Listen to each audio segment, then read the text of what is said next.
Stranger in a Strange Land by Robert A. Heinlein. Copyright 1961 by Robert A. Heinlein. This unabridged recording of the reading of Stranger in a Strange Land was published by arrangement with Spectrum Literary Agency and was produced in 1996 by Blackstone Audiobooks Incorporated, which holds the copyright thereto. Neither this recording nor any portion of it may be reproduced or used for any purpose without prior written authorization from Blackstone Audiobooks. This book is read by Christopher Hurt.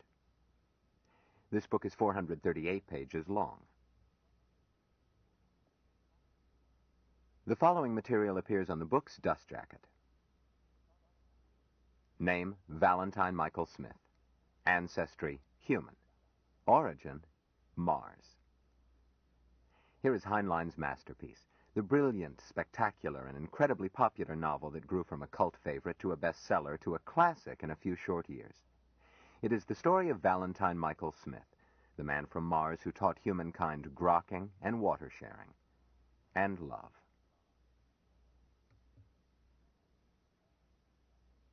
Notice: all men, gods, and planets in this story are imaginary. Any coincidence of names is regretted. R.A.H. Dedication: for Robert Cornog, Frederick Brown, Philip Jose Farmer. Part 1. His Maculate Origin. Chapter 1. Once upon a time there was a Martian named Valentine Michael Smith. The first human expedition to Mars was selected on the theory that the greatest danger to man was man himself. At that time, 8 Terran years after the founding of the first human colony on Luna, an interplanetary trip made by humans had to be made in free-fall orbits. From Terra to Mars, 258 Terran days, the same for return, plus 455 days waiting at Mars while the planets crawled back into positions for the return orbit. Only by refueling at a space station could the envoy make the trip. Once at Mars, she might return, if she did not crash, if water could be found to fill her reaction tanks, if 1,000 things did not go wrong. 8 humans, crowded together for almost 3 Terran years, had better get along much better than humans usually did. An all-male crew was vetoed as unhealthy and unstable. 4 married couples was considered optimum, if necessary specialties could be found in such combination. The University of Edinburgh, prime contractor, subcontracted crew selection to the Institute for Social Studies. After discarding volunteers useless through age, health, mentality, training, or temperament, the Institute had 9,000 likely candidates. The skills needed were astrogator, medical doctor, cook, machinist, ship's commander, semantician, chemical engineer, electronics engineer, physicist, geologist, biochemist, biologist, atomics engineer, photographer, hydroponicist, rocketry engineer. There were hundreds of combinations of 8 volunteers possessing these skills. There turned up 3 such combinations of married couples, but in all 3 cases, the psychodynamicists who evaluated factors for compatibility threw up their hands in horror. The prime contractor suggested lowering the compatibility figure of merit.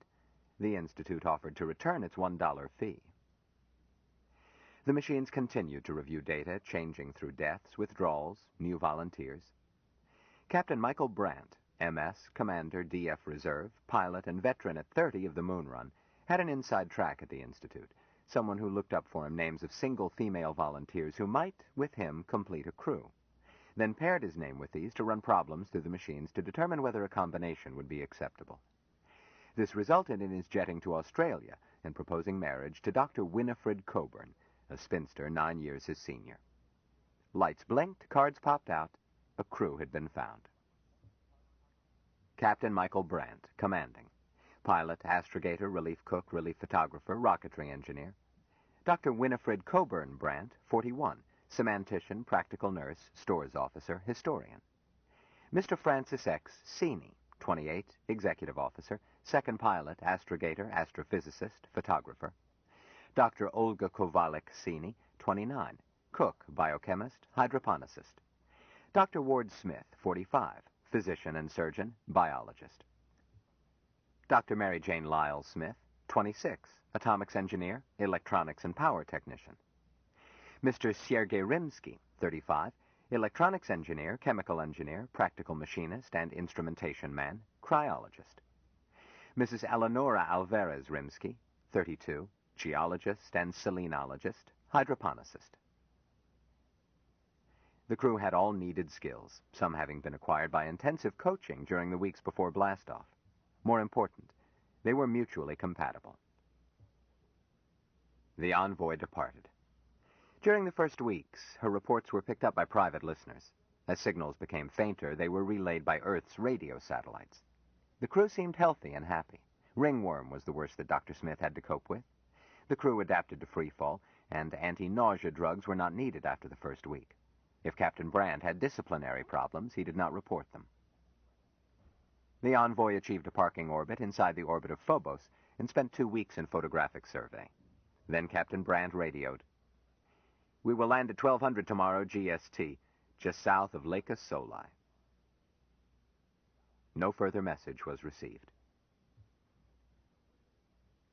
Chapter 2. A quarter of an Earth century passed before Mars was again visited by humans.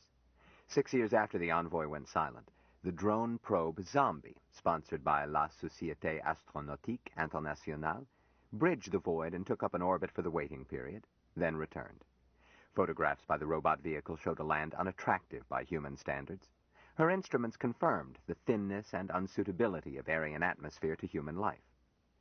But the Zombie's pictures showed that the canals were engineering works, and other details were interpreted as ruins of cities. A manned expedition would have been mounted had not World War III intervened. But war and delay resulted in a stronger expedition than that of the Lost Envoy. Federation ship Champion, with an all-male crew of 18 spacemen and carrying 23 male pioneers, made the crossing under Lyle Drive in 19 days. The Champion landed south of Lake Soli, as Captain Van Trump intended to search for the Envoy. The second expedition reported daily. 3 dispatches were of special interest. The first was, "Rocket ship Envoy located. No survivors." The second was, "Mars is inhabited." The third, "Correction to dispatch 23-105. 1 survivor of Envoy located." Chapter 3. Captain Willem Van Trump was a man of humanity. He radioed ahead, "My passenger must not be subjected to a public reception. Provide low-G shuttle, stretcher and ambulance, and armed guard." He sent his ship's surgeon to make sure that Valentine Michael Smith was installed in a suite in Bethesda Medical Center, transferred into a hydraulic bed, and protected from outside contact. Van Trump went to an extraordinary session of the Federation High Council. As Smith was being lifted into bed, the High Minister for Science was saying testily, "Granted, Captain, that your authority as commander of what was nevertheless a scientific expedition gives you the right to order medical service to protect a person temporarily in your charge, I do not see why you now presume to interfere with my department. Why, Smith is a treasure trove of scientific information." "I suppose he is, sir." "Then why—" The Science Minister turned to the High Minister for Peace and Security. "David, will you issue instructions to your people? After all, one can't keep Professor Tiergarten and Dr. Okajima, to mention just 2, cooling their heels." The Peace Minister glanced at Captain Von Trump. The captain shook his head. "Why?" demanded the Science Minister. "You admit that he isn't sick?" "Give the captain a chance, Pierre," the Peace Minister advised. "Well, Captain?" "Smith isn't sick, sir," Captain Van Trump said. "But he isn't well. He has never before been in a one-gravity field. He weighs 2.5 times what he is used to, and his muscles aren't up to it. He's not used to Earth normal pressure. He's not used to anything, and the strain is too much. Hell's bells, gentlemen, I'm dog-tired myself, and I was born on this planet." The Science Minister looked contemptuous. "If acceleration fatigue is worrying you, let me assure you, my dear Captain, that we anticipated that. After all, I've been out myself. I know how it feels.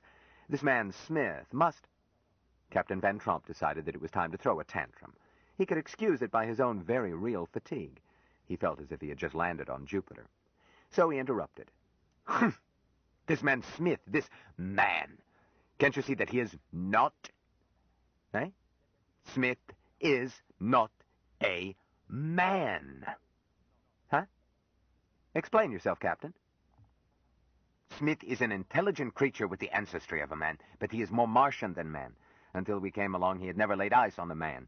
He thinks like a Martian, feels like a Martian. He's been brought up by a race which has nothing in common with us. They don't even have sex. He's a man by ancestry, a Martian by environment. If you want to drive him crazy and waste that treasure trove, call in your fat-headed professors. Don't give him a chance to get used to this madhouse planet. It's no skin off me. I've done my job. The silence was broken by Secretary General Douglas. And a good job, Captain. If this man or man Martian needs a few days to get adjusted, I'm sure science can wait. So take it easy, Pete. Captain Van Tromp is tired. One thing won't wait, said the Minister for Public Information. Hey, Jock, if we don't show the man from Mars in the stereo tanks pretty shortly, you'll have riots, Mr. Secretary. You exaggerate, Jock. Mars stuff in the news, of course. Me decorating the captain and his crew. Tomorrow, I think. Captain Van Tromp telling his experiences. After a night's rest, Captain. The minister shook his head. No good, Jock. The public expected them to bring back a real live Martian. Since they didn't, we need Smith, and need him badly. Live Martians. Secretary General Douglas turned to Captain Van Tromp. You have movies of Martians? Thousands of feet. There's your answer, Jock. When the live stuff gets thin, trot on the movies. Now, Captain, about extraterritoriality. You say the Martians were not opposed? Well, no, sir. But they were not for it, either. I don't follow you. Captain Van Tromp chewed his lip. Sir, talking with a Martian is like talking with an echo. You don't get argument, but you don't get results. Perhaps you should have brought, what's his name, your semantician. Or is he waiting outside? Mahmoud, sir. Dr. Mahmoud is not well. A slight nervous breakdown, sir. Van Tromp reflected that dead drunk was the moral equivalent. Space happy? A little, perhaps. These damned groundhogs. Well, fetch him around when he's feeling himself. I imagine this young man Smith will be of help, too. Perhaps, Van Tromp said doubtfully. This young man Smith was busy staying alive. His body, unbearably compressed and weakened by the strange shape of space in this unbelievable place, was at last relieved by the softness of the nest in which these others placed him. He dropped the effort of sustaining it and turned his third level to his respiration and heartbeat. He saw that he was about to consume himself. His lungs were beating as hard as they did at home. His heart was racing to distribute the influx, all in an attempt to cope with the squeezing of space. And this while smothered by a poisonously rich and dangerously hot atmosphere. He took steps. When his heart rate was 20 per minute and respiration almost imperceptible, he watched long enough to be sure that he would not discorporate while his attention was elsewhere. When he was satisfied, he set a portion of his second level on guard and withdrew the rest of himself. It was necessary to review the configurations of these many new events in order to fit them to himself, then cherish and praise them, lest they swallow him. Where should he start? When he left home, enfolding these others who were now his nestlings, or at his arrival in this crushed space? He was suddenly assaulted by lights and sound of that arrival, feeling it with mind-shaking pain. No, he was not ready to embrace that configuration. Back beyond his first sight of these others who were now his own. Back even before the healing which had followed first grokking that he was not as his nestling brothers. Back to the nest itself. None of his thinkings were in earth symbols. Simple English he had freshly learned to speak, less easily than a Hindu used it to trade with a Turk. Smith used English as one might use a code book with tedious and imperfect translation.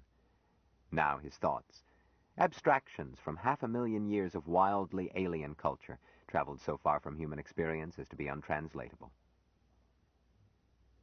In the adjoining room, Dr. Thaddeus was playing cribbage with Tom Meacham, Smith's special nurse. Thaddeus had one eye on his dials and meters. When a flickering light changed from 92 pulsations per minute to less than 20, he hurried into Smith's room with Meacham at his heels. The patient floated in the flexible skin of the hydraulic bed. He appeared to be dead. Thaddeus snapped, "Get Dr. Nelson." Meacham said, "Yes, sir," and added, How about shock gear, Doc? Get Dr. Nelson! The nurse rushed out. The intern examined the patient, did not touch him. An older doctor came in, walking with labored awkwardness of a man long in space and not readjusted to high gravity. Well, doctor? Patient's respiration, temperature, and pulse dropped suddenly about 2 minutes ago, sir. What have you done? Nothing, sir. Your instructions? Good. Nelson looked Smith over, studied instruments back of the bed, twins of those in the watchroom. Let me know if there is any change. He started to leave. Thaddeus looked startled. But, doctor, Nelson said. Yes, doctor. What is your diagnosis? I don't wish to sound off about your patient, sir. I asked for your diagnosis. Very well, sir. Shock. Atypical, perhaps, he hedged, but shock, leading to termination. Nelson nodded. Reasonable. But this isn't a reasonable case. I've seen this patient in this condition a dozen times. Watch. Nelson lifted the patient's arm, let it go. It stayed where he left it. Catalepsy? Asked Thaddeus. Call it that if you like. Just keep him from being bothered and call me if there is any change. He replaced Smith's arm. Nelson left. Thaddeus looked at the patient, shook his head, and returned to the watchroom. Meacham picked up his cards. Crib? No. Meacham added, Doc, if you ask me, that one is a case for the basket before morning. No one asked you. Go have a cigarette with the guards. I want to think. Meacham shrugged and joined the guards in the corridor. They straightened up, then saw who it was and relaxed. The taller Marine said, What was the excitement? The patient had quintuplets, and we were arguing about what to name them. Which one of you monkeys has a butt and a light? The other Marine dug out a pack of cigarettes. How are you for suction? Just middling. Meacham stuck the cigarette in his face. Honest to God, gentlemen, I don't know anything about this patient. What's the idea of these orders about absolutely no women? Is he a sex maniac? All I know is they brought him in from the Champion and said he was to have absolute quiet. The Champion, the first Marine said. That accounts for it. Accounts for what? It stands to reason. He ain't had any, he ain't seen any, he ain't touched any for months. And he's sick, see? If he was to lay hands on any, they're afraid he'd kill himself. He blinked. I'll bet I would. Smith had been aware of the doctors, but had grokked that their intentions were benign. It was not necessary for the major part of him to be jerked back. At the morning hour, when human nurses slap patients' faces with cold, wet cloths, Smith returned. He speeded up his heart, increased his respiration, and took note of his surroundings, viewing them with serenity. He looked the room over, noting with praise all details. He was seeing it for the first time, as he had been incapable of unfolding it when he had been brought there. This room was not commonplace to him. There was nothing like it on all Mars, nor did it resemble the wedge-shaped metal compartments of the Champion. Having relived the events linking his nest to this place, he was now prepared to accept it, commend it, and in some degree to cherish it. He became aware of another living creature. A Granddaddy Longlegs was making a journey down from the ceiling, spinning as it went. Smith watched with delight and wondered if it were a nestling man. Dr. Archer Frame, the intern who had relieved Thaddeus, walked in at that moment. Good morning, he said. How do you feel? Smith examined the question. The first phrase he recognized as a formal sound, requiring no answer. The second was listed in his mind with several translations. If Dr. Nelson used it, it meant one thing. If Captain Van Tromp used it, it was a formal sound. He felt that dismay which so often overtook him in trying to communicate with these creatures, but he forced his body to remain calm and risked an answer. Feel good. Good, the creature echoed. Dr. Nelson will be along in a minute. Feel like breakfast? All symbols were in Smith's vocabulary, but he had trouble believing that he had heard rightly. He knew that he was food, but he did not feel like food, nor had he any warning that he might be selected for such honor.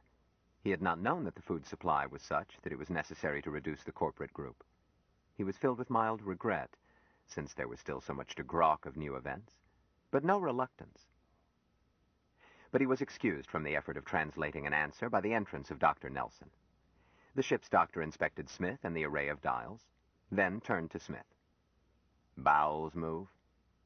Smith understood this. Nelson always asked it. No. We'll take care of that. But first you eat. Orderly, fetch that tray. Nelson fed him 3 bites, then required him to hold the spoon and feed himself. It was tiring, but gave him a feeling of gay triumph, for it was his first unassisted action since reaching this oddly distorted space. He cleaned the bowl and remembered to ask, "Who is this?" so that he could praise his benefactor. "What is this, you mean?" Nelson answered. "It's a synthetic food jelly, and now you know as much as you did before. Finished? All right. Climb out of that bed." "Beg pardon?" It was an attention symbol which was useful when communication failed. "I said get out of there. Stand up. Walk around. Sure, you're weak as a kitten, but you'll never put on muscle floating in that bed." Nelson opened a valve. Water drained out. Smith restrained a feeling of insecurity, knowing that Nelson cherished him. Shortly, he lay on the floor of the bed with the watertight cover wrinkled around him. Nelson added, "Dr. Frame, take his other elbow." With Nelson to encourage and both to help, Smith stumbled over the rim of the bed. "Steady. Now stand up," Nelson directed. "Don't be afraid. We'll catch you if necessary." He made the effort and stood alone, a slender young man with underdeveloped muscles and overdeveloped chest. His hair had been cut in the Champion, and his whiskers removed and inhibited. His most marked feature was his bland, babyish face, set with eyes which would have seemed at home in a man of 90. He stood alone, trembling slightly, then tried to walk. He managed 3 shuffling steps and broke into a sunny, childlike smile. "Good boy," Nelson applauded. He tried another step, began to tremble, and suddenly collapsed. They barely managed to break his fall. "Damn," Nelson fumed. "He's gone into another one. Here, help me lift him into bed. No, fill it first." Frame cut off the flow when the skin floated 6 inches from the top. They lugged him into it, awkwardly, because he had frozen into fetal position. "Get a collar pillow under his neck," instructed Nelson. "And call me if you need me. We'll walk him again this afternoon. In 3 months he'll be swinging through the trees like a monkey. There's nothing really wrong with him." "Yes, Doctor," Frame answered doubtfully. "Oh, yes, when he comes out of it, teach him to use the bathroom. Have the nurse help you. I don't want him to fall." "Yes, sir. Any particular method? I mean, how?" "Eh? Show him. He won't understand much that you say, but he's bright as a whip." Smith ate lunch without help. Presently an orderly came in to remove his tray. The man leaned over. "Listen," he said in a low voice. "I've got a fat proposition for you." "Beg pardon?" "A deal, a way for you to make money fast and easy." "Money? What is money?" Never mind the philosophy. Everybody needs money. I'll talk fast because I can't stay long. It's taken a lot of fixing to get me here. I represent Peerless Features. We'll pay $60,000 for your story, and it won't be a bit of trouble to you. We've got the best ghostwriters in the business. You just answer questions, they put it together. He whipped out a paper. "Just sign this." Smith accepted the paper, stared at it, upside down. The man muffled an exclamation. "Lordy, don't you read English?" Smith understood this enough to answer, "No." "Well, here, I'll read it. Then you put your thumbprint in the square and I'll witness it. I, the undersigned, Valentine Michael Smith, sometimes known as the Man from Mars, do grant and assign to Peerless Features Limited all and exclusive rights in my true fact story to be titled, 'I Was a Prisoner on Mars,' in exchange for—" "Orderly!" Dr. Frame was in the door. The paper disappeared into the man's clothes. "Coming, sir. I was getting this tray." "What were you reading?" "Nothing. I saw you. This patient is not to be disturbed."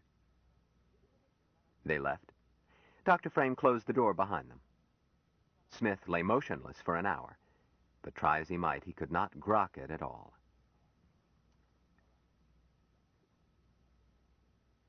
Chapter 4. Gillian Boardman was a competent nurse, and her hobby was men. She went on duty that day as supervisor of the floor where Smith was. When the grapevine said that the patient in Suite K-12 had never seen a woman in his life, she did not believe it. She went to pay a call on the strange patient.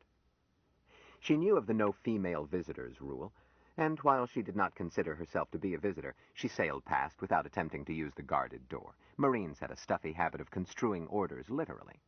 Instead, she went into the adjacent watchroom. Dr. Thaddeus looked up.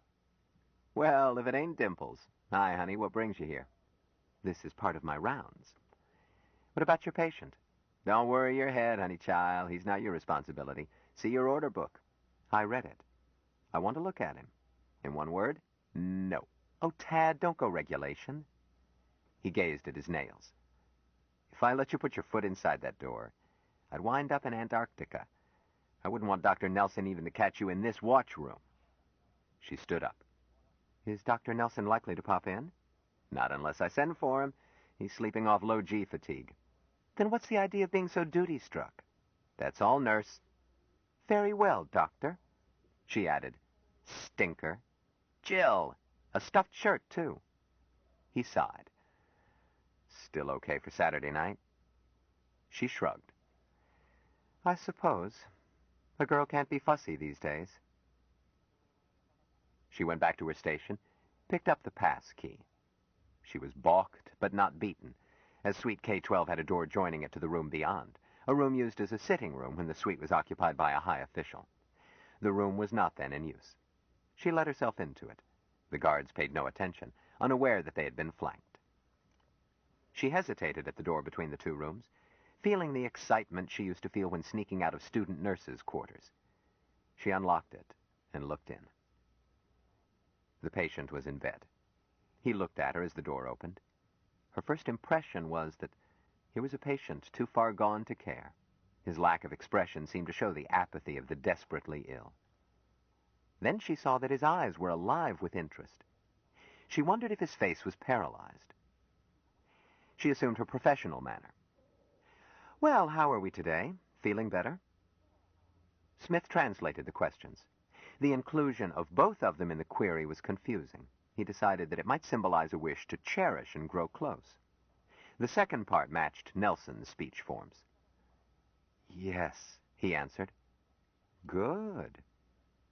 Aside from his odd lack of expression, she saw nothing strange about him. And if women were unknown to him, he was managing to conceal it.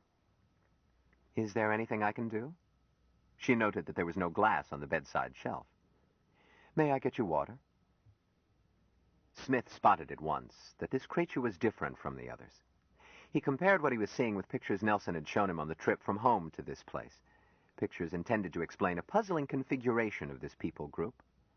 This, then, was woman. He felt both oddly excited and disappointed. He suppressed both in order that he might grok deeply, with such success that Dr. Thaddeus noticed no change in the dials next door.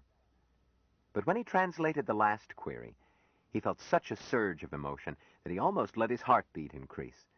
He caught it and chided himself for an undisciplined nestling. Then he checked his translation. No, he was mistaken. This woman creature had offered him water. It wished to grow closer. With great effort, scrambling for adequate meanings, he attempted to answer with due ceremoniousness.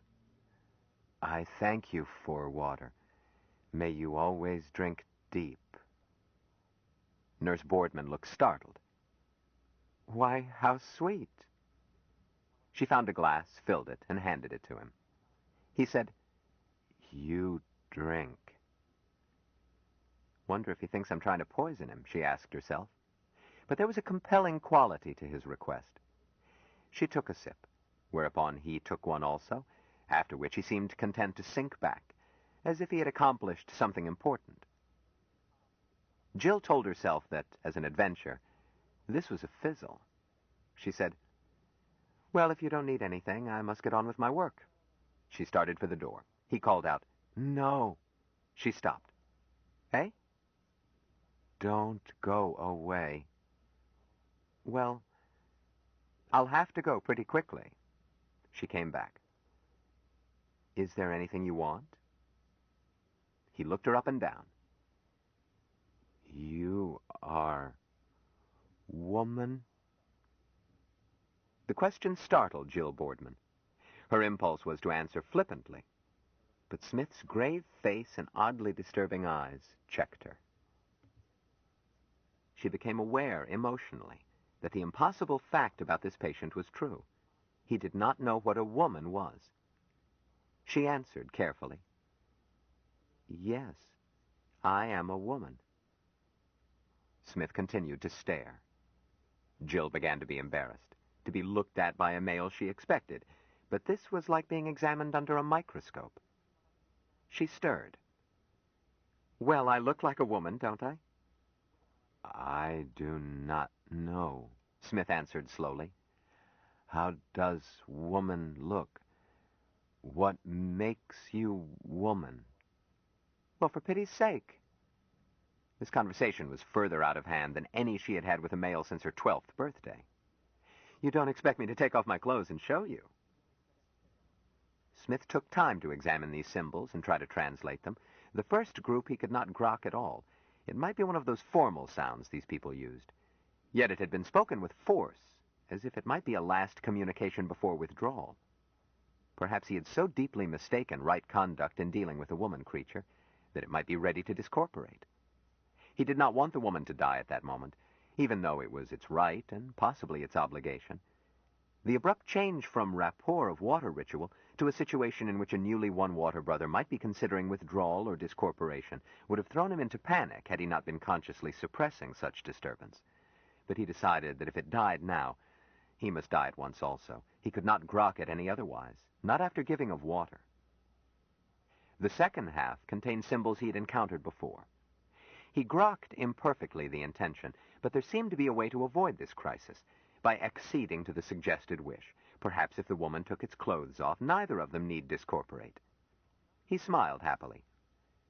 "Please." Jill opened her mouth, closed it. She opened it again. "Well, I'll be darned." Smith could grok emotional violence, and knew that he had offered a wrong reply. He began to compose his mind for discorporation, savoring and cherishing all that he had been and seen, with especial attention to this woman creature. Then he became aware that the woman was bending over him, and he knew somehow that it was not about to die. It looked into his face. "Correct me if I am wrong," it said, "but were you asking me to take my clothes off?" The inversions and abstractions required careful translation, but Smith managed it. "Yes," he answered, hoping that it would not stir up a new crisis. "That's what I thought you said. Brother, you aren't ill." The word brother, he considered first. The woman was reminding him that they had been joined in water. He asked the help of his nestlings that he might measure up to whatever this new brother wanted. "I am not ill," he agreed. "Though I'm darned if I know what is wrong with you. I won't peel down. And I've got to leave." It straightened up and turned toward the side door, then stopped and looked back with a quizzical smile. "You might ask me again real prettily under other circumstances. I'm curious to see what I might do." The woman was gone. Smith relaxed and let the room fade away. He felt sober triumph that he had somehow comported himself so that it was not necessary for them to die. But there was much to grok. The woman's last speech had contained symbols new to him, and those which were not new had been arranged in fashions not easily understood. But he was happy that the flavor had been suitable for communication between water brothers, although touched with something disturbing and terrifyingly pleasant. He thought about his new brother, the woman creature, and felt odd tingles. The feeling reminded him of the first time he had been allowed to be present at a discorporation, and he felt happy without knowing why. He wished that his brother Dr. Mahmoud were here. There was so much to grok, so little to grok from. Jill spent the rest of her watch in a daze. The face of the man from Mars stayed in her mind, and she mulled over the crazy things he had said. No, not crazy. She had done her stint in psychiatric wards and felt certain that his remarks had not been psychotic. She decided that innocent was the term. then decided that the word was not adequate. His expression was innocent. His eyes were not. What sort of creature had a face like that? She had once worked in a Catholic hospital. She suddenly saw the face of the man from Mars surrounded by the headdress of a nursing sister, a nun. The idea disturbed her. There was nothing female about Smith's face. She was changing into street clothes when another nurse stuck her head into the locker room. "Phone, Jill." Jill accepted the call, sound without vision, while she dressed. "Is this Florence Nightingale?" a baritone voice asked. "Speaking. That you, Ben?" "The stalwart upholder of the freedom of the press is in town. Little one, are you busy?" "What do you have in mind?" "I have in mind buying you a steak, plying you with liquor, and asking you a question." "The answer is still no." "Not that question." "Oh, you know another one?" "Tell me." "Later. I want you softened up first." "Real steak? Not Syntho?" "Guaranteed. Stick a fork in it, and it will moo." "You must be on an expense account, Ben." "That's irrelevant and ignoble. How about it?" "You've talked me into it." "Roof on the medical center, 10 minutes." She put the suit she had changed into back into her locker and put on a dress kept there for emergencies. It was demure, barely translucent, with bustle and bust pads so subdued that they merely recreated the effect she would have produced wearing nothing. Jill looked at herself with satisfaction and took the bounce tube up to the roof. She was looking for Ben Caxton when the roof orderly touched her arm. "There's a car paging you, Miss Boardman. That Talbot saloon." "Thanks, Jack." She saw the taxi spotted for takeoff, with its door open. She climbed in and was about to hand Ben a backhanded compliment when she saw that he was not inside. The taxi was on automatic. Its door closed, and it took to the air, swung out of the circle, and sliced across the Potomac. It stopped on a landing flat over Alexandria, and Caxton got in. It took off again. Jill looked him over. "My, aren't we important? Since when do you send a robot to pick up your women?" He patted her knee and said gently, "Reasons, little one. I can't be seen picking you up." "Well," "and you can't afford to be seen with me, so simmer down. It was necessary." Which one of us has leprosy?" "Both of us, Jill. I'm a newspaperman." "I was beginning to think you were something else." "And you are a nurse at the hospital where they are holding the man from Mars." "Does that make me unfit to meet your mother?" "Do you need a map, Jill? There are more than 1,000 reporters in this area, plus press agents, axe grinders, Winchells, Lipmans, and the stampede that arrived when the Champion landed. Every one of them has been trying to interview the man from Mars, and none has succeeded. Do you think it would be smart for us to be seen leaving the hospital together?" "I don't see that it matters. I'm not the man from Mars." He looked her over. "You certainly aren't. But you are going to help me see him, which is why I didn't pick you up." "Huh? Ben, you've been out in the sun without your hat. They've got a Marine Guard around him." "So they have. So we talk it over." "I don't see what there is to talk about." "Later. Let's eat." "Now you sound rational. Would your expense account run to the new Mayflower? You are on an expense account, aren't you?" Caxton frowned. "Jill, I wouldn't risk a restaurant closer than Louisville. It would take this hack 2 hours to get that far. How about dinner in my apartment?" Said the spider to the fly, "Ben, I'm too tired to wrestle." "Nobody asked you to." "King's X, cross my heart and hope to die." "I don't like that much better. If I'm safe with you, I must be slipping." "Well, all right. King's X." Caxton punched buttons. The taxi, which had been circling under a hold instruction, woke up and headed for the apartment hotel where Ben lived. He punched a phone number and said to Jill, "How much time do you want to get liquored up, Sugarfoot? I'll tell the kitchen to have the steaks ready." Jill considered it. "Ben, your mousetrap has a private kitchen." "Of sorts. I can grill a steak." "I'll grill the steak. Hand me the phone." She gave orders, stopping to make sure that Ben liked endive. The taxi dropped them on the roof, and they went down to his flat. It was old-fashioned. Its one luxury, a live grass lawn in the living room.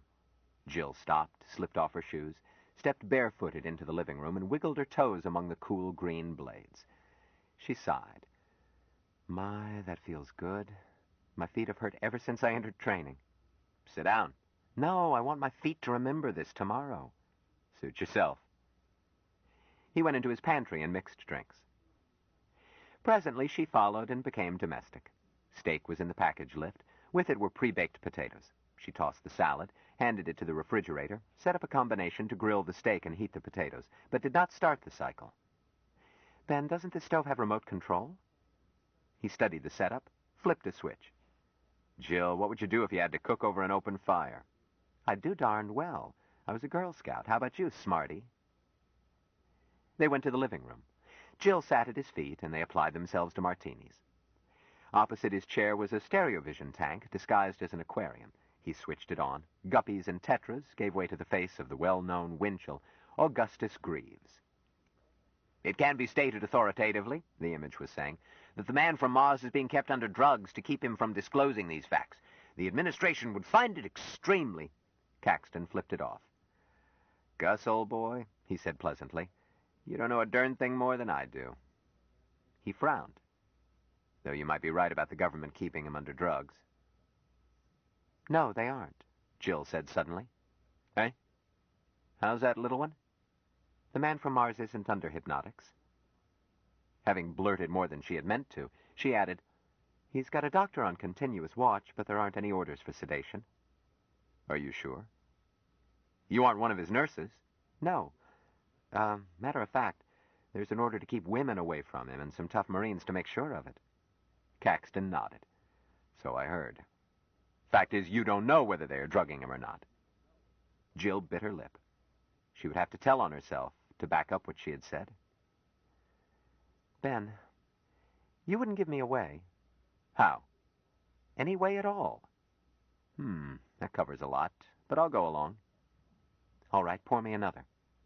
He did so. Jill went on. I know they don't have the man from Mars hopped up, because I talked with him. Caxton whistled. I knew it. When I got up this morning, I said to myself, go see Jill. She's the ace up my sleeve. Honey lamb, have another drink. Have 6. Here, take the pitcher. Not so fast. Whatever you like. May I rub your poor tired feet? Lady, you are about to be interviewed. How? No, Ben, you promised. You quote me and I'll lose my job. How about from a usually reliable source? I'd be scared. Well, are you going to let me die of frustration and eat that steak by yourself? Oh, I'll talk, but you can't use it. Ben kept quiet. Jill described how she had outflanked the guards. He interrupted. Say, could you do that again? Huh? I suppose so, but I won't. It's risky. Well, could you slip me in that way? Look, I'll dress like an electrician, coveralls, union badge, toolkit. You slip me the key, and... No! Huh?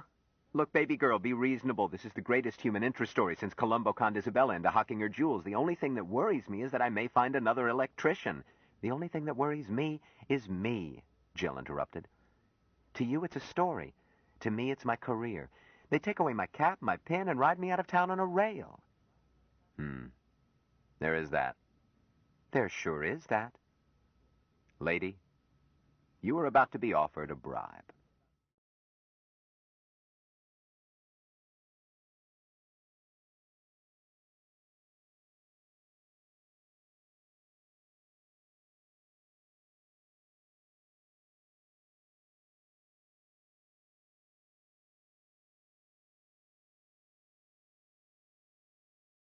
Stranger in a Strange Land by Robert A. Heinlein. Continued. Cassette 1, Side 2. Lady, you are about to be offered a bribe. How big? It'll take quite a chunk to keep me in style the rest of my life in Rio. Well, you can't expect me to outbid Associated Press or Reuters. How about 100? What do you think I am? We settled that. We're dickering over the price. 150? Look up the number of Associated Press. That's a lamb. Capital 10-9000. Jill, will you marry me? That's as high as I can go. She looked startled. What did you say? Will you marry me? Then when they ride you out of town on a rail, I'll be waiting at the city line and take you away from your sordid existence. You'll come back here and cool your toes in my grass. Our grass, and forget your ignominy. But you've darn well got to sneak me into that room first. Ben, you almost sound serious. If I phone for a fair witness, will you repeat that? Caxton sighed. Send for a witness. She stood up. Ben, she said softly, I won't hold you to it. She kissed him. Don't joke about marriage to a spinster. I wasn't joking. I wonder. Wipe off the lipstick and I'll tell you everything I know, then we'll consider how you can use it without getting me ridden on that rail. Fair enough? Fair enough. She gave him a detailed account. I'm sure he wasn't drugged. I'm equally sure that he was rational, although he talked in the oddest fashion and asked the darndest questions. It would be odder still if he hadn't talked oddly. Huh? Jill, we don't know much about Mars, but we do know that Martians are not human. Suppose you were popped into a tribe so far back in the jungle that they had never seen shoes. Would you know the small talk that comes from a lifetime in a culture? That's a mild analogy. The truth is at least 40 million miles stranger. Jill nodded. I figured that out. That's why I discounted his odd remarks. I'm not dumb. No, you're real bright. For a female. Would you like this martini in your hair? I apologize. Women are smarter than men. That is proved by our whole setup. Gimme, I'll fill it. She accepted peace offerings and went on. Ben, that order about not letting him see women, it's silly. He's no sex fiend. No doubt they don't want to hand him too many shocks at once. He wasn't shocked. He was just interested. It wasn't like having a man look at me. If you had granted that request for a viewing, you might have had your hands full. I don't think so. I suppose they've told him about male and female. He just wanted to see how women are different. Vive la différence, Caxton answered enthusiastically. Don't be vulgar. Me? I was being reverent. I was giving thanks that I was born human and not Martian. Be serious. I was never more serious. Then be quiet. He wouldn't have given me any trouble. You didn't see his face. I did. What about his face? Jill looked puzzled. Ben, have you ever seen an angel? You, cherub? Otherwise not. Well, neither have I. But that is how he looked. He had old, wise eyes and a completely placid face, a face of unearthly innocence. She shivered. Unearthly is the word, Ben answered slowly. I'd like to see him. Then why are they keeping him shut up? He wouldn't hurt a fly. Caxton fitted his fingertips together. Well, they want to protect him. He grew up in Mars gravity. He's probably weak as a cat. But muscular weakness isn't dangerous. Myasthenia gravis is much worse, and we manage all right with that. They want to keep him from catching things, too. He's like those experimental animals in Notre Dame. He's never been exposed. Sure, no antibodies. But from what I hear around the mess hall, Dr. Nelson, the surgeon and the champion, took care of that on the trip back. Mutual transfusions until he had replaced about half his blood tissue. Can I use that, Jill? That's news. Just don't quote me. They gave him shots for everything but housemaid's knee, too. But, Ben, to protect him from infection doesn't take armed guards. Jill, I've picked up a few tidbits you may not know. I can't use them because I've got to protect my sources. But I'll tell you. Just don't talk. I won't.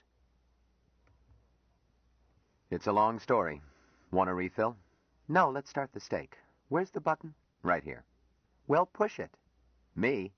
You offered to cook dinner. Ben Caxton, I will lie here and starve before I will get up to push a button 6 inches from your finger. As you wish.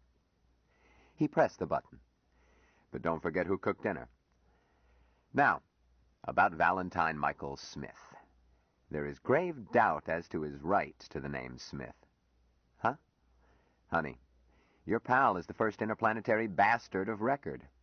The hell you say? Please, be ladylike. You remember anything about the envoy? 4 married couples. 2 couples were Captain and Mrs. Brandt, Dr. and Mrs. Smith. Your friend with the face of an angel is the son of Mrs. Smith by Captain Brandt. How do they know? And who cares? It's pretty sniveling to dig up scandal after all this time. They're dead. Let 'em alone. As to how they know. There probably never were 8 people more thoroughly measured and typed. Blood typing, RH factor, hair and eye color, all those genetic things. You know more about them than I do. It is certain that Mary Jane Lyle Smith was his mother, and Michael Brandt his father. It gives Smith a fine heredity. His father had an IQ of 163, his mother 170, and both were tops in their fields. As to who cares, Ben went on, a lot of people care, and more will once this shapes up. Ever heard of the Lyle Drive? Of course, that's what the Champion used. And every spaceship these days. Who invented it? I don't... Wait a minute. You mean she? Hand the lady a cigar.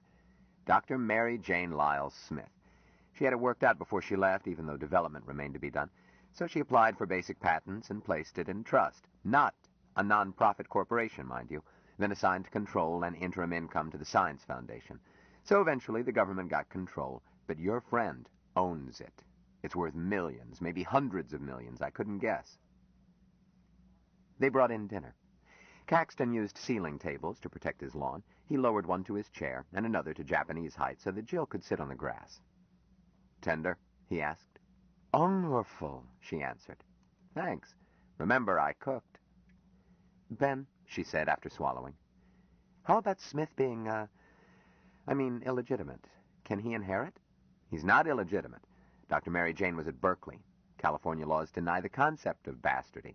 Same for Captain Brandt, as New Zealand has civilized laws.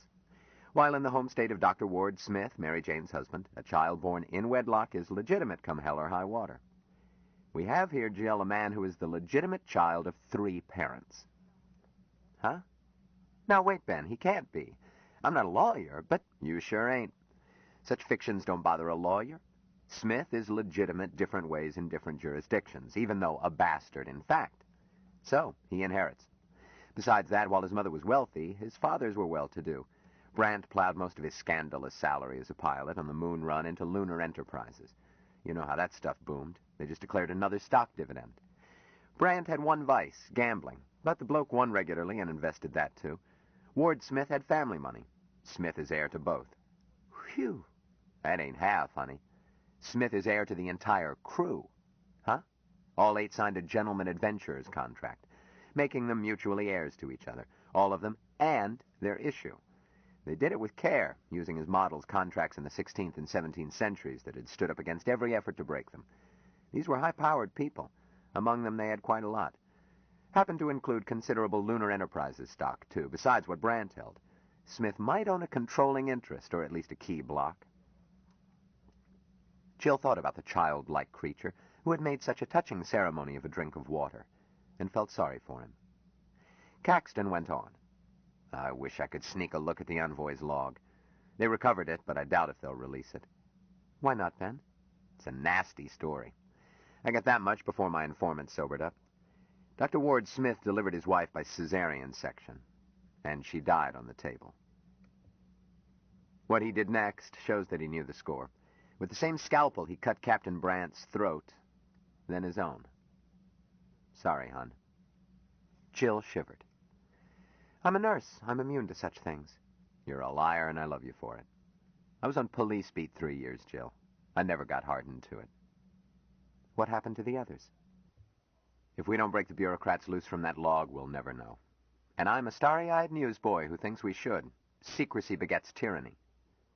Ben, he might be better off if they gypped him out of his inheritance. He's very, unworldly. The exact word, I'm sure. Nor does he need money. The man from Mars will never miss a meal. Any government and 1,000-odd universities and institutions would be delighted to have him as a permanent guest. He'd better sign it over and forget it. It's not that easy. Jill, you know the famous case of General Atomics versus Larkin et al.? You mean the Larkin decision? I had it in school, same as everybody. What's it got to do with Smith? Think back. The Russians sent the first ship to the moon. It crashed. The United States and Canada combined to send one. It gets back, but leaves nobody on the moon. So while the United States and the Commonwealth are getting set to send a colonizing one under the sponsorship of the Federation, and Russia is mounting the same deal on their own, General Atomics steals a march by boosting one from an island leased from Ecuador, and their men are there sitting pretty and looking smug when the Federation vessel shows up, followed by the Russian one. So General Atomics, a Swiss corporation, American-controlled, claimed the moon. The Federation couldn't brush them off and grab it. The Russians wouldn't have held still. So the High Court ruled that a corporate person, a mere legal fiction, could not own a planet. The real owners were the men who maintained occupation, Larkin and Associates. So they recognized them as a sovereign nation and took them into the Federation, with melon slicing for those on the inside and concessions to General Atomics and its daughter corporation, Lunar Enterprises. This did not please anybody, and the Federation High Court was not all-powerful then, but it was a compromise everybody could swallow. It resulted in rules for colonizing planets, all based on the Larkin decision, and intended to avoid bloodshed. Worked, too. World War III did not result from conflict over space travel and such. So the Larkin decision is law, and applies to Smith. Jill shook her head. I don't see the connection. Think, Jill. By our laws, Smith is a sovereign nation, and sole owner of the planet Mars. Chapter 5. Jill looked round-eyed. Too many martinis, Ben. I would swear you said that patient owns Mars. He does. He occupied it the required period. Smith is the planet Mars, king, president, sole civic body, what you will. If the champion had not left colonists, Smith's claim might have lapsed, but it did, and that continues occupation even though Smith came to Earth. But Smith doesn't have to split with them. They are mere immigrants until he grants them citizenship. Fantastic, but legal. Honey, you see why people are interested in Smith, and why the administration is keeping him under a rug? What they are doing isn't legal. Smith is also a citizen of the United States and of the Federation. It's illegal to hold a citizen, even a convicted criminal, incommunicado anywhere in the Federation. Also, it has been an unfriendly act all through history to lock up a visiting monarch, which he is, and not to let him see people, especially the press, meaning me. You still won't sneak me? Huh? You've got me scared silly, Ben. If they had caught me, what would they have done? Nothing rough. Locked you in a padded cell with a certificate signed by 3 doctors and allowed you mail on alternate leap years. I'm wondering what they're going to do to him. What can they do? Well, he might die. From G fatigue, say. You mean murder him? Tut, tut, don't use nasty words. I don't think they will. In the first place, he's a mine of information. In the second place, he's a bridge between us and the only other civilized race we have encountered. How are you on the classics? Ever read H.G. Wells' The War of the Worlds? A long time ago in school. Suppose the Martians turn out nasty. They might, and we have no way of guessing how big a club they swing. Smith might be the go-between who could make the first interplanetary war unnecessary. Even if this is unlikely, the administration can't ignore it. The discovery of life on Mars is something that, politically, they haven't figured out yet. Then you think he is safe? For the time being. The Secretary General has to guess right. As you know, his administration is shaky. I don't pay attention to politics. You should. It's barely less important than your own heartbeat. I don't pay attention to that, either. Don't talk when I'm orating. The patchwork majority, headed by Douglas, could slip apart overnight. Pakistan would bolt at a nervous cough. There would be a vote of no confidence, and Mr. Secretary General Douglas would go back to being a cheap lawyer. The man from Mars can make or break him. Are you going to sneak me in? I'm going to enter a nunnery. Is there more coffee? I'll see. They stood up. Jill stretched and said, Oh, my ancient bones. Never mind coffee, Ben. I've got a hard day tomorrow. Run me home, will you? Or send me home. That's safer. Okay. Though the evening is young. He went into his bedroom, came out carrying an object the size of a small cigarette lighter. You won't sneak me in? Gee, Ben, I want to, but never mind. It is dangerous, and not just to your career. He showed her the object. Will you put a bug on him? Huh? What is it? The greatest boon to spies since the Mickey Finn. A micro-miniaturized recorder. The wire is spring-driven, so it can't be spotted by a snooper circuit. The insides are packed in plastic. You could drop it out of a cab. The power is about as much radioactivity as in a watch dial, but shielded. The wire runs 24 hours, then you slide out a spool and stick in another. The spring is part of the spool. Will it explode? She asked nervously. You could bake it in a cake. Ben, you've got me scared to go into his room. You can go into the room next door, can't you? I suppose so. This thing has donkey's ears. Fasten the concave side against a wall. Tape will do, and it picks up everything in the room beyond. I'm bound to be noticed if I duck in and out of that room. Ben, his room has a wall in common with a room on another corridor. Will that do? Perfect. You'll do it? Give it to me. I'll think it over. Caxton polished it with his handkerchief. Put on your gloves. Why? Possession is good for a vacation behind bars. Use gloves, and don't get caught with it. You think of the nicest things. Want to back out? Jill let out a long breath. No. Good girl. A light blinked. He glanced up. That must be your cab. I rang for it when I went to get this. Oh. Find my shoes, will you? Don't come to the roof. The less I'm seen with you, the better. As you wish. As he straightened up from putting her shoes on, she took his head in both hands and kissed him. Dear Ben, no good can come of this, and I hadn't realized you were a criminal. But you're a good cook as long as I set the combination. I might marry you if I can trap you into proposing again. The offer remains open. Do gangsters marry their molls, or is it frails? She left hurriedly. Jill placed the bug easily. The patient in the room in the next corridor was bedfast. Jill often stopped to gossip. She stuck it against the wall over a closet shelf while chattering about how the maids just never dusted the shelves. Changing spools the next day was easy. The patient was asleep. She woke while Jill was perched on a chair. Jill diverted her with a spicy ward rumor. Jill sent the exposed wire by mail, as the postal system seemed safer than a cloak-and-dagger ruse. But her attempts to insert a third spool, she muffed. She waited for the patient to be asleep, but had just mounted the chair when the patient woke. Oh, hello, Miss Boardman. Jill froze. Hello, Mrs. Fritchley, she managed to answer. Have a nice nap? Fair, the woman answered peevishly. My back aches. I'll rub it. Doesn't help. Why are you always fiddling in my closet? Is something wrong? Jill tried to re-swallow her stomach. Mice, she answered. Mice? Oh, I'll have to have another room. Jill tore the instrument loose and stuffed it into her pocket, jumped down.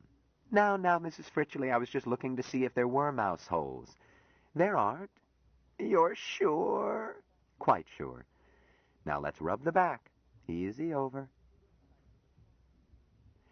Jill decided to risk the empty room, which was part of K-12, the suite of the man from Mars.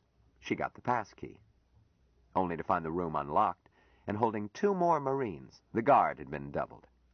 One looked around as she opened the door. Looking for someone? No.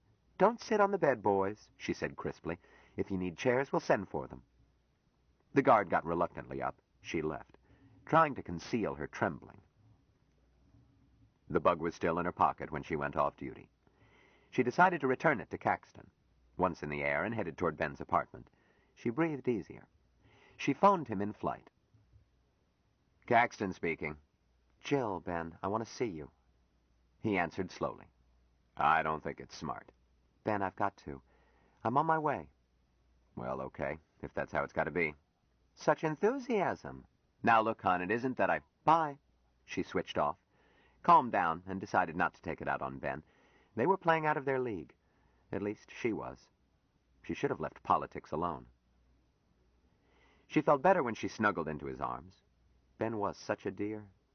Maybe she should marry him. When she tried to speak, he put a hand over her mouth, whispered, Don't talk. I may be wired. She nodded, got out the recorder, handed it to him. His eyebrows went up, but he made no comment. Instead, he handed her a copy of the Afternoon Post. Seen the paper? He said in a natural voice. You might glance at it while I wash up. Thanks. As she took it, he pointed to a column, then left, taking with him the recorder. The column was Ben's own. The Crow's Nest by Ben Caxton.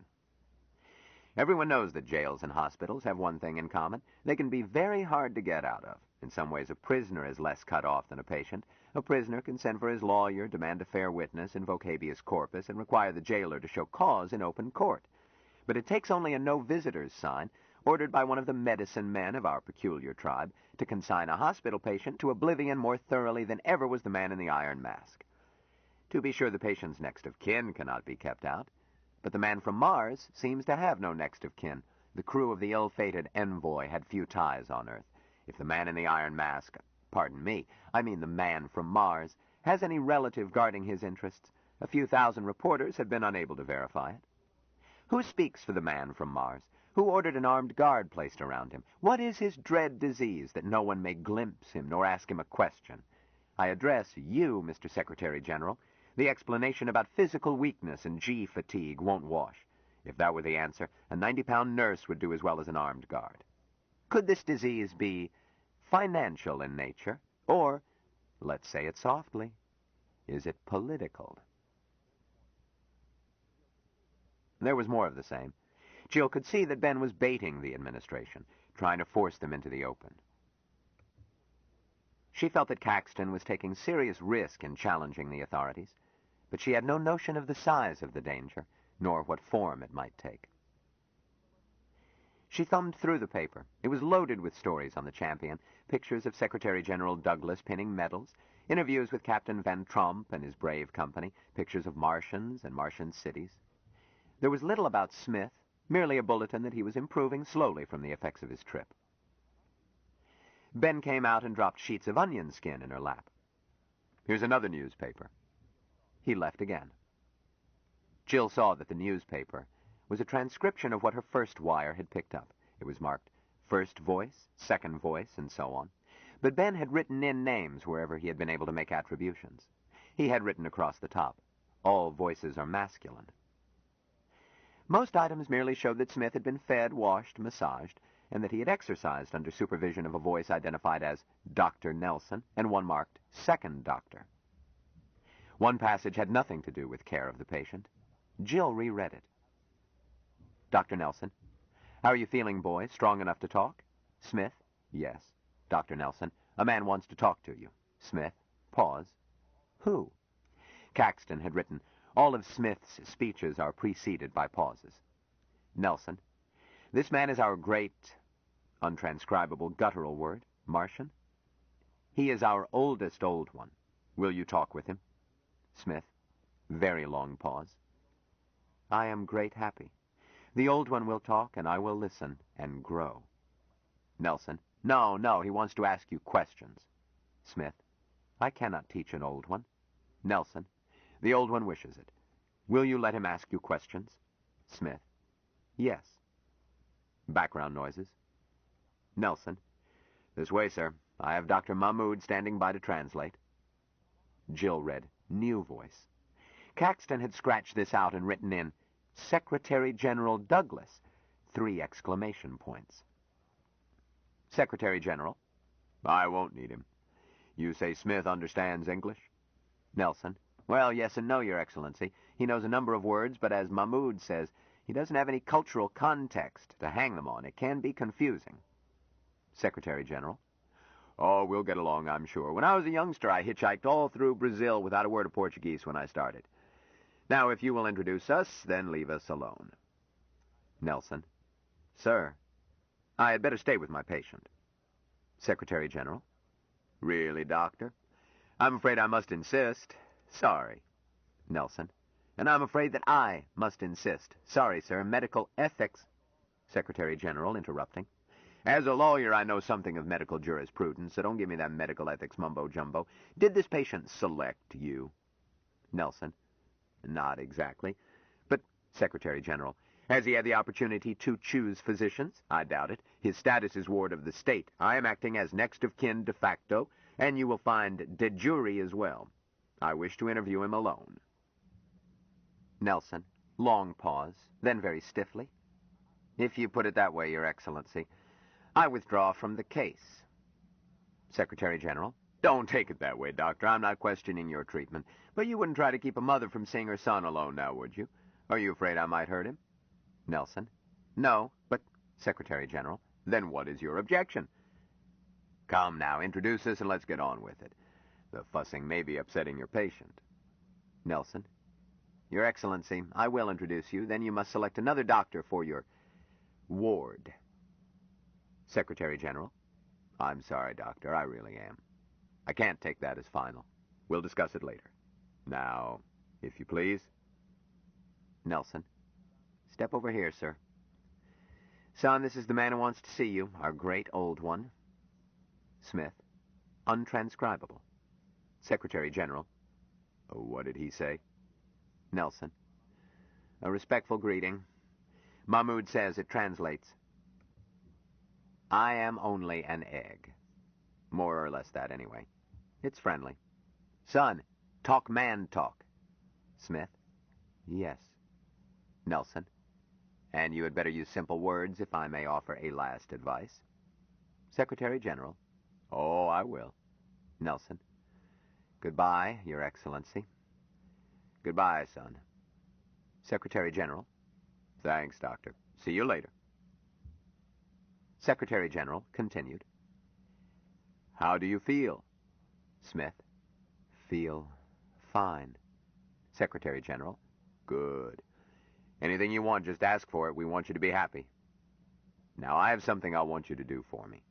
Can you write? Smith. Write. What is write? Secretary General. Well, your thumbprint will do. I want to read a paper to you. This paper has a lot of lawyer talk, but stated simply it says you agree that in leaving Mars you have given up any claims that you may have there. Understand me? You assign them in trust to the government. Smith. No answer. Secretary General. Well, let's put it this way. You don't own Mars, do you? Smith. Longish pause. I do not understand. Secretary General. Let's try again. You want to stay here, don't you? Smith. I do not know. I was sent by the old ones. Long, untranscribable speech. Sounds like a bullfrog fighting a cat. Secretary General. Damn it, they should have taught him more English by now. See here, son, you don't have to worry. Just let me have your thumbprint at the bottom of this page. Let me have your right hand. No, don't twist around that way. Hold still. I'm not going to hurt you. Doctor. Dr. Nelson. Second doctor. Yes, sir? Secretary General. Get Dr. Nelson. Second doctor. Dr. Nelson? But he left, sir. He said you took him off the case. Secretary General. Nelson said that? Damn him. Well, do something. Give him artificial respiration. Give him a shot. Don't just stand there. Can't you see the man is dying? Second doctor. I don't believe there's anything to be done, sir. Just let him alone until he comes out of it. That's what Dr. Nelson always did. Secretary General. Blast Dr. Nelson. The Secretary General's voice did not appear again, nor that of Dr. Nelson. Jill could guess, from gossip she had picked up, that Smith had gone into one of his cataleptiform withdrawals. There were two more entries. One read, No need to whisper, he can't hear you. The other read, Take that tray away. We'll feed him when he comes out of it. Jill was rereading it when Ben reappeared. He had more onion skin sheets, but he did not offer them. Instead, he said, Hungry? Starved. Let's go shoot a cow. He said nothing while they went to the roof and took a taxi, still kept quiet during the flight to Alexandria platform where they switched cabs. Ben picked one with a Baltimore number. Once in the air, he set it for Hagerstown, Maryland, then relaxed. Now we can talk. Ben, why the mystery? Sorry, Prettyfoots. I don't know that my apartment is bugged, but if I can do it to them, they can do it to me. Likewise, while it isn't likely that a cab signaled from my flat would have an ear in it, still it might have. The special service squads are thorough. But this cab, he patted its cushions. They can't gimmick thousands of cabs. One picked at random should be safe. Jill shivered. Ben, you don't think they would... She let it trail off. Don't I now? You saw my column. I filed that copy 9 hours ago. You think the administration will let me kick it in the stomach without kicking back? But you have always opposed this administration. That's okay. This is different.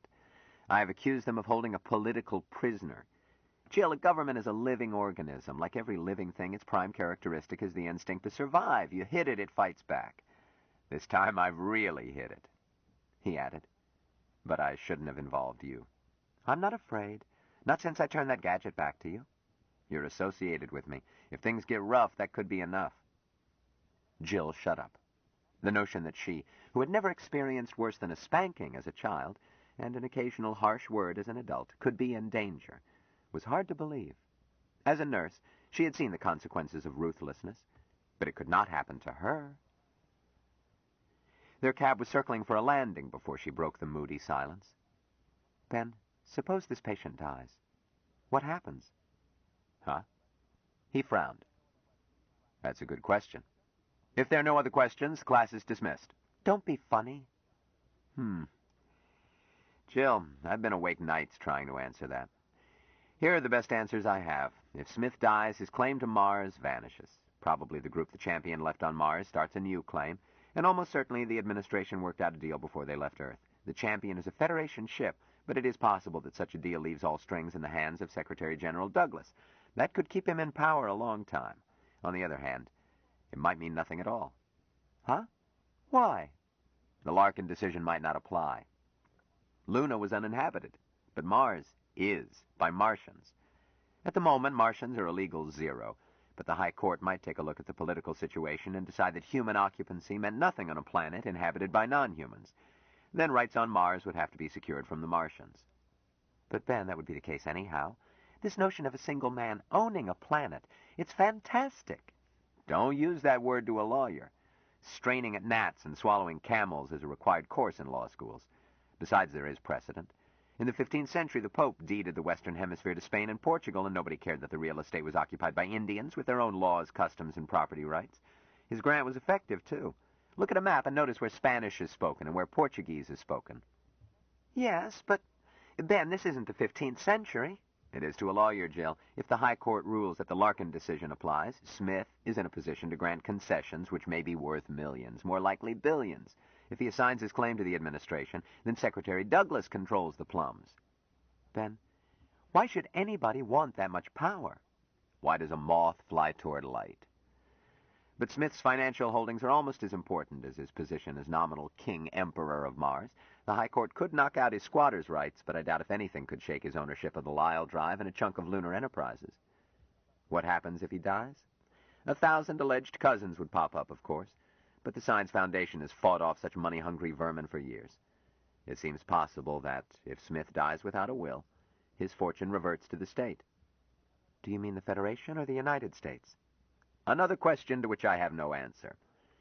His parents come from 2 countries of the Federation, and he was born outside them all, and it will make a crucial difference to some people who votes that stock and licenses those patents. It won't be Smith. He won't know a stock proxy from a traffic ticket. It is likely to be whoever can grab him and hang on. I doubt if Lloyd's would insure his life. He strikes me as a poor risk. The poor baby. The poor, poor infant. Chapter 6. The restaurant in Hagerstown had atmosphere. Tables scattered over a lawn leading down to a lake, and more tables in the boughs of 3 enormous trees. Jill wanted to eat in a tree, but Ben bribed the maitre d'hotel to set up a table near the water, then ordered a stereo tank placed by it. Jill was miffed. Ben, why pay these prices if we can't eat in the trees and have to endure that horrible jitterbox? Patience, little one. Tables in trees have microphones. They have to have them for service. This table is not gimmicked, I hope, as I saw the waiter take it from a stack. As for the tank, not only is it un-American to eat without stereo, but the racket will interfere with the directional mic, if Mr. Douglas's investigators are taking an interest. Do you really think they're shadowing us, Ben? Jill shivered. I'm not cut out for a life of crime. Pish and likewise tush. When I was on the General Synthetics scandals, I never slept twice in one place and ate nothing but packaged food. You get to like it. Stimulates the metabolism. My metabolism doesn't need it. All I require is one elderly, wealthy patient. Not going to marry me, Jill? After my future husband kicks off, yes. Or maybe I'll be so rich I can keep you as a pet. How about starting tonight? After he kicks off. During the dinner, the musical show, which had been banging their eardrums, stopped. An announcer's head filled the tank. He smiled and said, NWNW New World Networks and its sponsor, Wise Girl Malthusian Lozenges, is honored to surrender time for a history-making broadcast by the Federation government. Remember, friends, every wise girl uses Wise Girls. Easy to carry, pleasant to take, guaranteed no fail, and approved for sale without prescription under Public Law 1312. Why take a chance on old-fashioned, unesthetic, harmful, unsure methods? Why risk losing his love and respect? The lovely lupine announcer glanced aside and hurried the commercial. I give you the wise girl, who in turn brings you the Secretary General. The 3D picture cut to a young woman, so sensuous, so mammalian, so seductive, as to make any male unsatisfied with local talent. She stretched and wiggled and said in a bedroom voice, I always use Wise Girl. The picture dissolved and an orchestra played Hail to Sovereign Peace. Ben said, Do you use Wise Girl? None of your business. Jill looked ruffled and added, It's a quack nostrum. Anyhow, what makes you think I need it? Caxton did not answer. The tank had filled with the fatherly features of Secretary General Douglas. Friends, he began, fellow citizens of the Federation, I have tonight a unique honor and privilege. Since the triumphant return of our trailblazing champion, he continued to congratulate the citizens of Earth on their successful contact with another planet, another race. He managed to imply that the exploit was the personal accomplishment of every citizen, that any one of them could have led the expedition had he not been busy with serious work, and that he, Secretary Douglas, had been their humble instrument to work their will. The notions were never stated baldly, the assumption being that the common man was the equal of anyone, and better than most, and that good old Joe Douglas embodied the common man. Even his mussed cravat and cow-licked hair had a just folks quality. Ben Caxton wondered who had written it. Jim Sanforth, probably. Jim had the slickest touch of any of Douglas's staff in selecting loaded adjectives to tickle and soothe. He had written commercials before he went into politics and had no compunctions. Yes, that bit about the hand that rocks the cradle was Jim's work. Jim was the type who would entice a young girl with candy. "Turn it off," Jill demanded. "Quiet, Prettyfoots. I must hear this." And so, friends, I have the honor to bring you our fellow citizen, Valentine Michael Smith, the man from Mars. Mike, we know you are tired and have not been well, but will you say a few words to your friends? The stereo scene cut to a semi-close of a man in a wheelchair. Hovering over him was Douglas, and on the other side was a nurse, stiff, starched, and photogenic. Jill gasped. Ben whispered, "Keep quiet." The smooth baby face of the man in the chair broke into a shy smile. He looked at the camera and said, "Hello, folks. Excuse me for sitting down. I'm still weak." He seemed to speak with difficulty, and once the nurse took his pulse. In answer to questions from Douglas, he paid compliments to Captain Van Tromp and his crew, thanked everyone for his rescue, and said that everyone on Mars was terribly excited over contact with Earth, and that he hoped to help in welding friendly relations between the two planets. The nurse interrupted, but Douglas said gently, "Mike, do you feel strong enough for one more question?" "Sure, Mr. Douglas, if I can answer it." "Mike, what do you think of the girls here on Earth?" "Gee." The babyface looked awestruck and ecstatic, and turned pink. The scene cut to head and shoulders of the Secretary Douglas. "Mike asked me to tell you," he went on in fatherly tones, "that he will be back to see you as soon as he can. He has to build up his muscles, you know. Possibly next week, if the doctors say he is strong enough." The scene shifted to Wise Girl lozenges, and a playlet made clear that a girl who did not use them was not only out of her mind, but a syntho in the hay. Men would cross the street to avoid her. Ben switched channels, then turned to Jill and said moodily, "Well, I can tear up tomorrow's column. Douglas has him under his thumb." "Ben." "Huh?" "That's not the man from Mars." "What? Baby, are you sure?" "Oh, it looked like him, but he was not the patient I saw in that guarded room."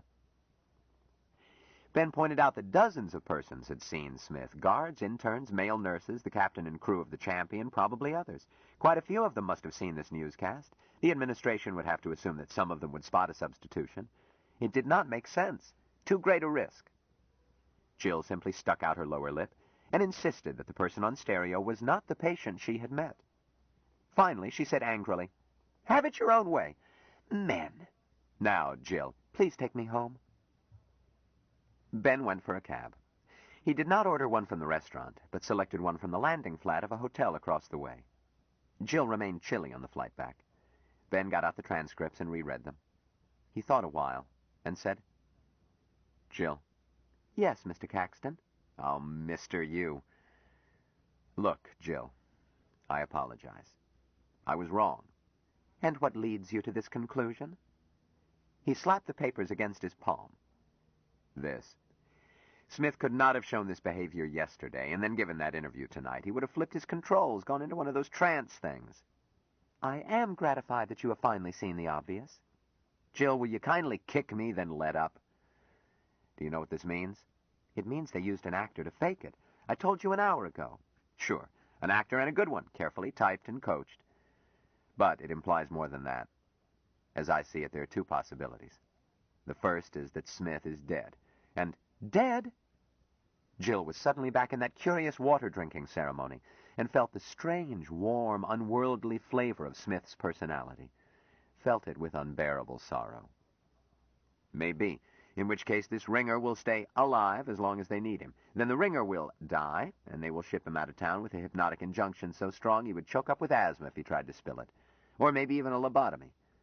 But if Smith is dead, we can forget it. We'll never prove the truth. So let's assume he's alive. Oh, I hope so. What is Hecuba to you, or you to Hecuba? Caxton misquoted. If he is alive, it could be that there's nothing sinister about it.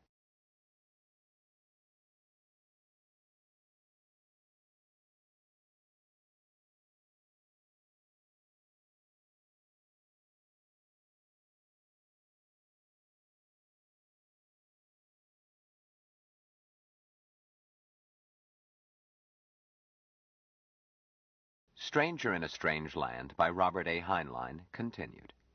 Cassette 2, Side 1. If he is alive, it could be that there's nothing sinister about it. After all, public figures do use doubles. Perhaps in 2 or 3 weeks our friend Smith will be in shape to stand the strain of public appearance. Then they will trot him out. But I doubt it like hell. Why? Use your head. Douglas has already failed one attempt to squeeze out of Smith what he wants, but Douglas can't afford to fail, so I think he will bury Smith deeper than ever, and we will never see the true man from Mars. Kill him? Jill said slowly. Why be rough? Lock him in a private nursing home and never let him learn anything. Oh, dear. Ben, what are we going to do? Caxton scowled. They own the bat and ball and are making the rules, but I am going to walk in with a fair witness and a tough lawyer and demand to see Smith. Maybe I can drag it into the open. I'll be right behind you. Like mischief you will. As you pointed out, it would ruin you professionally. But you need me to identify him. Face to face, I can tell a man who was raised by non-humans from an actor pretending to be such. But if anything goes wrong, you are my ace in the hole. A person who knows that they are pulling hanky-panky and has access to the inside of Bethesda Center. Honey, if you don't hear from me, you are on your own. Ben, they wouldn't hurt you. I'm fighting out of my weight, youngster. Ben, I don't like this. Look, if you get in to see him, what are you going to do? I'll ask him if he wants to leave the hospital. If he says yes, I'm going to invite him to come with me. In the presence of a fair witness, they won't dare stop him. Then what? He does need medical attention, Ben. He's not able to take care of himself. Caxton scowled again. I've been thinking of that. I can't nurse him. We could put him in my flat. And I could nurse him. We'll do it, Ben. Slow down. Douglas would pull some rabbit out of his hat and Smith would go back to Pokey. And so would both of us, maybe. He wrinkled his brow. I know one man who might get away with it. Who? Ever heard of Jubal Harshaw? Huh? Who hasn't? That's one of his advantages. Everybody knows who he is. It makes him hard to shove around. Being both a doctor of medicine and a lawyer, he is 3 times as hard to shove. But most important, he is so rugged and individualist that he would fight the whole Federation with just a pocket knife if it suited him, and that makes him 8 times as hard. I got acquainted with him during the disaffection trials. He is a friend I can count on. If I can get Smith out of Bethesda, I'll take him to Harshaw's place in the Poconos. And then just let those jerks try to grab him. Between my column and Harshaw's love for a fight, we'll give him a bad time. Chapter 7. Despite a late evening, Jill relieved as floor nurse 10 minutes early. She intended to obey Ben's order to stay out of his attempt to see the man from Mars, but she planned to be close by. Ben might need reinforcements. There were no guards in the corridor. Trays, medications, and 2 patients for surgery kept her busy for 2 hours. She had only time to check the door to suite K-12. It was locked, as was the door to the sitting room. She considered sneaking in through the sitting room, now that the guards were gone, but had to postpone it. She was busy. Nevertheless, she kept close check on everyone who came onto her floor. Ben did not show up, and discreet questions asked of her assistant on the switchboard assured her that neither Ben nor anyone had gone into Suite K-12 while Jill was elsewhere. It puzzled her. Ben had not set a time, but he had intended to storm the Citadel early in the day. Presently, she just had to snoop. During a lull, she knocked at the door of the watchroom, stuck her head in, and pretended surprise. "Oh, good morning, Doctor. I thought Dr. Frame was in here." The physician at the watch desk smiled as he looked her over. "I haven't seen him, nurse. I'm Dr. Brush. Can I help?" At the typical male reaction, Jill relaxed. "Nothing special. How is the man from Mars?" "Eh?" She smiled. "It's no secret to the staff, Doctor. Your patient—" She gestured at the inner door. "Huh?" He looked startled. "Did they have him here?" "Isn't he here now?" "Not by 6 decimal places. Mrs. Rose Bankerson, Dr. Garner's patient. We brought her in early this morning." "Really? What happened to the man from Mars?" "I haven't the faintest. Say, did I really just miss seeing Valentine Smith?" "He was here yesterday." "Some people have all the luck. Look what I'm stuck with." He switched on the peeping Tom above his desk. Jill saw in it a waterbed. Floating in it was a tiny old woman. "What's her trouble?" Nurse, if she didn't have money to burn, you might call it senile dementia. As it is, she is in for rest and a checkup." Jill made small talk, then pretended to see a call light. She went to her desk, dug out the night log. Yes, there it was. V.M. Smith, K-12, transfer. Below that was Rose S. Bankerson, Mrs., Red K-12. Diet kitchen instructed by Dr. Garner. No orders. Floor not responsible. Why had they moved Smith at night? To avoid outsiders, probably, but where had they taken him? Ordinarily, she would have called reception, but Ben's opinions, plus the phony broadcast, had made her jumpy. She decided to wait and see what she could pick up on the grapevine. But first, Jill went to the floor's public booth and called Ben. His office told her that Mr. Caxton had left town. She was startled, speechless. Then pulled herself together and left word for Ben to call. She called his home. He was not there. She recorded the same message. Ben Caxton had wasted no time. He retained James Oliver Cavendish. While any fair witness would do, the prestige of Cavendish was such that a lawyer was hardly necessary. The old gentleman had testified many times before the High Court, and it was said that the wills locked up in his head represented billions. Cavendish had received his training in total recall from the great Dr. Samuel Renshaw, and his hypnotic instruction as a fellow of the Rhine Foundation. His fee for a day was more than Ben made in a week, but Ben expected to charge it to the Post Syndicate. The best was none too good for this job. Caxton picked up the junior Frisbee of Biddle, Frisbee, Frisbee, Biddle, and Reed. Then they called for witness Cavendish. The spare form of Mr. Cavendish, wrapped in the white cloak of his profession, reminded Ben of the Statue of Liberty, and was almost as conspicuous. Ben had explained to Mark Frisbee what he intended to try, and Frisbee had pointed out that he had no rights, before they called for Cavendish. Once in the fair witness's presence, they conformed to protocol and did not discuss what he might see and hear. The cab dropped them on Bethesda Center. They went down to the director's office. Ben handed in his card and asked to see the director. An imperious female asked if he had an appointment. Ben admitted that he had none. "Then your chance of seeing Dr. Bromer is very slight. Will you state your business?" "Tell him," Caxton said loudly so that bystanders would hear, "that Caxton of the Crow's Nest is here with a lawyer and a fair witness to interview Valentine Michael Smith, the man from Mars."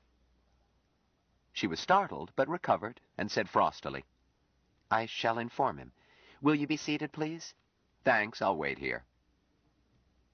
Frisbee broke out a cigar. Cavendish waited with the calm patience of one who has seen all manner of good and evil. Caxton jittered. At last, the Snow Queen announced, "Mr. Berquist will see you." "Berquist? Gil Berquist?" "I believe his name is Mr. Gilbert Berquist." Caxton thought about it. Gil Berquist was one of Douglas's platoon of stooges, executive assistants. "I don't want Berquist, I want the director."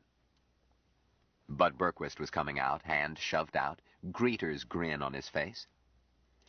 Benny Caxton, how are you, chum? Still peddling the same old hoke? He glanced at the witness. Same old hoke. What are you doing here, Gil? If I ever manage to get out of public service, I'm going to get me a column, too. Phone in 1,000 words of rumor and loaf the rest of the day. I envy you, Ben. I said, what are you doing here, Gil? I want to see the director, then see the man from Mars. I didn't come here for your high-level brush-off. Now, Ben, don't take that attitude. I'm here because Dr. Bromer has been driven frantic by the press, so the Secretary General sent me to take over the load. Okay. I want to see Smith. Ben, old boy, every reporter, special correspondent, feature writer, commentator, freelance, and sob sister wants that. Polly Peepers was here 20 minutes ago. She wanted to interview him on love life among the Martians. Berquist threw up both hands. I want to see Smith. Do I or don't I? Ben, let's go where we can talk over a drink. You can ask me anything. I don't want to ask you anything. I want to see Smith. This is my attorney, Mark Frisbee. As was customary, Ben did not introduce the fair witness. We've met, Berquist acknowledged. How's your father, Mark? Sinus is giving him fits? About the same. This foul climate. Come along, Ben. You too, Mark. Hold it, said Caxton. I want to see Valentine Michael Smith. I'm representing the Post Syndicate and indirectly representing 200 million readers. Do I see him? If not, say so out loud and state your legal authority for refusing. Berquist sighed. Mark, will you tell this keyhole historian that he can't burst into a sick man's bedroom? Smith made one appearance last night, against his physician's advice. The man is entitled to peace and quiet and a chance to build up his strength. There are rumors, Caxton stated, that the appearance last night was a fake. Berquist stopped smiling. Frisbee, he said coldly, do you want to advise your client concerning slander? Take it easy, Ben. I know the law on slander, Gil. But whom am I slandering? The man from Mars or somebody else? Name a name. I repeat, he went on, raising his voice, that I have heard that the man interviewed on 3D last night was not the man from Mars. I want to see him and ask him. The crowded reception hall was very quiet. Berquist glanced at the fair witness, then got his expression under control and said smilingly, Ben, it's possible that you have talked yourself into an interview, as well as a lawsuit. Wait a moment. He disappeared, came back fairly soon. I arranged it, he said wearily, though you don't deserve it, Ben. Come along. Just you. Mark, I'm sorry, but we can't have a crowd. Smith is a sick man. No, said Caxton. Huh? All three or none of us. Ben, don't be silly. You're receiving a very special privilege. Tell you what, Mark can come and wait outside, but you don't need him. Berquist nodded toward Cavendish. The witness seemed not to hear. Maybe not, but my column will state tonight that the administration refused to permit a fair witness to see the man from Mars. Berquist shrugged. Come along. Ben, I hope that slander suit clobbers you. They took the elevator out of deference to Cavendish's age, then rode a slide away past laboratories, therapy rooms, ward after ward. They were stopped by a guard who phoned ahead, and were at last ushered into a physio-data display room used for watching critically ill patients. This is Dr. Tanner, Berquist announced. Doctor, Mr. Caxton, and Mr. Frisbee. He did not, of course, introduce Cavendish. Tanner looked worried. Gentlemen, I must warn you of one thing. Don't do or say anything that might excite my patient. He is in an extremely neurotic condition and falls very easily into a state of pathological withdrawal. A trance, if you choose to call it that. Epilepsy? Asked Ben. A layman might mistake it for that. It is more like catalepsy. Are you a specialist, doctor? Psychiatry? Tanner glanced at Berquist. Yes, he admitted. Where did you do your advanced work? Berquist said, Ben, let's see the patient. You can quiz Dr. Tanner afterwards. Okay. Tanner glanced over his dials, then flipped a switch and stared into a peeping Tom. He unlocked a door and led them into an adjoining bedroom, putting a finger to his lips. The room was gloomy. We keep it semi-darkened because his eyes are not accustomed to our light levels, Tanner explained in a hushed voice. He went to a hydraulic bed in the center of the room. Mike, I've brought some friends to see you. Caxton pressed closer. Floating, half concealed by the way his body sank into the plastic skin and covered to his armpits by a sheet, was a young man. He looked at them, but said nothing. His smooth, round face was expressionless. So far as Ben could tell, this was the man on stereo the night before. He had a sick feeling that little Jill had tossed him a live grenade, a slander suit that might bankrupt him. You are Valentine Michael Smith? Yes. The man from Mars? Yes. You were on stereo last night? The man did not answer. Tanner said, I don't think he understands. Mike, you remember what you did with Mr. Douglas last night? The face looked petulant. Bright lights. Hurt. Yes, the lights hurt your eyes. Mr. Douglas had you say hello to people. The patient smiled slightly. Long ride in chair. Okay, agreed Caxton. I catch on. Mike, are they treating you all right? Yes. You don't have to stay here. Can you walk? Tanner said hastily, Now see here, Mr. Caxton. Berquist put a hand on Tanner's arm. I can walk a little tired. I'll see that you have a wheelchair. Mike, if you don't want to stay here, I'll take you anywhere you want to go. Tanner shook off Berquist's hand and said, I can't have you interfering with my patient. He's a free man, isn't he? Caxton persisted. Or is he a prisoner? Berquist answered, Of course he's free. Keep quiet, Doctor. Let the fool dig his own grave. Thanks, Gil. You heard him, Mike. You can go anywhere you like. The patient glanced fearfully at Tanner. No. No, no, no. Okay, okay. Tanner snapped. Mr. Berquist, this has gone far enough. All right, Doctor. Ben, that's enough. One more question. Caxton thought hard, trying to think what he could squeeze out of it. Apparently Jill had been wrong. Yet she had not been wrong, or so it seemed last night. One more question, Berquist begrudged. Thanks. Mike, last night Mr. Douglas asked you some questions. The patient made no comment. Let's see. He asked you what you thought of the girls here on Earth, didn't he? The patient's face broke into a big smile. Gee. Yes, Mike. When and where did you see these girls? The smile vanished. The patient glanced at Tanner, then stiffened. His eyes rolled up, and he drew himself into fetal position, knees up, head bent, arms across his chest. Tanner snapped, Get out of here! He moved quickly and felt the patient's wrist. Berquist said savagely, That tears it! Caxton, will you get out, or shall I call the guards? Oh, we're getting out, Caxton agreed. All but Tanner left the room, and Berquist closed the door. Just one point, Gil, Caxton insisted. You've got him boxed up. So just where did he see those girls? Eh? Don't be silly. He's seen lots of girls. Nurses, laboratory technicians, you know. But I don't. I understood he had nothing but male nurses and that female visitors had been rigidly excluded. Eh? Don't be preposterous. Berquist looked annoyed. Then suddenly grinned. You saw a nurse with him on stereo last night. Oh. So I did. Caxton shut up. They did not discuss it until the three were in the air. Then Frisbee remarked, Ben, I don't suppose the Secretary General will sue you. Still, if you have a source for that rumor, we had better perpetuate the evidence. Forget him, Mark. He won't sue. Ben glowered at the floor. How do we know that was the man from Mars? Eh? Come off it, Ben. How do we know? We saw a man about the right age in a hospital bed. We have Berquist's word for it, and Berquist got his start in politics, issuing denials.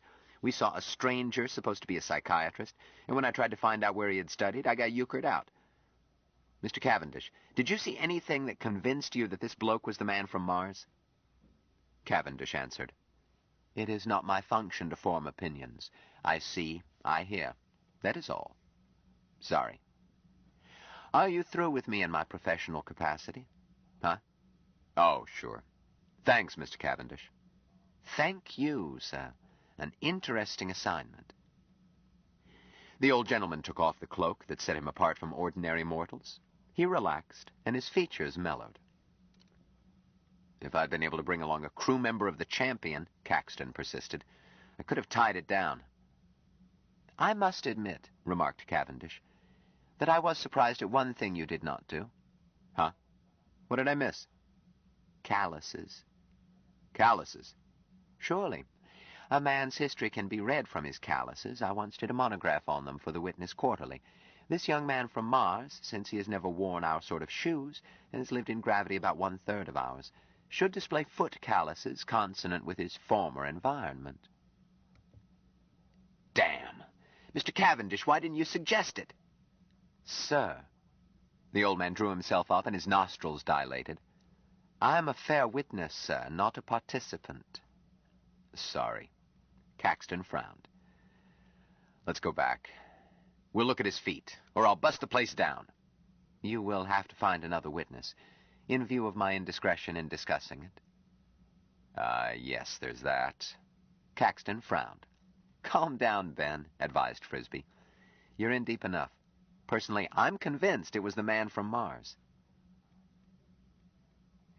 Caxton dropped them, then set the cab to hover while he thought.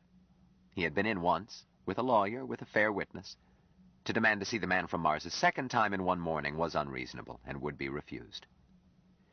But he had not acquired a syndicated column through being balked. He intended to get in. How? Well, he knew where the putative man from Mars was kept. Get in as an electrician? Too obvious. He would never get as far as Dr. Tanner. Was Tanner a doctor? Medical men tended to shy away from hanky-panky, contrary to their code. Take that ship's surgeon Nelson. He had washed his hands of the case simply because... Wait a minute.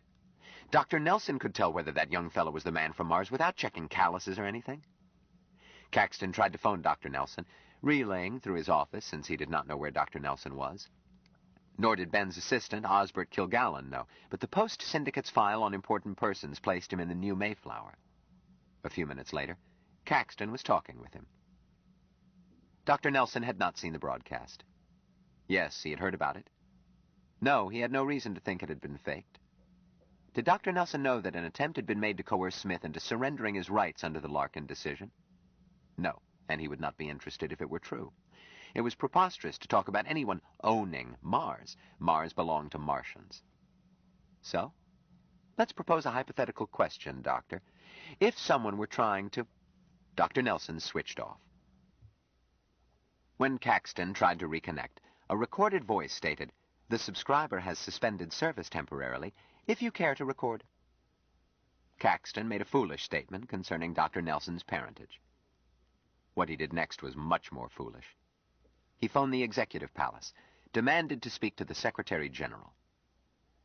In his years as a snooper, Caxton had learned that secrets could often be cracked by going to the top, and there making himself unbearably unpleasant. He knew that twisting the tiger's tail was dangerous. He understood the psychopathology of great power as thoroughly as Jill Boardman did not. But he relied on his position as a dealer in another sort of power, almost universally appeased. What he forgot was that, in phoning the palace from a taxicab, he was not doing so publicly. Caxton spoke with half a dozen underlings and became more aggressive with each one. He was so busy that he did not notice when his cab ceased to hover. When he did notice, it was too late. The cab refused to obey orders. Caxton realized bitterly that he had let himself be trapped by a means no hoodlum would fall for. His call had been traced, his cab identified, its robot pilot placed under orders of an overriding police frequency, and the cab was being used to fetch him in, privately, and with no fuss. He tried to call his lawyer. He was still trying when the taxicab landed inside a courtyard, and his signal was cut off by its walls. He tried to leave the cab, found that the door would not open, and was hardly surprised to discover that he was fast losing consciousness. Chapter 8. Jill told herself that Ben had gone off on another scent and had forgotten to let her know. But she did not believe it. Ben owed his success to meticulous attention to human details. He remembered birthdays, and would rather have welched on a poker debt than have omitted a bread-and-butter note. No matter where he had gone, nor how urgently, he would have, taken 2 minutes in the air to record a message to her. He must have left word. She called his office at her lunch break and spoke with Ben's researcher and office chief, Osbert Kilgallen. He insisted that Ben had left no message for her, nor had any come in since she had called. Did he say when he would be back? No, but we always have columns on the hook to fill in when one of these things comes up. Well, where did he call you from? Or am I being snoopy? Not at all, Miss Boardman. He did not call. It was a stat print, filed from Paoli Flat in Philadelphia. Jill had to be satisfied with that. She lunched in the nurse's dining room and picked at her food. It wasn't, she told herself, as if anything were wrong, or as if she were in love with the lunk. Hey, Boardman, snap out of the fog. Jill looked up to find Molly Wheelwright, the Wing's dietitian, looking at her. Sorry. I said, since when does your floor put charity patients in luxury suites? We don't. Isn't K-12 on your floor? K-12? That's not charity. It's a rich old woman so wealthy that she can pay to have a doctor watch her breathe. Humph. She must have come into money awfully suddenly. She's been in the NP ward of the geriatric sanctuary the past 17 months. Some mistake. Not mine. I don't allow mistakes in my kitchen. That tray is tricky. Fat-free diet and a long list of sensitivities plus concealed medication. Believe me, dear, a diet order can be as individual as a fingerprint. Miss Wheelwright stood up. Gotta run, chicks. What was Molly sounding off about? A nurse asked. Nothing. She's mixed up. It occurred to Jill that she might locate the man from Mars by checking diet kitchens. She put the idea out of her mind. It would take days to visit them all. Bethesda Center had been a naval hospital back when wars were fought on oceans, and enormous even then. It had been transferred to health education and welfare and expanded. Now it belonged to the Federation and was a small city. But there was something odd about Mrs. Bankerson's case. The hospital accepted all classes of patients, private, charity, and government. Jill's floor usually had government patients, and its suites were for Federation senators or other high officials. It was unusual for a private patient to be on her floor. Mrs. Bankerson could be overflow, if the part of the center open to the fee-paying public had no suite available. Yes, probably that was it. She was too rushed after lunch to think about it, being busy with admissions. Shortly, she needed a powered bed. The routine would be to phone for one, but storage was in the basement, a quarter of a mile away, and Jill wanted it at once. She recalled having seen the powered bed which belonged to K-12 parked in the sitting room of that suite. She remembered telling those Marines not to sit on it. Apparently it had been shoved there when the flotation bed had been installed. Probably it was still there. If so, she could get it at once. The sitting room door was locked, and she found that her pass key would not open it. Making a note to tell maintenance, she went to the watchroom of the suite, intending to find out about the bed from the doctor watching Mrs. Bankerson. The physician was the one she had met before, Dr. Brush. He was not an intern nor a resident, but had been brought in for this patient, so he had said, by Dr. Garner. Brush looked up as she put her head in. Miss Boardman, just the person I need. Why didn't you ring? How's your patient? She's all right, he answered, glancing at the peeping Tom. But I am not. Trouble? About 5 minutes worth. Nurse, could you spare me that much of your time and keep your mouth shut? I suppose so. Let me use your phone and I'll tell my assistant where I am. No, he said urgently. Just lock that door after I leave and don't open it until you hear me rap shaving a haircut. That's a good girl. All right, sir, Jill said dubiously. Am I to do anything for your patient? No, just sit and watch her in the screen. Don't disturb her. Well, if anything happens, where will you be? In the doctor's lounge? I'm going to the men's washroom down the corridor. Now shut up, please. This is urgent. He left, and Jill locked the door. Then she looked at the patient through the viewer and ran her eye over the dials. The woman was asleep, and displays showed pulse strong and breathing even and normal. Jill wondered why a death watch was necessary. Then she decided to see if the bed was in the far room. While it was not according to Dr. Brush's instructions, she would not disturb his patient. She knew how to walk through a room without waking a patient, and she had decided years ago that what doctors did not know rarely hurt them. She opened the door quietly and went in. A glance assured her that Mrs. Bankerson was in the typical sleep of the senile. Walking noiselessly, she went to the sitting room. It was locked, but her pass key let her in. She saw that the powered bed was there. Then she saw that the room was occupied. Sitting in a chair with a picture book in his lap was the man from Mars. Smith looked up and gave her the beaming smile of a delighted baby. Jill felt dizzy.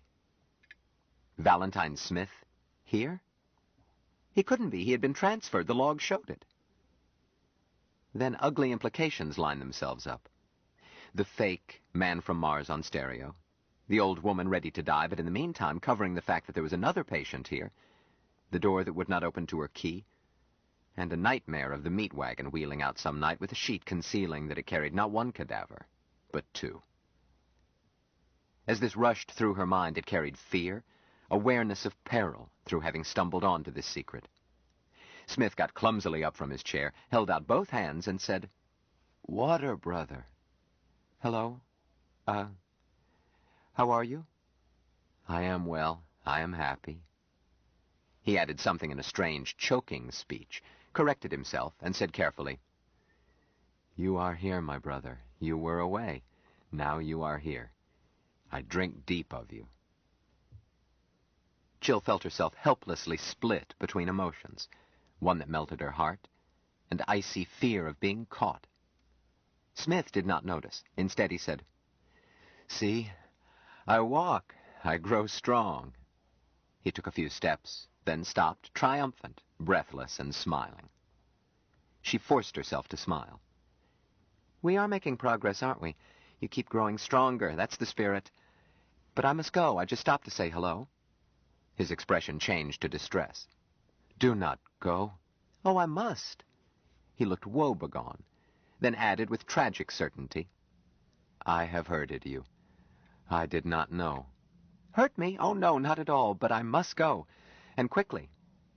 His face was without expression. He stated rather than asked, "Take me with you, my brother." "What?" "Oh, I can't, and I must go at once. Look, don't tell anyone I was here, please." "Not tell them my water brother was here?" "Yes, don't tell anyone." I'll come back. You be a good boy and wait, and don't tell anyone." Smith digested this, looked serene. "I will wait. I will not tell." "Good." Jill wondered how she could keep her promise. She realized now that the broken lock had not been broken, and her eye went to the corridor door and saw why she had not been able to get in. A hand bolt had been screwed to the door. As was always the case, bathroom doors and other doors that could be bolted were arranged to open also by passkey so the patients could not lock themselves in. Here the lock kept Smith in, and a bolt of the sort not permitted in hospitals kept out even those with passkeys. Jill opened the bolt. "You wait. I'll come back." "I shall, waiting." When she got back to the watchroom, she heard the tock-tock-tock-tock, tock-tock signal that Brush had said he would use. She hurried to let him in. He burst in, saying savagely, "Where were you, nurse? I knocked 3 times." He glanced suspiciously at the inner door. "I saw your patient turn over," she lied quickly. "I was arranging her collar pillow." "Damn it, I told you simply to sit at my desk." Jill knew suddenly that the man was frightened. She counterattacked. "Doctor," she said coldly, "your patient is not my responsibility, but since you entrusted her to me, I did what seemed necessary since you questioned it. Let's get the wing superintendent." "Huh? No. Forget it." "No, sir. A patient that old can smother in a waterbed. Some nurses will take any blame from a doctor, but not me. Let's call the superintendent." "What?" "Look, Miss Boardman, I popped off without thinking." "I apologize." "Very well, doctor," Jill answered stiffly. "Is there anything more?" No, thank you. Thanks for standing by for me. Well, be sure not to mention it, will you?" "I won't mention it." "You bet your sweet life I won't. But what do I do now? Oh, I wish Ben were in town." She went to her desk and pretended to look over papers. Finally, she remembered to phone for the powered bed she had been after. Then she sent her assistant on an errand and tried to think. Where was Ben? If he were in touch, she would take 10 minutes relief, call him, and shift the worry onto his broad shoulders. But Ben, damn him, was off sky-oodling and letting her carry the ball. Or was he? A fret that had been burrowing in her subconscious finally surfaced. Ben would not have left town without letting her know the outcome of his attempt to see the man from Mars. As a fellow conspirator, it was her right, and Ben always played fair. She could hear in her head something he had said. "If anything goes wrong, you are my ace in the hole. Honey, if you don't hear from me, you are on your own." She had not thought about it at the time, as she had not believed that anything could happen to Ben. Now she thought about it. There comes a time in the life of every human when he or she must decide to risk his life, his fortune, and his sacred honor on an outcome dubious. Jill Boardman encountered her challenge and accepted it at 3:47 that afternoon. The man from Mars sat down when Jill left. He did not pick up the picture book, but simply waited in a fashion which may be described as patient only because human language does not embrace Martian attitudes. He held still with quiet happiness because his brother had said that he would return. He was prepared to wait without moving, without doing anything, for several years. He had no clear idea how long it had been since he had shared water with this brother. Not only was this place curiously distorted in time and shape, with sequences of sights and sounds not yet grokked, but also the culture of his nest took a different grasp of time from that which is human. The difference lay not in longer lifetimes, as counted in Earth years, but in basic attitude. "It is later than you think" could not be expressed in Martian, nor could "haste makes waste," though for a different reason. The first notion was inconceivable, while the latter was an unexpressed Martian basic, as unnecessary as telling a fish to bathe. But, as it was in the beginning, is now, and ever shall be, was so Martian in mood that it could be translated more easily than 2 + 2 makes 4, which was not a truism on Mars. Smith waited. Brush came in and looked at him. Smith did not move, and Brush went away. When Smith heard a key in the outer door, he recalled that he had heard this sound somewhat before the last visit of his water brother, so he shifted his metabolism in preparation, in case the sequence occurred again. He was astonished when the outer door opened, and Jill slipped in, as he had not been aware that it was a door. But he grokked it at once, and gave himself over to the joyful fullness which comes only in the presence of one's nestlings, one's water brothers, and, under certain circumstances, in the presence of the old ones. His joy was muted by awareness that his brother did not share it. He seemed more distressed than was possible, save in one about to discorporate because of shameful lack or failure. But Smith had learned that these creatures could endure emotions dreadful to contemplate and not die. His brother Mahmoud underwent a spiritual agony 5 times daily, and not only did not die, but it urged the agony on him as a needful thing.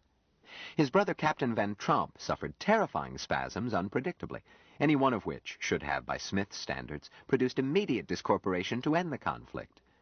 Yet that brother was still corporate, so far as he knew. So he ignored Jill's agitation. Jill handed him a bundle.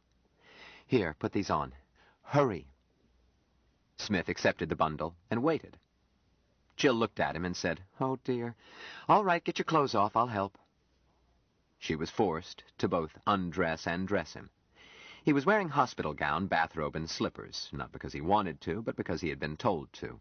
He could handle them by now, but not fast enough to suit Jill. She skinned him quickly. She being a nurse and he never having heard of the modesty taboo, nor would he have grasped it.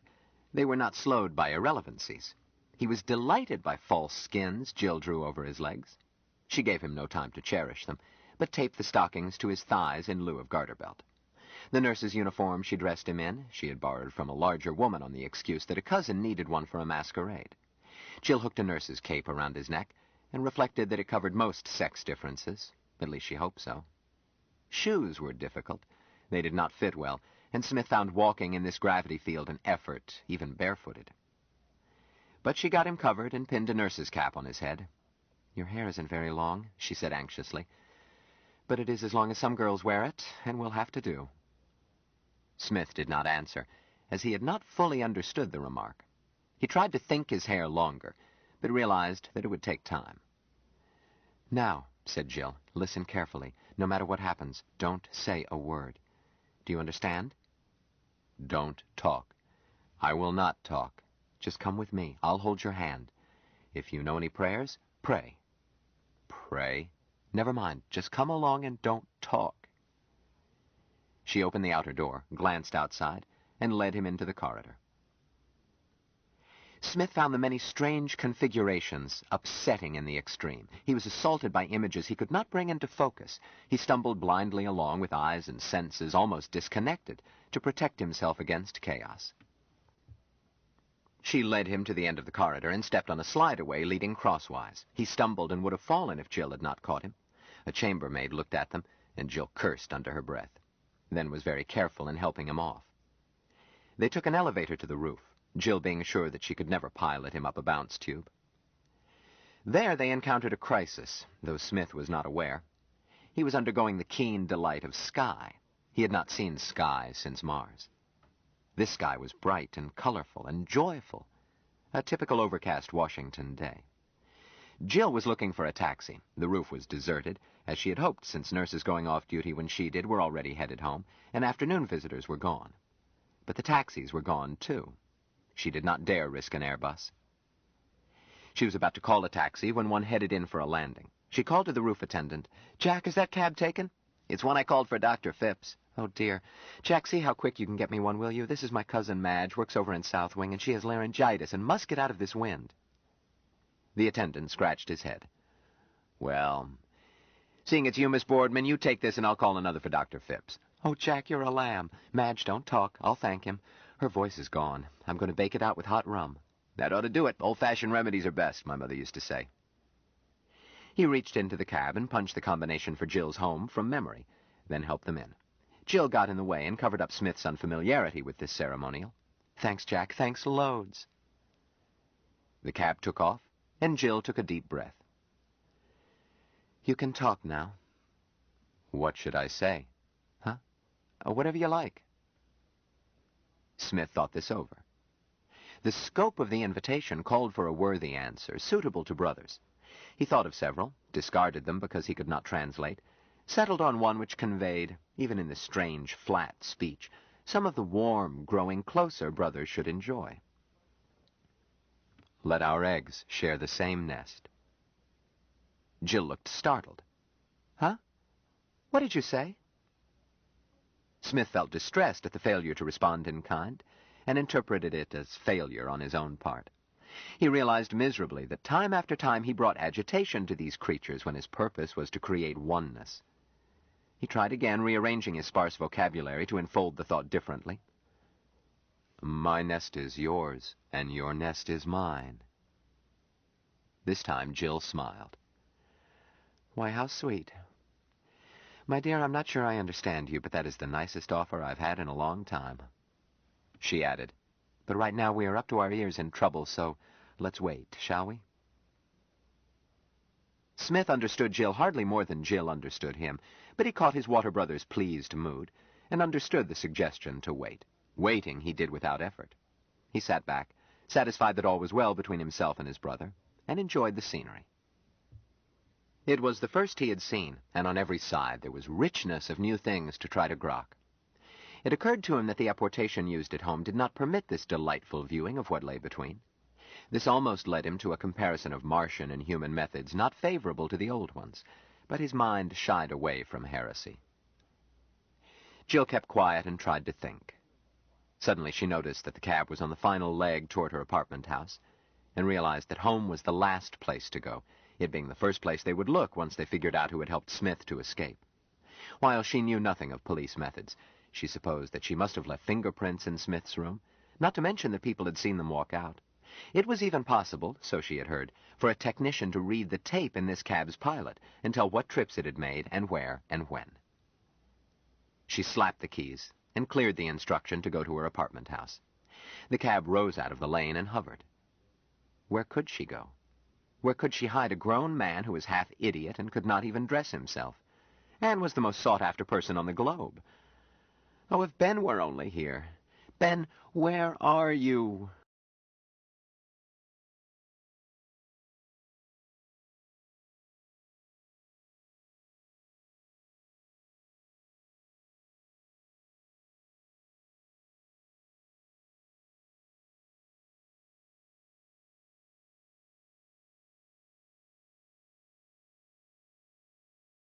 Stranger in a Strange Land by Robert A. Heinlein continued. Cassette 2, Side 2. Where could she hide a grown man who was half idiot and could not even dress himself, and was the most sought-after person on the globe? Oh, if Ben were only here. Ben, where are you? She picked up the phone and rather hopelessly punched Ben's number. Her spirits jumped when a man answered, then slumped when she realized that it was not Ben, but his major domo. Oh, sorry, Mr. Kilgallen. This is Jill Boardman. I thought I had called Mr. Caxton's home. You did. I have his calls relayed to the office when he is away more than 24 hours. Then he is still away? Yes. May I help you? No. Mr. Kilgallen, isn't it strange that Ben should drop out of sight? Aren't you worried? Eh? Not at all. His message said that he did not know how long he would be gone. Isn't that odd? Not in Mr. Caxton's work, Miss Boardman. Well, I think there is something very odd about his absence. I think you ought to report it. You ought to spread it over every news service in the country, in the world. Even though the cab's phone had no vision circuit, Jill felt Osbert Kilgallen draw himself up. I'm afraid, Miss Boardman, that I must interpret my employer's instructions myself. If you don't mind my saying so, there is always some good friend phoning Mr. Caxton frantically whenever he's away. Some babe trying to get a hammerlock on him, Jill interpreted angrily, and this character thinks I'm the current one. It squelched any thought of asking Kilgallen for help. She switched off. Where could she go? A solution popped into her mind. If Ben was missing, and the authorities had a hand in it, the last place they would expect to find Valentine Smith would be Ben's apartment, unless they connected her with Ben, which seemed unlikely. They could dig a snack out of Ben's pantry, and she could borrow clothes for her idiot child.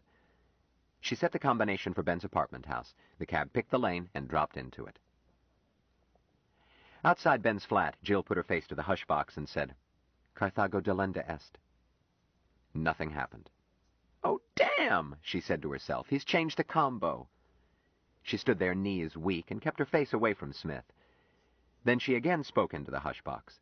The same circuit actuated the door or announced callers. She announced herself on the forlorn chance that Ben might have returned. Ben, this is Jill.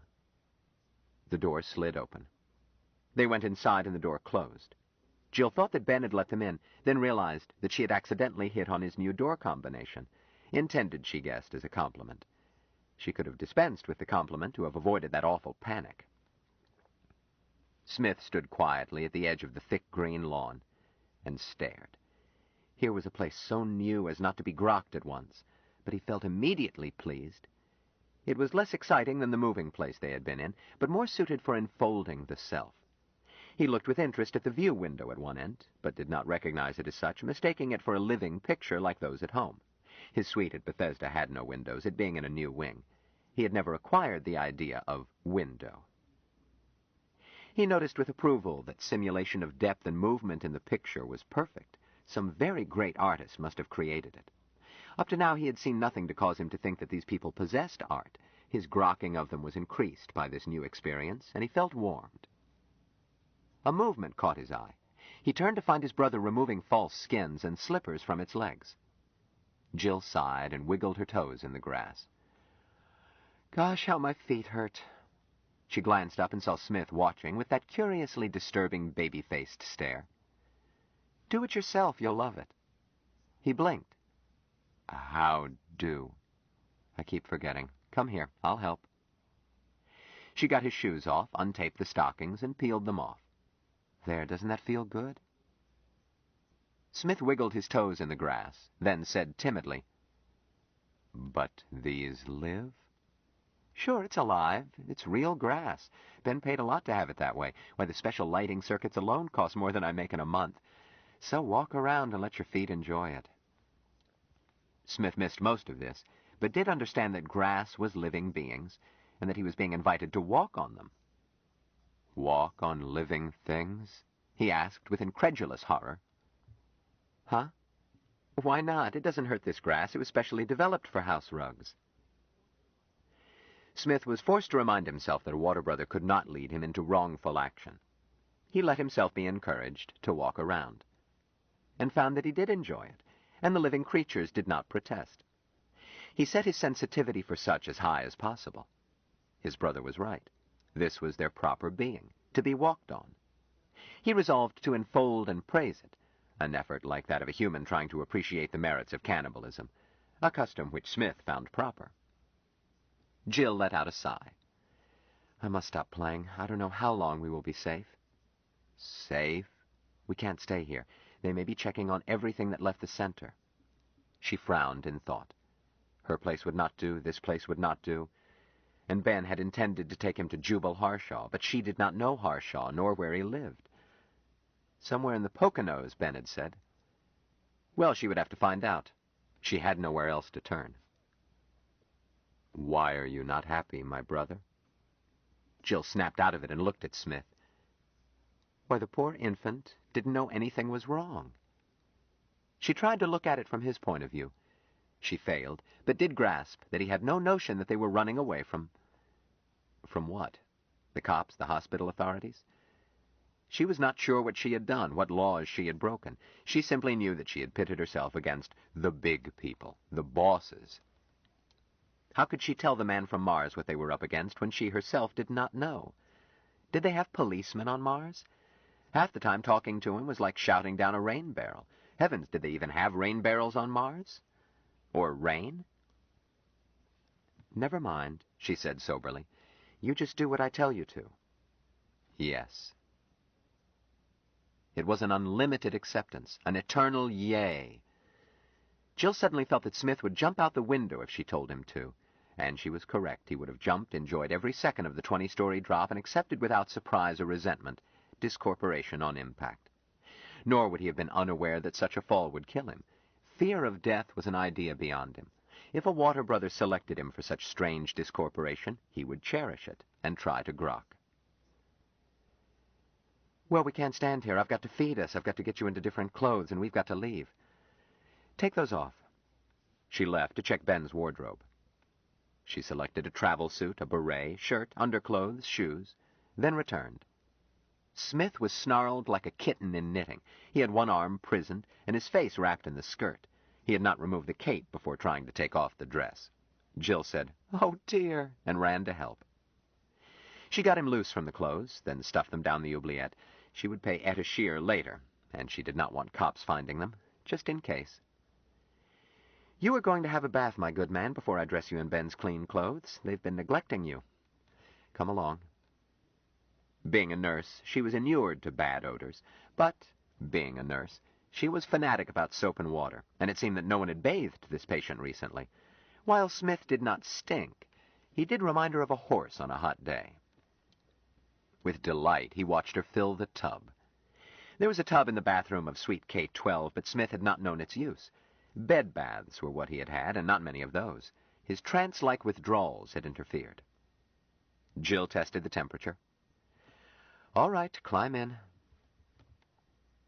Smith looked puzzled. Hurry, Jill said sharply. Get in the water. The words were in his human vocabulary, and Smith did as ordered, emotion shaking him. This brother wanted him to place his whole body in the water of life. No such honor had ever come to him. To the best of his knowledge, no one had ever been offered such a privilege. Yet he had begun to understand that these others did have greater acquaintance with the stuff of life, a fact not grokked, but which he must accept. He placed one trembling foot in the water, then the other, slipped down until water covered him completely. "Hey!" yelled Jill, and dragged his head above water. Was shocked to find that she seemed to be handling a corpse. Good Lord, he couldn't drown, not in that time. But it frightened her. She shook him. "Smith, wake up! Snap out of it!" From far away, Smith heard his brother call, and returned. His eyes ceased to be glazed, his heart speeded up. He resumed breathing. "Are you all right?" Jill demanded. "I am all right. I am very happy, my brother." "You scared me. Look, don't get under the water again. Just sit up the way you are now." "Yes, my brother." Smith added something in a croaking, meaningless to Jill, cupped a handful of water as if it were precious jewels and raised it to his lips. His mouth touched it. Then he offered it to Jill. "Hey, don't drink your bath water. Now, I don't want it either." "Not drink?" His defenseless hurt was such that Jill did not know what to do. She hesitated, then bent her head and touched her lips to the offering. Thank you. May you never thirst.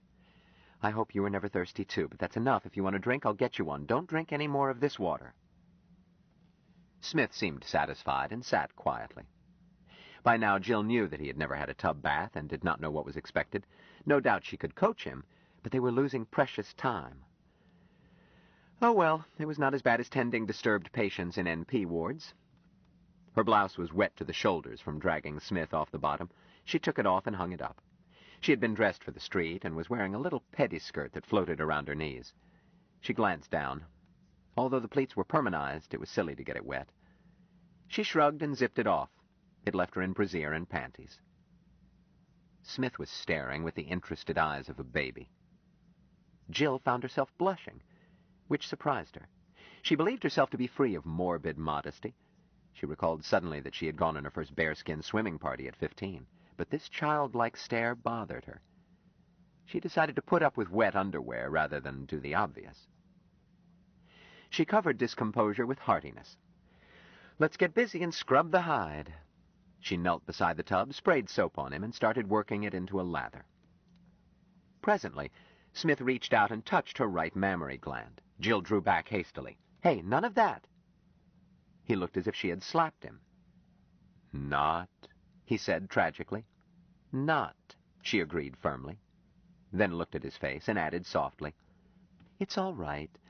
Just don't distract me. I'm busy. Jill cut the bath short, letting water drain and having him stand while she showered him off. Then she dressed while the blast dried him. The warm air startled him, and he began to tremble. She told him not to be afraid, and had him hold the grab rail. She helped him out of the tub.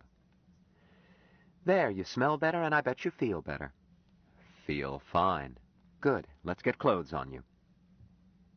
She led him into Ben's bedroom. But before she could explain, demonstrate, or assist in getting shorts on him, a man's voice scared her almost out of her senses. Open up in there. Jill dropped the shorts. Did they know anyone was inside? Yes, they must, else they would never have come here. That damned robocab must have given her away. Should she answer, or play possum? The shout over the announcing circuit was repeated. She whispered to Smith, Stay here, then went into the living room. Who is it? She called out, striving to keep her voice normal. Open in the name of the law. Open in the name of the law? Don't be silly. Tell me who you are before I call the police. We are the police. Are you Jillian Boardman? Me? I'm Phyllis O'Toole, and I'm waiting for Mr. Caxton. I'm going to call the police and report an invasion of privacy. Miss Boardman, we have a warrant for your arrest. Open up or it will go hard with you. I'm not Miss Boardman, and I'm calling the police. The voice did not answer. Jill waited, swallowing. Shortly, she felt radiant heat against her face. The door's lock began to glow red, then white. Something crunched, and the door slid open. 2 men were there. One stepped in, grinned, and said, That's the babe. Johnson, look around and find him. Okay, Mr. Berquist. Jill tried to be a roadblock. The man called Johnson brushed her aside and went toward the bedroom. Jill said shrilly, Where's your warrant? This is an outrage. Berquist said soothingly, Don't be difficult, sweetheart. Behave yourself, and they might go easy on you. She kicked at his shin. He stepped back nimbly. Naughty, naughty, he chided. Johnson, you find him? He's here, Mr. Berquist. Naked as an oyster. 3 guesses what they were up to. Never mind that. Bring him. Johnson reappeared, shoving Smith ahead, controlling him by twisting one arm. He didn't want to come. He'll come. Jill ducked past Berquist, threw herself at Johnson. He slapped her aside. None of that, you little slut. Johnson did not hit Jill as hard as he used to hit his wife before she left him, not nearly as hard as he hit prisoners who were reluctant to talk. Until then, Smith had shown no expression and had said nothing. He had simply let himself be forced along. He understood none of it, and had tried to do nothing at all. When he saw his water brother struck by this other, he twisted, got free, and reached toward Johnson. And Johnson was gone. Only blades of grass, straightening up where his big feet had been, showed that he had ever been there. Jill stared at the spot and felt that she might faint. Berquist closed his mouth, opened it, and said hoarsely, What did you do with him? He looked at Jill. Me? I didn't do anything. Don't give me that. You got a trap door or something? Where did he go? Berquist licked his lips. "I don't know." He took a gun from under his coat. "But don't try your tricks on me. You stay here. I'm taking him." Smith had relapsed into passive waiting. Not understanding what it was about, he had done only the minimum he had to do. But guns he had seen, in the hands of men on Mars, and the expression of Jill's face at having one aimed at her, he did not like. He grokked that this was one of the critical cusps in the growth of a being wherein contemplation must bring forth right action in order to permit further growth. He acted. The old ones had taught him well. He stepped toward Berquist. The gun swung to cover him. He reached out. And Berquist was no longer there. Jill screamed. Smith's face had been blank. Now it became tragically forlorn as he realized that he must have chosen wrong action at cusp.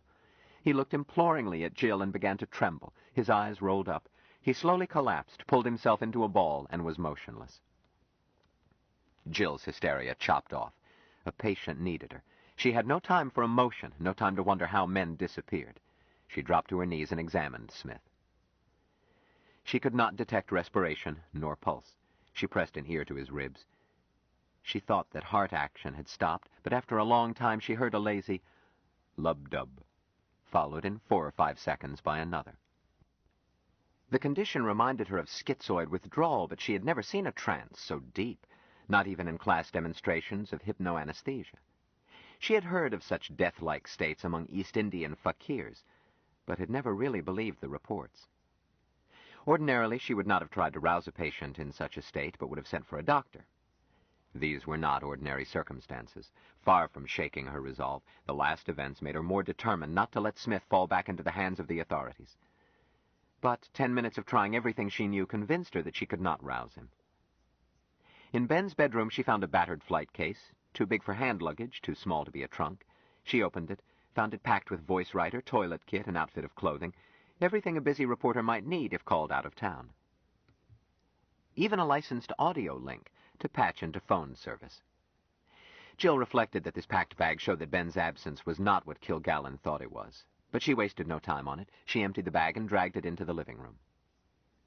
Smith outweighed her, but muscles acquired handling patients twice her size enabled her to dump him into the big bag. She had to refold him to close it. His muscles resisted force, but under gentle, steady pressure could be repositioned like putty. She patted the corners with some of Ben's clothes. She tried to punch air holes, but the bag was glass laminate. She decided that he could not suffocate with respiration so minimal and metabolic rate as low as it must be. She could barely lift the packed bag, straining with both hands, and she could not carry it, but it was equipped with red-cap casters. They cut ugly scars in Ben's grass rug before she got it to the parquet of the entranceway. She did not go to the roof. Another cab was the last thing she wanted. She went out by the service door in the basement. There was no one there but a young man checking a kitchen delivery. He moved aside and let her roll the bag out onto the pavement. "Hi, sister. What you got in the keister?" "A body," she snapped. He shrugged. "Ask a jerky question, get a jerky answer. I should learn." Part 2. His Preposterous Heritage. Chapter 9. The third planet from Sol held 230,000 more humans this day than yesterday.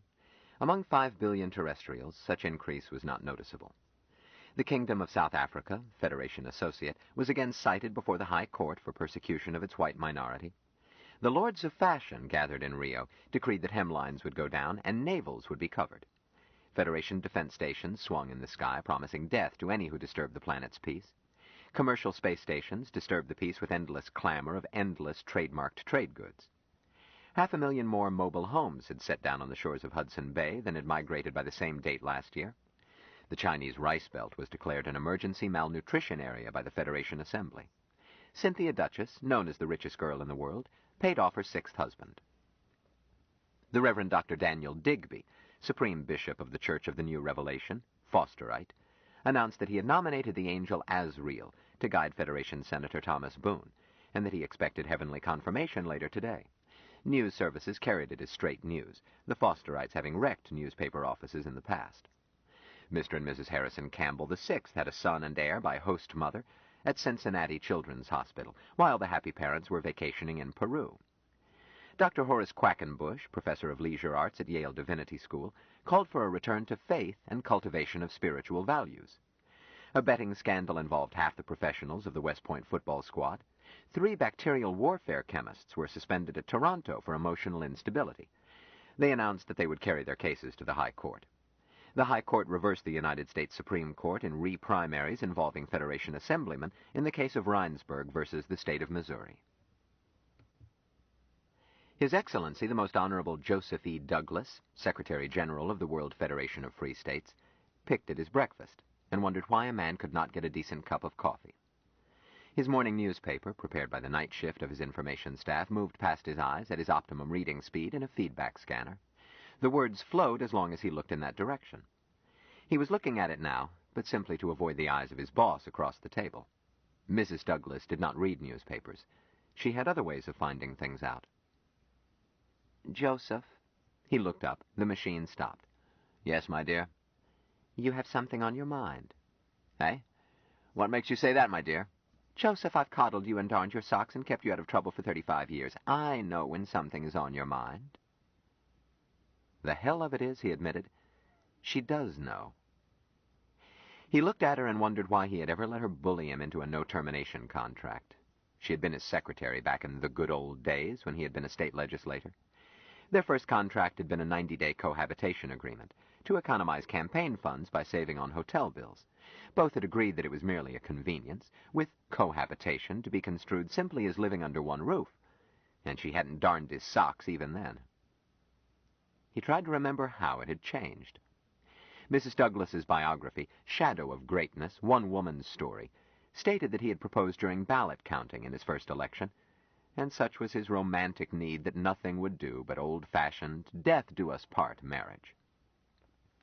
Well, there was no arguing with the official version. "Joseph, answer me." "Eh? Nothing, my dear. I spent a restless night." "I know. When they wake you in the night, don't I know it?" He reflected that her suite was 50 yards across the palace from his. "How do you know it, my dear?" "Huh? A woman's intuition. What was the message Bradley brought you?" "Please, my dear, I've got to finish the news before council meeting." "Joseph Edgerton Douglas, don't evade me." He sighed. "We've lost sight of that beggar Smith." "Smith? You mean the man from Mars?" "What do you mean, lost sight of? Ridiculous!" "Be that as it may, my dear, he's gone. Disappeared from his hospital room yesterday." "Preposterous. How could he?" "Disguised as a nurse, apparently." "But—" "Never mind. He's gone, that's the main thing. What muddle-headed scheme are you using to get him back?" "Well, we have people searching. Trusted ones. Berquist." "That garbage head. When you should be using every police officer from the FDS down to truant officers, you send Berquist?" "But, my dear, you don't see the situation. We can't. Officially, he isn't lost. You see, there's... well, the other chap, the, official man from Mars." "Oh." She drummed the table. "I told you that substitution scheme would get us in trouble." "But, my dear, you suggested it." "I did not, and don't contradict me." Send for Berquist." Berquist is out on his trail. He hasn't reported back yet." Berquist is halfway to Zanzibar by now. He's sold us out. I never did trust that man. I told you when you hired him that—" "When I hired him." Don't interrupt. That any man who takes money 2 ways would take it 3 ways. She frowned. Joseph, the Eastern Coalition is behind this. You can expect a vote of confidence move in the Assembly. Eh? I don't see why. Nobody knows it. Oh, for heaven's sake, everybody will know. The Eastern Coalition will see to that. Keep quiet and let me think. Douglas shut up. He read that the Los Angeles City County Council had petitioned the Federation for aid in their smog problem on the grounds the Ministry of Health had failed to provide something or other. A sop must be thrown to them, as Charlie was going to have a tough time being re-elected with the Fosterites running their own candidate. Lunar Enterprises was up 2 points at closing. Joseph. Yes, my dear. Our man from Mars is the only one. The one the Eastern Coalition will pop up with is a fake. That is how it must be. But, my dear, we can't make it stick. What do you mean we can't? We've got to. But we can't.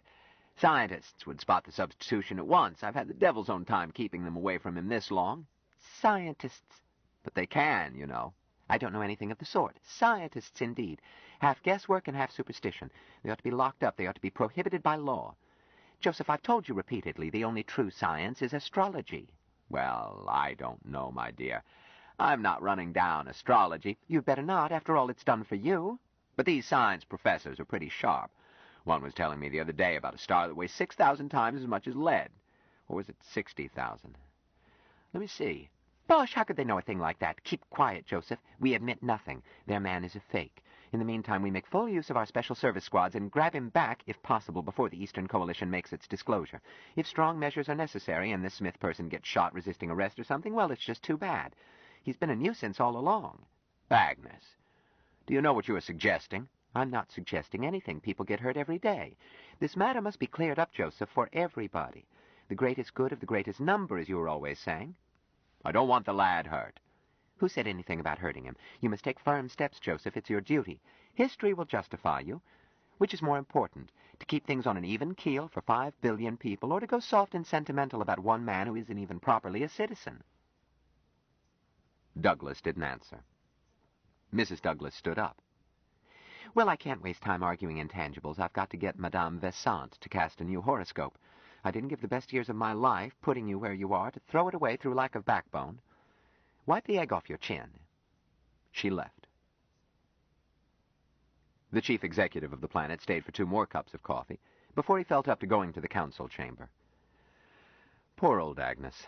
He guessed he had been a disappointment to her, and no doubt the change of life wasn't making things easier. Well, at least she was loyal, right to her toes. And we all have shortcomings.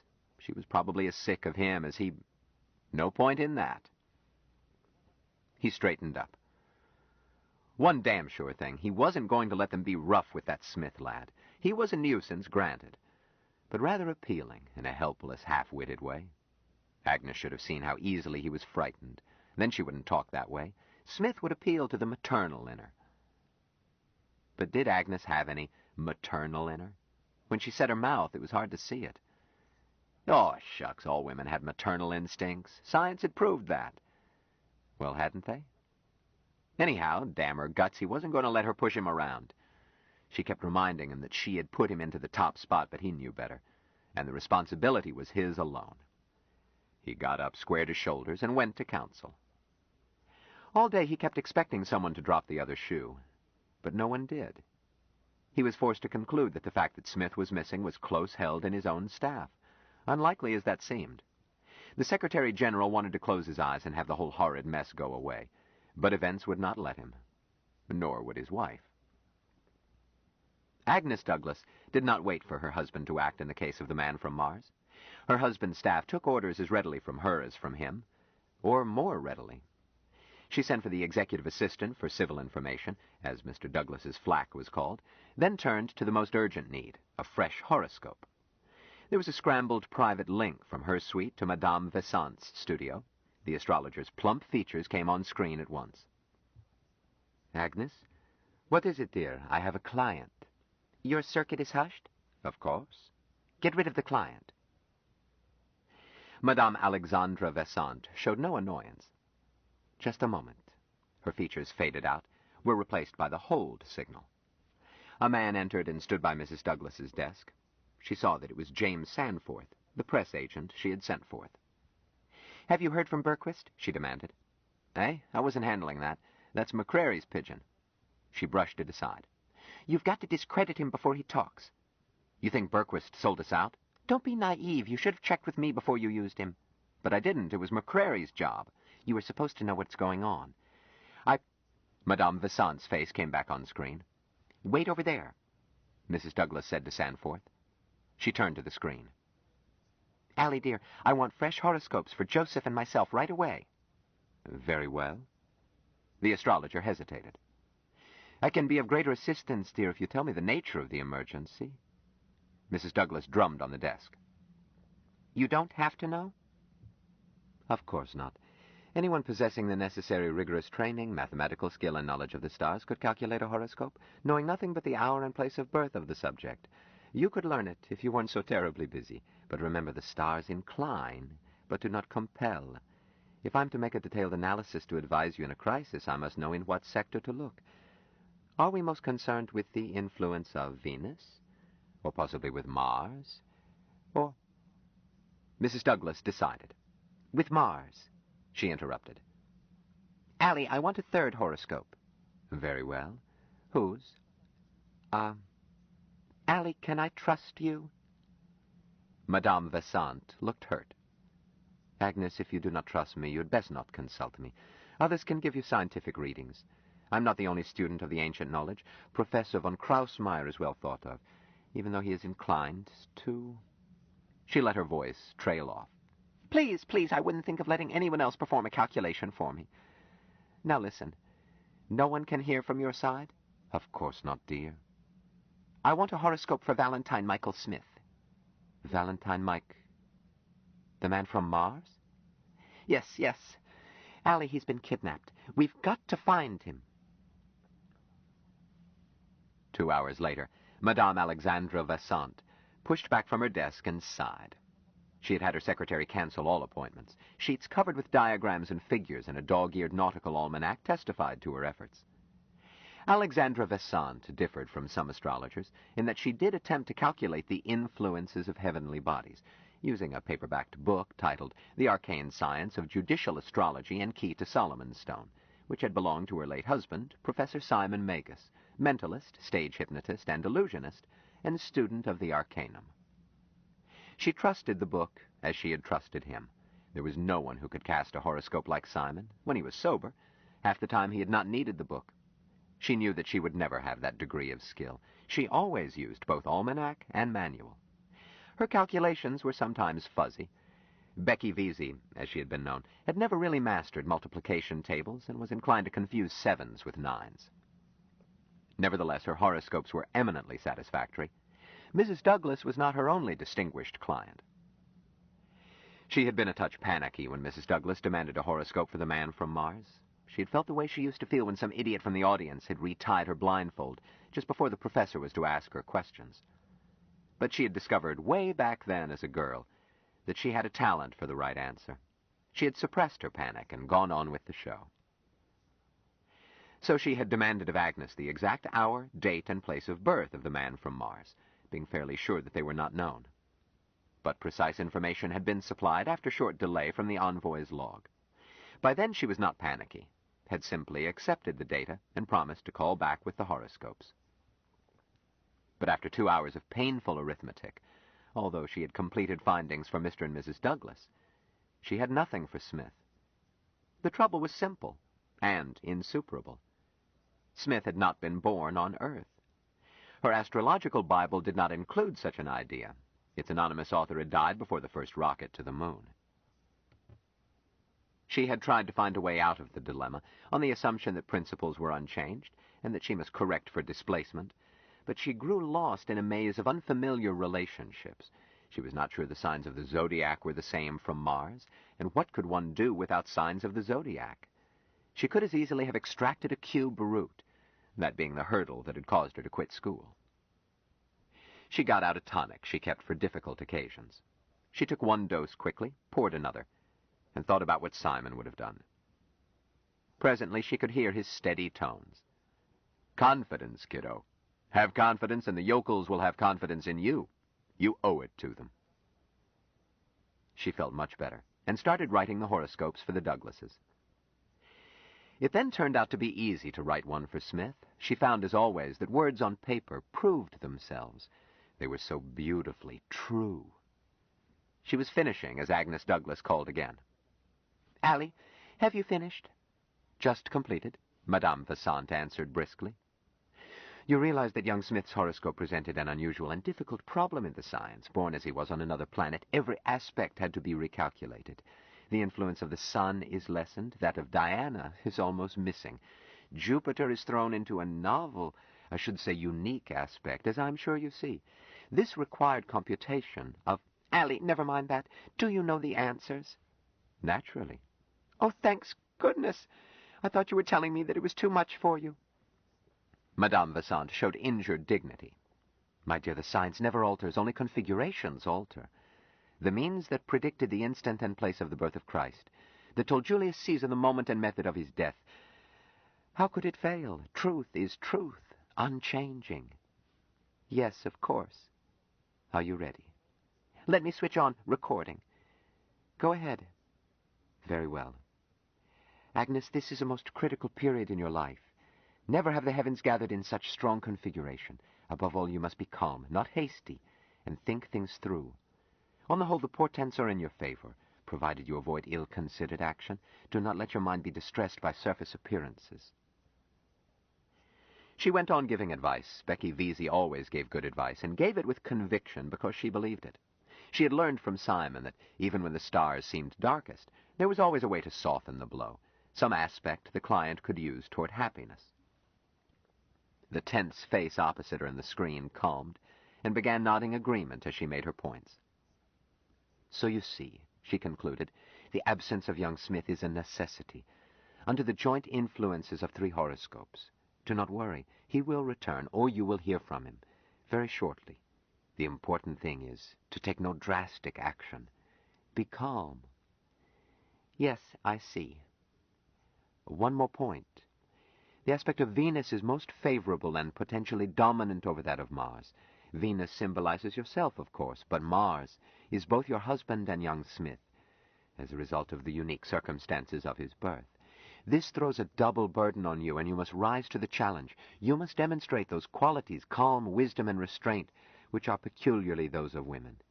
You must sustain your husband, guide him through this crisis, and soothe him. You must supply the Earth Mother's calm wells of wisdom.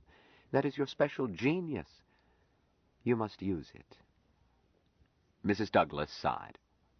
Allie, you are simply wonderful. I don't know how to thank you. Thank the ancient masters, whose humble student I am. I can't thank them, so I'll thank you. This isn't covered by retainer, Allie. There will be a present. No, Agnes. It is a privilege to serve. And it is my privilege to appreciate service. Allie, not another word.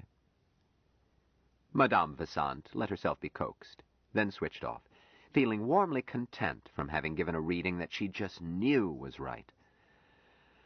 Poor Agnes. It was a privilege to smooth her path, make her burdens a little lighter. It made her feel good to help Agnes. It made Madame Vasant feel good to be treated as almost equal by the wife of the Secretary-General, although she did not think of it that way, not being snobbish. But young Becky Vesey had been so insignificant that the precinct committeeman could never remember her name, even though he noticed her bust. Becky Vesey had not resented it. Becky liked people. She liked Agnes Douglas. Becky Vesey liked everybody. She sat a while, enjoying the warm glow and just a nip more tonic, while her shrewd brain shuffled the bits she had picked up. Presently she called her stockbroker and instructed him to sell Lunar Enterprises short. He snorted. Allie, that reducing diet is weakening your mind. Listen, Ed. When it's down 10 points, cover me, even if it is still slipping. Then when it rallies 3 points, buy again. Then sell when it gets back to today's closing. There was a long silence. Allie, you know something. Tell Uncle Ed. The stars tell me, Ed. Ed made a suggestion astronomically impossible. All right, if you won't, you won't. I never did have sense enough to stay out of a crooked game. Mind if I ride along? Not at all, Ed. Just don't go heavy enough to let it show. This is a delicate situation with Saturn balanced between Virgo and Leo. As you say, Allie. Mrs. Douglas got busy at once, happy that Allie had confirmed all her judgments. She gave orders about the campaign to destroy the reputation of the missing Berquist, after sending for his dossier. She summoned Commandant Twitchell of the Special Service Squadrons. He left looking unhappy and made life unbearable for his executive officer. She instructed Sanforth to release another Man from Mars stereocast with a rumor from a source close to the administration that Smith was about to go, or possibly had gone, to a sanitarium high in the Andes to provide him with climate as much like Mars as possible. Then she thought about how to nail down Pakistan's votes. Presently she called her husband and urged him to support Pakistan's claim to a lion's share of the Kashmir thorium. Since he had been wanting to, he was not hard to persuade, although nettled by her assumption that he had been opposing it. With that settled, she left to address the daughters of the Second Revolution on Motherhood in the New World. Chapter 10. While Mrs. Douglas was speaking freely on a subject she knew little about, Jubal E. Harshaw, LL.B., M.D., S.C.D., bon vivant, gourmet, sybarite, popular author extraordinary, and neo-pessimist philosopher, was sitting by his pool at his home in the Poconos, scratching the gray thatch on his chest and watching his 3 secretaries splash in the pool. They were all amazingly beautiful. They were also amazingly good secretaries. In Harshaw's opinion, the principle of least action required that utility and beauty be combined. Anne was blonde, Miriam red-headed, and Dorcas dark. They ranged, respectively, from pleasantly plump to deliciously slender. Their ages spread over 15 years, but it was hard to tell which was the eldest. Harshaw was working hard. Most of him was watching pretty girls do pretty things with sun and water. One small, shuttered, soundproofed compartment was composing. He claimed that his method of writing was to hook his gonads in parallel with his thalamus and disconnect his cerebrum. His habits lent credibility to the theory. A microphone on a table was hooked to a voice writer, but he used it only for notes. When he was ready to write, he used a stenographer and watched her reactions. He was ready now. "Front!" he shouted. "Anne is front," answered Dorcas. "I'll take it that splash was Anne." "Dive in and get her." The brunette cut the water. Moments later, Anne climbed out, put on a robe, and sat down at the table. She said nothing and made no preparations. Anne had total recall. Harshaw picked up a bucket of ice over which brandy had been poured, took a swig. "Anne, I've got a sick-making one. It's about a little kitten that wanders into a church on Christmas Eve to get warm. Besides being starved and frozen and lost, the kitten has, God knows why, an injured paw. All right, start. Snow had been falling since..." "What pen name?" Use Molly Wadsworth. This one is pretty icky. Title it The Other Manger. Start again."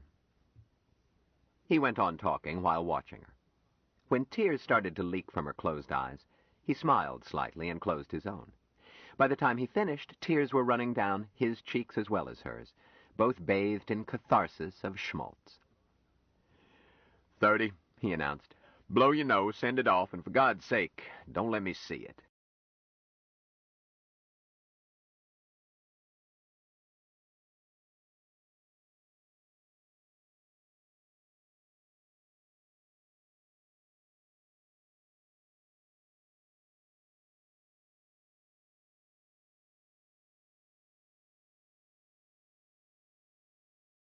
Stranger in a Strange Land by Robert A. Heinlein, continued. Cassette 3, Side 1. 30, he announced. "Blow your nose, send it off, and for God's sake, don't let me see it." "Jubal, aren't you ever ashamed?" "Nope." "Someday I'm going to kick you right in your fat stomach for one of these." "I know. Get your fanny indoors and take care of it before I change my mind." "Yes, boss." She kissed his bald spot as she passed behind his chair. Harshaw yelled, "Front!" and Miriam started toward him. A loudspeaker mounted on the house came to life. "Boss!" Harshaw uttered one word, and Miriam clucked. He added, "Yes, Larry?" The speaker answered, "There's a dame down here at the gate, and she's got a corpse with her." Harshaw considered this. "Is she pretty?" Yes." "Then why are you sucking your thumb? Let her in." Harshaw sat back. "Start," he said. City montage dissolving into medium 2-shot interior. A cop is seated in a straight chair, no cap, collar open, face covered with sweat. We see the back of the other figure, depth between us and cop. Figure raises a hand, bringing it back and almost out of the tank. He slaps the cop with a heavy, meaty sound, dubbed. Harshaw glanced up and said, "Pick up from there." A car was rolling up the hill toward the house. Jill was driving. A young man was beside her. As the car stopped, the man jumped out as if happy to divorce himself from it. "There she is, Jubal." "So I see. Good morning, little girl. Larry, where is this corpse?" "Back seat, boss. Under a blanket." "But it's not a corpse," Jill protested. "It's... Ben said that you... I mean..." She put her head down and sobbed. "There, my dear," Harshaw said gently. "Few corpses are worth tears. Dorcas, Miriam, take care of her. Give her a drink and wash her face." He went to the back seat, lifted the blanket. Jill shrugged off Miriam's arm and said shrilly, "You've got to listen. He's not dead. At least I hope not. He's... Oh, dear." She started to cry again. "I'm so dirty and so scared." "Seems to be a corpse," Harshaw mused. "Body temperature down to air temperature, I judge. Rigor not typical. How long has he been dead?" "But he's not. Can't we get him out of there? I had an awful time getting him in." "Surely. Larry, help me. And quit looking green. If you puke, you'll clean it up." They got Valentine Michael Smith out and laid him on the grass. His body remained stiff, huddled together. Dorcas fetched Dr. Harshaw's stethoscope, set it on the ground, switched it on, and stepped up the gain. Harshaw stuck the headpiece in his ears, started sounding for heartbeat. "I'm afraid you're mistaken," he said gently to Jill. "This one is beyond my help. Who was he?" Jill sighed. Her face was drained of expression, and she answered in a flat voice. "He was the man from Mars. I tried so hard." "I'm sure you did. The man from Mars?" "Yes. Ben Caxton said you were the one to come to." "Ben Caxton, eh? I appreciate the confidence." "Hush." Harshaw gestured for silence. He looked puzzled, then surprise burst over his face. "Hard action. I'll be a babbling baboon. Dorcas, upstairs, the clinic, third drawer in the locked part of the cooler. The code is Sweet Dreams. Bring the drawer and a 1cc hypo." "Right away." "Doctor, no stimulants." Harshaw turned to Jill. "Eh?" "I'm sorry, sir. I'm just a nurse. But this case is different. I know." He's my patient now, nurse. But about 40 years ago, I found out I wasn't God, and 10 years later, I discovered I wasn't even Aesculapius. What do you want to try?" I want to try to wake him. If you do anything to him, he goes deeper into it. Go ahead. Just don't use an axe. Then we'll try my methods." Yes, sir." Jill knelt, started trying to straighten Smith's limbs. Harshaw's eyebrows went up when he saw her succeed. Jill took Smith's head in her lap. "Please wake up," she said softly. "This is your water brother." Slowly the chest lifted. Smith let out a long sigh, and his eyes opened. He looked up at Jill and smiled his baby smile. He looked around. The smile left him. "It's all right," Jill said quickly. "These are friends." "Friends?" "All of them are your friends. Don't worry, and don't go away again. Everything is all right." He lay quiet, with eyes open, staring at everything. He seemed as content as a cat in a lap. 25 minutes later, both patients were in bed. Jill had told Harshaw, before the pill he gave her took hold, enough to let him know that he had a bear by the tail. He looked at the utility car Jill had arrived in. Lettered across it was Redding Rentals, perma-powered ground equipment. Deal with the Dutchman. "Larry, is the fence hot?" "No." "Switch it on. Then polish every fingerprint off that heap when it gets dark. Drive over the other side of Redding. Better go almost to Lancaster and leave it in a ditch. Then go to Philadelphia, catch the Scranton shuttle, come home from there." "Sure thing, Jubal." "Say, is he really the man from Mars?" "Better hope not. If he is and they catch you before you dump that wagon and connect you with him, they'll quiz you with a blowtorch." "I think he is." "I scan it. Should I rob a bank on the way back?" "Probably the safest thing you can do." "Okay, boss." Larry hesitated. "Mind if I stay overnight in Philly?" "Suit yourself. But what in God's name can a man do at night in Philadelphia?" Harshaw turned away. "Front!" Jill slept until dinner, awoke refreshed and alert. She sniffed the air from the grill overhead and surmised that the doctor had offset the hypnotic with a stimulant. While she slept, someone had removed her dirty, torn clothes and had left a dinner dress and sandals. The dress was a fair fit. Jill concluded that it must belong to the one called Miriam. She bathed and painted and combed and went down to the living room feeling like a new woman. Dorcas was curled in a chair doing needlepoint. She nodded as if Jill were part of the family, turned back to her fancy work. Harshaw was stirring a mixture in a frosty pitcher. "Drink?" he said.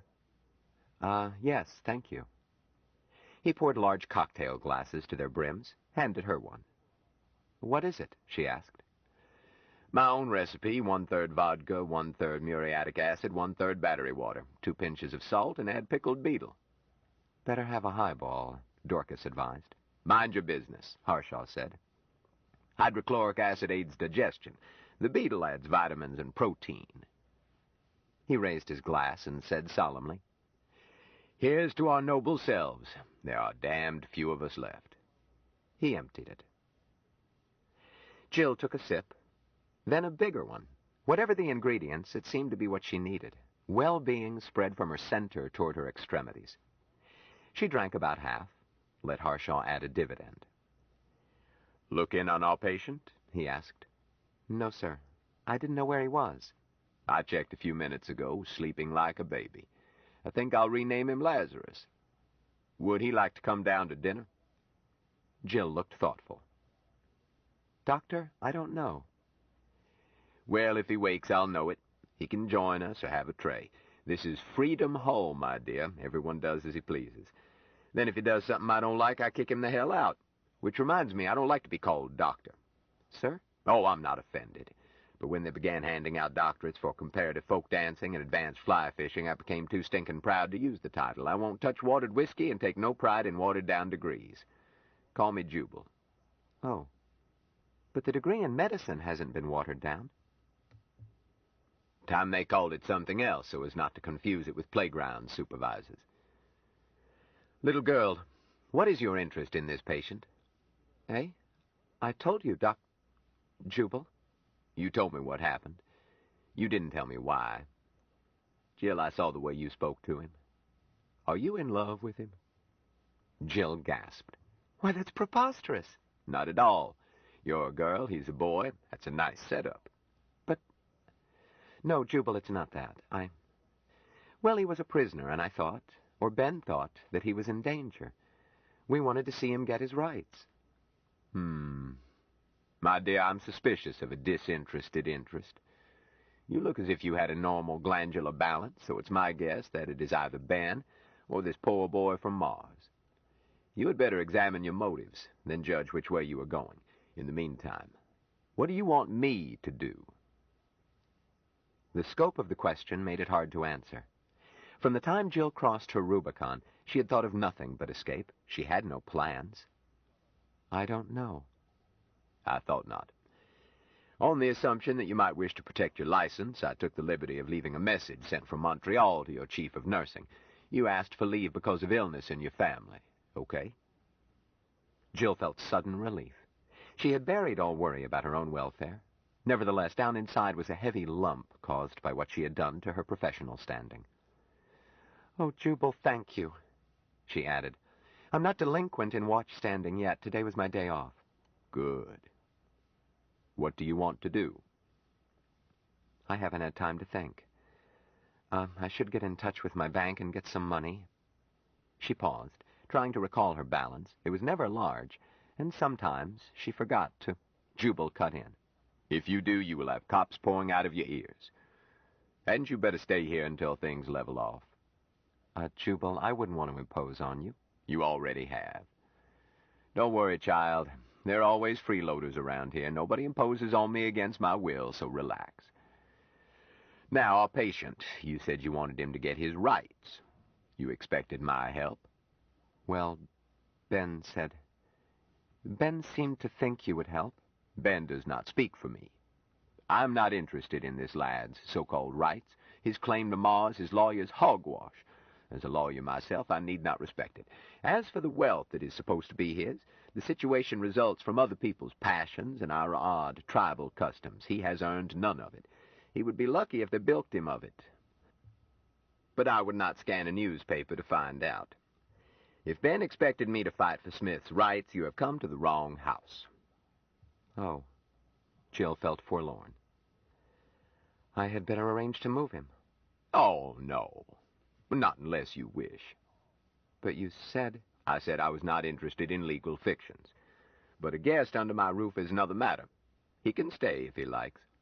I just wanted to make clear that I had no intention of meddling with politics to suit romantic notions you or Ben Caxton may have. My dear, I used to think I was serving humanity, and I pleasured in the thought. Then I discovered that humanity does not want to be served. On the contrary, it resents any attempt to serve it, so now I do what pleases Jubal Harshaw. He turned away. Time for dinner, isn't it, Dorcas? Is anyone doing anything? Miriam. She put down her needlepoint and stood up. I've never figured out how these girls divide up the work. Boss, how would you know? You never do any. Dorcas patted him on the stomach. But you never miss any meals. A gong sounded. They went in to eat. If Miriam had cooked dinner, she had done so with modern shortcuts. She was seated at the foot of the table and looked cool and beautiful. In addition to the secretaries, there was a man slightly older than Larry called Duke, who treated Jill as if she always lived there. Service was by non-android machines, keyed from Miriam's end of the table. The food was excellent, and so far as Jill could tell, none was syntho. But it did not suit Harshaw. He complained that his knife was dull, the meat was tough, he accused Miriam of serving leftovers. No one seemed to hear him, but Jill was becoming embarrassed on Miriam's account when Anne put down her fork. He mentioned his mother's cooking, she stated. He is beginning to think he is boss again, agreed Dorcas. How long has it been? About 10 days. Too long. Anne gathered Dorcas and Miriam by eye. They stood up. Duke went on eating. Harshaw said hastily, "Girls, not at meals. Wait until—" They moved toward him. A machine scurried out of the way. Anne took his feet, each of the others an arm. French doors slid aside. They carried him out, squawking. The squawks ended in a splash. The women returned, not noticeably mussed. Miriam sat down and turned to Jill. More salad, Jill? Harshaw returned in pajamas and robe instead of evening jacket. A machine had covered his plate as he was dragged away. It now uncovered it. He went on eating. "As I was saying," he remarked, "a woman who can't cook is a waste of skin. If I don't start having service, I'm going to swap you all for a dog and shoot the dog. What's dessert, Miriam?" Strawberry shortcake. That's more like it. You were all reprieved till Wednesday. After dinner, Jill went into the living room intending to view a news stereocast, being anxious to find out if she played a part in it. She could find no receiver, nor anything which could conceal a tank. Thinking about it, she could not recall having seen one, nor any newspapers, although there were plenty of books and magazines. No one joined her. She began to wonder what time it was. She had left her watch upstairs, so she looked around for a clock. She failed to find one, then searched her memory and could not remember seeing clock or calendar in any room she had been in. She decided that she might as well go to bed. One wall was filled with books. She found a spool of Kipling's Just So stories and took it happily upstairs. The bed in her room was as modern as next week, with auto massage, coffee dispenser, weather control, reading machine, etc. But the alarm circuit was missing. Jill decided that she would probably not oversleep, crawled into bed, slid the spool into the reading machine, lay back, and scanned the words streaming across the ceiling. Presently, the control slipped from relaxed fingers. Lights went out. She slept. Jubal Harshaw did not get to sleep as easily. He was vexed with himself. His interest had cooled, and reaction set in. Half a century earlier, he had sworn a mighty oath never again to pick up a stray cat, and now, so help him, by the multiple paps of Venus Genetrix, he had picked up 2 at once. No, 3, if he counted Caxton. That he had broken his oath more times than there were years intervening did not trouble him. He was not hobbled by consistency. Nor did 2 more pensioners under his roof bother him. Pinching pennies was not in him. In most of a century of gusty living, he had been broke many times, had often been wealthier than he now was. He regarded both as shifts in the weather, and never counted his change. But the foo-for-all that was bound to ensue when the busies caught up with these children disgruntled him. He considered it certain that catch up they would. That naive Jillian infant would leave a trail like a club-footed cow. Whereupon people would barge into his sanctuary, asking questions, making demands, and he would have to make decisions and take action.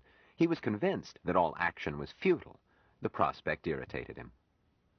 He did not expect reasonable conduct from human beings. Most people were candidates for protective restraint. He simply wished they would leave him alone. All but the few he chose for playmates. He was convinced that, left to himself, he would have long since achieved nirvana, dived into his belly button and disappeared from view like those Hindu jokers. Why couldn't they leave a man alone? Around midnight, he put out his 27th cigarette and sat up. Lights came on. "Front!" he shouted at a microphone. Dorcas came in, dressed in robe and slippers. She yawned and said, "Yes, boss?" "Dorcas, the last 20 or 30 years I've been a worthless, no-good parasite." She yawned again. "Everybody knows that." "Never mind the flattery. There comes a time in every man's life when he has to stop being sensible, a time to stand up and be counted, strike a blow for liberty, smite the wicked." So quit yawning. The time has come." She glanced down. "Maybe I'd better get dressed." "Yes, get the other girls up, too. We're going to be busy. Throw a bucket of water over Duke and tell him to dust off the babble machine and hook it up in the study. I want the news." Dorcas looked startled. "You want stereo vision?" "You heard me. Tell Duke if it's out of order to pick a direction and start walking. Now get, we've got a busy night." "All right," Dorcas agreed doubtfully. "But I ought to take your temperature first." "Peace, woman." Duke had Harshaw's receiver hooked up in time to let Jubal see a rebroadcast of the second phony interview with the man from Mars. The commentary included a rumor about moving Smith to the Andes. Jubal put two and two together, after which he was calling people until morning. At dawn, Dorcas brought him breakfast, 6 eggs beaten into brandy. He slurped them, while reflecting that one advantage of a long life was that eventually a man knew almost everybody of importance and could call on them in a pinch. Harshaw had prepared a bomb, but did not intend to trigger it until the powers that be forced him. He realized that the government could haul Smith back into captivity on grounds that he was incompetent. His snap opinion was that Smith was legally insane and medically psychopathic by normal standards, the victim of a double-barreled situational psychosis of unique and monumental extent, first from being raised by non-humans, and second from being pitched into another alien society. But he regarded both the legal notion of sanity and the medical notion of psychosis as irrelevant. This human animal had made a profound and apparently successful adjustment to a non-human society. But as a malleable infant, could he, as an adult with formed habits and canalized thinking, make another adjustment just as radical and much more difficult for an adult? Dr. Harshaw intended to find out. It was the first time in decades he had taken real interest in the practice of medicine. Besides that, he was tickled at the notion of balking the powers that be. He had more than his share of that streak of anarchy which was the birthright of every American. Pitting himself against the planetary government filled him with sharper zest than he had felt in a generation.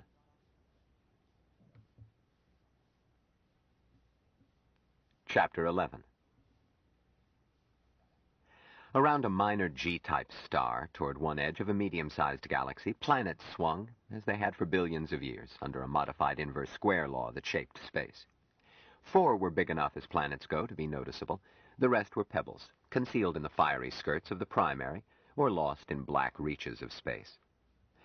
All, as is always the case, were infected with that oddity of distorted entropy called life. On the 3rd and 4th planets, surface temperatures cycled around the freezing point of hydrogen monoxide. In consequence, they had developed life forms similar enough to permit a degree of social contact. On the 4th pebble, the ancient Martians were not disturbed by contact with Earth. Nymphs bounced joyously around the surface, learning to live, and 8 out of 9 dying in the process. Adult Martians, enormously different in body and mind from nymphs, huddled in fairy, graceful cities, and were as quiet as nymphs were boisterous, yet were even busier, and led a rich life of the mind. Adults were not free of work in the human sense. They had a planet to supervise. Plants must be told when and where to grow. Nymphs who had passed apprenticeships by surviving must be gathered in, cherished, fertilized. The resultant eggs must be cherished and contemplated to encourage them to ripen properly. Fulfilled nymphs must be persuaded to give up childish things and metamorphosed into adults. All these must be done, but they were no more the life of Mars than is walking the dog twice a day the life of a man who bosses a planet-wide corporation between those walks, even though to a being from Arcturus 3 those walks might seem to be the tycoon's most significant activity, as a slave to the dog. Martians and humans were both self-aware life forms, but they had gone in vastly different directions. All human behavior, all human motivations, all man's hopes and fears were colored and controlled by mankind's tragic and oddly beautiful pattern of reproduction. The same was true of Mars, but in a mirror corollary. Mars had the efficient bipolar pattern so common in that galaxy, but Martians had it in form so different from Terran form that it would be sex only to a biologist, and emphatically not have been sex to a human psychiatrist. Martian nymphs were female. All adults were male. But in each, in function only, not in psychology. The man-woman polarity which controlled human lives could not exist on Mars. There was no possibility of marriage. Adults were huge, reminding the first humans to see them of ice boats under sail. They were physically passive, mentally active. Nymphs were fat, furry spheres full of bounce and mindless energy. There was no parallel between human and Martian psychological foundations. Human bipolarity was both binding force and driving energy for all human behavior, from sonnets to nuclear equations. If any being thinks that human psychologists exaggerated this, let it search Terran patent offices, libraries, and art galleries for creations of eunuchs. Mars, geared unlike Earth, paid little attention to the envoy and the champion. The events were too recent to be significant. If Martians had used newspapers, one edition a Terran century would have been ample. Contact with other races was nothing new to Martians. It had happened before, would happen again. When a new other race was thoroughly grokked, then, in a Terran millennium or so, would be time for action if needed. On Mars, the currently important event was a different sort. The discorporate Old Ones had decided, almost absent-mindedly, to send the nestling human to grok what he could of the third planet, then turned attention back to serious matters. Shortly before, around the time of the Terran Caesar Augustus, a Martian artist had been composing a work of art.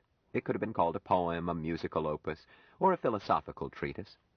It was a series of emotions arranged in tragic, logical necessity. Since it could be experienced by a human only in the sense in which a man blind from birth might have a sunset explained to him, it does not matter which category it be assigned. The important point was that the artist had accidentally discorporated before he finished his masterpiece. Unexpected discorporation was rare on Mars. Martian taste in such matters called for life to be a rounded whole, with physical death at the appropriate selected instant. This artist, however, had become so preoccupied that he forgot to come in out of the cold. When his absence was noticed, his body was hardly fit to eat. He had not noticed his discorporation and had gone on composing his sequence. Martian art was divided into two categories. That sort created by living adults, which was vigorous, often radical and primitive, and that of the Old Ones, which was usually conservative, extremely complex, and was expected to show much higher standards of technique. The two sorts were judged separately. By what standards should this opus be judged? It bridged from corporate to discorporate. Its final form had been set throughout by an old one, yet the artist, with the detachment of all artists everywhere, had not noticed the change in his status, and had continued to work as if corporate. Was it a new sort of art? Could more such pieces be produced by surprise discorporation of artists while they were working? The Old Ones had been discussing the exciting possibilities in ruminative rapport for centuries, and all corporate Martians were eagerly awaiting their verdict. The question was of greater interest because it was religious art, in the Terran sense, and strongly emotional. It described contact between the Martian race and the people of the fifth planet, an event that had happened long ago, but which was alive and important to Martians, in the sense in which one death by crucifixion remained alive and important to humans after 2 Terran millennia. The Martian race had encountered the people of the fifth planet, grokked them completely, and had taken action. Asteroid ruins were all that remained, save that the Martians continued to cherish and praise the people they had destroyed. This new work of art was one of many attempts to grok the whole beautiful experience in all its complexity in one opus. But before it could be judged, it was necessary to grok how to judge it. It was a pretty problem. On the third planet, Valentine Michael Smith was not concerned with this burning issue. He had never heard of it. His Martian keeper and his keeper's water brothers had not mocked him with things he could not grasp. Smith knew of the destruction of the fifth planet, just as any human schoolboy learns of Troy and Plymouth Rock, but he had not been exposed to art that he could not grok. His education had been unique, enormously greater than that of his nestlings, enormously less than that of an adult. His keeper and his keeper's advisors among the old ones had taken passing interest in seeing how much and of what sort this alien nestling could learn. The results had taught them more about the human race than that race had yet learned about itself, for Smith had grokked readily things that no other human being had ever learned. At present, Smith was enjoying himself. He had won a new water brother in Jubal. He had acquired many new friends. He was enjoying delightful new experiences in such kaleidoscopic quantity that he had no time to grok them. He could only file them away to be relived at leisure. His brother Jubal told him that he would grok this strange and beautiful place more quickly if he would learn to read. So he took a day off to do so, with Jill pointing to words and pronouncing. It meant staying out of the swimming pool that day, which was a great sacrifice, as swimming, once he got it through his head that it was permitted, was not merely a delight, but almost unbearable religious ecstasy. If Jill and Jubal had not told him to, he would never have come out of the pool at all. Since he was not permitted to swim at night, he read all night long. He was zipping through the Encyclopedia Britannica and sampling Jubal's medicine and law libraries as dessert. His brother Jubal saw him leafing through one of the books, stopped and questioned him about what he had read. Smith answered carefully, as it reminded him of tests the old ones had given him. His brother seemed upset at his answers, and Smith found it necessary to go into meditation. He was sure that he had answered with the words in the book, even though he did not grok them all. But he preferred the pool to the books, especially when Jill and Miriam and Larry and the rest were all splashing each other. He did not learn at once to swim, but discovered that he could do something they could not. He went to the bottom and lay there, immersed in bliss, whereupon they hauled him out with such excitement that he was almost forced to withdraw, had it not been clear that they were concerned for his welfare. Later he demonstrated this for Jubal, remaining on the bottom a delicious time, and tried to teach it to his brother Jill, but she became disturbed, and he desisted. It was his first realization that there were things he could do that these new friends could not. He thought about it a long time, trying to grok its fullness. Smith was happy. Harshaw was not. He continued his usual loafing, varied by casual observation of his laboratory animal. He arranged no schedule for Smith, no program of study, no regular physical examinations, but allowed Smith to run wild, like a puppy on a ranch. What supervision Smith received came from Jillian, more than enough in Jubal's grumpy opinion. He took a dim view of males being reared by females. However, Jillian did little more than coach Smith in social behavior. He ate at the table now, dressed himself. Jubal thought he did. He made a note to ask Jill if she still had to assist him. He conformed to the household's informal customs and coped with new experiences on a monkey-see, monkey-do basis. Smith started his first meal at the table using only a spoon, and Jill cut up his meat. By the end of the meal, he was attempting to eat as others ate. At the next meal, his manners were a precise imitation of Jill's, including superfluous mannerisms. Even the discovery that Smith had taught himself to read with the speed of electronic scanning and appeared to have total recall of all that he read did not tempt Jubal Harshaw to make a project of Smith, with controls, measurements, and curves of progress. Harshaw had the arrogant humility of a man who has learned so much that he is aware of his own ignorance. He saw no point in measurements when he did not know what he was measuring. But while Harshaw enjoyed watching this unique animal develop into a mimicry copy of a human being, his pleasure afforded him no happiness. Like Secretary General Douglas, Harshaw was waiting for the shoe to drop. Having found himself coerced into action by expectation of action against him, it annoyed Harshaw that nothing happened. Damn it, were Federation cops so stupid that they couldn't track an unsophisticated girl dragging an unconscious man across the countryside? Or had they been on her heels, and now were keeping a stakeout on his place? The thought was infuriating. The notion that the government might be spying on his home, his castle, was as repulsive as having his mail opened. They might be doing that too. Government. 3/4 parasitic and the rest stupid fumbling. Oh, Harshaw conceded that man, a social animal, could not avoid government, any more than an individual could escape bondage to his bowels. but simply because an evil was inescapable was no reason to term it good. He wished that government would wander off and get lost. It was possible, even probable, that the administration knew where the man from Mars was and chose to leave it that way. If so, how long would it go on? And how long could he keep his bomb armed and ready? And where the devil was that young idiot, Ben Caxton?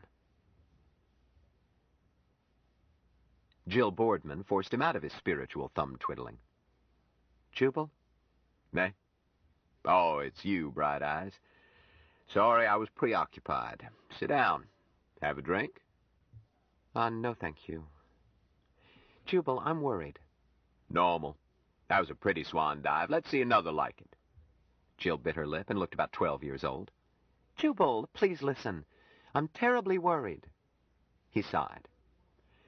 In that case, dry yourself off. The breeze is chilly. I'm warm enough. Jubal, would it be all right if I left Mike here? Harshaw blinked. Certainly. The girls will look out for him. He's no trouble. You're leaving? She didn't meet his eye. Yes. You're welcome here. But you're welcome to leave if you wish. Huh? But Jubal, I don't want to. Then don't. But I must. Play that back. I didn't scan it. Don't you see, Jubal? I like it here. You've been wonderful to us, but I can't stay, not with Ben missing. I've got to look for him. Harshaw said one earthy word, then added, How do you plan to look for him? She frowned. I don't know, but I can't lie around loafing and swimming with Ben missing. Jillian, Ben is a big boy. You're not his mother, nor his wife. You haven't any call to go looking for him. Have you? Jill twisted one toe in the grass. No, she admitted. I haven't any claim on Ben. I just know that if I were missing, Ben would look until he found me. So I've got to look for him. Jubal breathed malediction against all gods involved in the foibles of the human race, then said, All right, let's get some logic into it. Do you plan to hire detectives? She looked unhappy. I suppose that's the way to do it. I've never hired a detective. Are they expensive? Quite. Jill gulped. Would they let me pay, in monthly installments? Cash at the stairs is their policy. Quit looking grim, child. I brought that up to dispose of it. I've already hired the best in the business to try to find Ben. There's no need to hawk your future to hire second best. You didn't tell me. No need to. But, Jubal, what did they find out? Nothing, he admitted. So there was no need to put you in the dumps by telling you. Jubal scowled. I had thought you were unnecessarily nervy about Ben. I figured the same as his assistant, that fella Kilgallen, that Ben had gone yipping off on some trail and would check in when he had the story. He sighed. Now I don't think so. That knothead Kilgallen, he does have a message on file telling him that Ben would be away. My man saw it and sneaked a photograph and checked. The message was sent. Jill looked puzzled. Why didn't Ben send me one, too? It isn't like him. Ben's very thoughtful. Jubal repressed a groan. Use your head, Jillian. Just because a package says cigarettes does not prove it contains cigarettes. You got here Friday. The code groups on that stat print show it was filed from Philadelphia. Paoli Station landing flat at 10:30 the morning before, 10:30 a.m., Thursday. It was transmitted and received at once. Ben's office has its own stat printer. All right. You tell me why Ben sent a printed message to his own office during working hours instead of telephoning. Why, I don't think he would. At least I wouldn't. The telephone is the normal... You want Ben. I can think of a dozen reasons for a man in Ben's business. To avoid gobbles, to ensure a record in the files of IT&T for legal purposes, to send a delayed message. Lots of reasons. Kilgallen saw nothing odd, and the fact that Ben goes to the expense of a stat printer in his office shows that Ben uses it. However, Jubal went on, that message placed Ben at Paoli Flat at 10:34 on Thursday. Jill, it was not sent from there. But... One moment. Messages are either handed in or telephoned. If handed over the counter, the customer can have a facsimile transmission of handwriting and signature, but if filed by phone, it has to be typed before it can be photographed. Yes, of course. Doesn't that suggest anything, Jill? Jubal, I'm so worried I can't think. Quit breastfeeding. It wouldn't have suggested anything to me either. But the pro working for me is a sneaky character. He went to Paoli with a stat print faked from the photograph taken under Kilgallen's nose, and with credentials that made it appear that he was Osbert Kilgallen, the addressee. Then, with his fatherly manner and sincere face, he conned a young lady into telling things which she should have divulged only under court order. Very sad. Ordinarily, she wouldn't remember one message out of hundreds. They go in her ears, out her fingertips, and are gone, save for filed microprints. But this lady is one of Ben's fans. She reads his columns every night. A hideous vice. Jubal blinked. Front. Anne appeared dripping. Remind me, Jubal told her, to write an article on the compulsive reading of news. The theme will be that most neuroses can be traced to the unhealthy habit of wallowing in the troubles of 5 billion strangers. Title is Gossip Unlimited. No, make that Gossip Gone Wild. Boss, you're getting morbid. Not me, everybody else. See that I write it next week. Now vanish, I'm busy. He turned to Jillian. She noticed Ben's name, thrilled because she was speaking to one of her heroes, but was irked because Ben hadn't paid for vision as well as voice. Oh, she remembers. And she remembers that the service was paid for by cash from a public booth in Washington. In Washington? Repeated Jill. Why would Ben call from... Of course, Jubal agreed pettishly. If he's at a booth in Washington, he can have voice and vision with his assistant, cheaper, easier, and quicker than he could phone a message to be sent back to Washington from 100 miles away. It doesn't make sense. Or it makes just one kind. Hanky-panky. Ben is as used to hanky-panky as a bride is to kisses. He didn't get to be the best Winchell in the business through playing his cards face up. Ben is not a Winchell, he's a Lippman. Sorry, I'm colorblind in that range. He might have believed that his phone was tapped, but his stat printer was not, or suspected that both were tapped, and used this roundabout relay to convince whoever was tapping him that he was away and would not be back soon. Jubal frowned. In that case, we would do him no favor by finding him. We might endanger his life. Jubal, no. Jubal, yes, he answered wearily. That boy skates close to the edge. That's how he made his reputation. Jill, Ben has never tackled a more dangerous assignment. If he disappeared voluntarily, do you want to call attention to the fact? Kilgallen has him covered. Ben's column appears every day. I've made it my business to know. Canned columns. Of course. Or perhaps Kilgallen is writing them. In any case, Ben Caxton is still officially on his soapbox. Perhaps he planned it, my dear, because he was in such danger that he did not dare get in touch even with you. Well? Jillian covered her face. Jubal, I don't know what to do. Snap out of it, he said gruffly. The worst that can happen to him is death, and that we're all in for, in days or weeks or years. Talk to Mike. He regards discorporation as less to be feared than a scolding. Why, if I told Mike we were going to roast him for dinner, he would thank me for the honor with his voice choked with gratitude. I know, Jill agreed in a small voice. But I don't have his philosophical attitude.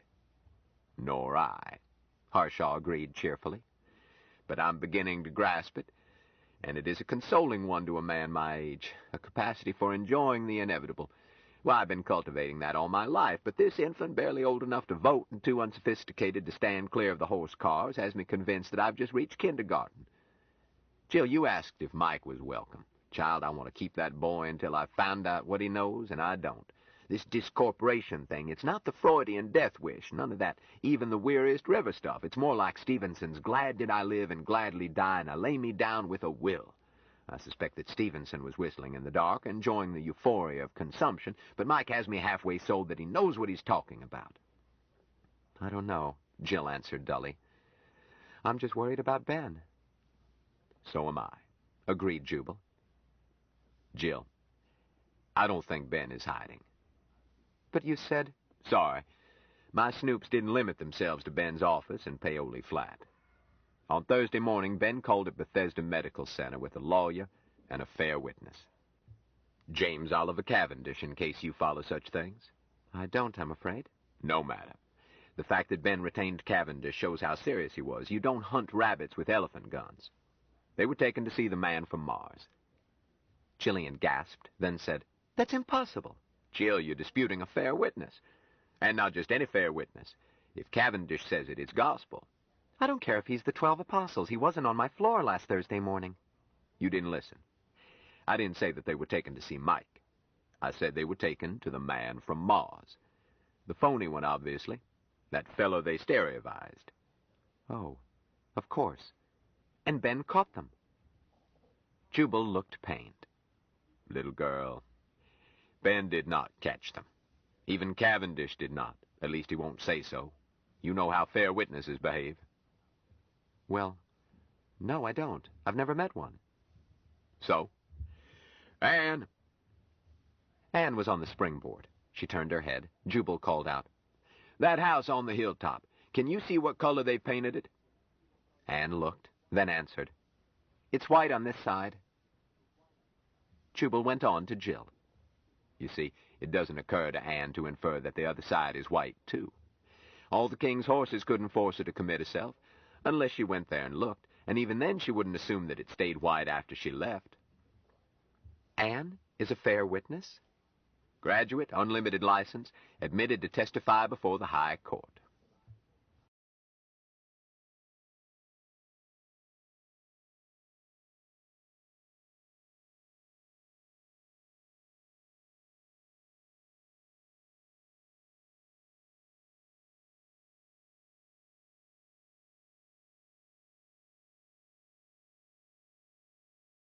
Stranger in a Strange Land by Robert A. Heinlein continued. Cassette 3, Side 2. Anne is a fair witness? Graduate, unlimited license, admitted to testify before the High Court. Sometime ask her why she gave up public practice, but don't plan anything else that day. The wench will recite the whole truth and nothing but the truth, which takes time. Back to Mr. Cavendish. Ben retained him for open witnessing, full disclosure, without enjoining privacy. So when Cavendish was questioned, he answered in boring detail. The interesting part is what he does not say. He never states that the man they saw was not the man from Mars, but not one word indicates that Cavendish accepted the exhibit as being the man from Mars. If you knew Cavendish, this would be conclusive. If Cavendish had seen Mike, he would have reported with such exactness that you and I would know that he had seen Mike. For example, Cavendish reports the shape of this exhibit's ears, and it does not match Mike's ears. QED, they were shown a phony. Cavendish knows it, though he is professionally restrained from giving opinions. I told you, they never came near my floor. But it tells us more. This occurred hours before you pulled your jailbreak. Cavendish sets their arrival in the presence of the phony at 9:14 Thursday morning, so the government had Mike under their thumb at that moment. They could have exhibited Mike. Yet they risked offering a phony to the most noted fair witness in the country. Why? Jill answered. You're asking me? I don't know. Ben told me that he intended to ask Mike if he wanted to leave the hospital, and help him if he said yes. Which Ben did try, with the phony. So? But, Jubal, they couldn't have known that Ben intended to. And anyhow, Mike wouldn't have left with Ben. Later he left with you. Yes, but I was his water brother, just as you are now. He has this crazy idea that he can trust anyone with whom he has shared a drink of water. With a water brother, he is docile. With anybody else, he is stubborn as a mule. Ben couldn't have budged him.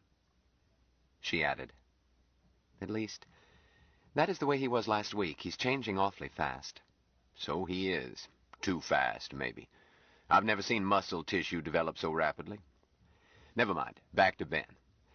Cavendish reports that Ben dropped him and the lawyer, a chap named Frisbee, at 9:31, and Ben kept the cab. An hour later, he, or somebody who said he was Ben, phoned that message to Paoli Flat. You don't think it was Ben? I do not. Cavendish reported the number of the cab, and my scouts tried to get a look at its daily trip tape. If Ben used his credit card, his charge number should be on the tape, but even if he fed coins into the meter, the tape should show where the cab had been. Well? Harshaw shrugged. The records show that cab in for repairs, and never in use Thursday morning. So either a fair witness misremembered a cab's number, or somebody tampered with the record. He added, Maybe a jury would decide that even a fair witness could misread a number, especially if he had not been asked to remember it. But I don't believe it, not when the witness is James Oliver Cavendish. He would either be certain, or his report would never mention it. Harshaw scowled. Jill, you're forcing me to rub my nose in it. And I don't like it.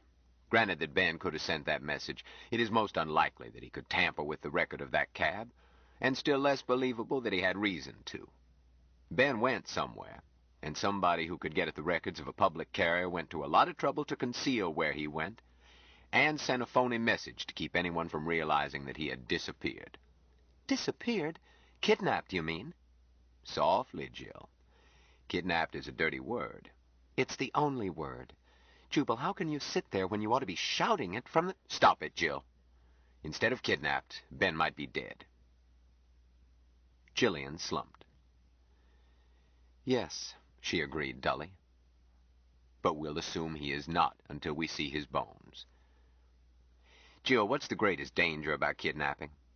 It is a hue and cry, because a frightened kidnapper almost always kills his victim. Jillian looked woeful. Harshaw went on gently. I'm forced to say that it is likely that Ben is dead. He has been gone too long. But we've agreed to assume that he is alive. Now you intend to look for him. Jillian, how will you do this, without increasing the risk that Ben will be killed by the unknown parties who kidnapped him? But we know who they are. Do we? Of course. The same people who kept Mike a prisoner, the government. Harshaw shook his head. That's an assumption. Ben has made many enemies with his column, and not all of them are in government. However, Harshaw frowned. Your assumption is all we have to go on. But it's too sweeping. The government is several million people. We must ask ourselves whose toes were stepped on. What individuals? Why, Jubal, I told you, just as Ben told me. The Secretary General himself.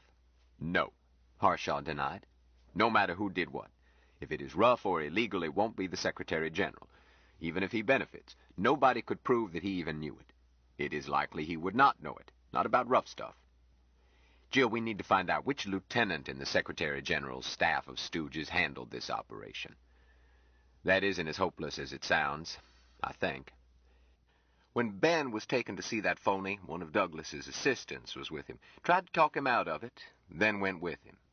It now appears that this same top-level stooge also dropped out of sight last Thursday. I don't think it's coincidence, since he appears to have been in charge of the phony man from Mars. If we find him, we may find Ben. Gilbert Berquist is his name, and I have reason... Berquist? That's the name. I have reason to... Jill, what's the trouble? Don't faint or I'll dunk you in the pool. Jubal, this Berquist. Is there more than one Berquist? Eh? He does seem to be a bit of a bastard. There might be only one. I mean the one on the executive staff. Do you know him? I don't know. But if it is the same one, I don't think there's any use looking for him. Talk, girl. Jubal, I'm terribly sorry, but I didn't tell you everything. People rarely do. All right, out with it.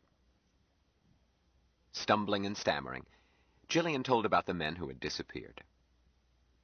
And that's all, she concluded sadly. I screamed and scared Mike, and he went into that trance. And then I had a terrible time getting here. I told you about that. Yes. I wish you had told me this, too. She turned red. I didn't think anybody would believe me, and I was scared. Jubal, can they do anything to us? Eh? Jubal seemed surprised. Send us to jail or something. Oh. My dear, it is not a crime to be present at a miracle, nor to work one. But this has more aspects than a cat has hair. Let me think. Jubal held still about 10 minutes. Then he opened his eyes and said, I don't see your problem, child. He's probably on the bottom of the pool. He is. So dive in and get him. Bring him to my study. I want to see if he can repeat this. And we don't want an audience. No, we need one. Tell Ann to put on her witness robe. I want her in her official capacity. I want Duke, too. Yes, boss. You're not privileged to call me boss. You're not tax deductible. Yes, Jubal. I wish we had somebody who never would be missed. Can Mike do this stunt with inanimate objects? I don't know. We'll find out. Haul him out and wake him up. Jubal blinked. What a way to dispose of... No, I mustn't be tempted. See you upstairs, girl. Chapter 12. A few minutes later, Jill reported to Jubal's study. Anne was there in the white robe of her guild. She glanced up, said nothing. Jill found a chair and kept quiet, as Jubal was dictating to Dorcas. He did not look up, and went on. Under the sprawled body, soaking a corner of the rug and seeping out in a dark red pool on the hearth where it was attracting the attention of 2 unemployed flies. Miss Simpson clutched at her mouth. "Dear me," she said in a distressed voice, "Daddy's favorite rug. And Daddy, too, I do believe." End of chapter, Dorcas, and a first installment. Mail it off. Get. Dorcas left, taking her shorthand machine and smiling to Jill.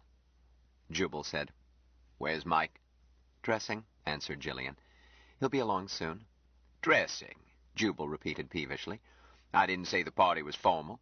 "But he has to dress." "Why, it makes no never mind whether you kids wear skin or overcoats. Chase him in." "Please, Jubal, he's got to learn." "Humph! You're forcing on him your own narrow-minded middle-class Bible Belt morality." "I am not. I'm simply teaching him necessary customs." "Customs, morals, is there a difference? Woman, here by the grace of God and an inside straight, we have a personality untouched by the psychotic taboos of our tribe, and you want to turn him into a copy of every fourth-rate conformist in this frightened land. Why not go whole hog, get him a briefcase?" "I'm not doing anything of the sort. I'm just trying to keep him out of trouble. It's for his own good." Jubal snorted. "That's the excuse they gave the tomcat before his operation." "Oh." Jill appeared to count 10. She said bleakly, "This is your house, Dr. Harshaw, and we are in your debt. I will fetch Michael at once." She stood up. "Hold it, Jill." "Sir?" "Sit down and quit trying to be as nasty as I am. You don't have my years of practice. Now, let's get something straight. You are not in my debt. Impossible, because I never do anything I don't want to. Nor does anyone, but in my case I know it. So please don't invent a debt that does not exist, or next you will be trying to feel gratitude, and that is the treacherous first step toward complete moral degradation. You grok that?" Jill bit her lip, then grinned. "I'm not sure what grok means." "Nor I. I intend to go on taking lessons from Mike until I do. But I was speaking seriously. Gratitude is a euphemism for resentment. Resentment from most people I do not mind, but from pretty little girls it is distasteful." "Why, Jubal, I don't resent you. That's silly." "I hope you don't. But you will if you don't root out of your mind this delusion that you are indebted to me. The Japanese have 5 ways to say thank you, and everyone translates as resentment in various degrees. Would that English had the same built-in honesty. Instead, English can define sentiments that the human nervous system is incapable of experiencing. Gratitude, for example." "Jubal, you're a cynical old man. I do feel grateful to you, and I shall go on feeling grateful." "And you are a sentimental young girl. That makes us a complimentary pair. Let's go to Atlantic City for a weekend of illicit debauchery, just us two." "Why, Jubal." "You see how deep your gratitude goes?" "Oh, I'm ready. When do we leave?" "Hump. We should have left 40 years ago. The second point is that you are right. Mike must learn human customs. He must take off his shoes in a mosque, wear his hat in a synagogue, and cover his nakedness when taboo requires, or our shamans will burn him for deviationism. But, child, by the myriad aspects of Ahriman, don't brainwash him. Make sure he is cynical about it." I'm not sure I can. Mike doesn't seem to have any cynicism in him." "So? Well, I'll lend a hand. Shouldn't he be dressed by now?" "I'll go see." "In a moment, Jill. I explained why I'm not anxious to accuse anyone of kidnapping Ben. If Ben is unlawfully detained, to put it at its sweetest, we have not crowded anyone into getting rid of evidence by getting rid of Ben. If he is alive, he stands a chance of staying alive. But I took other steps the first night you were here. You know your Bible?" Not very well." "It merits study. It contains practical advice for most emergencies. Everyone that doeth evil hateth the light, John something or other, Jesus to Nicodemus. I have been expecting an attempt to get Mike away from us, for it didn't seem likely that you had covered your tracks. But this is a lonely place, and we haven't any heavy artillery. There is one weapon that might balk them. Light, the glaring spotlight of publicity. So I arranged for any ruckus here to have publicity, not just a little that might be hushed up, but great gobs, worldwide and all at once. Details do not matter. where cameras are mounted and what linkages have been rigged, but if a fight breaks out here, it will be seen by 3 networks, and hold-for-release messages will be delivered to a spread of VIPs, all of whom would like to catch our Honorable Secretary General with his pants down. Harshaw frowned. But I can't maintain it indefinitely. When I set it up, my worry was to move fast enough. I expected trouble at once. Now I think we're going to have to force action, while I can still keep a spotlight on us. What sort of action, Jubal? I've been fretting about it the past 3 days. You gave me a glimmering of an approach with that story of what happened in Ben's apartment. I'm sorry I didn't tell you sooner, Jubal. I didn't think anybody would believe me, and it makes me feel good that you do. I didn't say I believed you. What? But I think you told the truth, Jill. But a dream is a true experience of a sort, and so is a hypnotic delusion. But what happens in this room during the next hour will be seen by a fair witness and by cameras which are, he pressed a button, rolling now. I don't think Anne can be hypnotized when she's on duty, and I'll lay odds that cameras can't be. We will find out what kind of truth we're dealing with, after which we can consider how to force the powers that be to drop the other shoe, and maybe figure a way to help Ben, too. Go get Mike. Mike's delay was not mysterious. He had tied his left shoestring to his right, had stood up, tripped himself, fallen flat, and jerked the knots almost hopelessly tight. He spent the rest of the time analyzing his predicament and slowly getting the snarl untied and the strings correctly tied. He was not aware that he had taken long, but was troubled that he had failed to repeat correctly something which Jill had taught him. He confessed his failure, even though he had it repaired when she came to fetch him. She soothed him, combed his hair, herded him in. Harshaw looked up. Hi, son. Sit down. Hi, Jubal. Valentine Michael Smith answered gravely, sat down, waited. Harshaw said, Well, boy, what have you learned today? Smith smiled happily, then answered, as always with a pause.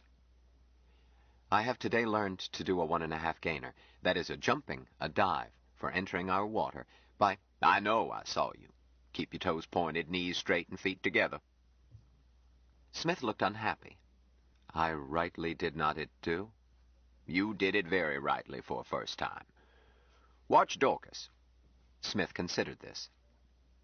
The water Grok's Dorcas. It cherishes him. Her. Dorcas is her, not him.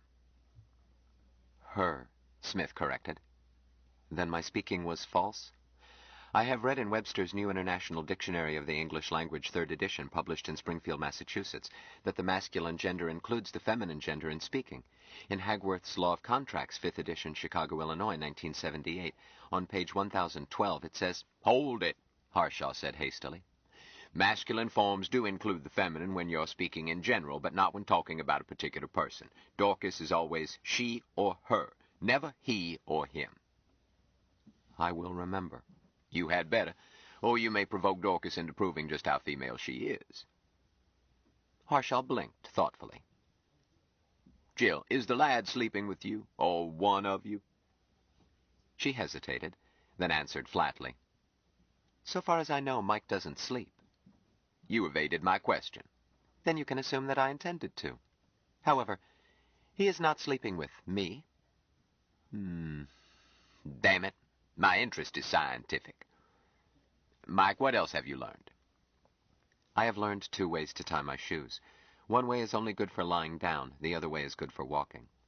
And I have learned conjugations.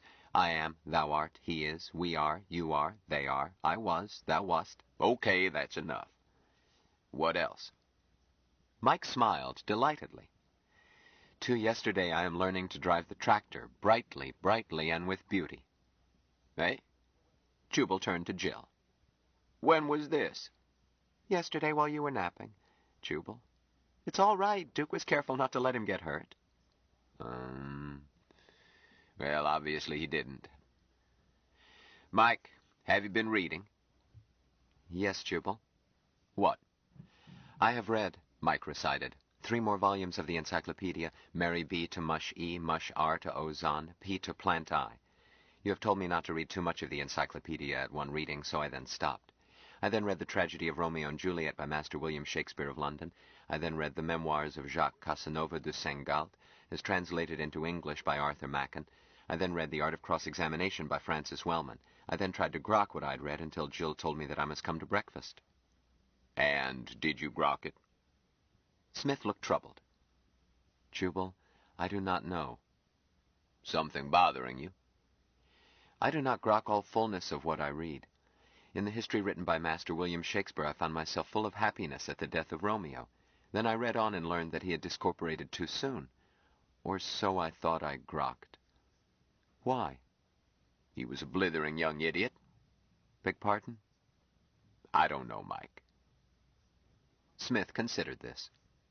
Then he muttered in Martian and added, I am only an egg. Eh? You say that when you want to ask a favor, Mike. What is it? Smith hesitated. Then he blurted, Jubal, my brother, would please you ask Romeo why he discorporated. I cannot ask him, I am only an egg, but you can, and then you could teach me the grokking of it. Jubal saw that Mike believed that Romeo had been a living person, and managed to grasp that Mike expected him to conjure up Romeo's ghost and demand explanations for his conduct in the flesh. But to explain that the Capulets and Montagues had never had corporated existence was another matter. The concept of fiction was beyond Mike's experience. There was nothing on which it could rest. Jubal's attempts to explain were so upsetting to Mike that Jill was afraid that he was about to roll up into a ball. Mike saw how perilously close he was to that necessity, and had learned that he must not resort to this refuge in the presence of friends because, with the exception of his brother Dr. Nelson, it caused them emotional disturbance. So he made a mighty effort, slowed his heart, calmed his emotions, and smiled. I will waiting till a grokking comes of itself. Good, agreed Jubal. Hereafter, before you read anything, ask me or Jill or somebody whether or not it is fiction. I don't want you mixed up. I will ask, Jubal.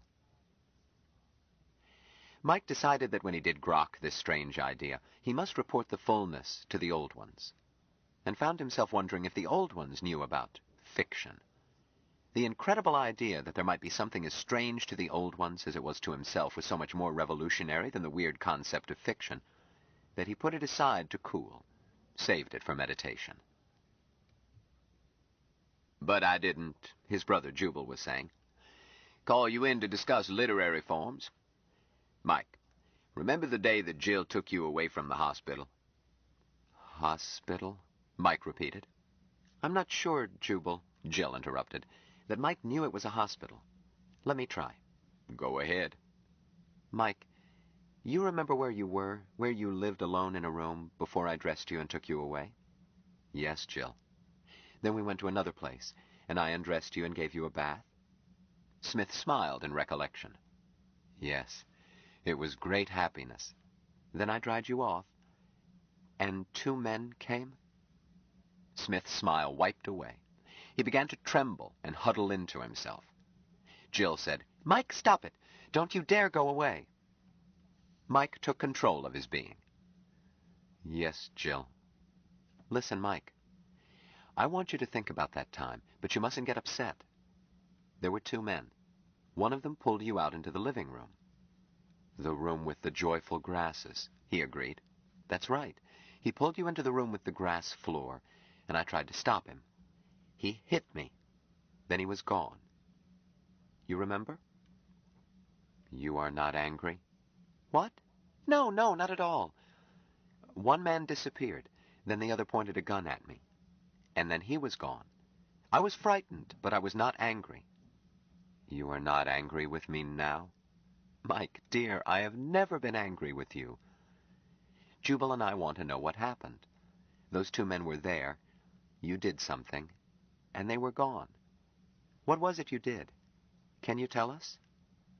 I will tell. The big man hit you, and I frightened too. So He croaked in Martian, looked puzzled. I do not know words. Jubal said, Mike, can you explain it a little at a time? I will try, Jubal. Something is in front of me. It is a wrong thing and must not be. So I reach out. He looked perplexed. It is an easy thing. Tying shoelaces is much more hard, but the words not are. I am very sorry. He considered it. Perhaps the words are in plants to Ray M, or Ray N to SAR, or SARS to SORK. I will read them tonight and tell you at breakfast. Maybe, Jubal admitted. Just a minute, Mike. He went to a corner and returned with a case which had contained brandy. Can you make this go away? This is a wrong thing? Well, assume that it is. But, Jubal, I must know that it is a wrong thing. This is a box. I do not grok it exists wrongly. Suppose I picked this up and threw it at Jill. Smith said with gentle sadness. Jubal, you would not do that to Jill? Damn it, I guess not. Jill, will you throw the box at me? Hard, a scalp wound at least, if Mike can't protect me. Jubal, I don't like the idea. Oh, come on, in the interest of science. And Ben Caxton. But... Jill jumped up, grabbed the box, threw it at Jubal's head. Jubal intended to stand fast, but reflex won. He ducked. Missed me, he said. Confound it, I wasn't watching. I meant to keep my eyes on it. He looked at Smith. Mike, is that the... What's the matter, boy? The man from Mars was trembling and looking unhappy. Jill put her arms around him. There, it's all right, dear. You did it beautifully. It never touched Jubal. It simply vanished. I guess it did, Jubal admitted, looking around and chewing his thumb. And were you watching? Yes. What did you see? The box did not simply vanish. The process lasted some fraction of a second. From where I'm sitting, it appeared to shrink as if it were disappearing into the distance. But it did not go outside the room. I could see it up to the instant it disappeared. Where did it go? That is all I can report. We'll run films later. But I'm convinced. Mike?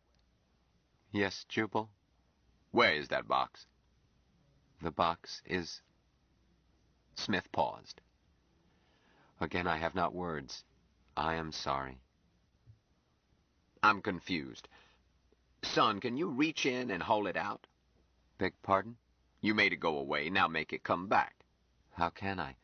The box is... not. Jubal looked thoughtful. If this method becomes popular, it'll change the rules for corpus delicti. I've got a little list. They never will be missed. Mike, how close do you have to be? Beg pardon? If you had been in the hallway and I'd been back by the window, 30 feet, could you have stopped it from hitting me? Smith appeared mildly surprised. Yes. Come to the window. Suppose Jill and I were on the far side of the pool and you were here. Could you have stopped the box? Yes, Jubal. Well, suppose Jill and I were down at the gate a quarter of a mile away. Is that too far? Smith hesitated. Jubal, it is not distance. It is not seeing. It is knowing. Let's see if I grok it. It doesn't matter how far. You don't even have to see it. If you know that a bad thing is happening, you can stop it. Right? Smith looked troubled. Almost is right. But I'm not long out of the nest, for knowing I must see. An old one does not need eyes to know. He knows, he groks, he acts.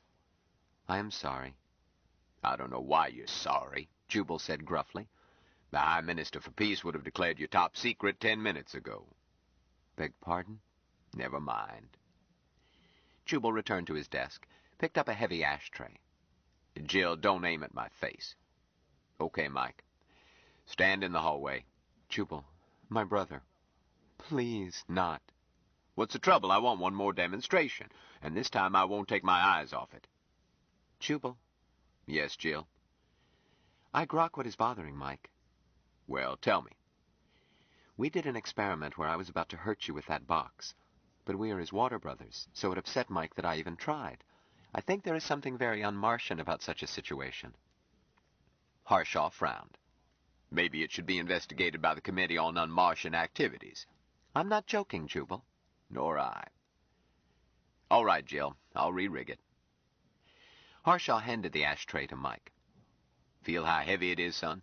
See those sharp corners? Smith examined it gingerly. Harshaw went on. I'm going to throw it up and let it hit me in the head as it comes down. Mike stared. My brother, you will now discorporate? Eh? No, no. But it will hurt me unless you stop it. Here we go. Harshaw tossed it straight up within inches of the high ceiling. The ashtray topped its trajectory, stopped. Harshaw looked at it, feeling stuck in one frame of a motion picture. He croaked, Anne, what do you see? She answered in a flat voice. That ashtray is 5 inches from the ceiling. I do not see anything holding it up. She added, Jubal, I think that's what I'm seeing, but if my cameras don't show the same thing, I'm going to tear up my license. Jill.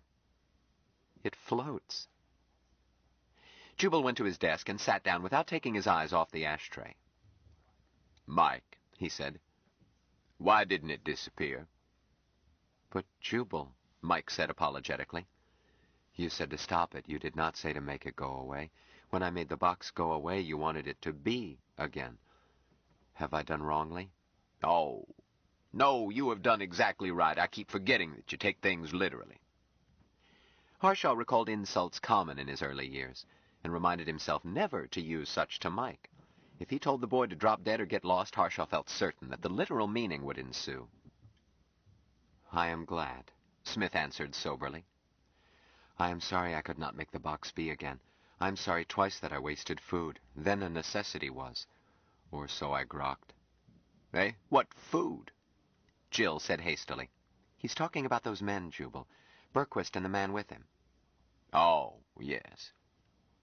Harshaw reflected that he retained un-Martian notions of food. Mike, don't worry about wasting that food. I doubt if a meat inspector would have passed them. In fact, he added, recalling the Federation convention about long pig, they would have been condemned as unfit to eat. Besides, it was a necessity. You grokked the fullness and acted rightly. I am much comforted, Mike answered with relief in his voice. Only an old one can always be sure of right action at a cusp, and I have much learning to learn and growing to grow before I may join the old ones. Jubal, may I move it? I am tiring. You want to make it go away? Go ahead. But I cannot. Eh? Why not? Your head is no longer under it. I do not grok wrongness in its being where it is. Oh. All right, move it. Harshaw continued to watch, expecting it to float to the spot now over his head, and thus regain a wrongness. Instead, the ashtray slanted downward until it was close above his desk, hovered, then came into a landing. Thank you, Jubal, said Smith. Eh? Thank you, son. Jubal picked up the ashtray. It was as commonplace as ever. Yes, thank you. For the most amazing experience I've had since the hired girl took me up into the attic. He looked up. And you trained at Rhine? Yes. Have you seen levitation before? She hesitated.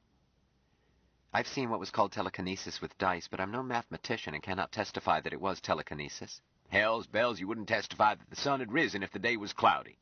How could I? Somebody might be supplying artificial light above the cloud layer. One of my classmates could apparently levitate objects about the mass of a paper clip, but he had to be 3 drinks drunk. I was not able to examine it closely enough to testify, because I'd been drinking too. You've never seen anything like this? No. I'm through with you professionally. If you want to stay, hang up your robe and drag up a chair. Thanks, I will. But in view of your lecture about mosques and synagogues, I'll change in my room. Suit yourself. Wake up Duke and tell him I want the cameras serviced. Yes, boss. Don't let anything happen until I get back. Anne headed for the door. No promises. Mike, sit at my desk. Now, can you pick up that ashtray? Show me. Yes, Jubal. Smith reached out and took it in his hand. No. I did wrongly? No, it was my mistake. I want to know if you can lift it without touching it. Yes, Jubal. Well, are you tired? No, Jubal. Then what's the matter? Does it have to have a wrongness? No, Jubal. Jubal, Jill interrupted. You haven't told him to. You just asked if he could. Oh. Jubal looked sheepish. Mike, will you please, without touching it, lift that ashtray a foot above the desk? Yes, Jubal. The ashtray raised, floated above the desk. Will you measure, Jubal? Mike said anxiously. If I did wrongly, I will move it. That's fine. Can you hold it? If you get tired, tell me. I will tell. Can you lift something else, too? Say this pencil? If you can do it, do it. Yes, Jubal. The pencil ranged itself by the ashtray. By request, Mike added other articles to the floating objects. Anne returned, pulled up a chair, and silently watched. Duke came in carrying a step-ladder, glanced, looked a second time, said nothing, and set up the ladder. At last, Mike said uncertainly, I am not sure, Jubal. He seemed to search for a word. I am idiot in these things. Don't wear yourself out. I can think one more. I hope. A paperweight stirred, lifted, and the dozen-odd floating objects all fell down. Mike seemed about to weep. Jubal, I am utmostly sorry. Harshaw patted his shoulder. You should be proud, son. What you just did is... Jubal searched for a comparison within Mike's experience. What you did is harder than tying shoestrings, more wonderful than doing a 1.5 gainer perfectly. You did it, brightly, and with beauty. You Grok? Mike looked surprised. I should not feel shame? You should feel proud. Yes, Jubal, he answered contentedly. I feel proud. Good. Mike, I cannot lift even one ashtray without touching it. Smith looked startled. You cannot? No. Can you teach me? Yes, Jubal. Smith stopped, looked embarrassed. I again have not words. I will read and read and read until I find words. Then I will teach my brother. Don't set your heart on it. Beg pardon? Mike, don't be disappointed if you do not find the words. They may not be in the English language. Smith considered this. Then I will teach my brother the language of my nest. You may have arrived 50 years late. I have acted wrongly? Not at all. You might start by teaching Jill your language. It hurts my throat, objected Jill. Try gargling aspirin. Jubal looked at her. That's a feeble excuse, nurse. You're hired as research assistant for Martian linguistics, which includes extra duties as may be necessary. And put her on the payroll and be sure it gets in the tax records. She's been doing her share in the kitchen. Shall I date it back? Jubal shrugged. Don't bother me with details. But Jubal, Jill protested, I don't think I can learn Martian. You can try. But what was that about gratitude? Do you take the job? Jill bit her lip. I'll take it. Yes, boss. Smith timidly touched her hand.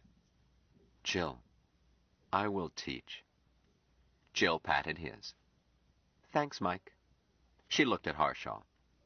I'm going to learn it just to spite you. He grinned at her. That motive I grok. You'll learn it. Mike, what else can you do that we can't? Smith looked puzzled. I do not know. How could he, protested Jill, when he doesn't know what we can and can't do? Yes. And change that title to Assistant for Martian Linguistics, Culture, and Techniques. Jill, in learning their language, you are bound to stumble onto things that are different, really different, and when you do, tell me. And Mike, if you notice anything which you can do but we don't, tell me. I will tell, Jubal. What things will be these? I don't know, things like you just did. And being able to stay on the bottom of the pool longer than we can. Duke. Boss, I've got both hands full of film. You can talk, can't you? I notice the pool is murky. I'm going to add precipitant tonight and vacuum it in the morning. How's it count? It's okay. The water is safe enough to serve at the table. It just looks messy. Let it be. I'll let you know when I want it cleaned. Hell, boss, nobody likes to swim in dishwater. Anybody too fussy can stay dry. Quit jawing, Duke. Film's ready? 5 minutes. Good. Mike, you know what a gun is? A gun, Smith answered carefully, is a piece of ordnance for throwing projectiles by force of some explosive as gunpowder, consisting of a tube or barrel closed at one end, where the... Okay. Do you grok it? I am not sure. Have you ever seen a gun? I do not know. Why, certainly you have, Jill interrupted. Mike, think back to that time we talked about in the room with the grass floor, but don't get upset. One man hit me. Yes. The other pointed something at me. He pointed a bad thing at you. That was a gun. I had think that the word for that bad thing might be gun.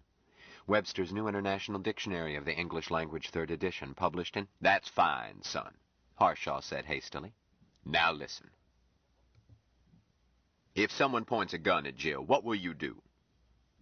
Smith paused longer than usual. You will not be angry if I waste food? No. Under those circumstances, no one would be angry at you. But I want to know something else. Could you make the gun go away without making the man go away? Smith considered it. Save the food. That isn't what I mean. Could you cause the gun to go away without hurting the man? Jubal, he would not hurt. I would make the gun go away. The man I would just stop. He would feel no pain. He would simply discorporate. The food would not damage. Harshaw sighed. Yes, I'm sure that's the way it would be. But could you cause to go away just the gun? Not stop the man, not kill him. Just let him go on living? Smith considered it. That would be easier than doing both at once. But, Jubal, if I left him corporate, he might still hurt Jill. Or so I grok it. Harshaw stopped to remind himself that this baby innocent was neither babyish nor innocent, was in fact sophisticated in a culture which he was beginning to realize was far in advance of human culture in mysterious ways, and that these naive remarks came from a Superman, or what would do for a Superman. He answered Smith, choosing words carefully, as he had in mind a dangerous experiment. Mike, if you reach a cusp where you must do something to protect Jill, you do it. Yes, Jubal, I will. Don't worry about wasting food. Don't worry about anything else. Protect Jill. Always I will protect Jill. Good. But suppose a man pointed a gun, or simply had it in his hand. Suppose you did not want to kill him, but needed to make the gun go away. Could you do it? Mike paused briefly. I think I grok it. A gun is a wrong thing, but it might be needful for the man to remain corporate. He thought. I can do it. Good, Mike. I'm going to show you a gun. A gun is a wrong thing. A gun is a wrong thing. I will make it go away. Don't make it go away as soon as you see it. Not? Not. I will lift the gun and start to point it at you. Before I can get it pointed at you, make it go away. But don't stop me. Don't hurt me. Don't kill me. Don't do anything to me. Don't waste me as food, either. Oh, I never would, Mike said earnestly. When you discorporate my brother Jubal, I hope to be allowed to eat of you myself, praising and cherishing you with every bite until I grok you in fullness. Harshaw controlled a reflex and answered gravely. Thank you, Mike. It is I who must thank you, my brother. And if it should be that I am selected before you, I hope that you will find me worthy of grokking, sharing me with Jill. You would share me with Jill? Please? Harshaw glanced at Jill, saw that she kept her face serene, reflected that she was probably a rock-steady scrubbed nurse. I will share you with Jill, he said solemnly. But, Mike, none of us will be food any time soon.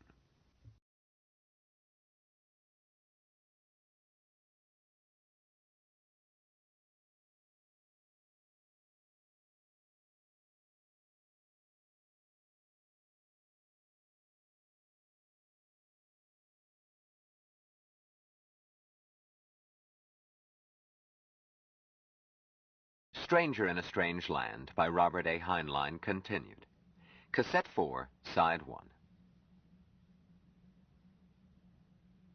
I will share you with Jill, he said solemnly. But, Mike, none of us will be food any time soon. I'm going to show you this gun, and you wait until I say. And then be very careful, because I have many things to do before I'm ready to discorporate. I will be careful, my brother. All right. Harshaw opened a drawer. Look in here, Mike. See the gun? I'm going to pick it up. But don't do anything until I tell you. Harshaw reached for the gun, an elderly police special, took it out. Get ready. Mike. Now.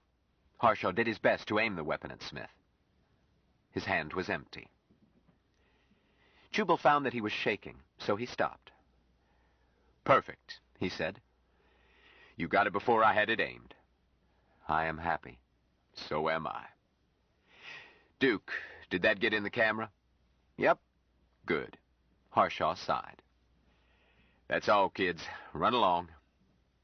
Anne said, Boss, you'll tell me what the films show? Want to stay and see them? Oh, no, I couldn't. Not the parts I witnessed. But I want to know later whether or not they show that I've slipped my clutches. Okay. Chapter 13. When they had gone, Harshaw started to give orders to Duke, then said grumpily, What are you looking sour about?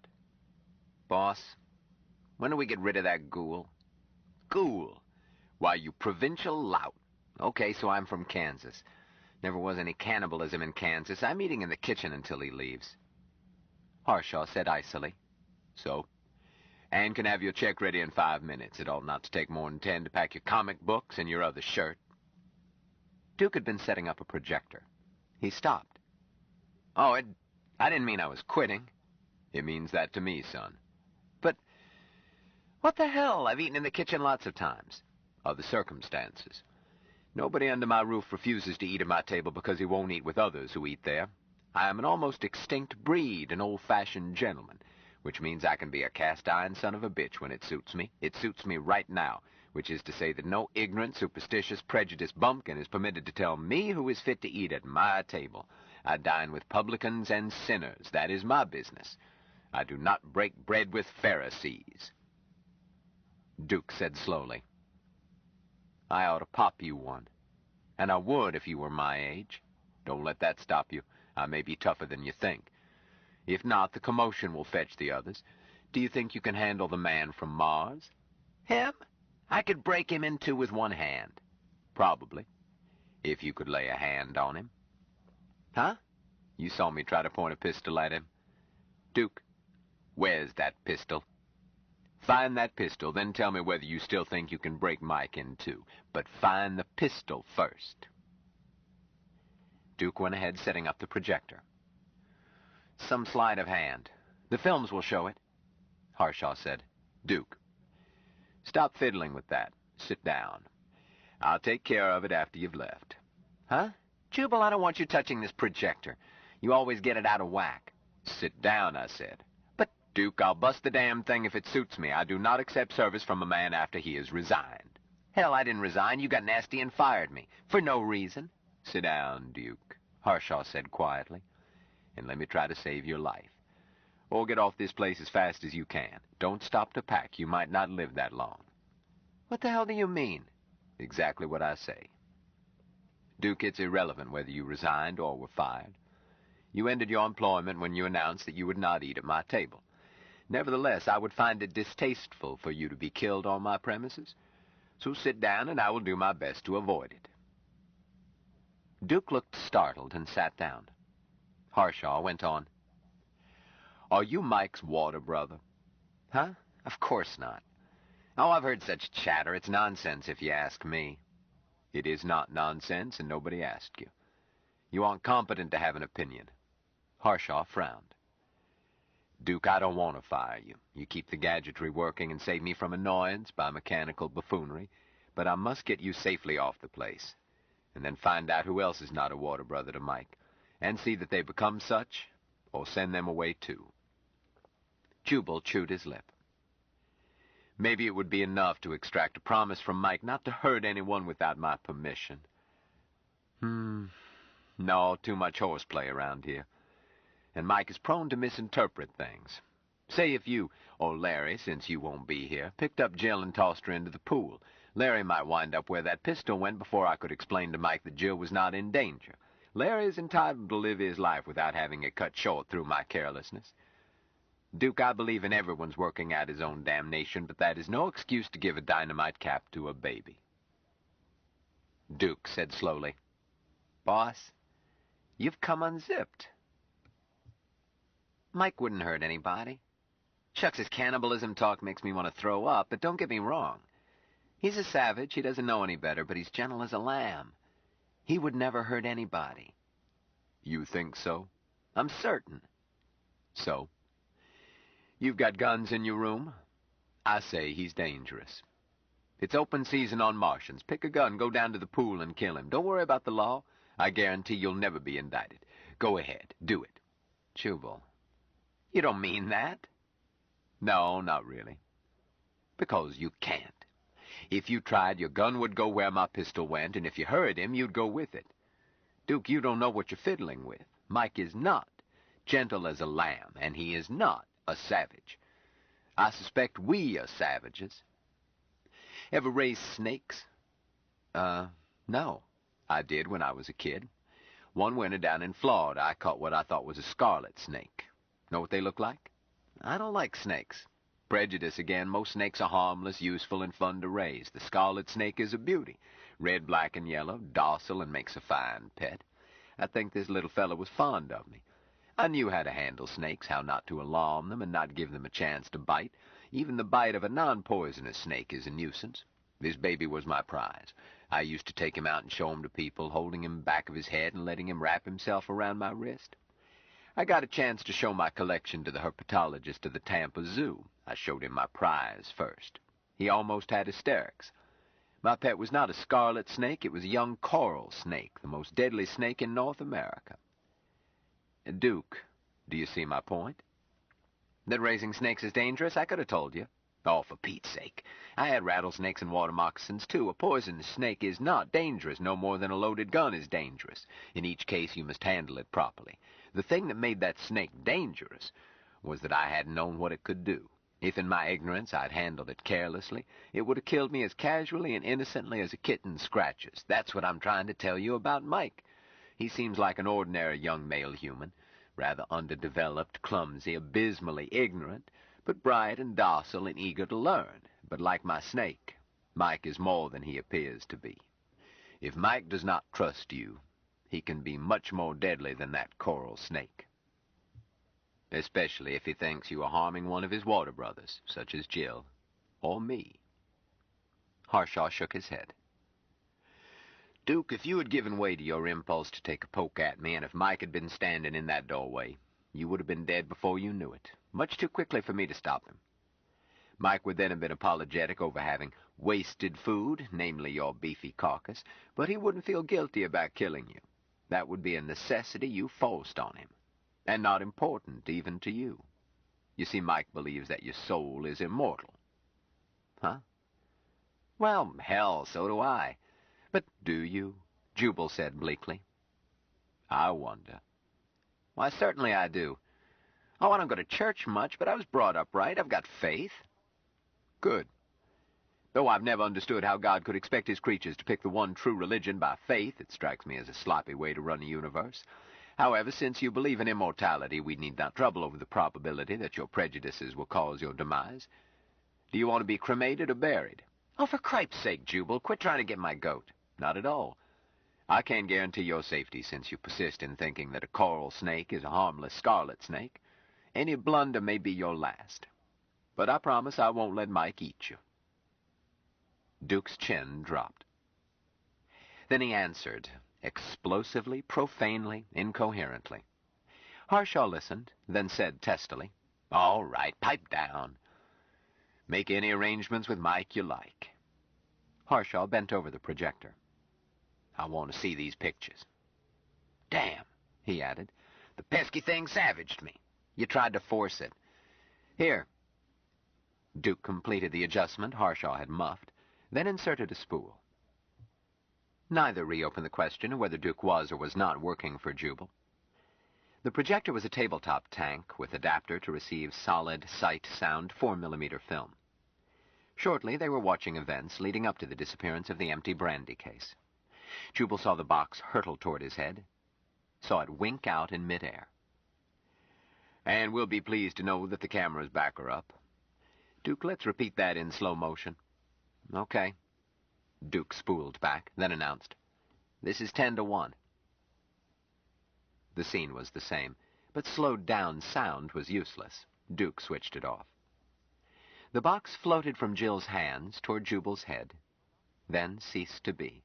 But under slow motion, it could be seen shrinking, smaller and smaller until it was no longer there. Duke, can you slow it still more? Just a sec. Something has fouled the stereo. What? Darned if I know. It looked all right on the fast run. But when I slowed it, the depth effect was reversed. That box went away from us, mighty fast, but it always looked closer than the wall. Swapped parallax, of course, but I never took that cartridge off the spindle. Oh. Hold it, Duke. Run the film from the other camera. Ah, I see. That'll give us a 90-degree cross, and we'll see properly, even if I did jimmy this film. Duke changed cartridges. Zip through the first part, then undercranked on the last part? Go ahead.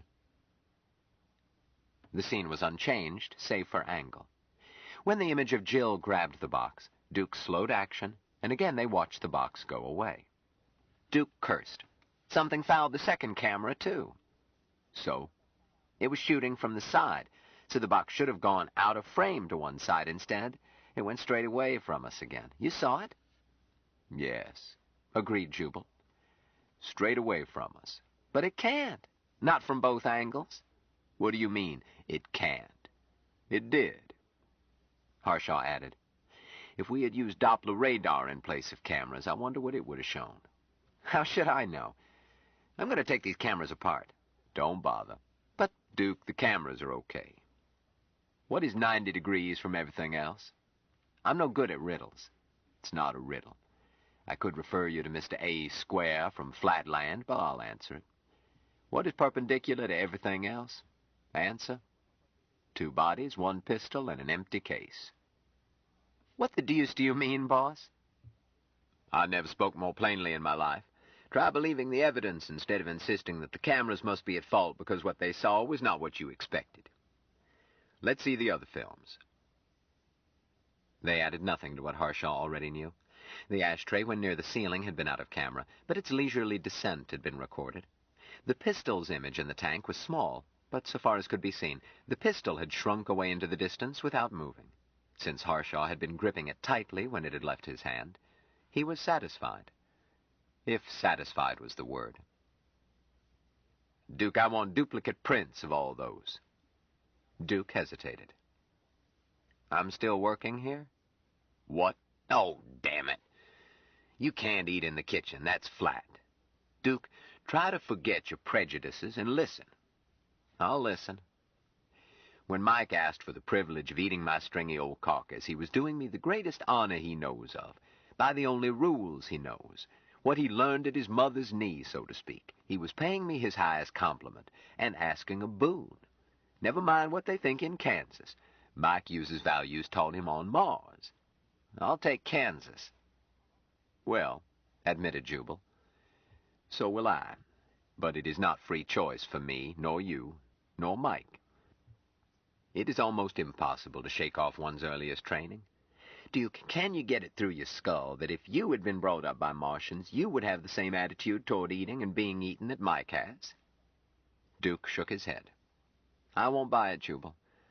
Sure about most things. It's just Mike's hard luck that he wasn't brought up civilized, but this is different. This is an instinct. Instinct. Dreck. But it is. I didn't get training at my mother's knee not to be a cannibal. Hell, I've always known it was a sin, a nasty one. But the thought turns my stomach. It's basic instinct. Jubal groaned. Duke, how could you learn so much about machinery and never learn anything about how you yourself tick? Your mother didn't have to say, mustn't eat your playmates, dear, that's not nice, because you soaked it up from our culture, and so did I. Jokes about cannibals and missionaries, cartoons, fairy tales, horror stories, endless things. Shucks, son, it couldn't be instinct. Cannibalism is historically a most widespread custom in every branch of the human race. Your ancestors, my ancestors, everybody. Your ancestors, maybe.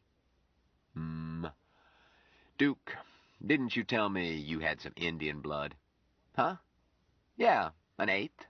What of it? Then, while both of us have cannibals in our family trees, chances are that yours are many generations closer. Because, why, you bald-headed old... Simmer down. Ritual cannibalism was common among Aboriginal American cultures. Look it up. Besides that, as North Americans, we stand a better than even chance of having a touch of Congo without knowing it. And there you are again. But even if we were Simon pure North European stock, a silly notion, casual bastardy is far in excess of that ever admitted, but if we were, such ancestry would merely tell us which cannibals we are descended from, because every branch of the human race has cannibalism. Duke, it's silly to talk about a practice being against instinct when hundreds of millions have followed it. But, all right, I should know better than to argue with you, Jubal. You twist things. But suppose we did come from savages who didn't know any better. What of it? We're civilized now, or at least I am. Jubal grinned, implying that I am not. Son, aside from my own conditioned reflex against munching a roast haunch of, well, you, for example, aside from that trained-in prejudice, I regard our taboo against cannibalism as an excellent idea. Because we are not civilized. Huh? If we didn't have a taboo so strong that you believed it was instinct, I can think of a long list of people I wouldn't trust with my back turned, not with the price of beef what it is today. Eh? Duke grudged a grin. I wouldn't take a chance on my ex-mother-in-law. Or how about our charming neighbor on the south who was so casual about other people's livestock during hunting season? Want to bet that you and I wouldn't wind up in his freezer? But Mike I trust, because Mike is civilized. Huh? Mike is utterly civilized. Martian style. Duke, I've talked enough with Mike to know that Martian practice isn't dog-eat-dog or Martian-eat-Martian. They eat their dead, instead of burying them or burning them or exposing them to vultures. But the custom is formalized and deeply religious. A Martian is never butchered against his will. In fact, murder doesn't seem to be a Martian concept. A Martian dies when he decides to, having discussed it with friends and received consent of his ancestors' ghosts to join them. Having decided to die, he does so, as easily as you close your eyes. No violence, no illness, not even an overdose of sleeping pills. 1 second he is alive and, well, the next second he's a ghost. Then his friends eat what he no longer has any use for, grokking him, as Mike would say, and praising his virtues as they spread the mustard. The ghost attends the feast. It is a bar mitzvah or confirmation service, by which the ghost attains the status of old one, an elder statesman, as I understand it. Duke made a face. God, what superstitious junk! To Mike, it's a solemn, but joyful religious ceremony. Duke snorted. Jubal, you don't believe that stuff about ghosts. It's just cannibalism combined with rank superstition. Well, I wouldn't go that far. I find these old ones hard to swallow, but Mike speaks of them the way we talked about last Wednesday. As for the rest, Duke, what church were you brought up in? Duke told him. Jubal went on. I thought so. In Kansas, most people belong to yours, or to one enough like it that you have to look at the sign to tell the difference. Tell me, how did you feel when you took part in the symbolic cannibalism that plays so paramount a part in your church's rituals? Duke stared. What the devil do you mean? Jubal blinked solemnly back. Were you a member, or simply went to Sunday school? Huh? Well, certainly I was a member. I still am, though I don't go much.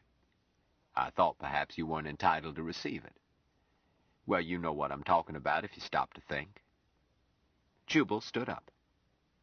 I shan't argue differences between one form of ritual cannibalism and another. Duke, I can't spend more time trying to shake you loose from prejudice. Are you leaving? If you are, I'd better escort you off the place. Or do you want to stay? Stay and eat with the rest of us cannibals. Duke frowned. Reckon I'll stay. I'll wash my hands of it. You saw those movies. If you're bright enough to pound sand, you figured out that this man Martian can be dangerous. Duke nodded. I'm not as stupid as you think, Jubal. But I won't let Mike run me off the place, he added. You say he's dangerous, but I'm not going to stir him up. Shucks, Jubal, I like the little dope most ways. Damn it, you still underestimate him, Duke. See here, if you feel friendly toward him, the best thing you can do is to offer him a glass of water. Understand me? Become his water brother. I'll think about it. But, Duke, don't fake it. If Mike accepts your offer, he'll be dead serious. He'll trust you utterly. So don't do it unless you are willing to trust him and stand by him no matter how rough things get. Either all out, or don't do it. I understood that. That's why I said I'll think about it. Okay. Don't take too long making up your mind. I expect things to get very rough soon. Chapter 14. In Laputa, according to Lemuel Gulliver, no person of importance listened or spoke without help of a climanold, or flapper in English translation, as such servant's duty was to flap the mouth and ears of his master with a bladder whenever, in the opinion of the servant, it was desirable for his master to speak or listen.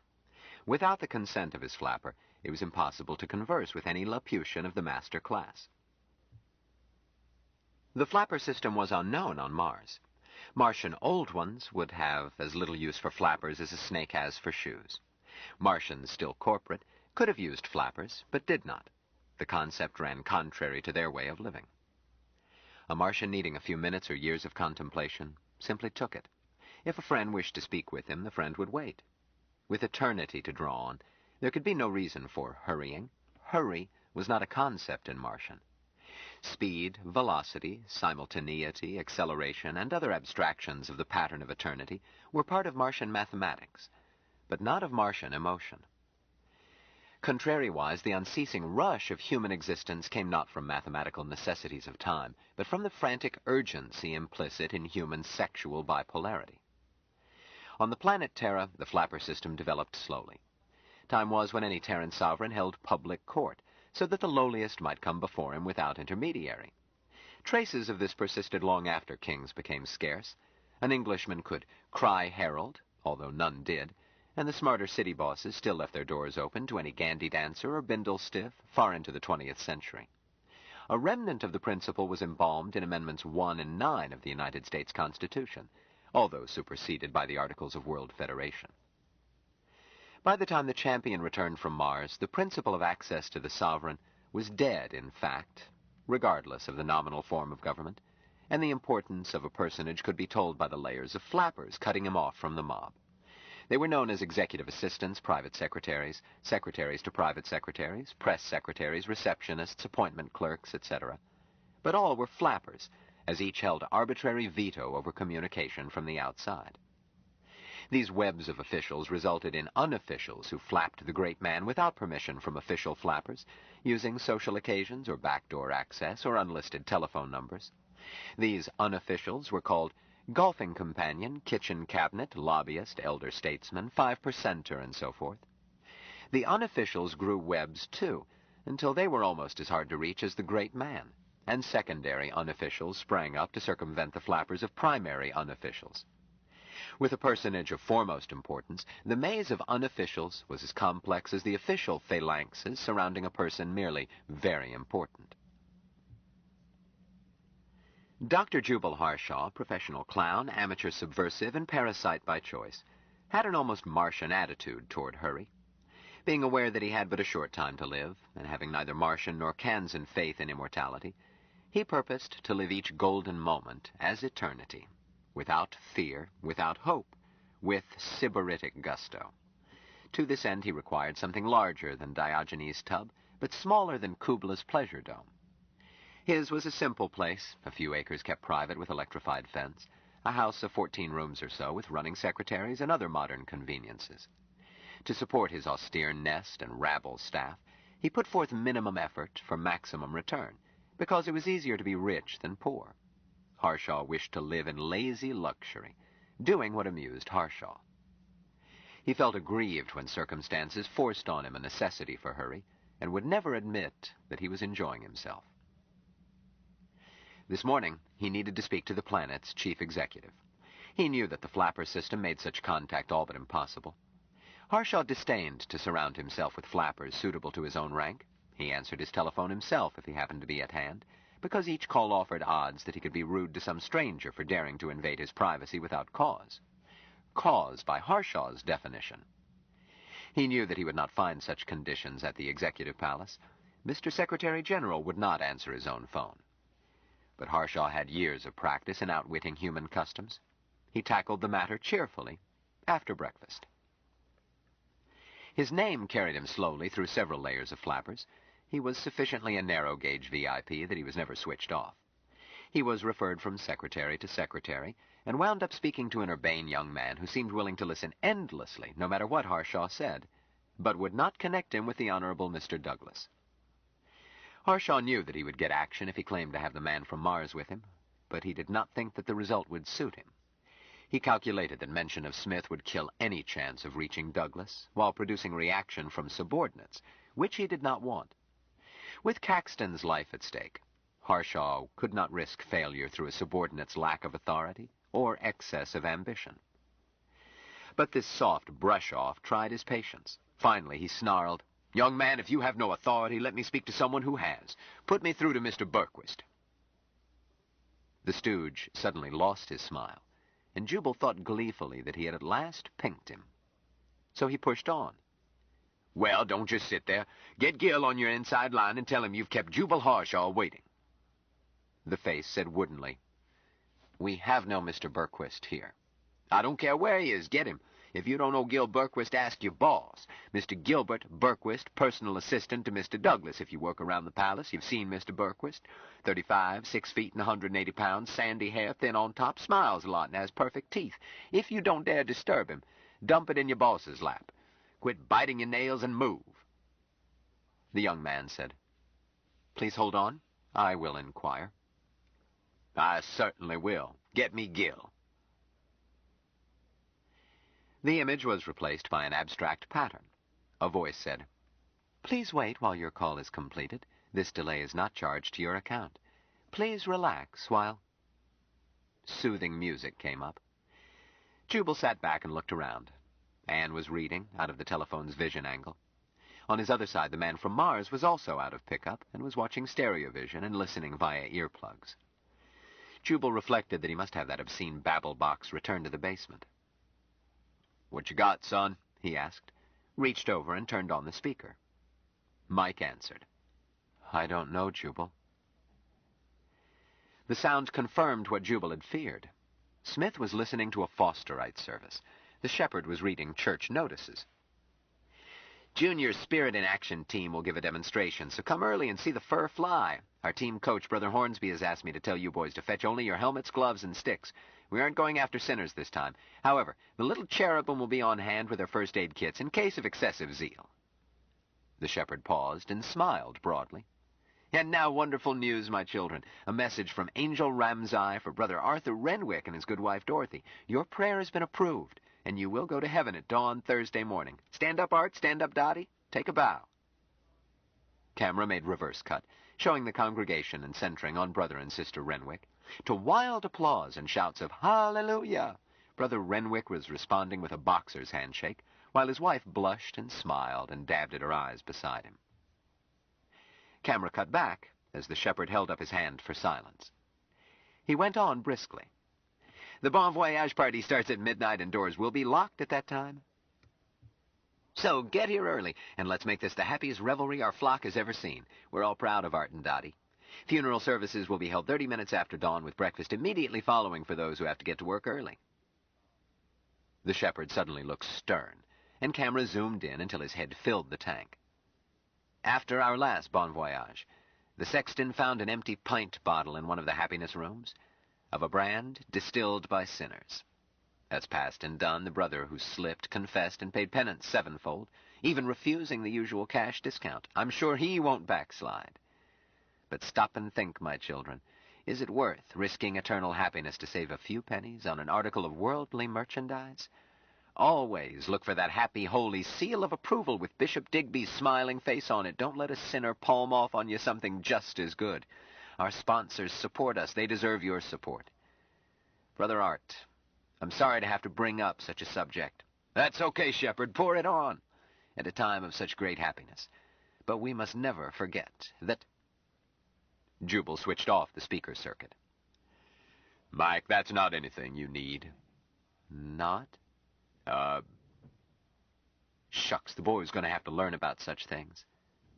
All right, go ahead. But talk to me later. Yes, Jubal. Harshaw was about to add advice to offset Mike's tendency to take literally anything he heard. But the telephone's hold music went down and out, and the screen filled with an image, a man in his 40s whom Jubal labeled as Cop. Jubal said aggressively, "You want Gil Berquist?" "What is your interest in Gilbert Berquist?"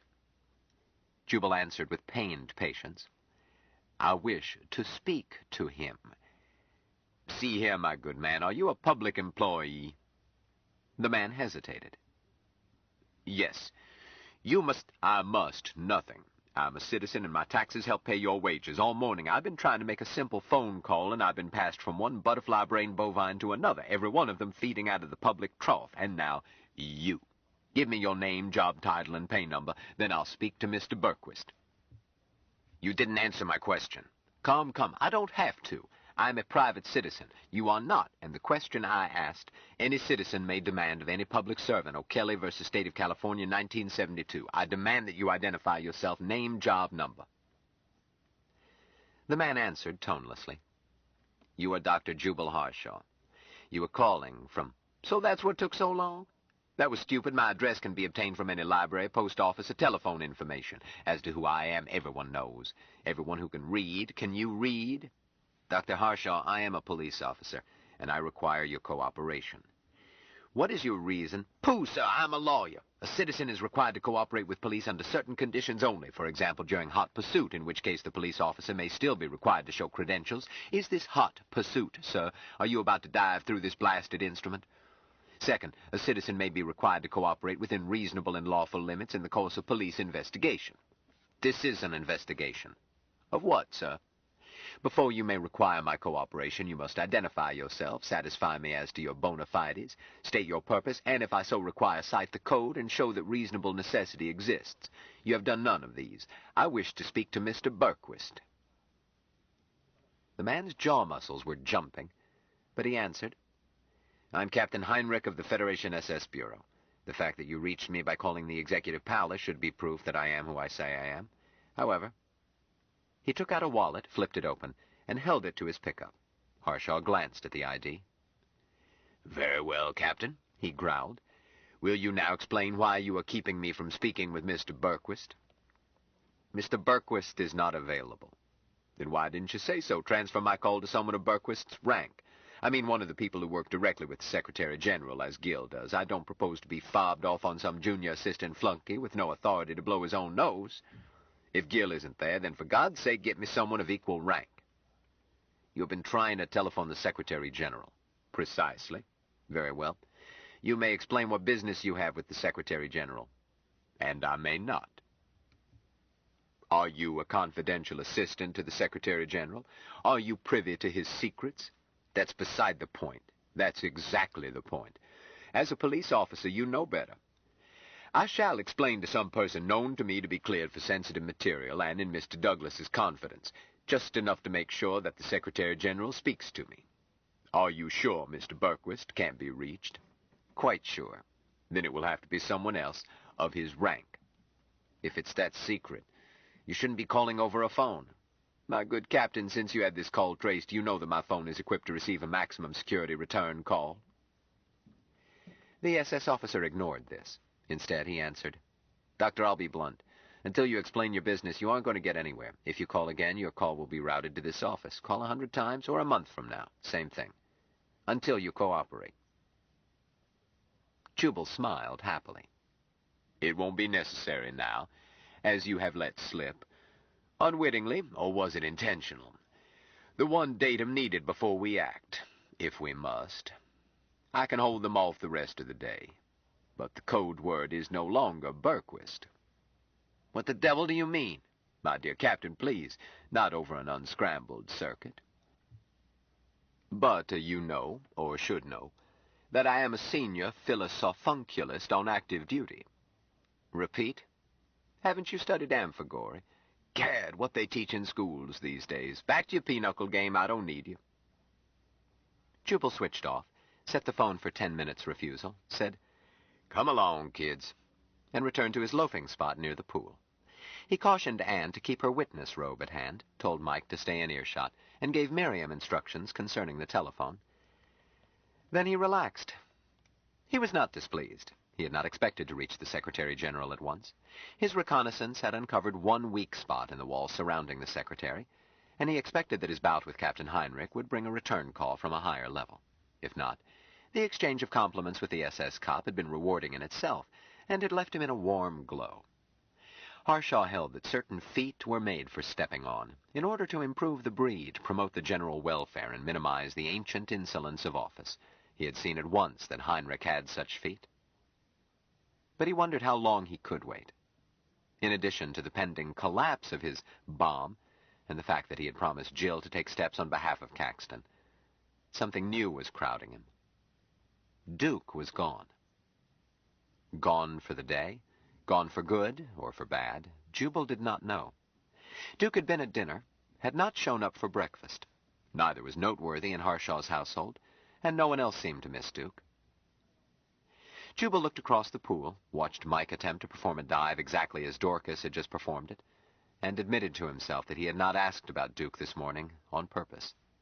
The truth was that he did not want to ask the bear what had happened to Algy. The bear might answer. Well, there was only one way to cope with weakness. "Mike, come here." Yes, Jubal. The man from Mars got out of the pool and trotted over like an eager puppy. Harshaw looked him over, decided that he must weigh 20 pounds more than he had on arrival. All of it muscle. "Mike, do you know where Duke is?" No, Jubal. Well, that settled it. The boy didn't know how to lie. Wait, hold it. Jubal remembered Mike's computer-like habit of answering only the question asked. And Mike had not appeared to know where that pesky box was once it was gone. "Mike, when did you see him last?" I saw Duke go upstairs when Jill and I came downstairs this morning when time to cook breakfast. Mike added proudly, I helped cooking. That was the last time you saw Duke? I am not see Duke since, Jubal. I proudly burned toast. I'll bet you did. You'll make some woman a fine husband if you aren't careful. Oh, I burned it most carefully. Jubal? Huh? Yes, Anne. Duke grabbed an early breakfast and lit out for town. I thought you knew. Well, Jubal temporized. I thought he intended to leave after lunch. Jubal suddenly felt a load lifted. Not that Duke meant anything to him, of course not. For years he had avoided letting any human being be important to him. But it would have troubled him. A little, anyhow. What statute was violated in turning a man 90 degrees from everything else? Not murder, as long as the lad used it only in self-defense, or in the proper defense of another, such as Jill. Pennsylvania laws against witchcraft might apply, but it would be interesting to see how an indictment would be worded. A civil action might lie. Could harboring the man from Mars be construed as maintaining an attractive nuisance? It was likely that new rules of law must evolve. Mike had already kicked the bottom out of medicine and physics, even though the practitioners of such were aware of the chaos. Harshaw recalled the tragedy that relativity had been for many scientists. Unable to digest it, they had taken refuge in anger at Einstein. Their refuge had been a dead end. All that inflexible old guard could do was die and let younger minds take over. His grandfather had told him of the same thing in medicine when germ theory came along. Physicians had gone to their graves calling Pasteur a liar, a fool, or worse, without examining evidence which their common sense told them was impossible. Well, he could see that Mike was going to cause more hurrah than Pasteur and Einstein combined. Which reminded him. Larry. Where's Larry? Here, boss, the loudspeaker behind him announced. Down in the shop. Got the panic button? Sure. You said to sleep with it. I do. Bounce up here and give it to Anne. And keep it with your robe. She nodded. Larry answered, "Right away, boss. Countdown coming up?" Just do it. Jubal found that the man from Mars was still in front of him, quiet as a sculptured figure. Sculpture? Jubal searched his memory. Michelangelo's David. Yes, even the puppyish hands and feet, the serenely sensual face, the tousled, too long hair. That was all, Mike. Yes, Jubal. But Mike waited. Jubal said, Something on your mind, son? About what I was seeing in that goddamn noisy box. You said, but talk to me later. Oh. Harshaw recalled the Fosterite broadcast and winced. Yes, but don't call that thing a goddamn noisy box. It is a stereo vision receiver. Mike looked puzzled. Is it not a goddamn noisy box? I heard you not rightly? It is indeed a goddamn noisy box, but you must call it a stereo vision receiver. I will call it a stereo vision receiver. Why, Jubal? I do not grok. Harshaw sighed. He had climbed these stairs too many times. Any conversation with Smith turned up human behavior which could not be justified logically, and attempts to do so were endlessly time-consuming. I do not grok it myself, Mike, he admitted, but Jill wants you to say it that way. I will do it, Jubal. Jill wants it. Now tell me what you saw and heard, and what you grok of it. Mike recalled every word and action in the babble tank, including all commercials. Since he had almost finished the encyclopedia, he had read articles on religion, Christianity, Islam, Judaism, Confucianism, Buddhism, and related subjects. He had grokked none of this. Jubal learned that A. Mike did not know that the Fosterite service was religious. B. Mike remembered what he had read about religions, but had filed such for future meditation, not having understood them. C. Mike had a most confused notion of what religion meant, although he could quote 9 dictionary definitions. D. The Martian language contained no word which Mike could equate with any of these definitions. E. The customs which Jubal had described to Duke as Martian religious ceremonies were not. To Mike, such matters were as matter-of-fact as grocery markets were to Jubal. F. It was not possible to separate in the Martian tongue the human concepts religion, philosophy, and science. And since Mike thought in Martian, it was not possible for him to tell them apart. All such matters were learnings from the old ones. Doubt he had never heard of, nor of research, no Martian word for either. The answers to any questions were available from the old ones, who were omniscient and infallible, whether on tomorrow's weather or cosmic teleology. Mike had seen a weather forecast and had assumed that this was a message from human old ones for those still corporate. He held a similar assumption concerning the authors of the Encyclopedia Britannica.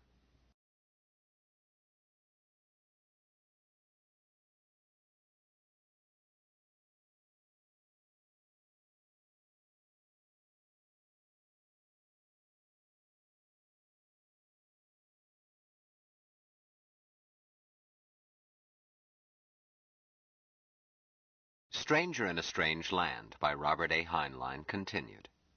Cassette 4, Side 2.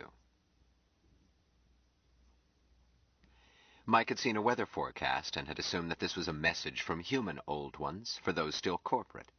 He held a similar assumption concerning the authors of the Encyclopedia Britannica. But last, and worst, to Jubal, Mike had grokked the Fosterite service as announcing impending discorporation of 2 humans to join the human old ones. And Mike was tremendously excited. Had he grokked it rightly? Mike knew that his English was imperfect. He made mistakes through ignorance, being only an egg. But had he grokked this correctly? He had been waiting to meet the human old ones. He had many questions to ask. Was this an opportunity? Or did he require more learnings before he was ready? Jubal was saved by the bell. Dorcas arrived with sandwiches and coffee. Jubal ate silently, which suited Smith, as his rearing had taught him that eating was a time of meditation. Jubal stretched his meal while he pondered, and cursed himself for letting Mike watch stereo. Oh, the boy had to come up against religions. Couldn't be helped if he was going to spend his life on this dizzy planet, but damn it, it would have been better to wait until Mike was used to the cockeyed pattern of human behavior. and not Fosterites as his first experience. A devout agnostic, Jubal rated all religions, from the animism of Kalahari Bushmen to the most intellectualized faith, as equal. But emotionally, he disliked some more than others, and the Church of the New Revelation set his teeth on edge. The Fosterites' flat-footed claim to gnosis through a direct line to heaven, their arrogant intolerance, their football rally and sales convention services, these depressed him. If people must go to church, why the devil couldn't they be dignified, like Catholics, Christian Scientists, or Quakers? If God existed, concerning which Jubal maintained neutrality, and if he wanted to be worshipped, a proposition which Jubal found improbable, but nevertheless possible in the light of his own ignorance, then it seemed wildly unlikely that a God potent to shape galaxies would be swayed by the whoop-de-doo nonsense the Fosterites offered as worship. But with bleak honesty, Jubal admitted that the Fosterites might own the truth, the exact truth, nothing but the truth. The universe was a silly place at best, but the least likely explanation for it was the no explanation of random chance. The conceit that abstract somethings just happened to be atoms that just happened to get together in ways which just happened to look like consistent laws, and some configurations just happened to possess self-awareness, and that, too, just happened to be the man from Mars and a bald-headed old coot with Jubal inside. No, he could not swallow the just happened theory, popular as it was with men who called themselves scientists. Random chance was not a sufficient explanation of the universe. Random chance was not sufficient to explain random chance. The pot could not hold itself. What, then? Least hypothesis deserved no preference. Occam's razor could not slice the prime problem, the nature of the mind of God. Might as well call it that, you old scoundrel. It's an Anglo-Saxon monosyllable not banned by 4 letters, and as good a tag for what you don't understand as any. Was there any basis for preferring any sufficient hypothesis over another, when you did not understand a thing? No. Jubal admitted that a long life had left him not understanding the basic problems of the universe. The Fosterites might be right. But, he reminded himself savagely, 2 things remained, his taste and his pride. If the Fosterites held a monopoly on truth, if heaven were open only to Fosterites, then he, Jubal Harshaw, gentleman, preferred that eternity of pain-filled damnation promised to sinners who refused the new revelation. He could not see the naked face of God, but his eyesight was good enough to pick out his social equals, and those Fosterites did not measure up. But he could see how Mike had been misled.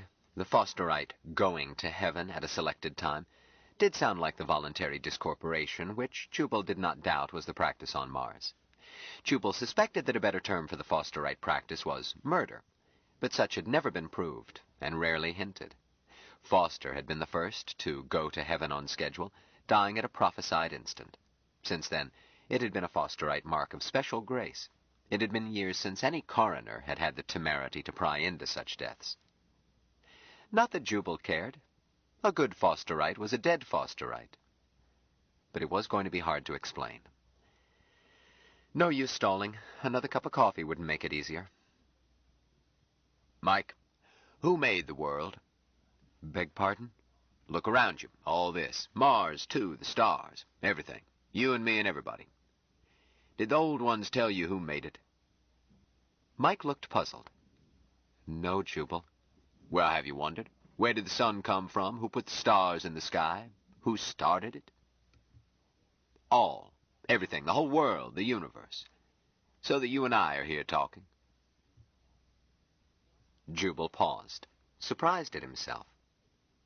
He had intended to take the usual agnostic approach, and found himself compulsively following his legal training, being an honest advocate in spite of himself, attempting to support a religious belief he did not hold, but which was believed by most human beings. He found that willy-nilly he was attorney for the orthodoxies of his own race against, he wasn't sure what, an unhuman viewpoint. How do your old ones answer such questions? Jubal, I do not grok. That these are questions. I am sorry. Eh? I don't grok your answer. Mike hesitated. I will try. But words are not rightly, not putting, not mading, a nowing. World is, world was, world shall be, now. As it was in the beginning, so it is now and ever shall be, world without end. Mike smiled happily. You grok it. I don't grok it, Jubal answered gruffly. I'm quoting something, an old one said. He decided to try another approach. God the Creator was not the aspect of deity to use as an opening. Mike did not grasp the idea of creation. Well, Jubal wasn't sure that he did either. Long ago he had made a pact with himself to postulate a created universe on even-numbered days, a tail-swallowing eternal and uncreated universe on odd-numbered days. Since each hypothesis, whole paradoxical, avoided the paradoxes of the other, with a day off each leap year for sheer solipsist debauchery. Having tabled an unanswerable question, he had given no thought to it for more than a generation. Jubal decided to explain religion in its broadest sense, and tackle the notion of deity and its aspects later. Mike agreed that learnings came in various sizes, from little learnings that a nestling could grok, on up to great learnings which only an old one could grok in fullness. But Jubal's attempt to draw a line between small learnings and great, so that great learnings would have the meanings of religious questions, was not successful. Some religious questions did not seem to Mike to be questions, such as creation, and others seemed to him to be little questions, with answers obvious to nestlings, such as life after death. Jubal dropped it and passed on to the multiplicity of human religions. He explained that humans had hundreds of ways by which great learnings were taught, each with its own answers and each claiming to be the truth. What is truth? Mike asked.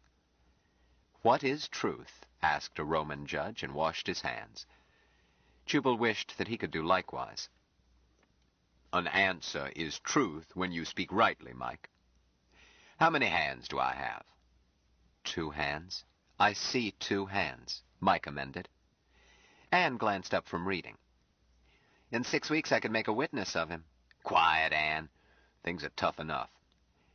Mike, you spoke rightly. I have 2 hands. Your answer is truth. Suppose you said that I had 7 hands. Mike looked troubled. I do not grok that I could say that. No, I don't think you could. You would not speak rightly. If you did, your answer would not be truth. But, Mike, listen carefully.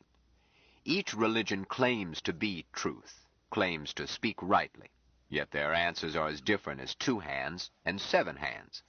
Fosterites say one thing, Buddhists say another, Muslims still another. Many answers, all different. Mike seemed to be making great effort. All speak rightly? Jubal, I do not grok. Nor I.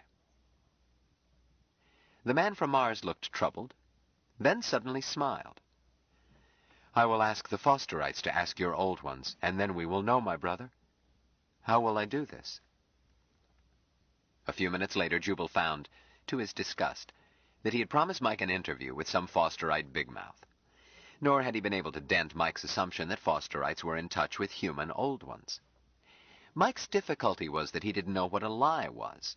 Definitions of lie and falsehood had been filed in his mind with no trace of grokking.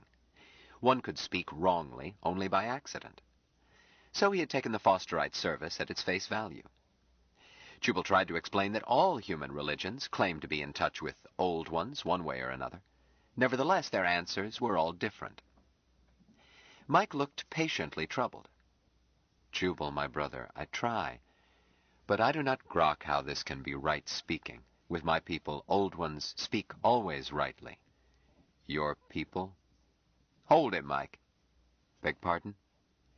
When you said my people, you were talking about Martians. Mike, you are not a Martian. You are a man.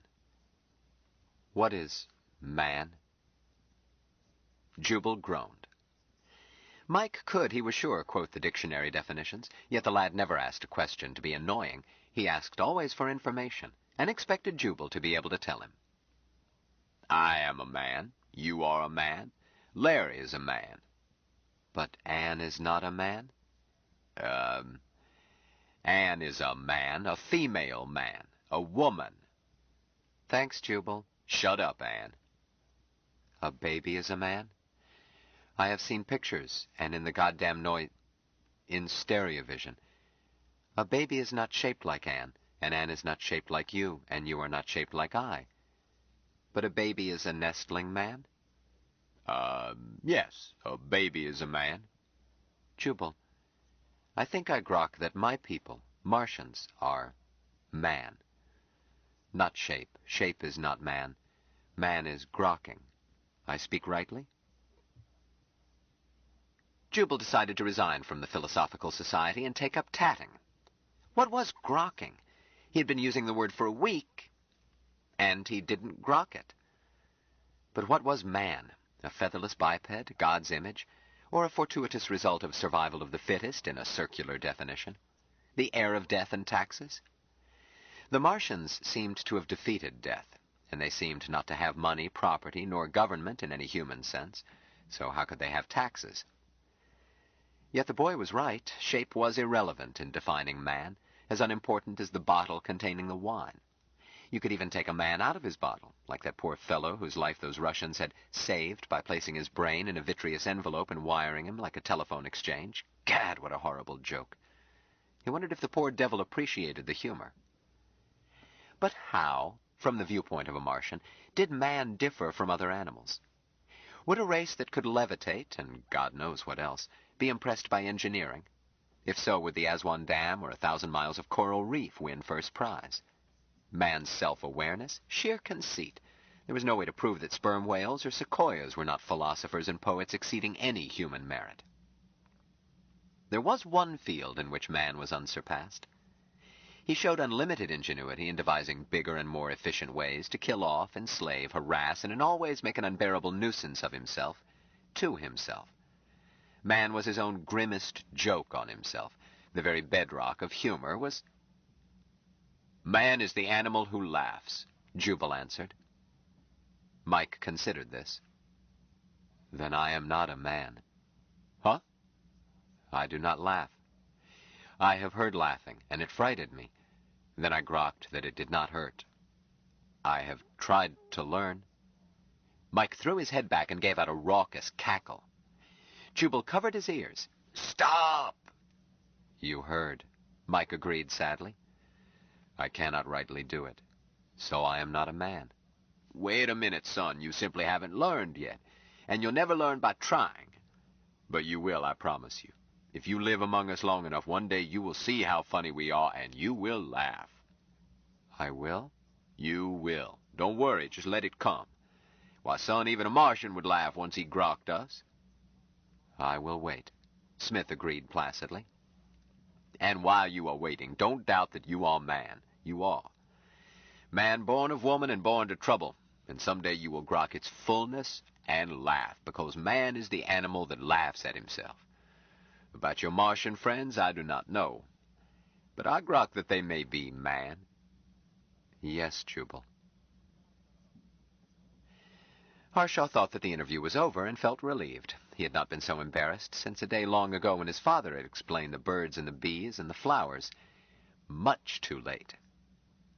But the man from Mars was not yet done. Jubal, my brother, you were asked me, who made the world? And I did not have words why I did not grok it rightly to be a question. I have been thinking words. So? You told me, God made the world. No, no, Harshaw said. I told you that while religion said many things, most of them said God made the world. I told you that I did not grok the fullness, but that God was the word that was used. Yes, Jubal, Mike agreed. Word is God. He added, you grok. I must admit I don't grok. You grok, Smith repeated firmly. I am explain. I did not have the word. You grok, Anne groks, I grok. The grasses under my feet grok in happy beauty, but I needed the word. The word is God. Go ahead. Mike pointed triumphantly at Jubal. Thou art God. Jubal slapped a hand to his face. Oh, Jesus H. What have I done? Look, Mike, take it easy. You didn't understand me. I'm sorry. I'm very sorry. Just forget what I've said and we'll start over another day. But thou art God, Mike repeated serenely. That which groks. Anne is God. I am God. The happy grasses are God. Jill groks in beauty always. Jill is God. All shaping and making and creating together. He croaked something in Martian and smiled. All right, Mike, but let it wait. Anne, have you been getting this? You bet I have, boss. Make a tape. I'll have to work on it. I can't let it stand. I must. Jubal glanced up, said, Oh, my God. General quarters, everybody. Anne, set the panic button on Dead Man, and for God's sake, keep your thumb on it. They may not be coming here. He glanced up again, at 2 air cars approaching from the south. I'm afraid they are. Mike, hide in the pool. Remember what I told you, down in the deepest part. Stay there, hold still. Don't come up until I send Jill. Yes, Jubal. Right now, move. Yes, Jubal. Mike ran the few steps, cut water, and disappeared. He kept his knees straight, toes pointed, feet together. Jill, Jubal called out. Dive in and climb out. You too, Larry. If anybody saw that, I want them confused as to how many are using the pool. Dorcas, climb out fast, child, and dive in again. And, no, you've got the panic button. I can take my cloak and go to the edge of the pool. Boss, do you want a delay on this Dead Man setting? 30 seconds. If they land, put on your witness cloak and get your thumb back on the button. Then wait. And if I call you to me, let the balloon go up. I don't dare shout wolf unless... He shielded his eyes. One of them is going to land, and it's got that paddy wagon look. Oh, damn, I thought they would parley. The first car hovered, dropped for a landing in the garden around the pool. The second started circling at low altitude. The cars were squad carriers in size and showed a small insignia, the stylized globe of the Federation. Anne put down the radio relay link, got quickly into professional garb, picked up the link, and put her thumb on the button. The door of the first car opened as it touched, and Jubal charged toward it with the belligerence of a Pekingese. As a man stepped out, Jubal roared, Get that goddamn heap off my rose bushes. The man said, Jubal Harshaw, tell that oaf to raise that bucket and move it back, off the garden and onto the grass. Anne? Coming, boss. Jubal Harshaw, I have a warrant for... I don't care if you've got a warrant for the King of England. Move that junk off my flowers. Then so help me, I'll sue you for... Jubal glanced at the man, appeared to see him for the first time. Oh, so it's you, he said with bitter contempt. Were you born stupid, Heinrich, or did you have to study? When did that uniformed jackass learn to fly? Please examine this warrant, Captain Heinrich said with careful patience. Then get your go-kart out of my flower beds or I'll make a civil rights case that will cost you your pension. Heinrich hesitated. Now, Jubal screamed. And tell those yokels getting out to pick up their feet that idiot with the buck teeth is standing on a prize, Elizabeth M. Hewitt. Heinrich turned his head. You men, careful of those flowers. Paskin, you're standing on one. Rogers, raise the car and move back clear of the garden. He turned to Harshaw. Does that satisfy you? Once he moves it, but you'll still pay damages. Let's see your credentials, and show them to the fair witness and state loud and clear your name, rank, organization, and pay number. You know who I am. I have a warrant to part your hair with a shotgun unless you do things legally and in order. I don't know who you are. You look like a stuffed shirt I saw over the telephone.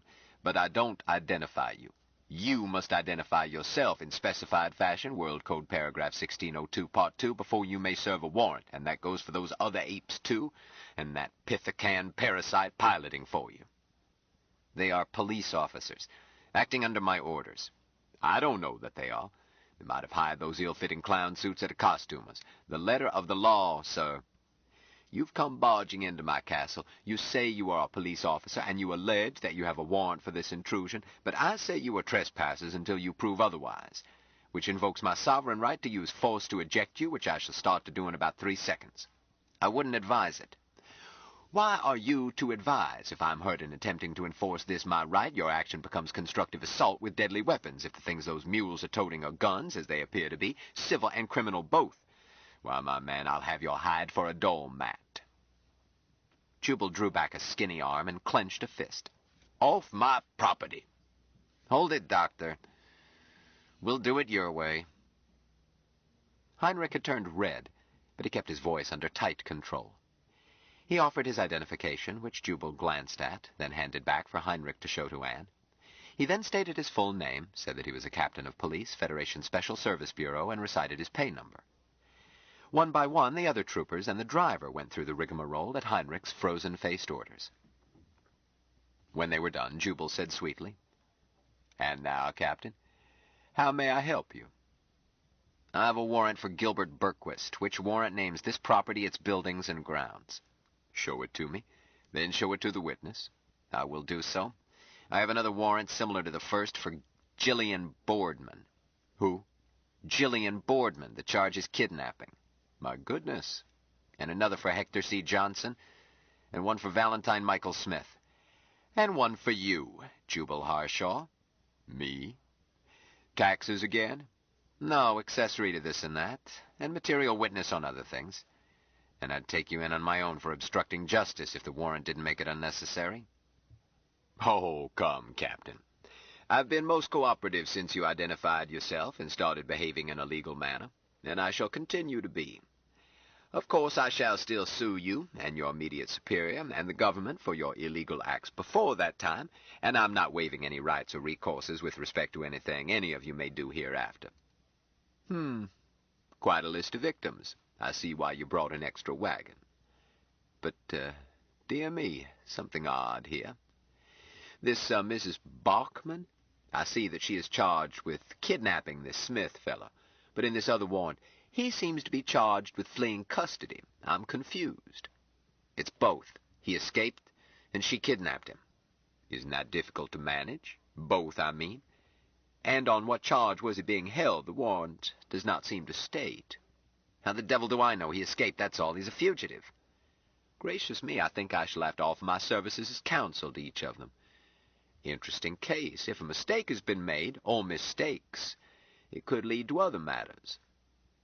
Heinrich grinned coldly. "You won't find it easy. You'll be in the pokey, too." "Oh, not for long, I trust." Jubal raised his voice and turned his head toward the house.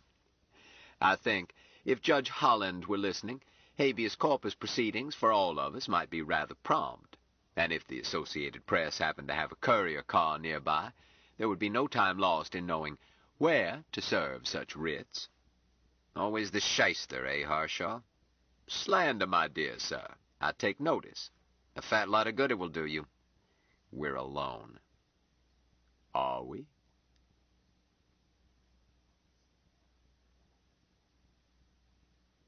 Chapter 15. Valentine Michael Smith swam through murky water to the deepest part, under the diving board, and settled on the bottom. He did not know why his water brother had told him to hide. He did not know he was hiding. Jubal had told him to do this and remain until Jill came for him. That was sufficient. He curled up, let air out of his lungs, swallowed his tongue, rolled his eyes up, slowed his heart, and became effectively dead, save that he was not discorporate. He elected to stretch his time sense until seconds flowed past like hours, as he had much to meditate. He had failed again to achieve the perfect understanding, the mutual merging rapport, the grokking that should exist between water brothers. He knew the failure was his, caused by his using wrongly the oddly variable human language, because Jubal had become upset. He knew that his human brothers could suffer intense emotion without damage. Nevertheless, Smith was wistfully sorry to have caused upset in Jubal. It had seemed that he had at last grokked a most difficult human word. He should have known better, because early in his learnings under his brother Mahmud, he had discovered that long human words rarely changed their meanings, but short words were slippery, changing without pattern. Or so he seemed to grok. Short human words were like trying to lift water with a knife. This had been a very short word. Smith still felt that he grokked rightly the human word God. Confusion had come from his failure in selecting other words. The concept was so simple, so basic, so necessary, that a nestling could explain it. In Martian, the problem was to find human words that would let him speak rightly, make sure that he patterned them to match in fullness how it would be said in his own people's language. He puzzled over the fact that there should be any difficulty in saying it, even in English, since it was a thing everyone knew, else they could not grok alive. Possibly he should ask the human old ones how to say it, rather than struggle with shifting meanings. If so, he must wait until Jubal arranged it, for he was only an egg. He felt brief regret that he was not privileged to attend discorporation of Brother Art and Brother Dottie. Then he settled down to review Webster's New International Dictionary of the English Language, 3rd edition, published in Springfield, Massachusetts. From a long way off, Smith was roused by uneasy awareness that his water brothers were in trouble. He paused between Sherbutcha and Sherbet to ponder this. Should he leave the water of life and join them to grok and share their trouble? At home there could have been no question. Trouble is shared in joyful closeness. But Jubal had told him to wait. He reviewed Jubal's words, trying them against other human words, making sure that he grokked. No, he had grokked rightly. He must wait until Jill came. Nevertheless, he was so uneasy that he could not go back to his word hunt. At last an idea came that was filled with such gay daring that he would have trembled had his body been ready. Jubal had told him to place his body under water and leave it there until Jill came. But had Jubal said that he himself must wait with the body? Smith took a long time to consider this, knowing that slippery English words could lead him into mistakes. He concluded that Jubal had not ordered him to stay with his body, and that left a way out of the wrongness of not sharing his brother's trouble. So Smith decided to take a walk. He was dazed at his own audacity, for while he had done it before, he had never soloed. Always an old one had been with him, watching over him, making sure that his body was safe, keeping him from becoming disoriented, staying with him until he returned to his body. There was no old one to help him now, but Smith was confident that he could do it alone in a fashion that would fill his teacher with pride. So he checked every part of his body, made certain that it would not damage while he was gone, then got cautiously out of it, leaving behind that trifle of himself needed as caretaker. He rose up and stood on the edge of the pool, remembering to behave as if his body were with him as a guard against disorienting, against losing track of pool, body, everything, and wandering off into unknown places where he could not find his way back. Smith looked around. A car was just landing in the garden, and beings under it were complaining of injuries and indignities. Was this the trouble he could feel? Grasses were for walking on, flowers and bushes were not. This was a wrongness. No, there was more wrongness. A man was stepping out of the car, one foot about to touch the ground, and Jubal was running toward him. Smith could see the anger that Jubal was hurling toward the man, a blast so furious that had one Martian hurled it toward another, both would discorporate. Smith noted it as something to ponder, and if it was a cusp of necessity, decided what he must do to help his brother. Then he looked over the others. Dorcas was climbing out of the pool. She was troubled, but not too much so. Smith could feel her confidence in Jubal. Larry was at the edge and had just gotten out. Drops of water falling from him were in the air. Larry was excited and pleased. His confidence in Jubal was absolute. Miriam was near him. Her mood was midway between those of Dorcas and Larry. Anne was standing nearby, dressed in the long white garment she had had with her all day. Smith could not fully grok her mood. He felt in her the cold, unyielding discipline of an old one. It startled him, as Anne was always soft and gentle and warmly friendly. He saw that she was watching Jubal closely and was ready to help him. And so was Larry. And Dorcas. And Miriam. With a burst of empathy, Smith learned that all these friends were water brothers of Jubal, and therefore of him. This release from blindness shook him so that he almost lost anchorage. Calming himself, he stopped to praise and cherish them all, one by one and together. Jill had one arm over the edge of the pool, and Smith knew that she had been down under, checking on his safety. He had been aware of her when she had done it, but now he knew that she had not, alone, been worried about his safety. Jill felt other and greater trouble, trouble that was not relieved by knowing that her charge was safe under the water of life. This troubled him much, and he considered going to her, making her know that he was with her and sharing her trouble. He would have done so, had it not been for a faint feeling of guilt. He was not certain that Jubal wanted him to walk around while his body was in the pool. He compromised by telling himself that he would share their trouble, and let them know that he was present if it became needful. Smith then looked over the man who was stepping out of the air car, felt his emotions, and recoiled from them, forced himself to examine him carefully inside and out. in a shaped pocket strapped around his waist. The man was carrying a gun. Smith was almost certain it was a gun. He examined it in detail, comparing it with guns he had seen, checking it against the definition in Webster's New International Dictionary of the English Language, 3rd edition, published in Springfield, Massachusetts. Yes, it was a gun, not alone in shape, but also in wrongness that surrounded and penetrated it. Smith looked down the barrel, saw how it must function, and wrongness stared back at him. Should he turn it and let it go elsewhere, taking its wrongness with it? Do it before the man was fully out of the car? Smith felt that he should. And yet Jubal had once told him not to do this to a gun, until Jubal told him that it was time. He knew now that this was indeed a cusp of necessity, but he resolved to balance on the point of the cusp until he grokked all, since it was possible that Jubal, knowing that a cusp was approaching, had sent him underwater to keep him from acting wrongly. He would wait, but he would watch this gun. Not being limited to eyes, being able to see all around if needful, he continued to watch gun and man while he went inside the car. More wrongness than he would have believed possible. Other men were in there, all but one crowding toward the door. Their minds smelled like a pack of Kaga who had scented an unwary nymph, and each one held in his hands a something having wrongness. As he had told Jubal, Smith knew that shape was never a prime determinant. It was necessary to go beyond shape, to essence, in order to grok.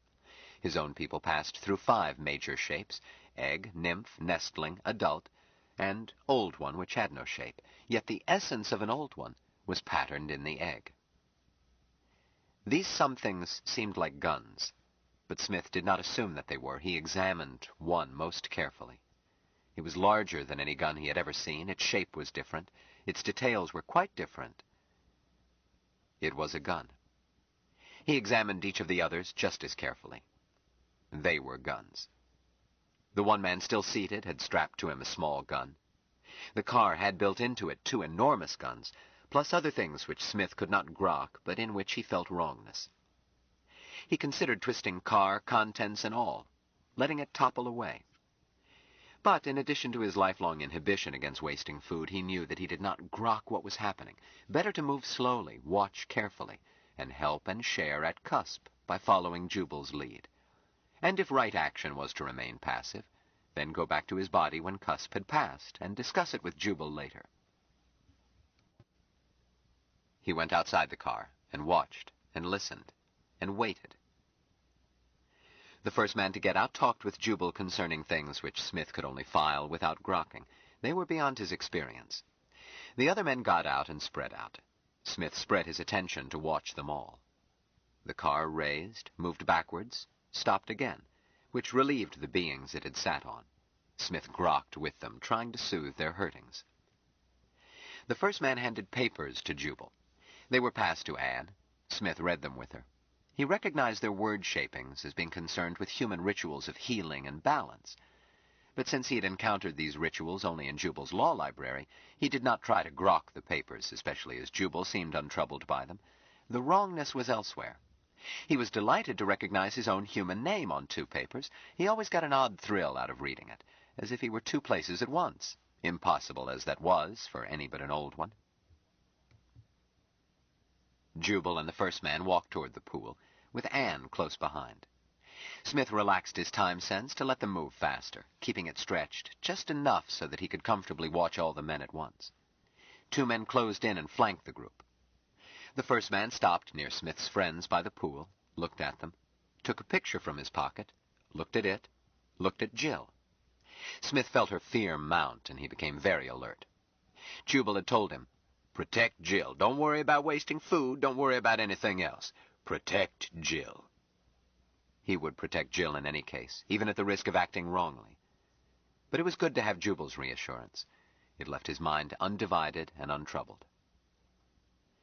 When the man pointed at Jill and the 2 men flanking him hurried toward her with their guns of great wrongness, Smith reached out through his doppelganger and gave them each that tiny twist which causes to topple away. The first man stared at where they had been and reached for his gun, and he was gone too. The other 4 started to close in. Smith did not want to twist them. He felt that Jubal would be pleased if he simply stopped them. But stopping a thing, even an ashtray, is work, and Smith did not have his body. An old one could have managed it. But Smith did what he could, what he had to do. 4 feather touches. They were gone. He felt intense wrongness from the car on the ground and went to it, grokked a quick decision. Car and pilot were gone. He almost overlooked the car riding cover patrol. Smith started to relax, when suddenly he felt wrongness increase and looked up. The second car was coming in for a landing. Smith stretched time to his limit and went to the car in the air, inspected it carefully, grokked that it was choked with wrongness, tilted it into neverness. Then he returned to the group by the pool. His friend seemed excited.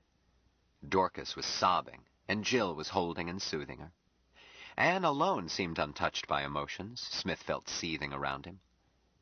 But wrongness was gone, all of it, and with it the trouble that had disturbed his meditations. Dorcas he knew would be healed faster by Jill than by anyone. Jill always grokked a hurting fully and at once. Disturbed by emotions around him, uneasy that he might not have acted in all ways rightly at Cusp, or that Jubal might so grok, Smith decided that he was now free to leave. He slipped back into the pool, found his body, grokked that it was as he had left it, slipped it back on. He considered contemplating events at Cusp, but they were too new. He was not ready to enfold them, not ready to praise and cherish the men he had been forced to move. Instead, he returned happily to the task he had been on. Sherbet, sherbetly, sherbetside. He had reached tin work and was about to consider tiny when he felt Jill approaching. He unswallowed his tongue and made himself ready, knowing that his brother Jill could not remain long under water without distress. As she touched him, he took her face in his hands and kissed her. It was a thing he had learned quite lately, and did not grok perfectly. It had the growing closer of water ceremony, but it had something else, too. Something he wanted to grok in perfect fullness. Chapter 16. Harshaw did not wait for Jillian to dig her problem child out of the pool. He left orders for Dorcas to be given a sedative and hurried to his study, leaving Anne to explain, or not, the events of the last 10 minutes. "Front," he called over his shoulder. Miriam caught up with him. "I must be front," she said breathlessly.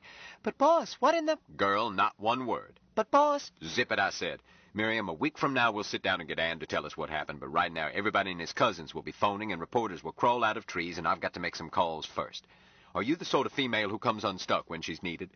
That reminds me, make a note to Doc Dorcas's pay for the time she's been having hysterics." Miriam gasped. "Boss, you just dare and every single one of us will quit." "Nonsense." "Quit picking on Dorcas.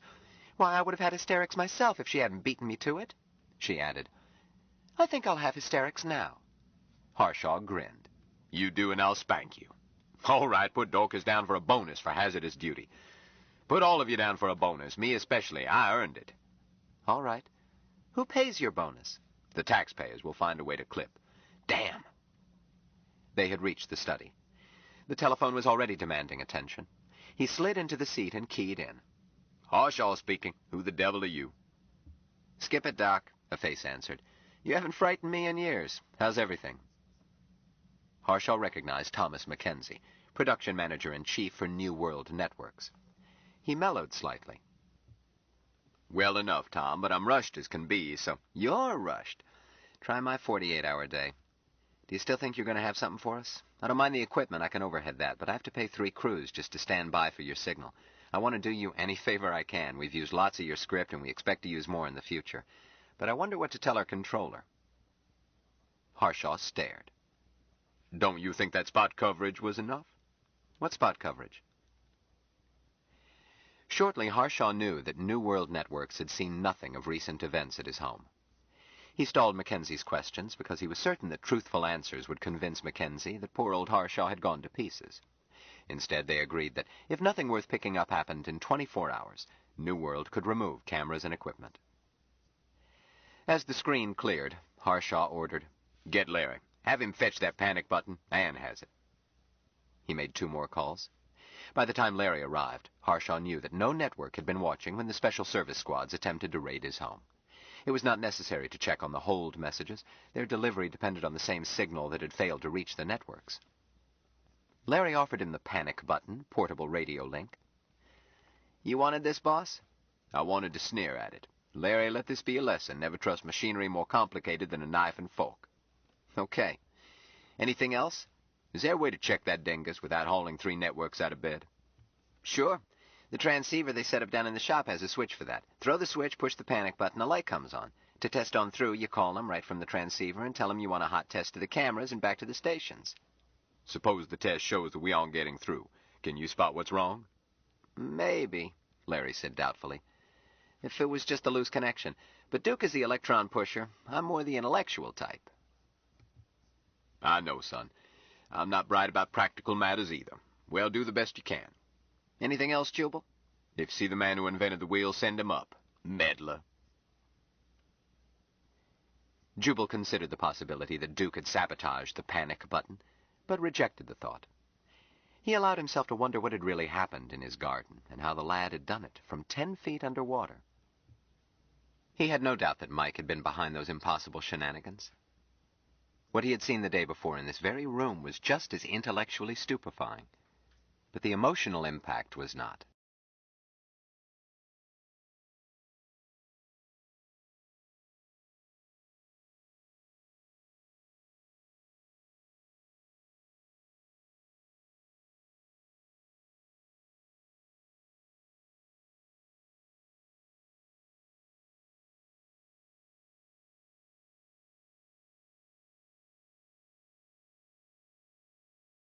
Stranger in a Strange Land by Robert A. Heinlein continued. Cassette 5, Side 1. What he had seen the day before in this very room was just as intellectually stupefying, but the emotional impact was not. A mouse was as much a miracle of biology as was an elephant. Nevertheless, there was a difference. An elephant was bigger. To see an empty carton, just rubbish, disappear in midair implied that a squad car full of men could vanish, but one event kicked your teeth in. The other didn't. Well, he wouldn't waste tears on Cossacks. Jubal conceded that cops qua cops were all right. He had met honest cops, and even a fee-splitting constable did not deserve to be snuffed out.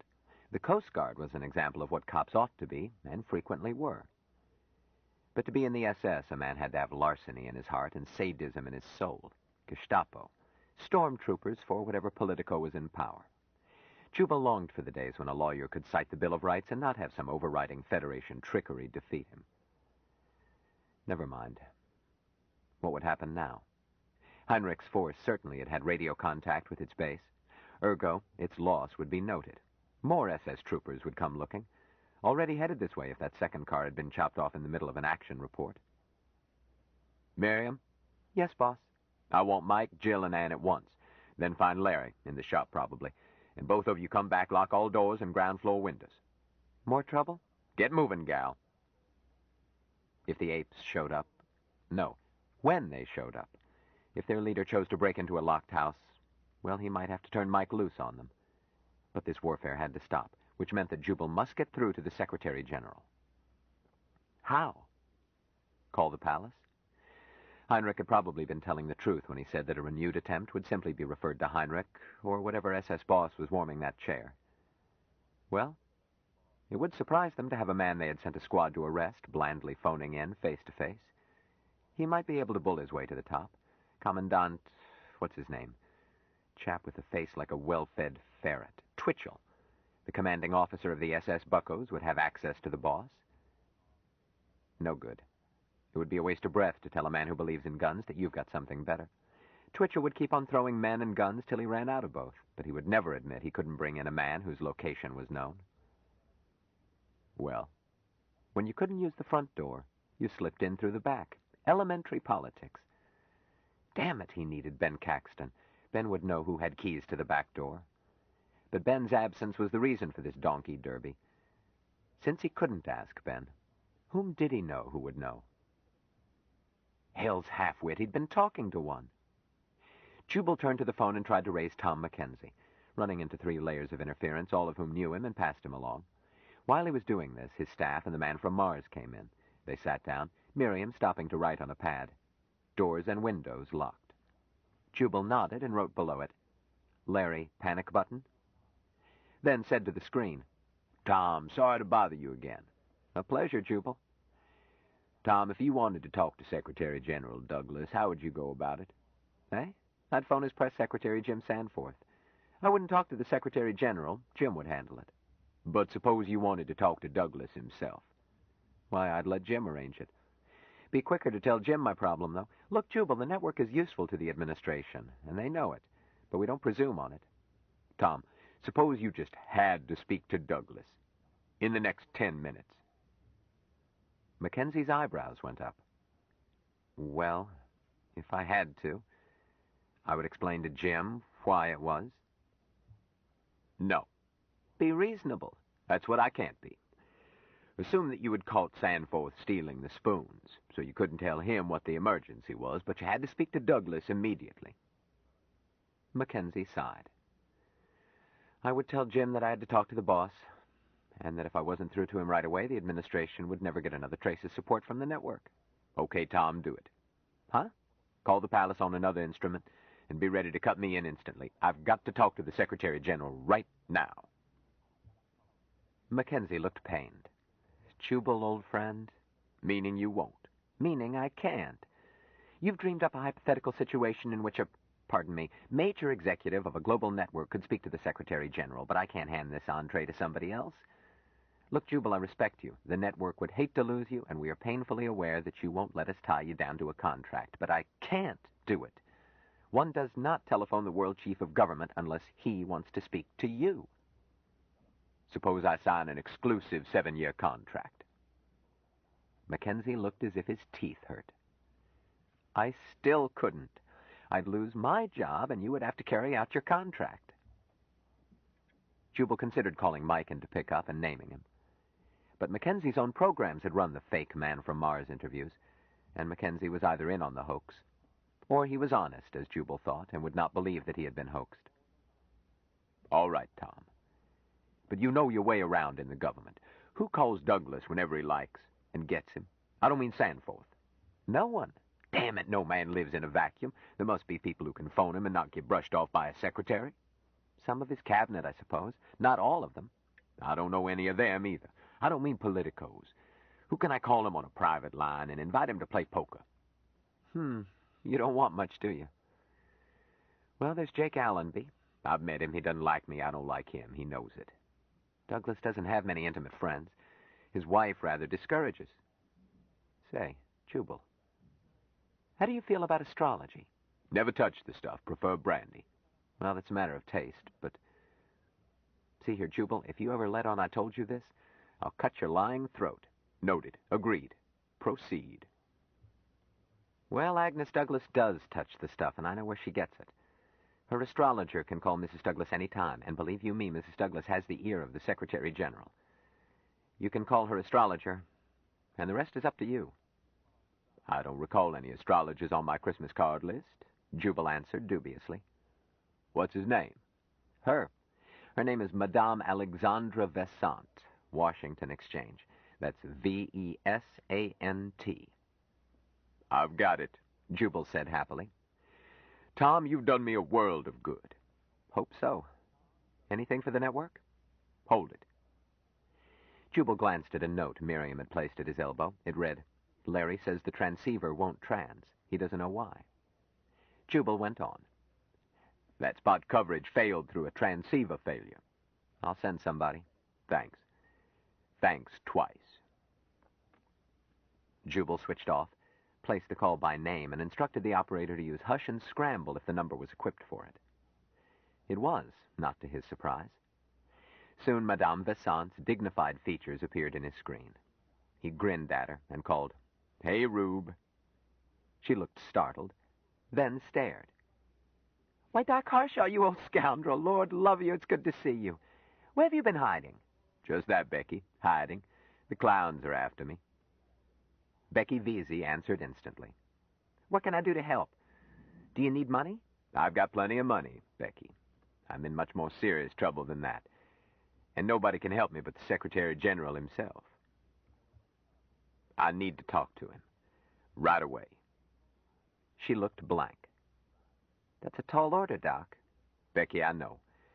I've been trying to get through to him, and I can't. But don't you get mixed up in it. Girl, I'm hotter than a smoky bearing. I took a chance that you might be able to advise me. A phone number maybe where I could reach him, but I don't want you in it personally. You'd get hurt, and I'd never be able to look the professor in the eye, God rest his soul. I know what the professor would want me to do, she said sharply. Knock off the nonsense, Doc. The professor always swore that you were the only sawbones fit to carve people.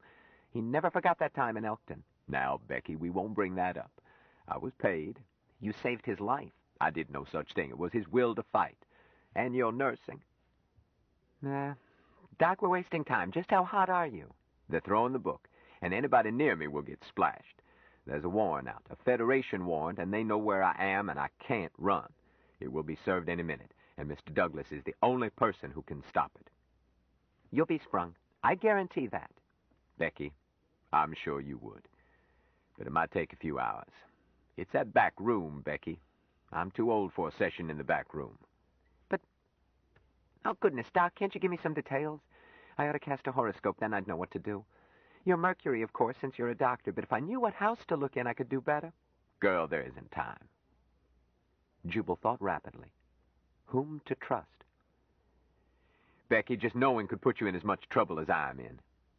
Tell me, Doc. I've never taken a powder to Clem yet, and you know it. All right. So I'm Mercury, but the trouble lies in Mars. She looked at him sharply. How? You've seen the news. The man from Mars is supposed to be in the Andes. Well, he's not. That's just to hoax the yokels. Becky seemed not as startled as Jubal had expected. Where do you figure in this, Doc? Becky, there are people all over this sorry planet who want to lay hands on that boy. They want to use him, make him geek. He's my client, and I won't hold still for it. But my only chance is to talk with Mr. Douglas. The man from Mars is your client? You can turn him up? Only to Mr. Douglas. You know how it is, Becky. The mayor can be a good Joe, kind to children and dogs, but he doesn't know everything as town clowns do, especially if they haul a man in and take him into that back room. She nodded. Cops. So I need to dicker with Mr. Douglas before they haul me in. All you want is to talk to him? Yeah. Let me give you my number, and I'll sit here hoping for a call until they pick me up. If you can't swing it, thanks anyway, Becky. I'll know you tried. Don't switch off. Hey? Keep the circuit, Doc. If I have any luck, they can patch through this phone and save time, so hold on. Madame Visante left the screen, called Agnes Douglas. She spoke with calm confidence, pointing out that this was the development foretold by the stars, exactly on schedule. Now had come the critical instant when Agnes must guide her husband, using her womanly wit and wisdom to see that he acted wisely and without delay. Agnes, dear, this configuration will not be repeated in 1,000 years. Mars, Venus, and Mercury in perfect trine, just as Venus reaches meridian, making Venus dominant. Thus, you see... Allie, what did the stars tell me to do? You know I don't understand the scientific part. This was hardly surprising, since the described relationship did not obtain. Madame Visante had not had time to compute a horoscope and was improvising.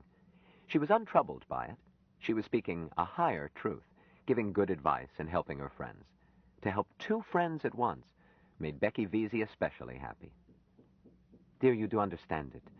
You have born talent. You're Venus as always, and Mars is reinforced, being both your husband and that young man Smith for the duration of this crisis. Mercury is Dr. Harshaw. To offset the imbalance caused by the reinforcement of Mars, Venus must sustain Mercury until the crisis is past.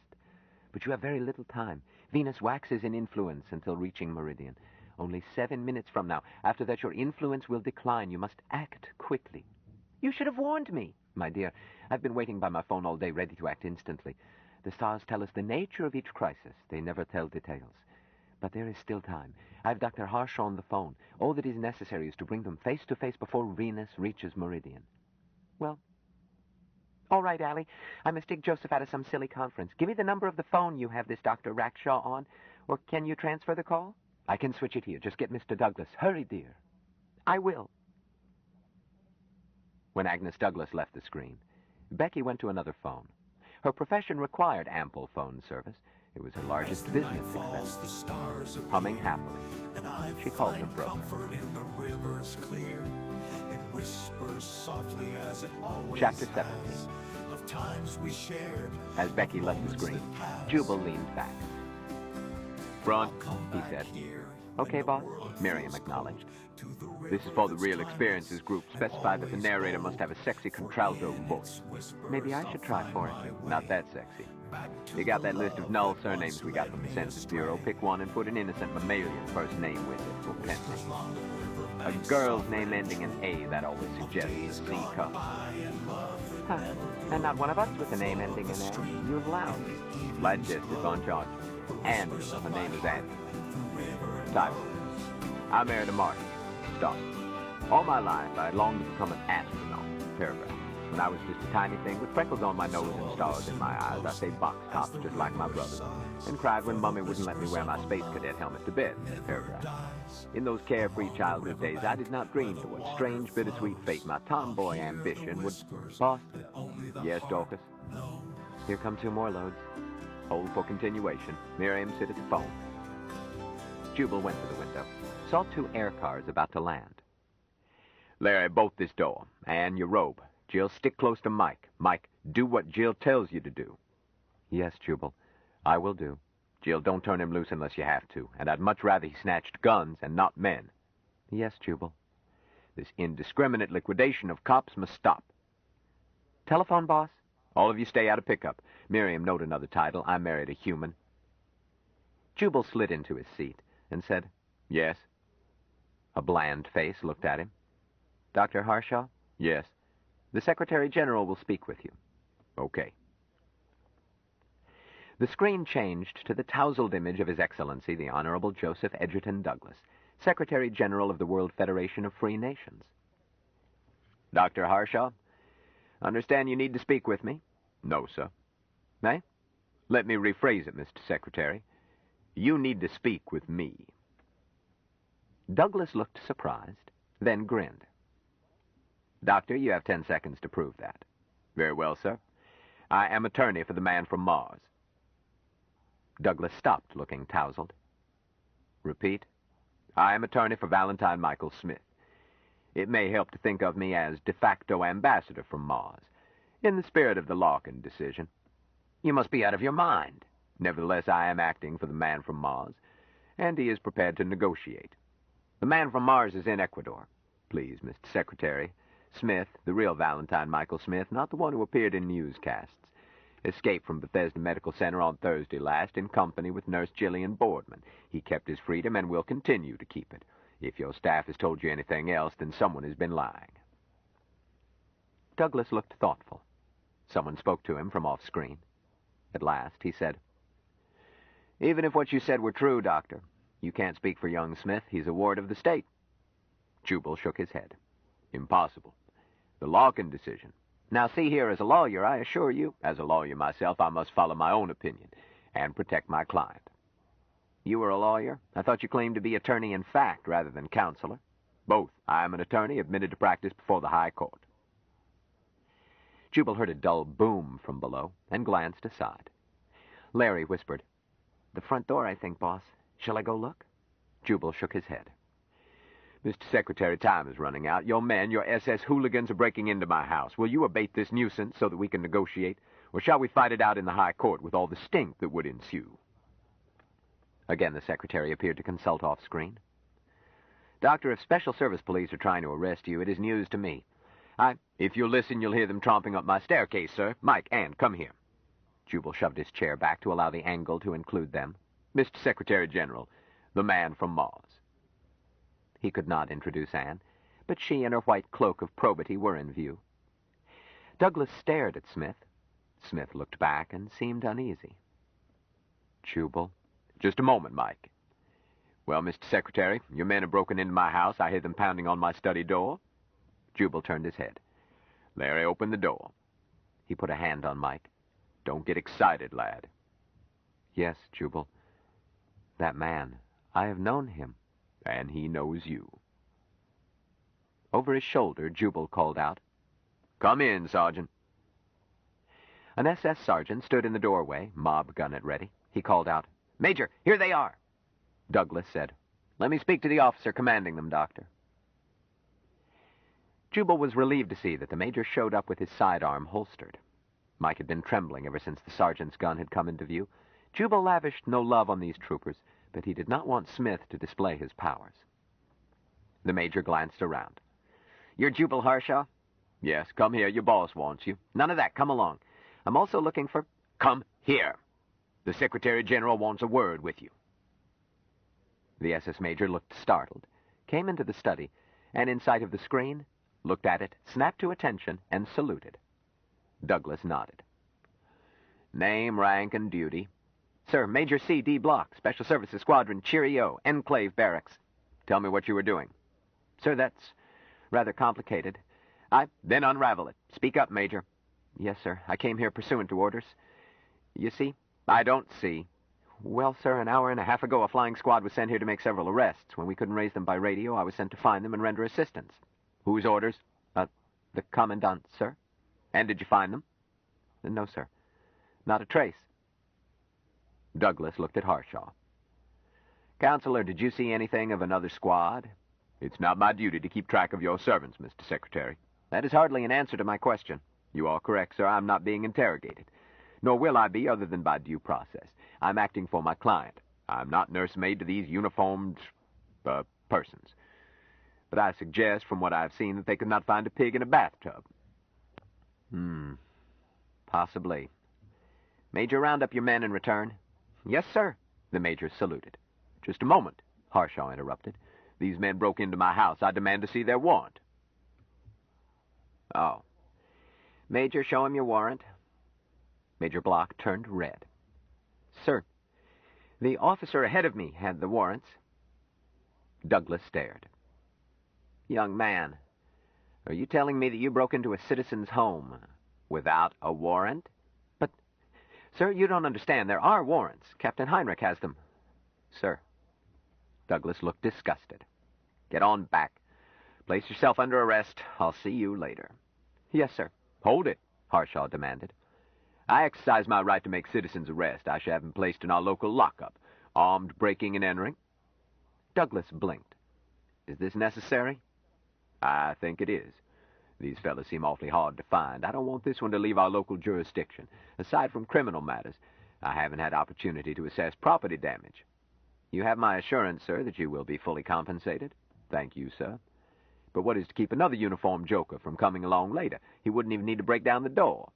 My castle stands violated, open to any intruder, Mr. Secretary. Only the moments of delay afforded by my once stout door kept this scoundrel from dragging me away before I could reach you. And you heard him say that there's another like him at large, with, so he says, warrants." "Doctor, I know nothing of any such warrant." "Warrants, sir. He said warrants for several arrests. Perhaps a better term would be lettre de cachet." "That's a serious imputation." "This is a serious matter." "Doctor, I know nothing of these warrants, if they exist, but I give you my personal assurance that I will look into it at once, find out why they were issued, and act as the merits may appear. Can I say more?" "You can say a great deal more, sir. I can reconstruct why those warrants were issued. Someone in your service, in an excess of zeal, caused a pliant judge to issue them, for the purpose of seizing the persons of myself and my guests in order to question us out of your sight. Out of anyone's sight, sir. We will discuss issues with you, but we will not be questioned by such as this." Jubal hooked a thumb at the Major. "In some windowless back room. Sir, I hope for justice at your hands. But if those warrants are not canceled at once, if I'm not assured beyond quibble that the man from Mars, Nurse Boardman, and myself will be undisturbed, free to come and go, then," Jubal shrugged helplessly, "I must seek a champion. There are persons and powers outside the administration who hold deep interest in the affairs of the man from Mars." "You threaten me." "No, sir. I plead with you. We wish to negotiate, but we cannot while being hounded. I beg you, sir, call off your dogs." Douglas glanced aside. "Those warrants, if any, will not be served. As soon as I can track them down, they will be canceled." "Thank you, sir." Douglas looked at Major Block. "You insist on booking him?" "Him? Oh, he's merely a fool in uniform. Let's forget damages, too. You and I have serious matters to discuss." "You may go, Major." The SS officer saluted and left abruptly. Douglas continued. "Counselor, The matters you raise cannot be settled over the telephone. I agree. You and your, client will be my guests at the palace. I'll send my yacht. Can you be ready in an hour? Harshaw shook his head. Thank you, Mr. Secretary. We'll sleep here, and when it comes time, I'll dig up a dog sled or something. No need to send your yacht. Mr. Douglas frowned. Come, Doctor, as you pointed out, conversations will be quasi-diplomatic. In proffering protocol, I have conceded this. Therefore, I must be allowed to provide official hospitality. Well, sir, my client has had too much official hospitality. He had the devil's own time getting shut of it. Douglas's face became rigid.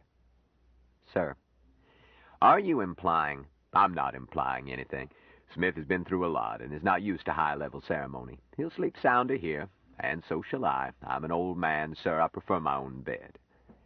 I might point out that talks may break down and my client would be forced to look elsewhere, in which case we would find it embarrassing to be guests under your roof. The Secretary General looked grim. Threats again. I thought you trusted me, sir. I distinctly heard you say that you were ready to negotiate. I do trust you, sir. As far as I could throw a fit. And we are ready to negotiate, but I use negotiate in its original sense, not in this newfangled meaning of appeasement. However, we will be reasonable. But we can't start talks at once. We're shy of one factor, and must wait. How long, I don't know. What do you mean? We expect the administration to be represented by whatever delegation you choose, and we have the same privilege. Surely.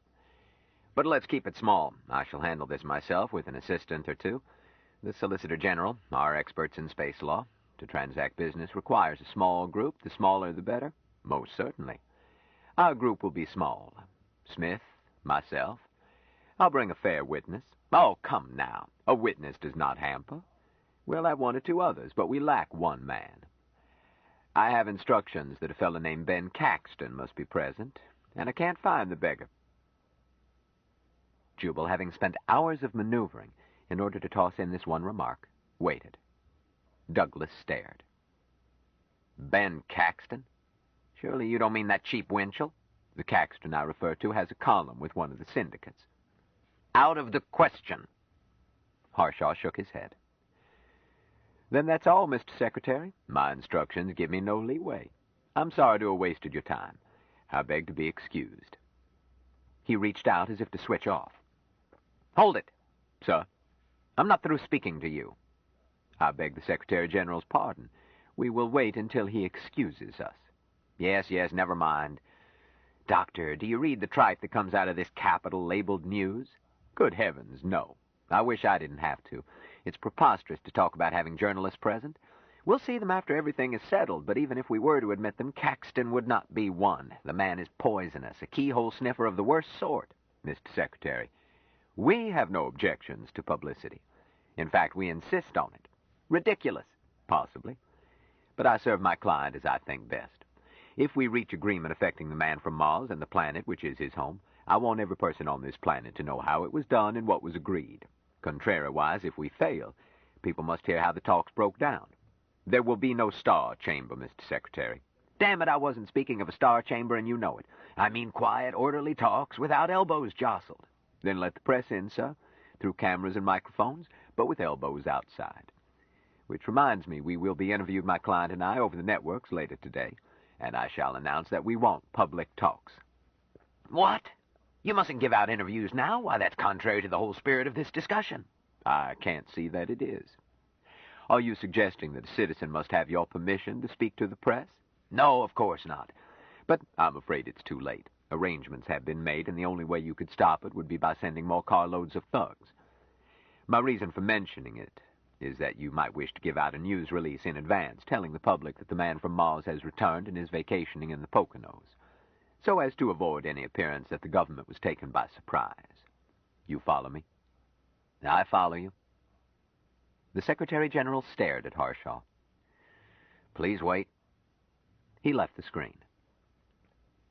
Harshaw motioned Larry to him while his other hand covered the sound pickup. Look, son, he whispered, with that transceiver out, I'm bluffing on a busted flush. I don't know whether he left to issue that release or is going to set the dogs on us again. You hightail out, get Tom McKenzie on another phone, tell him that if he doesn't get the setup working, he's going to miss the biggest story since the fall of Troy. Then be careful coming home. There may be cops. How do I call Mackenzie? Douglas was back on screen. Speak to Miriam. Dr. Harshaw, I took your suggestion. A release, much as you worded it, plus substantiating details. Douglas smiled in his homespun persona. I added that the administration will discuss interplanetary relations with the man from Mars as soon as he had rested from his trip, and would do so publicly. Quite publicly. His smile became chilly, and he stopped looking like good old Joe Douglas.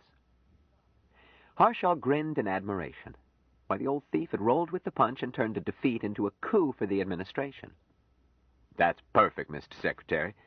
We'll back you right down the line. Thank you. Now about this Caxton person. Letting the press in does not apply to him. He can watch it over stereovision and make up his lies from that, but he will not be present. Then there will be no talks, Mr. Secretary, no matter what you told the press. I don't believe you understand me, Counselor. This man is offensive to me. Personal privilege. You are correct, sir. It is a matter of personal privilege. Then we'll say no more about it. You misunderstand me. It is indeed personal privilege, but not yours. Smith's. Eh?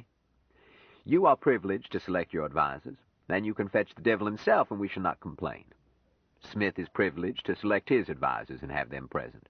If Caxton is not present, we will not be there. We will be at some quite different conference, one where you won't be welcome, even if you speak Hindi.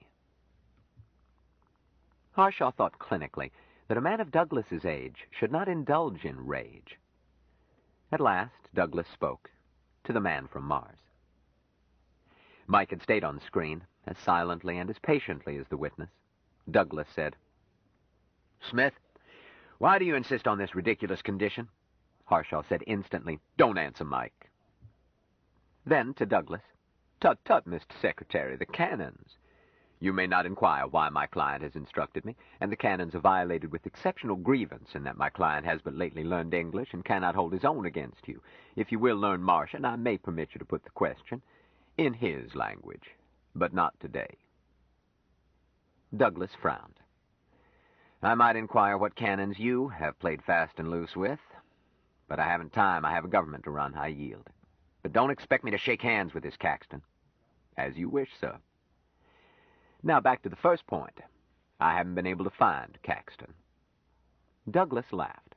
You insisted on a privilege, one I find offensive. Bring whom you like, but round them up yourself. Reasonable, sir. But would you do the man from Mars a favor? Eh? What favor? Talks will not begin until Caxton is located. That is not subject to argument. But I have not been able to find him. I am merely a private citizen. What do you mean? I spoke disparagingly of the Special Service Squadrons. Check it off to the irk of a man who has had his door broken down. But I know that they can be amazingly efficient, and they have the cooperation of police forces everywhere. Mr. Secretary, if you were to call in your SS Commandant and tell him that you wanted to locate a man at once, well, sir, it would produce more activity in an hour than I could in a century. Why on earth should I alert police forces everywhere to find one scandal-mongering reporter? Not on Earth, my dear sir, on Mars. I ask you this as a favor to the man from Mars. Well, it's preposterous, but I'll go along. Douglas looked at Mike. As a favor to Smith, I expect similar cooperation when we get down to cases. You have my assurance that it will ease the situation enormously. Well, I can't promise anything. You say the man is missing, he may have fallen in front of a truck, he may be dead. Harshaw looked grave. Let us hope not, for all our sakes. What do you mean?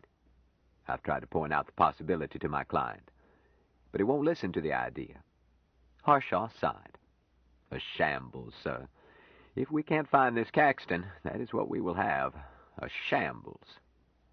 Well, I'll try. Don't expect miracles, Doctor. Not I, sir, my client.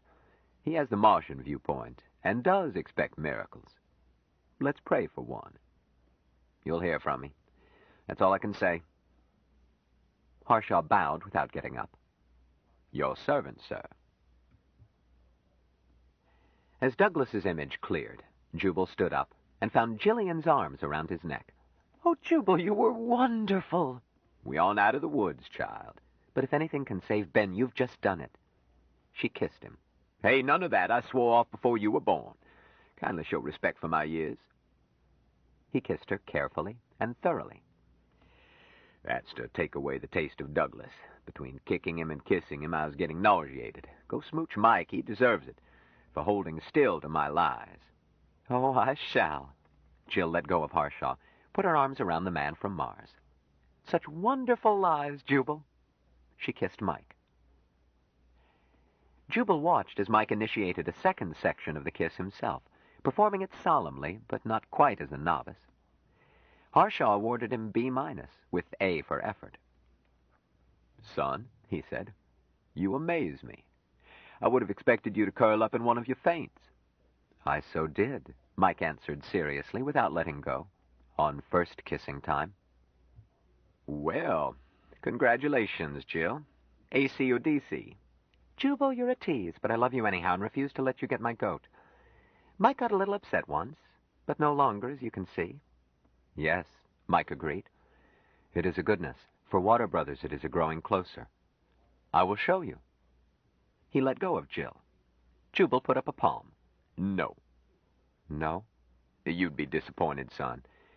It's a growing closer for Water Brothers, only if they are young girls and pretty, such as Jill. My brother Jubal, you speak rightly? I speak very rightly. Kiss girls all you want to. It beats the hell out of card games. Beg pardon? It's a fine way to grow closer. With girls. Jubal looked around. I wonder if that first-time phenomenon would repeat. Dorcas, I want your help in a scientific experiment. Boss, I'm not a guinea pig. You go to hell. In due course I shall. Don't be difficult, girl. Mike has no communicable diseases, or I wouldn't let him use the pool. Which reminds me, Miriam, when Larry gets back, tell him I want the pool cleaned. We're through with murkiness. Well, Dorcas? How do you know it would be our first time? There's that. Mike, have you ever kissed Dorcas? No, Jubal. Only today did I learn that Dorcas is my water brother. She is? Yes. Dorcas and Anne and Miriam and Larry. They are your water brothers, my brother Jubal. Yes. Correct in essence. Yes, it is essence, the grokking. Not sharing of water. I speak rightly? Very rightly, Mike. They are your water brothers. Mike paused to think words. In catenative assemblage, they are my brothers. Mike looked at Dorcas. For brothers, growing closer is good.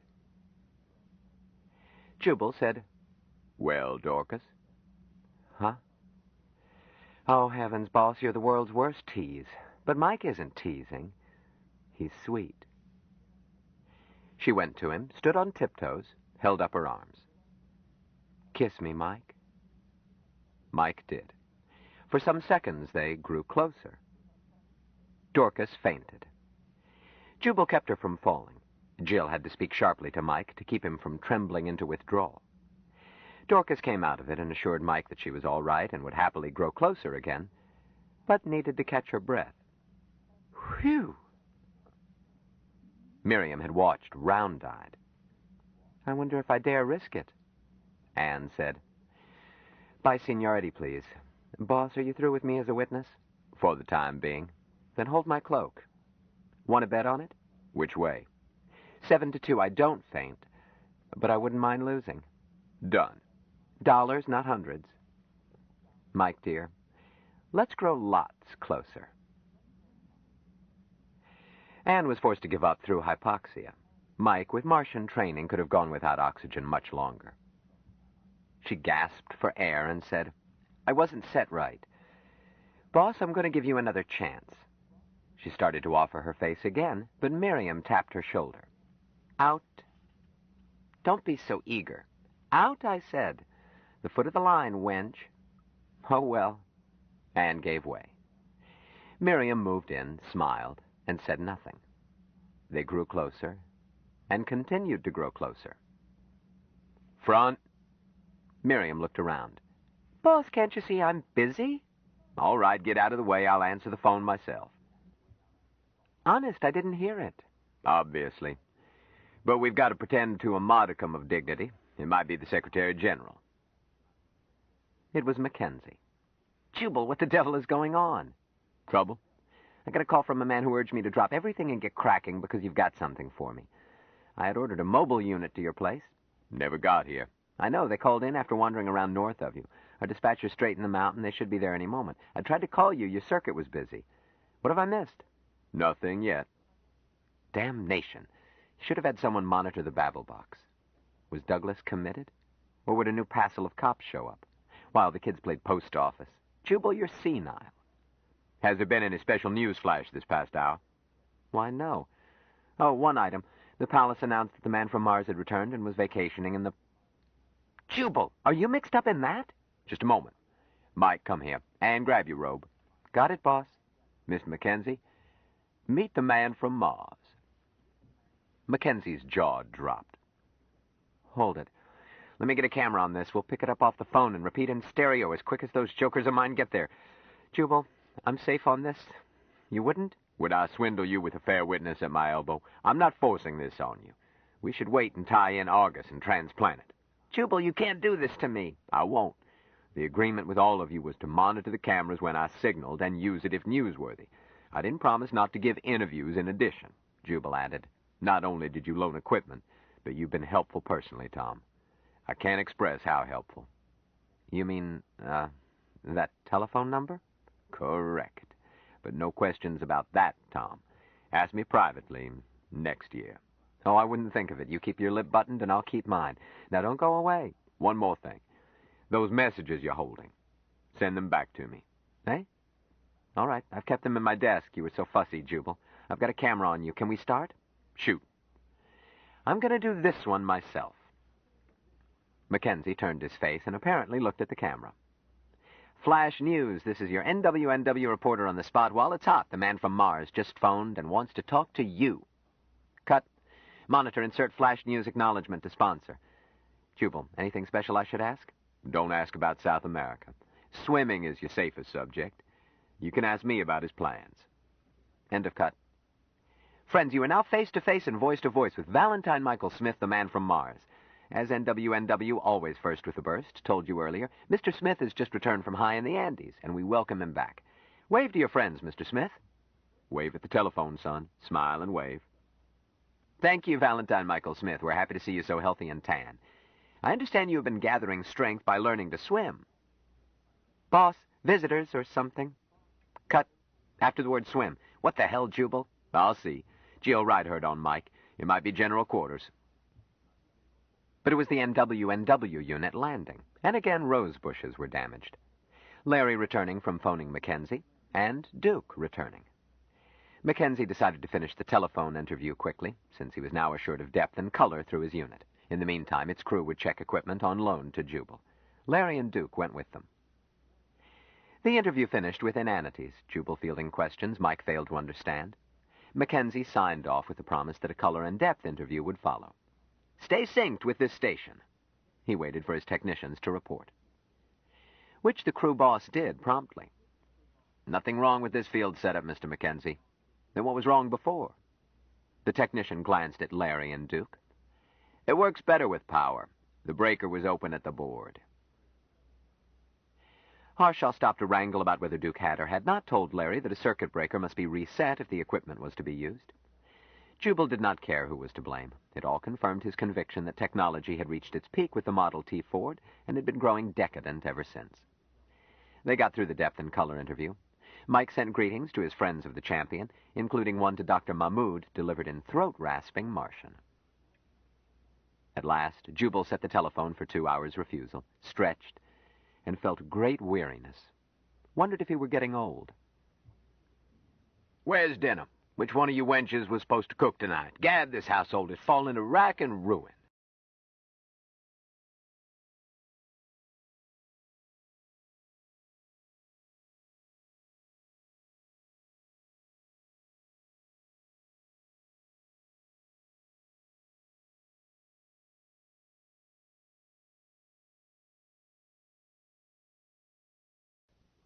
Stranger in a Strange Land by Robert A. Heinlein continued. Cassette 5, Side 2. Where's dinner? Which one of you wenches was supposed to cook tonight? Gad, this household has fallen into rack and ruin. It was my turn tonight, Jill answered. But excuses, always excuses. Boss, Anne interrupted sharply, how do you expect anyone to cook when you've kept us penned up all afternoon? That's the moose's problem, Jubal said dourly. If Armageddon is held on these premises, I expect meals hot and on time right up to the final trump. Furthermore, Anne completed, it is only 7:40 and plenty of time to have dinner by 8, so quit yelping, crybaby. only 20 minutes of 8? Seems like a week since lunch. You haven't left a civilized amount of time for a pre-dinner drink. Poor you. Somebody give me a drink. Get everybody a drink. Let's skip dinner. I feel like getting as tight as a tent rope in the rain. And how are we fixed for smorgasbord? Plenty? Why not thaw out 18 or 19 kinds and let everybody eat when it feels like it? What's all the argument? Right away, agreed Jill. Anne stopped to kiss him on his bald spot. Boss, you've done nobly. We'll feed you and get you drunk and put you to bed. Wait, Jill, I'll help. I'm made to help, too, Smith said eagerly. Sure, Mike, you can carry trays. Boss, dinner will be by the pool. It's a hot night. How else? When they left, Jubal said to Duke, Where the hell have you been? Thinking. Doesn't pay. Makes you discontented. Any results? Yes, said Duke. I've decided that what Mike eats is his business. Congratulations. A desire not to butt into other people's business is 80% of all human wisdom. You butt into other people's business. Who said I was wise? Jubal, if I offered Mike a glass of water, would he go through that lodge routine? I think he would. Duke, the only human characteristic Mike has is an overwhelming desire to be liked. But I want to make sure you know how serious it is. I accepted water brotherhood with Mike before I understood it, and I've become deeply entangled with its responsibilities. You'll be committing yourself never to lie to him, never to mislead him, to stick by him come what may. Better think about it. I have been thinking about it. Jubal, there's something about Mike that makes you want to care for him. I know. You've probably never encountered honesty before. Innocence. Mike has never tasted the fruit of the tree of knowledge of good and evil, so we don't understand what makes him tick. Well, I hope you never regret it. Jubal looked up. I thought you had stopped to distill the stuff. Larry answered. Couldn't find a corkscrew. Machinery again. Duke, you'll find glasses behind the anatomy of melancholy up there. I know where you hide them, and we'll have a quick one before we get down to serious drinking. Duke got glasses, Jubal poured and raised his own. Here's to alcoholic brotherhood, more suited to the frail human soul than any other sort. Health. Cheers. Jubal poured his down his throat. Ah, he said happily, and belched. Offer some to Mike, Duke, and let him learn how good it is to be human. Makes me feel creative. Front. Why, those girls never around when I need them. Front. I'm front, Miriam answered at the door.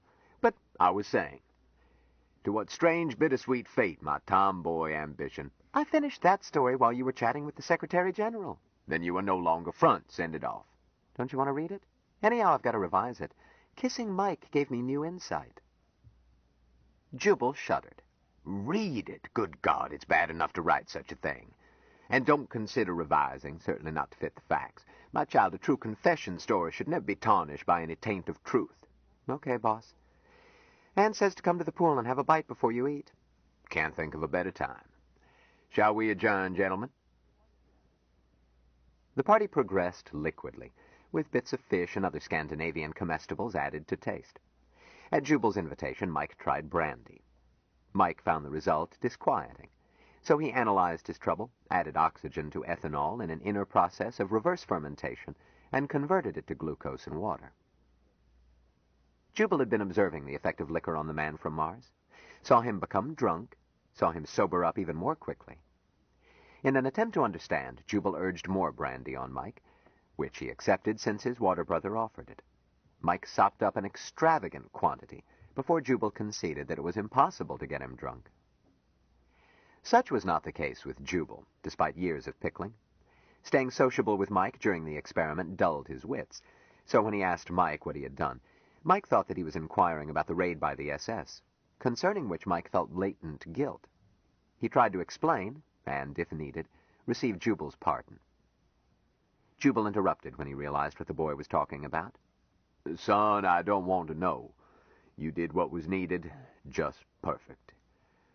But, he blinked owlishly, don't tell me. Don't ever tell anybody. Not? Not. Damnedest thing I've seen since my uncle with two heads debated free silver and refuted himself. An explanation would spoil it. I do not grok. Nor I, so let's have another drink. Reporters started arriving. Jubal received them with courtesy, invited them to eat, drink, and relax, but refrained from badgering himself or the man from Mars. Those who failed to heed were tossed into the pool. Jubal kept Larry and Duke at flank to administer baptism. While some became angry, others added themselves to the dousing squad with the fanatic enthusiasm of proselytes. Jubal had to stop them from ducking the Doyen Lippman of the New York Times a third time. Late in the evening, Dorcas sought out Jubal and whispered, "Telephone, boss." Take a message. "You must answer, boss." I'll answer it with an axe. I've been intending to get rid of that Iron Maiden, and I'm in the mood. Duke, get me an axe. "Boss, it's the man you spoke to for a long time this afternoon." Oh. Why didn't you say so? Jubal lumbered upstairs, bolted his door, went to the phone. Another of Douglas's acolytes was on screen, but was replaced by Douglas. It took you long enough to answer your phone? It's my phone, Mr. Secretary. Sometimes I don't answer it at all. So it seems. Why didn't you tell me Caxton is an alcoholic? Is he? He certainly is. He's been on a bender. He was sleeping it off in a flea bag in Sonora. I'm glad to hear he's been found. Thank you, sir. He's been picked up for vagrancy. The charge won't be pressed. We are releasing him to you. I'm in your debt, sir. Oh, it's not entirely a favor. I'm having him delivered as he was found, filthy, unshaven, and I understand smelling like a brewery. I want you to see what a tramp he is. Very well, sir. When may I expect him? A courier left Nogales some time ago. At Mach 4 it should be overhead soon. The pilot will deliver him and get a receipt. He shall have it. Now, Counselor, I wash my hands of it. I expect you and your client to appear, whether you bring that drunken libeler or not. Agreed. When? Tomorrow at 10? 'Twere best done quickly. Agreed. Jubal went downstairs and outside. Jill, come here, child. "Yes, Jubal." She trotted toward him, a reporter with her. Jubal waved him back. Private, he said firmly. Family matter. Whose family? A death in yours. Scat. The newsman grinned and left. Jubal leaned over and said softly, He's safe. "Ben?" Yes, he'll be here soon. "Oh, Jubal!" She started to bawl. He took her shoulders. Stop it. Go inside until you get control. "Yes, boss." Go cry on your pillow, then wash your face. He went out to the pool. Quiet, everybody. I have an announcement. We've enjoyed having you, but the party is over. Boo! Toss him in the pool. I'm an old man and need my rest, and so does my family. Duke, cork those bottles. Girls, clear the food away. There was grumbling. The more responsible quieted their colleagues. In 10 minutes they were gone. In 20 minutes Caxton arrived. The SS officer commanding the car accepted Harshaw's signature in print on a prepared receipt, left while Jill sobbed on Ben's shoulder. Jubal looked him over. Ben, I hear you've been drunk for a week. Ben cursed while continuing to pat Jill's back. Drunk, all right, but haven't had a drink. What happened? I don't know.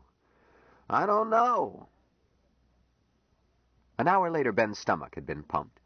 Jubal had given him shots to offset alcohol and barbiturates. He was bathed, shaved, dressed in borrowed clothes, had met the man from Mars, and was sketchily brought up to date while ingesting milk and food. But he was unable to bring them up to date. For Ben, the week had not happened. He had become unconscious in Washington, had been shaken into wakefulness in Mexico. Of course I know what happened. They kept me doped in a dark room and wrung me out. But I can't prove anything. There's the village jefe and the madman of this dive, plus I'm sure other witnesses to swear how this gringo spent his time, and there's nothing I can do about it. Then don't, Jubal advised. Relax and be happy. The hell I will. I'll get that. Tut, tut, Ben, you're alive. Which I would have given long odds against. And Douglas is going to do exactly what we want him to, and like it. I want to talk about that. I think you're going to bed with a glass of warm milk to conceal old Doc Harshaw's secret ingredient for secret drinkers. Soon Caxton was snoring. Jubal was heading for bed and encountered Anne in the upper hall. He shook his head tiredly. Quite a day, lass. Yes. I wouldn't have missed it and don't want to repeat it. Go to bed, boss. In a moment. Anne, what's so special about the way that lad kisses? Anne looked dreamy, then dimpled. You should have tried it. I'm too old to change. But I'm interested in everything about the boy. Is this something different? Anne pondered it. Yes. How? Mike gives a kiss his whole attention. Oh, rats, I do myself. Or did. Anne shook her head. No, I've been kissed by men who did a very good job, but they don't give kissing their whole attention. They can't. No matter how hard they try, parts of their minds are on something else. Missing the last bus, or their chances of making the gal, or their own techniques in kissing, or maybe worry about jobs or money, or will husband or papa or the neighbors catch on. Mike doesn't have technique. But when Mike kisses you, he isn't doing anything else. You're his whole universe. And the moment is eternal because he doesn't have any plans and isn't going anywhere. Just kissing you. She shivered. It's overwhelming. Don't at me, you old lecher. You don't understand. No. I'm sorry to say I never will. Well, good night. And by the way, I told Mike to bolt his door. She made a face at him. Spoil sport? He's learning fast enough. Mustn't rush him. Chapter 18. The conference was postponed 24 hours, which gave Caxton time to recuperate, to hear about his missing week, and to grow closer with the man from Mars. For Mike grokked that Jill and Ben were water brothers, consulted Jill, and solemnly offered water to Ben. Ben had been briefed by Jill. It caused him much soul-searching. Ben was bothered by an uneasy feeling. He felt irked at the closeness between Mike and Jill. His bachelor attitudes had been changed by a week of undead oblivion. He proposed to Jill again as soon as he got her alone. Jill looked away. Please, Ben. Why not? I've got a steady job. I'm in good health. Or will be as soon as I get their truth drugs out of my system. And since I haven't, I feel a compulsion to tell the truth. I love you. I want to marry you and rub your poor, tired feet. Am I too old? Or are you planning to marry somebody else? No, neither one. Dear Ben. Ben, I love you. But don't ask me this now. I have responsibilities. He could not budge her. He finally realized that the man from Mars wasn't a rival. He was Jill's patient. And a man who marries a nurse must accept the fact that nurses feel maternal toward their charges. Accept it and like it. For if Jillian had not had the character that made her a nurse, he would not love her. It was not the figure eight in which her pert fanny moved when she walked, nor the lush view from the other direction. He was not the infantile type, interested solely in the size of mammary glands. No, it was herself he loved.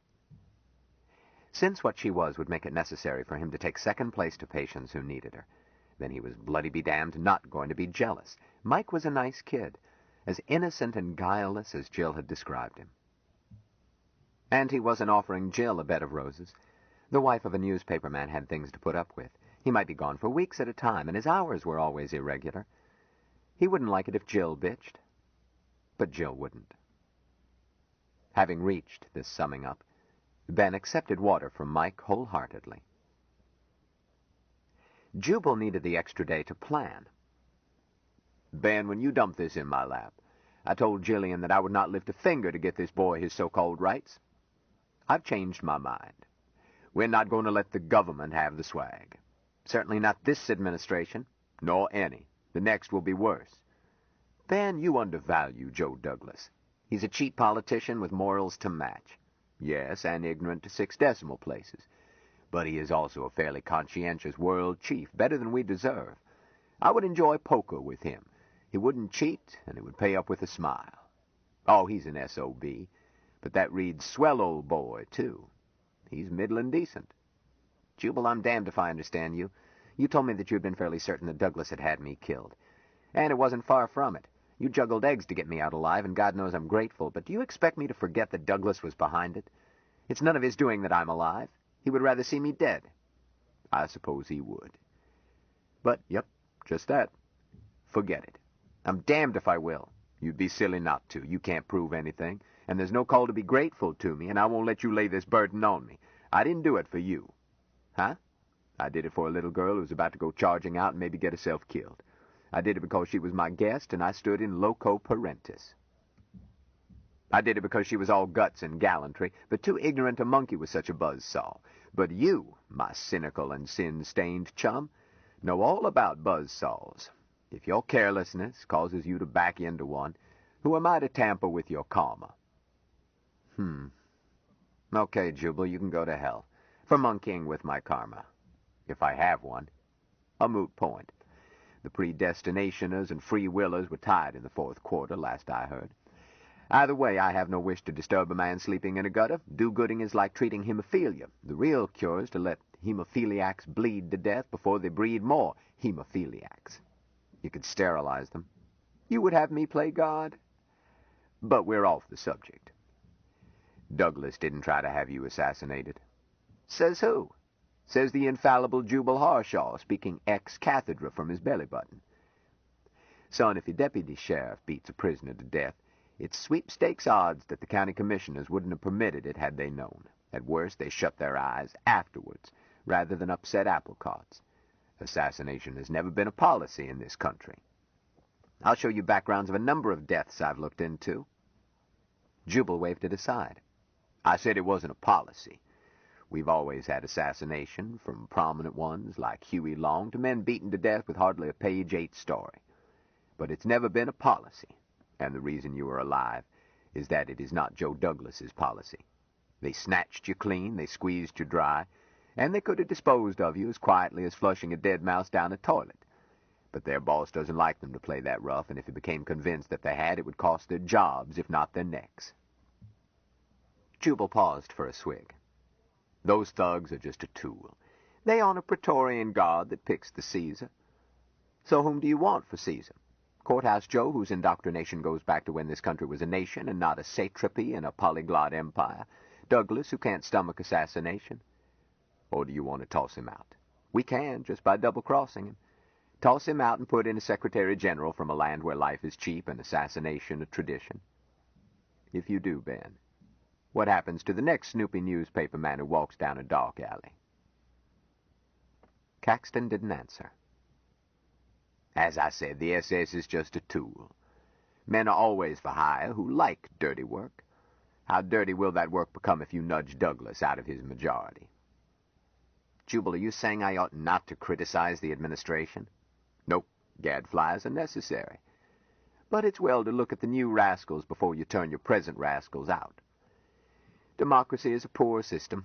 The only thing that can be said for it is that it's 8 times as good as any other method. Its worst fault is that its leaders reflect their constituents, a low level. But what can you expect? So look at Douglas and ponder that in his ignorance, stupidity, and self-seeking he resembles his fellow Americans, but is a notch or 2 above average. Then look at the man who will replace him if his government topples. There's a little difference. There's always a difference. This is between bad and worse, which is much sharper than that between good and better. Well, what do you want me to do? Nothing, Harshaw answered. I'll run this show myself. I expect you to refrain from chewing out Joe Douglas over this coming settlement. Maybe praise him for statesman-like restraint. You're making me vomit. Use your hat. I'm going to tell you what I'm going to do. The first principle in riding a tiger is to hang on tight to its ears. Quit being pompous. What's the deal? Quit being obtuse and listen. Mike has the misfortune to be heir to more wealth than Croesus dreamed of, plus a claim to political power under a politico-judicial precedent unparalleled in jugheadedness since Secretary Fall was convicted of receiving a bribe that Doheny was acquitted of paying. I have no interest in true prince nonsense, Nor do I regard that wealth as his. He didn't produce it. Even if he had earned it, property is not the natural and obvious concept that most people think it is. Come again? Ownership is a sophisticated abstraction, a mystical relationship. God knows our legal theorists make this mystery complicated. But I didn't dream how subtle it was until I got the Martian slant. Martians don't own anything, not even their bodies. Wait a minute, Jubal. Even animals have property, and the Martians aren't animals. They're a civilization with cities and all sorts of things. Yes, foxes have holes, and the birds of the air have nests. Nobody understands mia set tuus better than a watchdog. But not Martians, unless you regard joint ownership of everything by millions or billions of senior citizens, ghosts, to you, my friend, as property. Say, Jubal, how about these old ones? You want the official version? No. Your opinion. I think it is pious poppycock, suitable for enriching lawns. Superstition burned into the boy's brain so early that he stands no chance of breaking loose. Jill talks as if she believed it. You will hear me talk as if I did, too. Ordinary politeness. One of my most valued friends believes in astrology. I would never offend her by telling her what I think. The capacity of humans to believe in what seems to me highly improbable, from table tapping to the superiority of their children, has never been plumbed. Faith strikes me as intellectual laziness. But Mike's faith in his old ones is no more irrational than a conviction that the dynamics of the universe can be set aside through prayers for rain. Jubal, I confess to a suspicion that immortality is a fact. But I'm glad my grandfather's ghost doesn't boss me. He was a cranky old devil. And so was mine. And so am I. But is there any reason why Citizen's franchise should be voided simply because he is dead? The precinct I was raised in had a large graveyard vote, almost Martian. As may be, our lad Mike can't own anything, because the old ones already own everything. So I have trouble explaining to him that he owns over 1 million shares of Luna Enterprises, plus the Lyle Drive, plus assorted chattels and securities. It doesn't help that the original owners are dead, and that makes them old ones. Mike would never stick his nose into the business of old ones. Damn it, he's incompetent. Of course. He can't manage property because he doesn't believe in its mystique, any more than I believe in his ghosts. Ben, all that Mike owns is a toothbrush, and he doesn't know he owns that. If you took it, he would assume that the old ones had authorized the change. Jubal shrugged. He is incompetent, so I shan't allow his competency to be tried. For what guardian would be appointed? Douglas, or one of his stooges. Are you certain, Ben? Consider the makeup of the High Court. Might not the appointee be named Savonavong, or Nadi, or Key? You could be right. In which case the lad might not live long. Or he might live to a ripe age in some pleasant garden, more difficult to escape from than Bethesda Hospital. What do you plan to do? The power the boy nominally owns is too dangerous. So we give it away. How do you give away that much money? You don't. Giving it away would change the balance of power. Any attempt would cause the boy to be examined on his competence. So instead we let the tiger run like hell, while hanging on to its ears for dear life. Ben, let me outline what I intend to do. Then you do your damnedest to pick holes in it. Not the legality. Douglas's legal staff will write the double talk and I'll check it. I want you to sniff it for political feasibility. Now, here's what we are going to do. Chapter 19. The Martian diplomatic delegation went to the executive palace the next morning. The unpretentious pretender to the Martian throne, Mike Smith, did not worry about the purpose of the trip. He simply enjoyed it. They rode a chartered flying Greyhound. Mike sat in the Astrodome, Jill on one side and Dorcas on his other, and stared as the girls pointed out sights and chattered. The seat was intended for two. A warming growing closer resulted. He sat with an arm around each and looked and listened and tried to grok, and could not have been happier if he had been 10 feet underwater. It was his first view of Terran civilization. He had seen nothing in being removed from the champion. He had spent a few minutes in a taxi 10 days earlier, but had grokked none of it. Since then his world had been bounded by house and pool, garden and grass and trees. He had not been as far as Jubal's gate. But now he was sophisticated. He understood windows. realized that the bubble surrounding him was for looking out of, and that the sights he saw were cities. He picked out, with the help of the girls, where they were on the map flowing across the lapboard. He had not known until recently that humans knew about maps. It had given him a twinge of happy homesickness the first time he had grokked a human map. It was static and dead compared with maps used by his people. But it was a map. Even human maps were Martian in essence. He liked them. He saw almost 200 miles of countryside, most of it sprawling world metropolis, and savored every inch, tried to grok it. He was startled by the size of human cities and their bustling activity, so different from the monastery garden cities of his own people. It seemed to him that a human city must wear out almost at once, so choked with experience that only the strongest old ones could bear to visit its deserted streets and grok in contemplation events and emotions piled layer on endless layer in it. He had visited abandoned cities at home on a few wonderful and dreadful occasions. Then his teachers had stopped it, grokking that he was not strong enough. Questions to Jill and Dorcas enabled him to grok the city's age. It had been founded a little over 2 Earth centuries ago. Since Earth time units had no favor for him, he converted to Martian years and numbers. 3 filled plus 3 waiting years. 3 to the 4th power plus 3 to the 3rd power equals 108 Martian years. Terrifying and beautiful. Why, these people must be prepared to abandon the city to its thoughts before it shattered under the strain and became not. Yet, by mere time, the city was only an egg.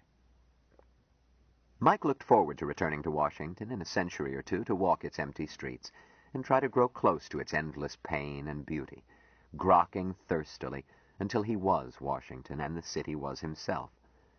If he were strong enough by then.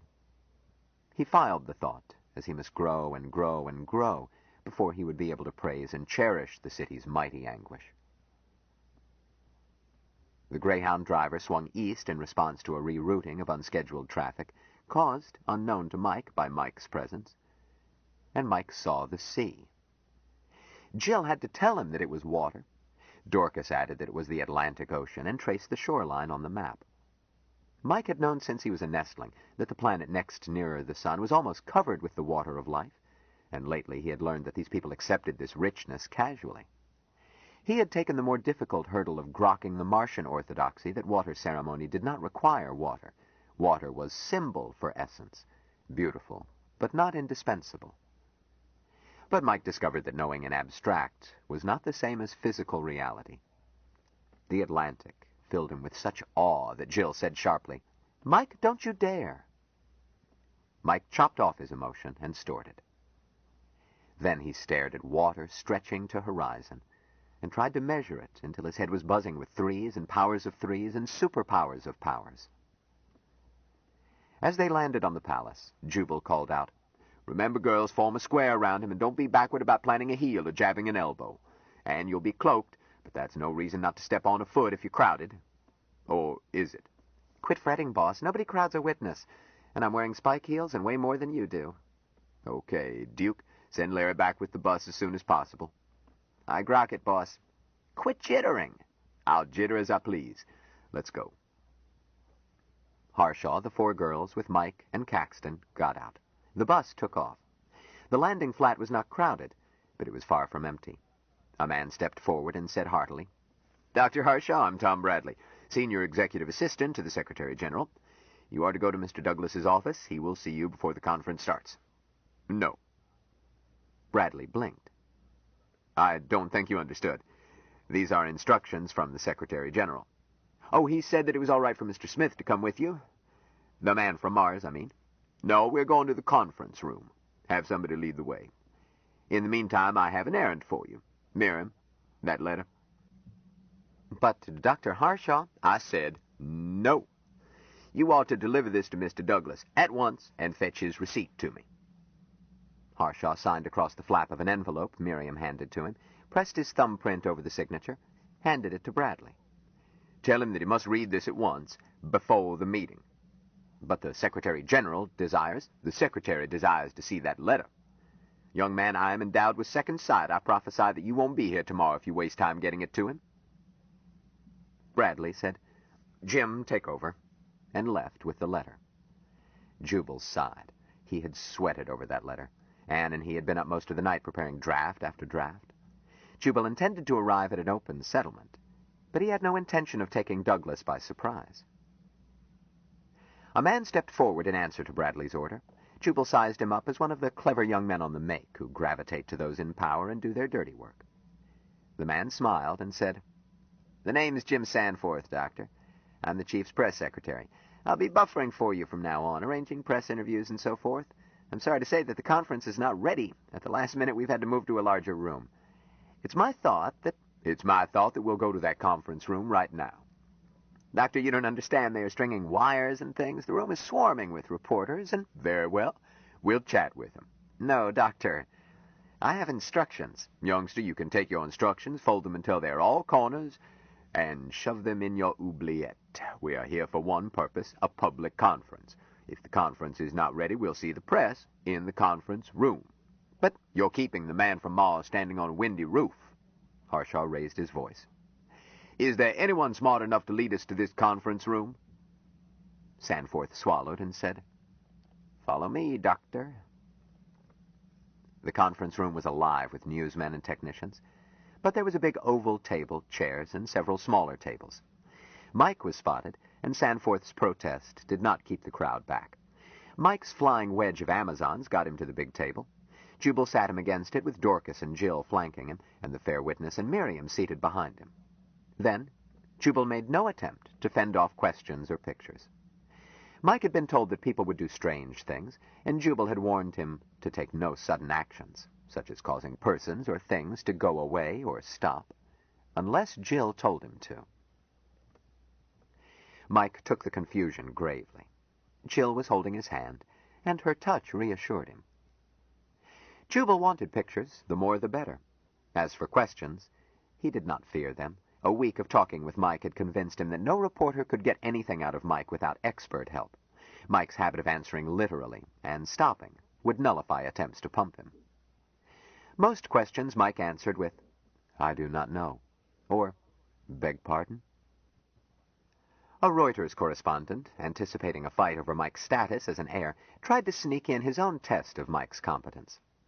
"Mr. Smith, what do you know about the laws of inheritance?" Mike knew that he was having trouble grokking the human concept of property, and in particular the ideas of bequest and inheritance. So he stuck to the book, which Jubal recognized as Eli on Inheritance and Bequest, Chapter 1. Mike recited what he had read with precision and no expression for page after page, while the room settled into silence and his interrogator gulped. Jubal let it go on, until every newsman there knew more than he wanted to know about dower and courtesy, consanguinean and uterine, per stirpes and per capita. At last, Jubal said, "That's enough, Mike." Mike looked puzzled. "There is more." "Later. Does someone have a question on another subject?" A reporter for a London Sunday paper jumped in with one close to his employer's pocketbook. "Mr. Smith, we understand you like girls. Have you ever kissed a girl?" "Yes." "Did you like it?" "Yes." "How did you like it?" Mike hardly hesitated. "Kissing girls is a goodness," he explained. "It beats the hell out of card games." Their applause frightened him, but he could feel that Jill and Dorcas were not frightened. They were trying to restrain that noisy expression of pleasure which he could not learn. So he calmed his fright and waited. He was saved from further questions and was granted a great joy. He saw a familiar figure entering by a side door. "My brother, Dr. Mahmoud," Mike went on in overpowering excitement, in Martian. The champion's semantician waved and smiled, answered in the same jarring language while hurrying to Mike. The two continued talking in unhuman symbols, Mike in eager torrent, Mahmoud not as rapidly, with sounds like a rhinoceros ramming a steel shed. The newsmen stood it for some time, those who used sound recording it, and writers noting it as color. At last one interrupted. "Dr. Mahmoud, what are you saying?" Mahmoud answered in clipped Oxonian. "For the most part I've been saying, 'Slow down, my dear boy. Do, please.' And what does he say? The rest is personal, private, of no possible interest. Greetings, you know, old friends." He continued to chat, in Martian. Mike was telling his brother all that had happened since he had last seen him so that they might grok closer. But Mike's abstraction of what to tell was Martian in concept, it being concerned primarily with new water brothers and the flavor of each, the gentle water that was Jill, the depth of Anne, the strange, not yet fully grokked fact that Jubal tasted now like an egg, then like an old one, but was neither, the ungrokkable vastness of ocean. Mahmoud had less to tell, since less had happened to him by Martian standards. One Dionysian excess of which he was not proud, one long day spent lying face down in Washington's Suleiman Mosque, the results of which he had not yet grokked and would not discuss. No new water brothers. He stopped Mike presently and offered his hand to Jubal. "You're Dr. Harshaw. Valentine Michael thinks he has introduced me, and he has by his rules." Harshaw looked him over as he shook hands. Chap looked like a huntin', shootin', sportin' Britisher, from tweedy, expensively casual clothes to clipped gray mustache. But his skin was swarthy, and the genes for that nose came from somewhere near the Levant. Harshaw did not like fakes, and would choose cold corn pone over the most perfect syntho sirloin. But Mike treated him as a friend, so friend he was until proved otherwise. To Mahmoud, Harshaw looked like a museum exhibit of what he thought of as a Yank, vulgar, dressed too informally for the occasion, loud, probably ignorant, and almost certainly provincial. A professional man, too, which made it worse, as in Dr. Mahmoud's experience, American professional men were undereducated and narrow, mere technicians. He held a vast distaste for all things American. Their incredible polytheistic babble of religions, their cooking, their manners, their bastard architecture and sickly arts, and their blind, arrogant belief in their superiority long after their sun had set. Their women most of all, their immodest, assertive women with gaunt, starved bodies, which nevertheless reminded him disturbingly of houris. 4 of them crowded around Valentine Michael, at a meeting which should be all male. But Valentine Michael offered these people, including these ubiquitous female creatures, offered them proudly and eagerly as his water brothers, thereby laying on Mahmoud an obligation more binding than that owed to the sons of one's father's brother, since Mahmoud understood the Martian term for such accretive relationships from observation of Martians, and did not need to translate it inadequately as catenative assemblage, nor even as things equal to the same thing are equal to each other. He had seen Martians at home. He knew their poverty by Earth standards. He had dipped into, and had guessed at far more of, their cultural wealth, and grokked the supreme value that Martians placed on interpersonal relationships. Well, there was nothing else for it. He had shared water with Valentine Michael, and now he must justify his friend's faith in him. He hoped that these Yanks were not complete bounders. So he smiled warmly. "Yes, Valentine Michael has explained to me, most proudly, that you were all in—" Mahmoud used one word of Martian. "To him." "Eh?" "A water brotherhood. You understand?" "I grok it." Mahmoud doubted if Harshaw did, but went on smoothly. "Since I am in that relationship to him, I must ask to be considered a member of the family. I know your name, Doctor, and I have guessed that this must be Mr. Caxton. I have seen your face pictured at the head of your column, Mr. Caxton. But let me see if I have the young ladies straight. This must be Anne?" "Yes, but she's cloaked." "Yes, of course, I'll pay my respects to her later." Harshaw introduced him to the others. And Jill startled him by addressing him with the correct honorific for a water brother, pronouncing it 3 octaves higher than any Martian would talk, but with sore throat purity of accent. It was one of a dozen words she could speak out of 100 odd that she was beginning to understand, but this one she had down pat, because it was used to her and by her many times each day.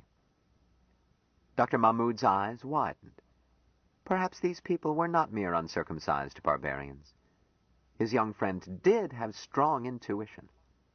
Instantly he offered Jill the correct honorific in response, and bowed over her hand.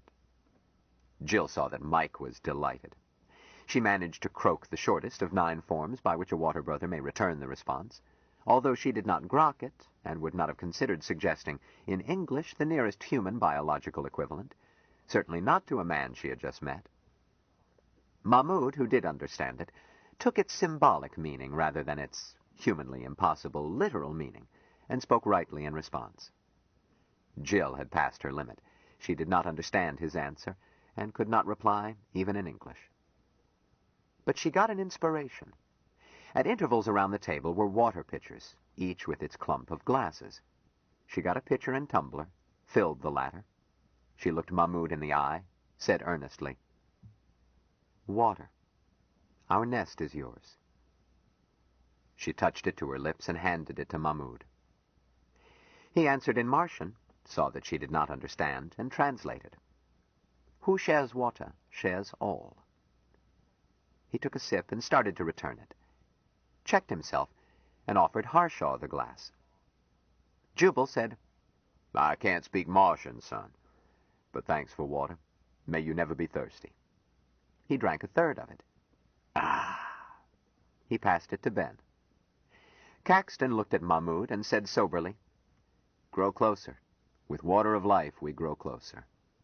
He sipped it and passed it to Dorcas. In spite of precedents already set, Dorcas hesitated. "Dr. Mahmoud, do you know how serious this is to Mike?"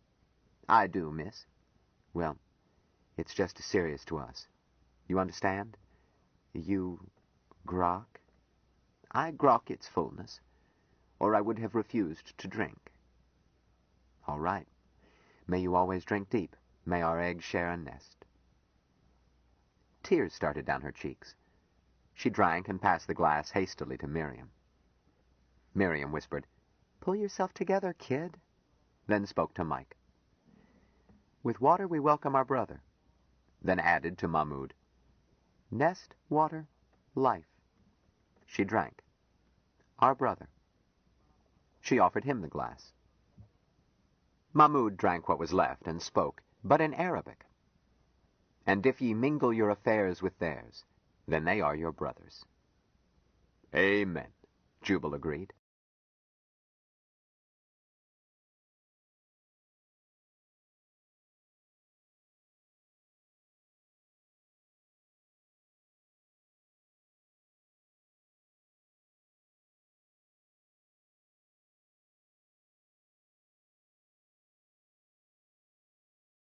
Stranger in a Strange Land by Robert A. Heinlein continued.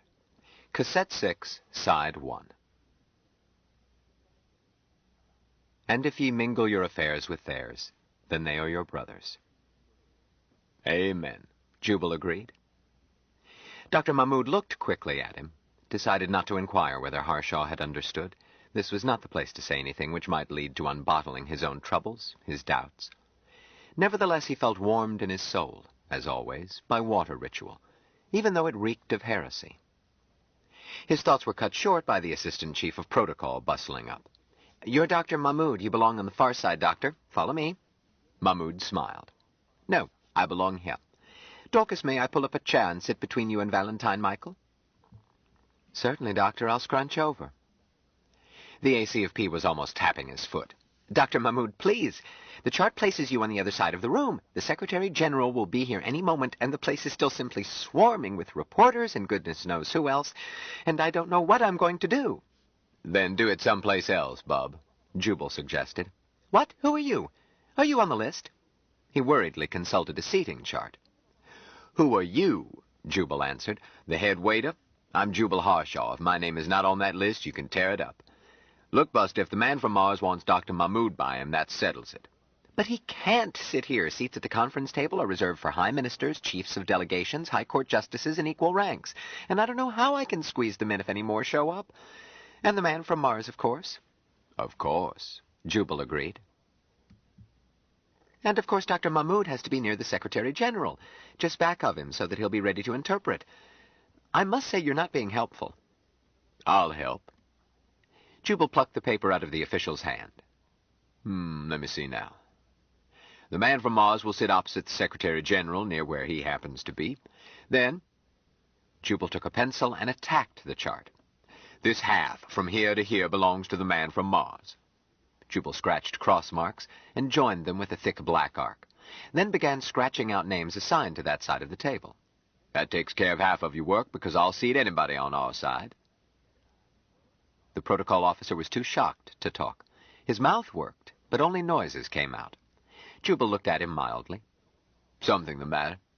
Oh, I forgot to make it official. He scrawled under his amendments, J. Harshaw for V.M. Smith. Trot back to your top sergeant, son, and show him that. Tell him to check his rule book on official visits from heads of friendly planets. The man opened his mouth, left without stopping to close it. He returned on the heels of an older man.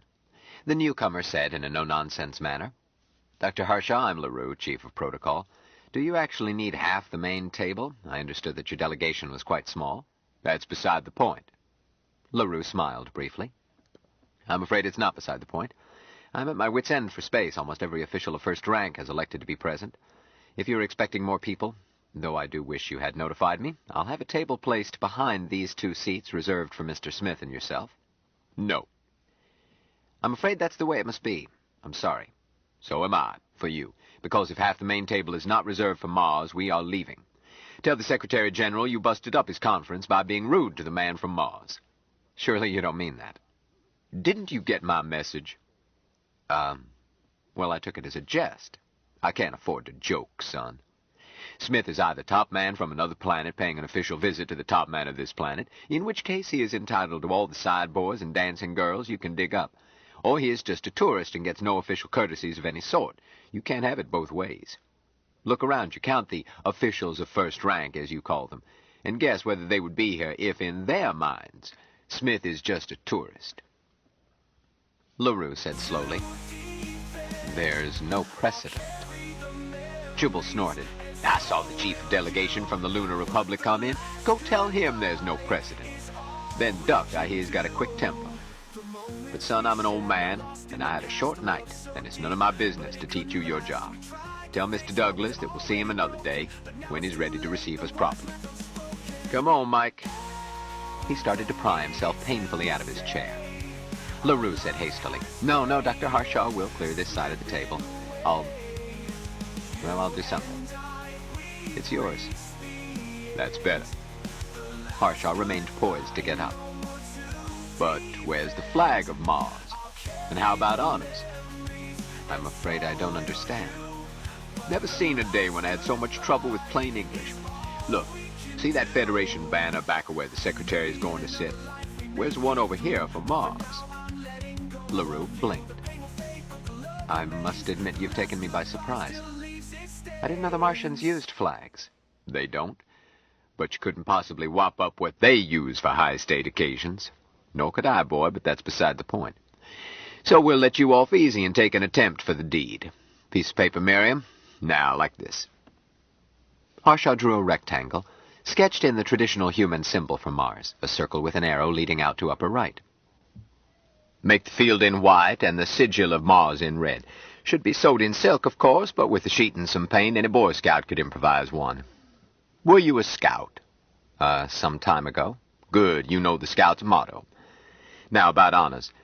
You expect to play Hail to Sovereign Peace as the Secretary comes in? Oh, we must. Then you want to follow it with the anthem for Mars. I don't see how I can, even if there is one. We don't have it. Dr. Harshaw, be reasonable. Look, son, I am being reasonable. We came here for a small, informal meeting. We find you've turned it into a circus. Well, if you're going to have a circus, you've got to have elephants. Now, we realize you can't play Martian music any more than a boy with a tin whistle can play a symphony. But you can play a symphony. The 9-Planet Symphony, Grok. Do you catch on? Have the tape cut in at the beginning of the Mars movement. Play that. Or enough bars to let the theme be recognized. LaRue looked thoughtful. Yes, I suppose we could. But, Dr. Harshaw, I don't see how I can promise sovereign honors even on this improvised scale. I don't think I have the authority. Nor the guts, Harshaw said bitterly. Well, we didn't want a circus. So tell Mr. Douglas that we'll be back when he's not so busy. Been nice chatting with you, son. Stop by the Secretary's office and say hello when we come back if you're still here. He again went through the slow, apparently painful act of being too old and feeble to get out of a chair easily. LaRue said, Dr. Harshaw, please, don't leave. The Secretary won't come in until I send word that we are ready, so let me see what I can do. Yes? Harshaw relaxed with a grunt. Suit yourself. One more thing while you're here. I heard a ruckus a moment ago. What I could catch, some crew members of the Champion wanted in. They're friends of Smith's, so let 'em in. We'll accommodate 'em. Help to fill up this side of the table. Harshaw sighed and rubbed a kidney. Very well, sir. LaRue agreed stiffly and left. Miriam whispered, Boss, did you sprain your back doing those handstands night before last? Quiet, girl, or I'll paddle you. With satisfaction, Jubal surveyed the room, which was continuing to fill with high officials. He had told Douglas that he wanted a small, informal talk, knowing that the announcement would fetch the powerful and power-hungry as light attracts moths. And now he felt sure Mike was about to be treated as a sovereign by those nabobs, with the world watching. Let him try to roust the boy around after this. Sandforth was shooing out newsmen, and the unfortunate assistant chief of protocol was jittering like a nervous babysitter in his attempt to play musical chairs with too few chairs and too many notables. They continued pouring in, and Jubal concluded that Douglas had never intended to convene earlier than 11, and that everyone else had been informed. The hour given Jubal was to permit the private pre-conference meeting that he had refused. Well, the delay suited Jubal. The leader of the Eastern Coalition came in. Mr. Kung was, by choice, not chief of delegation for his nation. His status under strict protocol was merely that of assemblyman. But Jubal was not surprised to see the assistant chief of protocol drop everything and rush to seat Douglas's chief political enemy at the main table near the seat reserved for the Secretary General. It reinforced Jubal's opinion that Douglas was no fool. Dr. Nelson, surgeon of the Champion, and Captain Van Tromp, her skipper, came in together and were greeted with delight by Mike. Jubal was pleased, as it gave the boy something to do under the cameras instead of sitting like a dummy. Jubal made use of the disturbance to rearrange seating. He placed Mike opposite the Secretary General's chair, and himself took the chair on Mike's left, where he could touch Mike. Since Mike had foggy notions of human manners, Jubal had arranged signals as imperceptible as those used in putting a high school horse through dressage. Stand up, sit down, bow, shake hands. Except that Mike was not a horse, and his training had required only 5 minutes to achieve perfection. Mahmoud broke away from his shipmates and spoke to Jubal. Doctor, the skipper and the surgeon are also water brothers of our brother, and Valentine Michael wanted to confirm it by again using ritual, all of us. I told him to wait. Do you approve? Me? Yes, certainly. Not in this mob. Damn it, how many water brothers did Mike have? Maybe you three can come with us when we leave, and have a bite and a talk in private. I shall be honored. I feel sure the other two will come also. Good. Dr. Mahmoud, do you know of any other brothers of our young brother who are likely to show up? No, not from the Champion, there are no more. Mahmoud decided not to ask the complimentary question, as it would hint at how disconcerted he had been, at first, to discover his own conjugational commitments. I'll tell Sven and the old man. Harshaw saw the papal nuncio come in, saw him seated at the main table, and smiled inwardly. If that long-eared debit LaRue had any lingering doubts about the official nature of this meeting, he would do well to forget them. A man tapped Harshaw on the shoulder. Is this where the man from Mars hangs out? Yes, agreed Jubal. I'm Tom Boone, Senator Boone, that is, and I've got a message for him from Supreme Bishop Digby. Jubal put his cortex into emergency high speed. I'm Jubal Harshaw, Senator. He signaled Mike to stand and shake hands. And this is Mr. Smith. Mike, this is Senator Boone. How do you do, Senator Boone? Mike said in perfect dancing school form. He looked at Boone with interest. He had it straightened out for him that senator did not mean old one, as the word seemed to shape. Nevertheless, he was interested in seeing a senator. He decided that he did not grok it. Pretty well, thank you, Mr. Smith. I won't take up your time. They seem about to get this shindig started. Mr. Smith, Supreme Bishop Digby sent me to give you a personal invite to attend services at Archangel Foster Tabernacle of the New Revelation. Beg pardon? Jubal moved in. Senator, as you know many things here, everything is new to the man from Mars. But it happens that Mr. Smith has seen one of your services by stereovision. Not the same thing. I know. He expressed great interest and asked many questions, many of which I could not answer. Boone looked keenly at him. You're not one of the faithful? I must admit I am not. Come along yourself. Always hope for a sinner. Thank you, I will. I surely will, friend. I won't let Mike go into your trap alone. Next Sunday, I'll tell Bishop Digby. Next Sunday, if possible, Jubal corrected. We might be in jail. Boone grinned. There's always that, ain't there? Send word around to me or the Supreme Bishop, and you won't stay in long. He looked around the room. Kind of short on chairs. Not much chance for a plain senator with all those muck-a-mucks elbowing each other. Perhaps you would honor us by joining us, Senator? Jubal answered smoothly. At this table? Eh? Well, thank you, sir. Don't mind if I do. Ringside seat. That is, Harshaw added, if you don't mind the implications of being seen seated with the Mars delegation, we aren't trying to crowd you into an embarrassing situation. Boone barely hesitated. Not at all. Matter of fact, between you and I, the bishop is very, very interested in this young fellow. Fine. There's a chair by Captain Van Tromp. Probably you know him. Van Tromp? Sure, old friends. Know him well. Met him at the reception. Senator Boone nodded at Smith, swaggered down, and seated himself. Fewer were getting past the guards. Jubal watched one argument over seating, and the longer he watched, the more he fidgeted. At last he could not sit still and watch this indecency go on, so he spoke with Mike, made sure that if Mike did not understand why, at least he knew what Jubal wanted. Jubal, I will do. Thanks, son. Jubal got up and approached a group of three, the assistant chief of protocol, the chief of the Uruguayan delegation, and a man who seemed angry and baffled. The Uruguayan was saying, "Seat him, then you must find seats for all local chiefs of state, 80 or more. This is Federation soil, and no chief of state has precedence over any other. If exceptions are made..." Jubal interrupted by addressing the third man. Sir. He waited long enough to gain attention, plunged on. The man from Mars has instructed me to ask you to do him the great honor of sitting with him, if your presence is not required elsewhere. The man looked startled, then smiled broadly. Why, yes, that would be satisfactory. The other two, palace official and Uruguayan dignitary, started to object. Jubal turned his back. Let's hurry, sir. We have very little time.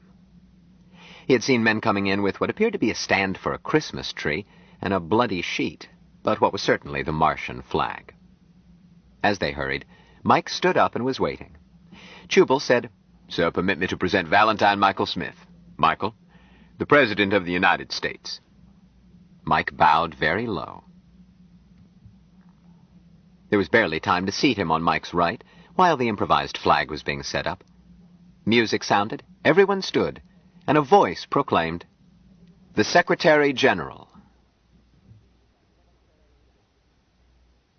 Chapter 20. Jubal had considered having Mike remain seated while Douglas came in, but had rejected the idea. He was not trying to place Mike higher than Douglas, but merely to establish that the meeting was between equals. So when he stood up, he signaled Mike to do so. Great doors at the back of the hall opened at the first strains of Hail to Sovereign Peace, and Douglas came in. He went to his chair and started to sit down. Instantly, Jubal signaled Mike to sit down, the result being that Mike and the Secretary General sat down simultaneously, with a respectful pause before anyone else did so. Jubal held his breath.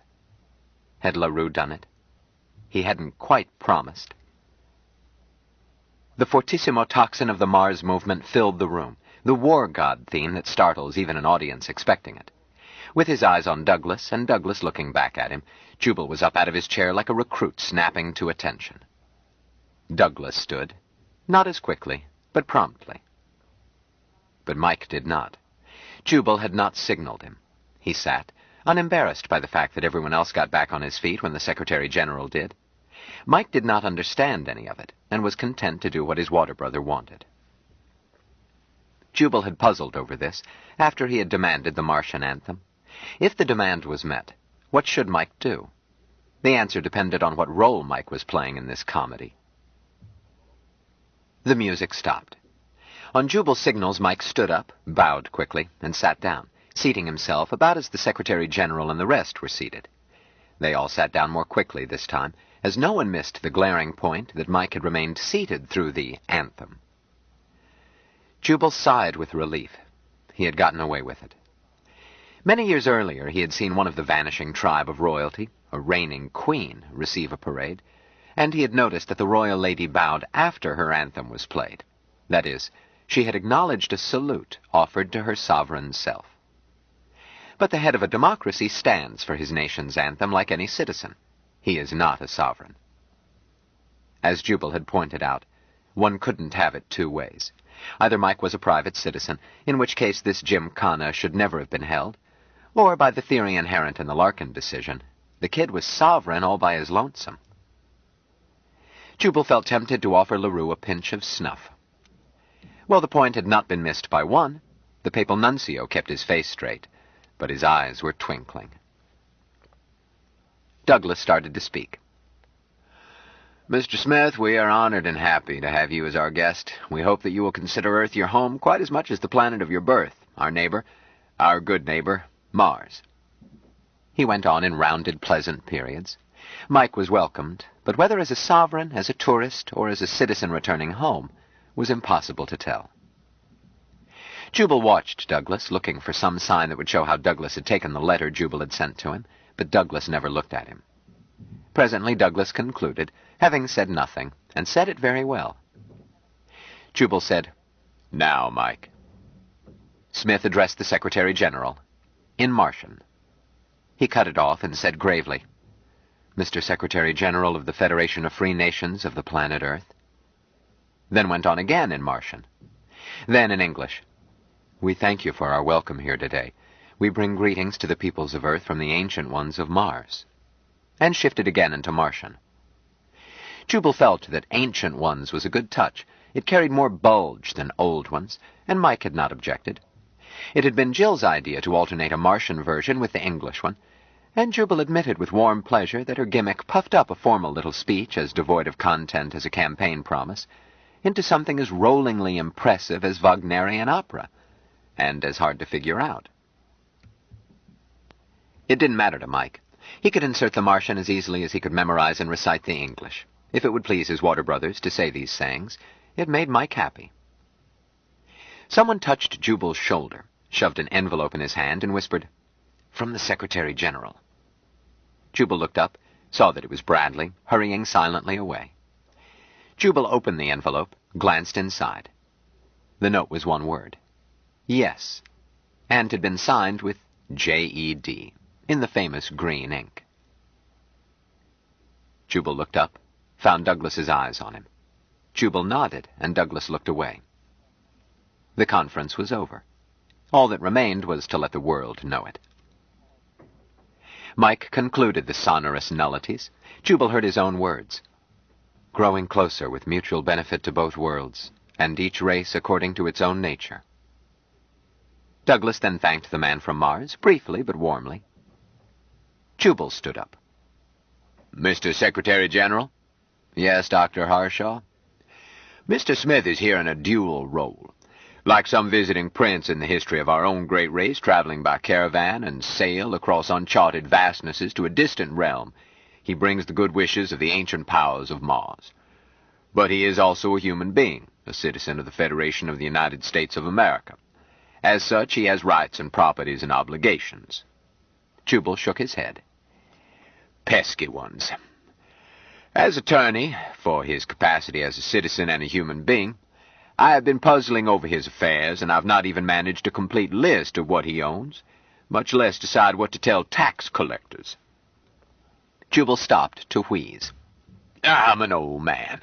I might not live to complete the task. You know that my client has no business experience in the human sense. Martians do these things differently. But he is a young man of great intelligence. The whole world knows that his parents were geniuses, and blood will tell.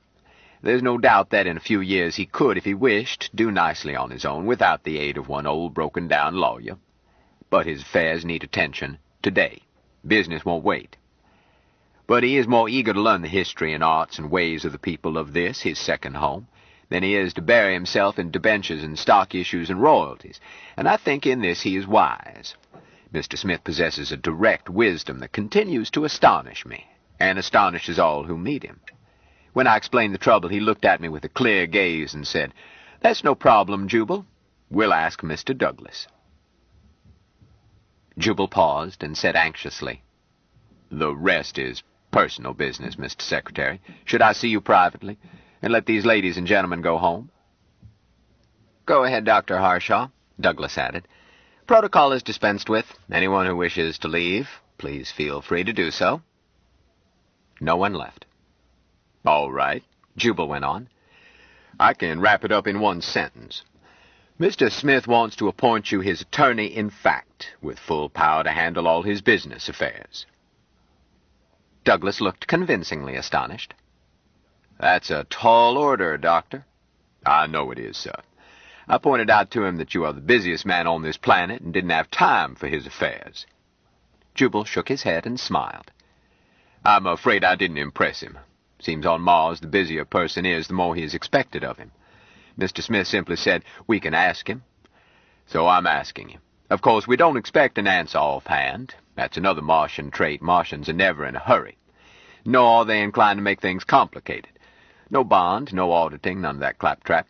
A written power of attorney if you want it, but it does not matter to him. He would do it just as readily, orally, and right now. That's another Martian trait. If a Martian trusts you, he trusts you all the way. Oh, I should add, Mr. Smith is not making this request of the Secretary General. He's asking a favor of Joseph Edgerton Douglas, you personally. If you retire from public life, it will not affect this. Your successor in office doesn't figure in it. It's you he trusts, not just whoever happens to occupy the Octagon office in this palace." Douglas nodded. "Regardless of my answer, I feel honored and humble. Because if you decline to serve or can't serve or take on this chore and want to drop it later or anything, Mr. Smith has his second choice. Ben Caxton it is. Stand up, Ben. Let people see you. And if both you and Caxton can't or won't, his next choice is, well, I guess we'll reserve that for the moment. Just let it rest that there are successive choices. Let me see now." Jubal looked fuddled. "I'm out of the habit of talking on my feet. Miriam, where's that paper we listed things on?" Jubal accepted a sheet from her and added, "Better give me the other copies, too." She passed over a thick stack of sheets. "This is a memo we prepared for you, sir. Or for Caxton, if it turns out that way. Let me see. Oh, yes. Steward to pay himself what he thinks the job is worth, but not less than... well, a considerable sum, nobody else's business, really. Steward to deposit monies in a drawing account for living expenses, a party of the first part. Oh, yes, I thought maybe you would want to use the Bank of Shanghai, say, as depository, and, say, Lloyd's as your business agent, or the other way around, just to protect your name and fame. But Mr. Smith won't hear of fixed instructions. Just an unlimited assignment of power, revocable by either side. But I won't read all this. That's why we wrote it out." Jubal peered vacantly around. Miriam, trot around and give this to the Secretary General. That's a good girl. These other copies, I'll leave them here. You may want to pass them out. Oh, you may need them yourself. Oh, I'd better give one to Mr. Caxton. Here, Ben." Jubal looked anxiously around. I guess that's all, Mr. Secretary. Did you have anything to say to us?" "Just a moment. Mr. Smith?" "Yes, Mr. Douglas." "Is this what you want? Do you want me to do what it says on this paper?" Jubal held his breath, avoided glancing at his client. Mike had been coached to expect such a question, but there had been no telling what form it would take, nor any way to tell how Mike's literal interpretations could trip them. "Yes, Mr. Douglas." Mike's voice rang out in the room, and in a billion rooms around the planet. "You want me to handle your business affairs?" "Please, Mr. Douglas. It would be a goodness. I thank you." Douglas blinked. "Well, that's clear enough. Doctor, I'll reserve my answer, but you shall have it promptly. Thank you, sir, for myself as well as for my client." Douglas started to stand up. Assemblyman Kung's voice interrupted. "One moment. How about the Larkin decision?" Jubal grabbed it. "Ah, yes, the Larkin decision. I've heard a lot of nonsense about the Larkin decision, mostly from irresponsible persons. Mr. Kung, what about it?" "I'm asking you, or your client, or the Secretary General." Jubal said gently. Shall I speak, Mr. Secretary? Please do. Very well. Jubal took out a handkerchief and blew his nose in a prolonged blast, a minor chord 3 octaves below middle C. He fixed Kung with his eye and said solemnly, Mr. Assemblyman, I'll address you, because I know it is unnecessary to address it to the government in the person of the Secretary. A long time ago when I was a little boy, another boy and I formed a club. Since we had a club, we had to have rules, and the first rule we passed, unanimously, was that henceforth we could call our mothers Crosspatch. Silly, of course, but we were very young. Mr. Kung, can you deduce the outcome? I won't guess, Dr. Harshaw. I implemented our Crosspatch decision just once. Once was enough, and it saved my chum from the same mistake. All it got me was my bottom warmed with a peach switch. And that was the end of the Crosspatch decision. Jubal cleared his throat. Knowing that someone was certain to raise this non-existent issue, I tried to explain the Larkin decision to my client. He had trouble realizing that anyone could think that this legal fiction would apply to Mars. After all, Mars is inhabited by an old and wise race, much older than yours, sir, and possibly wiser. But when he did understand it, he was amused. Just that, sir, tolerantly amused. Once, just once, I underrated my mother's power to punish impudence. That lesson was cheap. But this planet cannot afford such a lesson on a planetary scale. Before we parcelize lands which do not belong to us, it behooves us to be very sure what peach switches are hanging in the Martian kitchen. Kung looked unconvinced.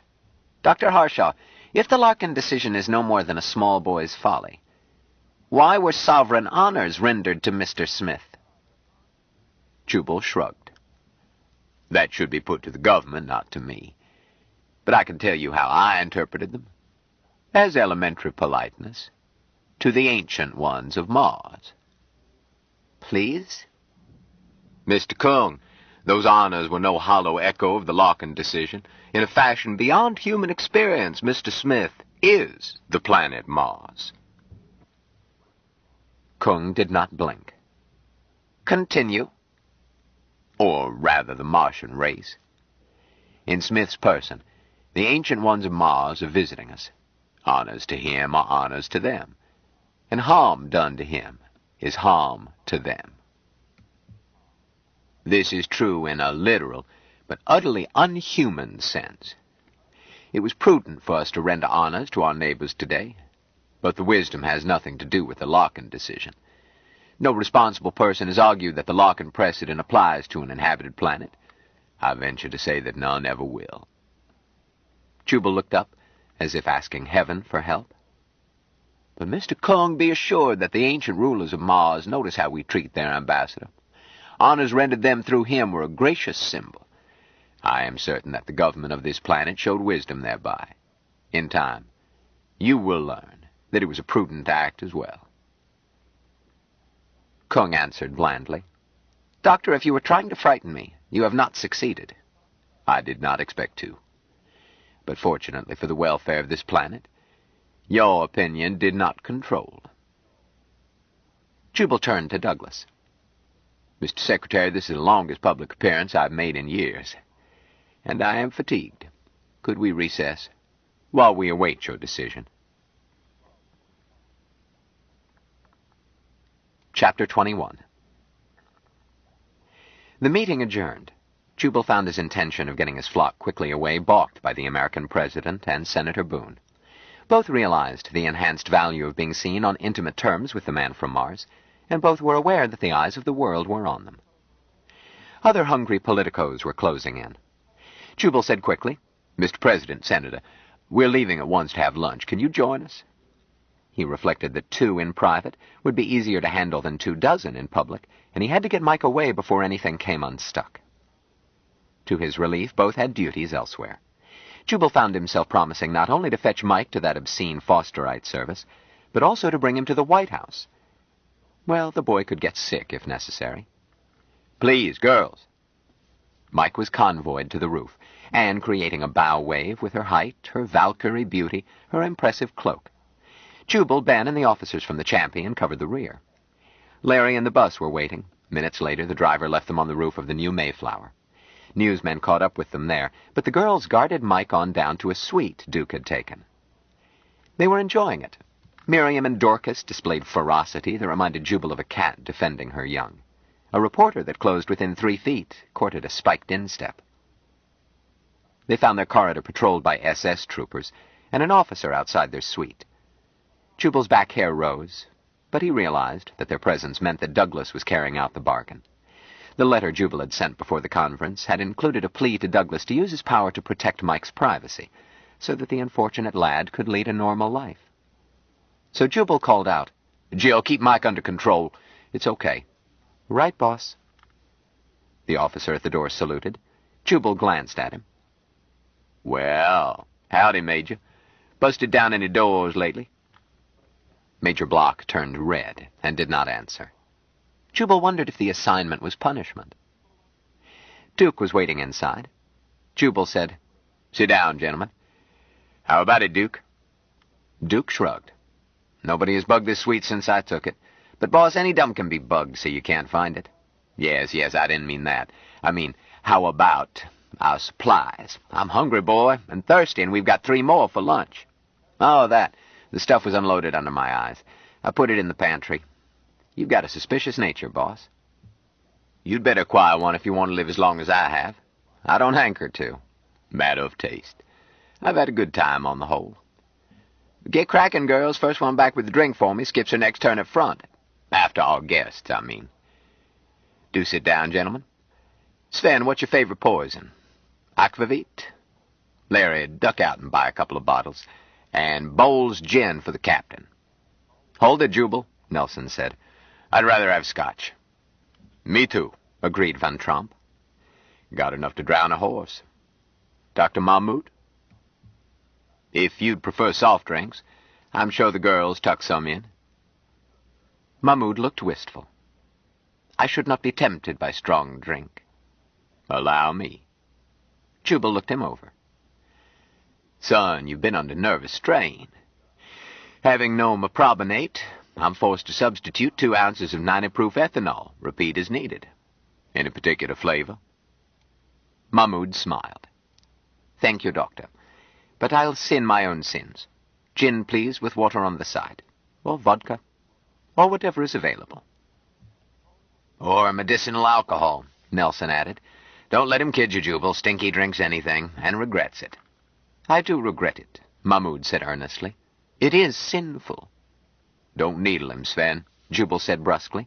"If Stinky gets more mileage out of his sins by regretting, that's his business. To each his own." "How about victuals, Stinky? And stuffed a ham in one of those hampers, and there may be other unclean items. Shall I check?" Mahmoud shook his head. "I'm not a traditionalist, Jubal. That legislation was given long ago for the needs of the time. The times are different now." Jubal suddenly looked sad. "Yes, but for the better." "Never mind, this too shall pass. Eat what you will, my brother. God forgives necessity." "Thank you. But I often do not eat in the middle of the day." "Better eat, or ethanol will do more than relax you. Besides, these kids who work for me may sometimes misspell words, but they are all superb cooks." Miriam was entering with a tray of drinks. Orders filled while Jubal ranted. "Boss," she broke in, "will you put that in writing?" "What?" He whirled around. "Snooping. Stay after school and write 1,000 times. I will not flap my ears at private conversations." "Yes, boss. This is for you, Captain, and you, Dr. Nelson, and yours, Dr. Mahmoud. Water on the side, you said?" "Yes, Miriam. Thank you. Usual Harshaw service, sloppy but fast. Here's yours, boss." "You put water in it." "Anne's orders. You're too tired to have it on the rocks." Jubal looked long-suffering. "See what I put up with, gentlemen. We should never have put shoes on 'em. Miriam, make that 1,000 times in Sanskrit." "Yes, boss." She patted him on the head. "Go ahead and have your tizzy, dear. You've earned it. We're proud of you." "Back to the kitchen, woman." "Has everybody got a drink? Where's Ben?" "They have by now.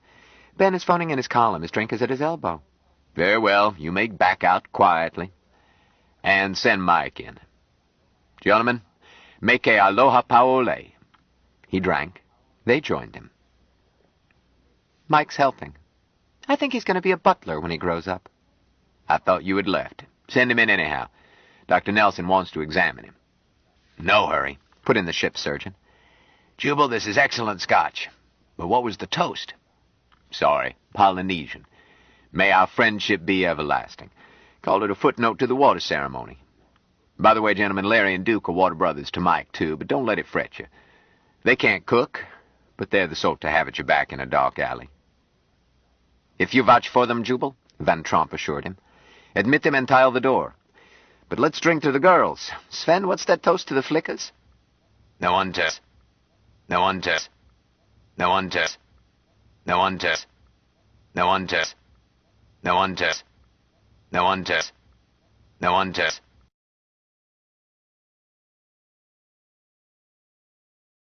Stranger in a Strange Land by Robert A. Heinlein continued. Cassette 6, Side 2. Take this word Grok. Its literal meaning, one which I suspect goes back to the origin of the Martian race as thinking creatures, and which throws light on their whole map, is easy. Grok means to drink. Huh? Said Jubal. Mike never says grok when he's just talking about drinking. Just a moment. Mahmoud spoke to Mike in Martian. Mike looked faintly surprised. Grok is drink. But Mike would have agreed, Mahmoud went on, if I had named 100 other English words, words which we think of as different concepts, even antithetical concepts. Grok means all of these. It means fear, it means love, it means hate, proper hate, for by the Martian map you cannot hate anything unless you grok it, understand it so thoroughly that you merge with it, and it merges with you. Then can you hate, by hating yourself. But this implies that you love it, too, and cherish it, and would not have it otherwise. Then you can hate. And, I think, Martian hate is an emotion so black that the nearest human equivalent could only be called mild distaste. Mahmoud screwed up his face. Grok means identically equal. The human cliché, this hurts me worse than it does you, has a Martian flavor.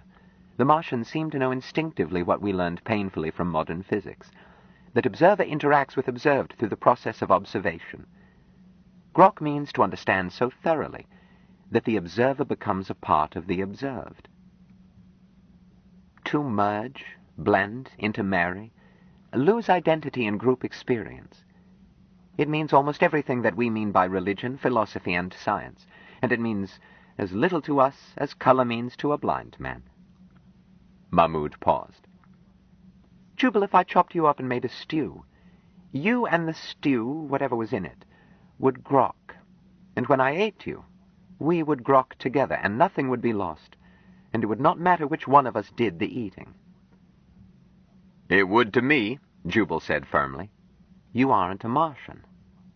Mahmoud stopped to talk to Mike in Martian. Mike nodded. You spoke rightly, my brother, Dr. Mahmoud. I am been saying so. Thou art God. Mahmoud shrugged helplessly. You see how hopeless it is?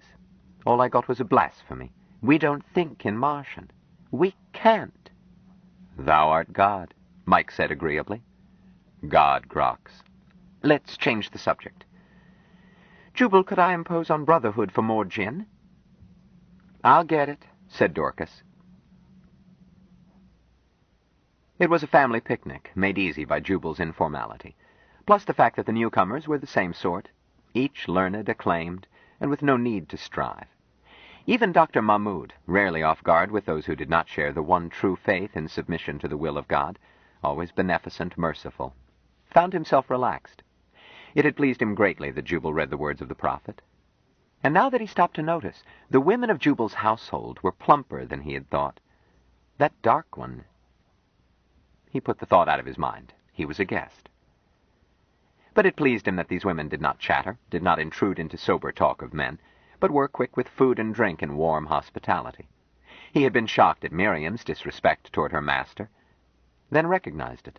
A liberty permitted cats and favorite children in the privacy of the home. Jubal explained that they were simply waiting on the Secretary General. If he means business, we will hear from him soon. If we had stayed in the palace, he might have been tempted to dicker. Here we can refuse to dicker. Dicker for what? Asked Captain Van Tromp. You gave him what he wanted? Not all he wanted. Douglas would rather have it be irrevocable, instead of on good behavior with the power reverting to a man he detests, namely that scoundrel with the innocent smile, our brother Ben. But others would want a dicker, too, that bland Buddha Kung. Hates my guts. I snatched the rug out from under him. But if he could figure a deal that might tempt us, he would offer it. So we stay out of his way, too. Kung is one reason why we are eating and drinking nothing that we did not fetch. You feel that's something to worry about? Asked Nelson. Jubal, I assume that you were a gourmet who demanded his own cuisine. I can't imagine being poisoned in a hotel such as this. Jubal shook his head sorrowfully. Sven, nobody wants to poison you. But your wife might collect your insurance because you shared a dish with Mike. You really think so? Sven, I'll call room service for anything you want. But I won't touch it, and won't let Mike touch it. They know where we are, and they've had a couple of hours in which to act, so I must assume that any waiter is on Kung's payroll, and maybe 2 or 3 others. My prime worry is to keep this lad alive while we sterilize the power he represents. Jubal frowned. Consider the Black Widow spider. A timid little beastie, useful and the prettiest of the arachnids, with its patent leather finish and its hourglass trademark, but the poor thing has the misfortune of too much power for its size. So, everybody kills it. The Black Widow can't help it. It has no way to avoid its venomous power. Mike is in the same dilemma. He isn't as pretty as the Black Widow. Why, Jubal, Dorcas said indignantly. What a mean thing to say, and how untrue. Child, I don't have your glandular bias. Pretty or not, Mike can't get rid of that money, nor is it safe for him to have it. Not just Kung. The High Court is not as non-political as it might be, although their methods would make a prisoner out of him rather than kill him, a fate which, for my taste, is worse. Not to mention other interested parties in and out of office who have turned over in their minds how it would affect their fortunes if Mike were guest of honor at a funeral. Telephone, boss. And you hail from Porlock. No, Dallas. I will not answer the phone. She said to tell you it was Becky. Why didn't you say so? Jubal hurried out of the room, found Madame Vesant's face in the screen. Becky, I'm glad to see you, girl. Hi, Doc, I caught your act. How'd it look? I've never seen a tip turned more expertly. Doc, the profession lost a great talker when you weren't born twins. That's high praise, Becky. Jubal thought rapidly. But you set up the act. I just cashed in on it. And there's plenty of cash, so name your fee, Becky. Madame Vesant frowned. You've hurt my feelings. Becky, anybody can clap and cheer, but applause worthwhile will be found in a pile of soft green folding money. The man from Mars picks up this tab, and believe me, he can afford it. He grinned. All you'll get from me is a hug and a kiss. It will crack your ribs. She relaxed and smiled. I remember how you used to pat my fanny while you assured me that the professor was sure to get well. You always could make a body feel better. Surely I never did anything so unprofessional. You know you did. You weren't fatherly about it either. Maybe it was a treatment you needed. I've given up fanny patting, but I'll make an exception in your case. You'd better. And you'd better figure out that fee. Don't forget the zeros. Doc, there are more ways of collecting a fee than by making a fast count on the change. Have you been watching the market today? No, and don't tell me. Come have a drink instead. I'd better not. I promised, well, a rather important client that I would be available. I see. Becky, would the stars show that this matter would turn out best for everybody if it was signed and sealed today? Maybe just after the market closes? She looked thoughtful. I'll look into it. Do. And come visit us. You'll like the boy. He's as weird as snake suspenders, but sweet as a stolen kiss. I will. Thanks, Doc. They said goodbye. Jubal found that Dr. Nelson had taken Mike into a bedroom to examine him. The surgeon was looking baffled. Doctor, Nelson said, I saw this patient only 10 days ago. Tell me where he got those muscles. Why, he sent in a coupon from Rut, the magazine for He-Man. You know the ad that tells how a 90-pound weakling can... Doctor, please. Why not ask him? Nelson did so. I thinked them, Mike answered. That's right, Jubal agreed. He thinked 'em. When I got him last week, he was a mess, slight, flabby, and pale. Looked as if he'd been raised in a cave. I gather he was. So I told him to grow strong. He did. Exercises? Nelson said doubtfully. Some swimming. A few days swimming won't make a man look as if he had been sweating over barbells for years. Nelson frowned. I know Mike has control of the so-called involuntary muscles, but that has precedent. This, however, requires one to assume... Doctor, Jubal said gently. Why not admit you don't grok it? Nelson sighed. I might as well. Put on your clothes, Michael. Later, Jubal unburdened himself privately to the 3 officers of the Champion. The financial end was simple. Just tie up Mike's money so that a struggle couldn't take place. Not even if he dies, because I've told Douglas that Mike's death ends his stewardship, whereas a rumor from a usually reliable source, me, has reached Kung and others that Mike's death gives Douglas permanent control. Of course, if I had magic powers, I would have stripped the boy of every penny. That... Why, Jubal? The captain interrupted. Harshaw stared. Are you wealthy, Skipper? I mean rich? Me? Van Tromp snorted. I've my salary, a pension someday, a mortgaged house, and 2 girls in college. I'd like to be wealthy. You wouldn't like it. Ha! You wouldn't say that if you had daughters in school. I put 4 through college, and went in debt to my armpits. One is a star in her profession, under her married name because I'm an old bum instead of a revered memory. The others remember my birthday and don't bother me. Education didn't harm them. I mention my offspring only to prove that I know that a father often needs more than he has. But you can go with some firm that will pay you several times what you're getting just for your name on the letterhead. You've had offers? That's beside the point, Captain Van Tromp answered stiffly. I'm a professional man. Meaning that money can't tempt you into giving up commanding spaceships. I wouldn't mind having money, too. A little is no good. Daughters can spend 10% more than a man can make in any usual occupation. That's the law of nature, to be known henceforth as Harshaw's law. But, Captain, real wealth, on the scale that calls for a battery of finaglers to hold down taxes, would ground you as certainly as resigning would. Nonsense. I'd put it in the bonds and just clip coupons. Not if you were the type who acquires great wealth in the first place. Big money isn't hard to come by. All it costs is a lifetime of devotion. But no ballerina ever works harder. Captain, that's not your style. You don't want to make money. You simply want to spend money. Correct, sir. So I can't see why you would want to take Mike's wealth away from him. Because great wealth is a curse. Unless you enjoy money-making for its own sake. Even then it has serious drawbacks. Oh, piffle, Jubal, you talk like a harem guard trying to sell a whole man on the advantages of being a eunuch. Possibly, agreed Jubal. The mind's ability to rationalize its own shortcomings is unlimited. I am no exception. Since I, like yourself, sir, have no interest in money other than to spend it, it is impossible for me to get rich. Conversely, there's never been any danger that I would fail to scrounge the modest amount needed to feed my vices, since anyone with the savvy not to draw to a small pair can do that. But great wealth? You saw that farce. Could I have rewritten it so that I acquired the plunder, become its manager and de facto owner while milking off any income I coveted, and still have rigged it so that Douglas would have supported the outcome? Mike trusts me. I am his water brother. Could I have stolen his fortune? Damn you, Jubal, I suppose so. A certainty. Because our Secretary General is no more a money-seeker than you are. His drive is power. A drum whose beat I do not hear. Had I guaranteed, gracefully, that the Smith estate would continue to bulwark his administration, then I would have been left with the boodle. Jubal shuddered. I thought I was going to have to do that, to protect Mike from vultures, and I was panic-stricken. Captain, you don't know what an old man of the sea great wealth is. Its owner is beset on every side, like beggars in Bombay, each demanding that he invest or give away part of his wealth.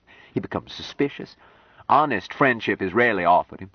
Those who could have been friends are too fastidious to be jostled by beggars, too proud to risk being mistaken for one. Worse yet, his family is always in danger. Captain, have your daughters ever been threatened with kidnapping? What? Good Lord, no.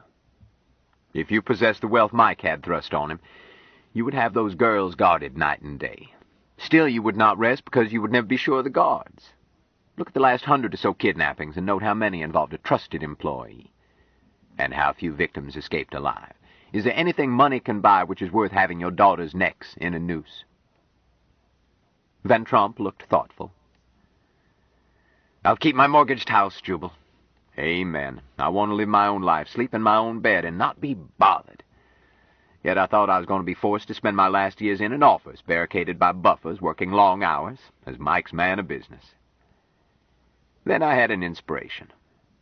Douglas lives behind such barricades, has such a staff. Since we were surrendering the power to ensure Mike's freedom, why not make Douglas pay by assuming the headaches? I was not afraid that he would steal. Only second-rate politicians are money-hungry, and Douglas is no pipsqueak. Quit scowling, Ben, and hope that he never dumps the load on you. So I dumped it on Douglas, and now I can go back to my garden. But that was simple once I figured it out. It was the Larkin decision that fretted me. Caxton said, I think you lost your wits on that, Jubal. That silly business of letting them give Mike sovereign honors. You should simply have had Mike sign over all interest, if any, under that ridiculous Larkin theory. Ben, my boy, Jubal said gently, as a reporter, you are sometimes readable. Gee, thanks, my fan. But your concepts of strategy are Neanderthal. Caxton sighed. That's better. For a moment I thought you'd gone soft. When I do, please shoot me. Captain, how many men did you leave on Mars? 23. And what is their status under the Larkin decision? Van Tromp frowned. I'm not supposed to talk. Then don't, Jubal advised. We can deduce it. Dr. Nelson said, Skipper, Stinky and I are civilians again. I shall talk as I please. And I, agreed Mahmoud. And they know what they can do with my reserve commission. What business has the government telling us we can't talk? Those chairwarmers didn't go to Mars. Stow it, Sven. I intend to talk. These are our water brothers. But, Ben, I would rather not see this in print. Captain, if you'll feel easier, I'll join Mike and the girls. Please don't leave. The government is in a stew about that colony.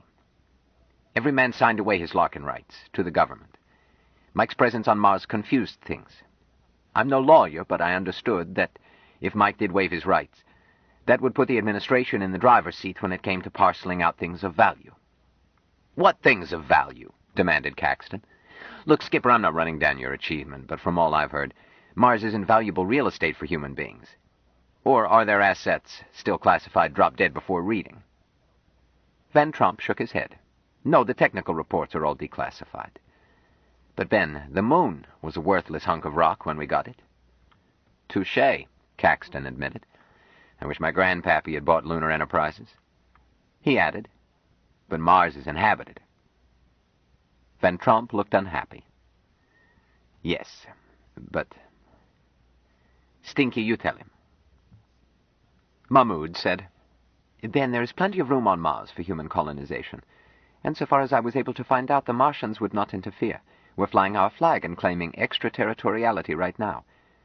But our status may be like that of one of those ant cities under glass one sees in schoolrooms. I don't know where we stand. Jubal nodded. Nor I. I had no idea of the situation, except that the government was anxious to get those so-called rights. So I assumed that the government was equally ignorant and went ahead. Audacity, always audacity. Jubal grinned. When I was in high school, I won a debate by quoting an argument from the British Colonial Shipping Board. The opposition was unable to refute me, because there never was a British Colonial Shipping Board. I was equally shameless this morning. The administration wanted Mike's Larkin rights and was scared silly that we might make a deal with somebody else. So I used their greed and worry to force that ultimate logical absurdity of their fantastic legal theory, acknowledgement in unmistakable protocol that Mike was a sovereign and must be treated accordingly. Jubal looked smug. Thereby, Ben said dryly, putting yourself up the well-known creek. Ben, Jubal said chidingly. By their own logic, they had crowned Mike. Need I point out that, despite the old saw about heads and crowns, It is safer to be publicly a king than a pretender in hiding. Mike's position was much improved by a few bars of music and an old sheet. But it was still not an easy one.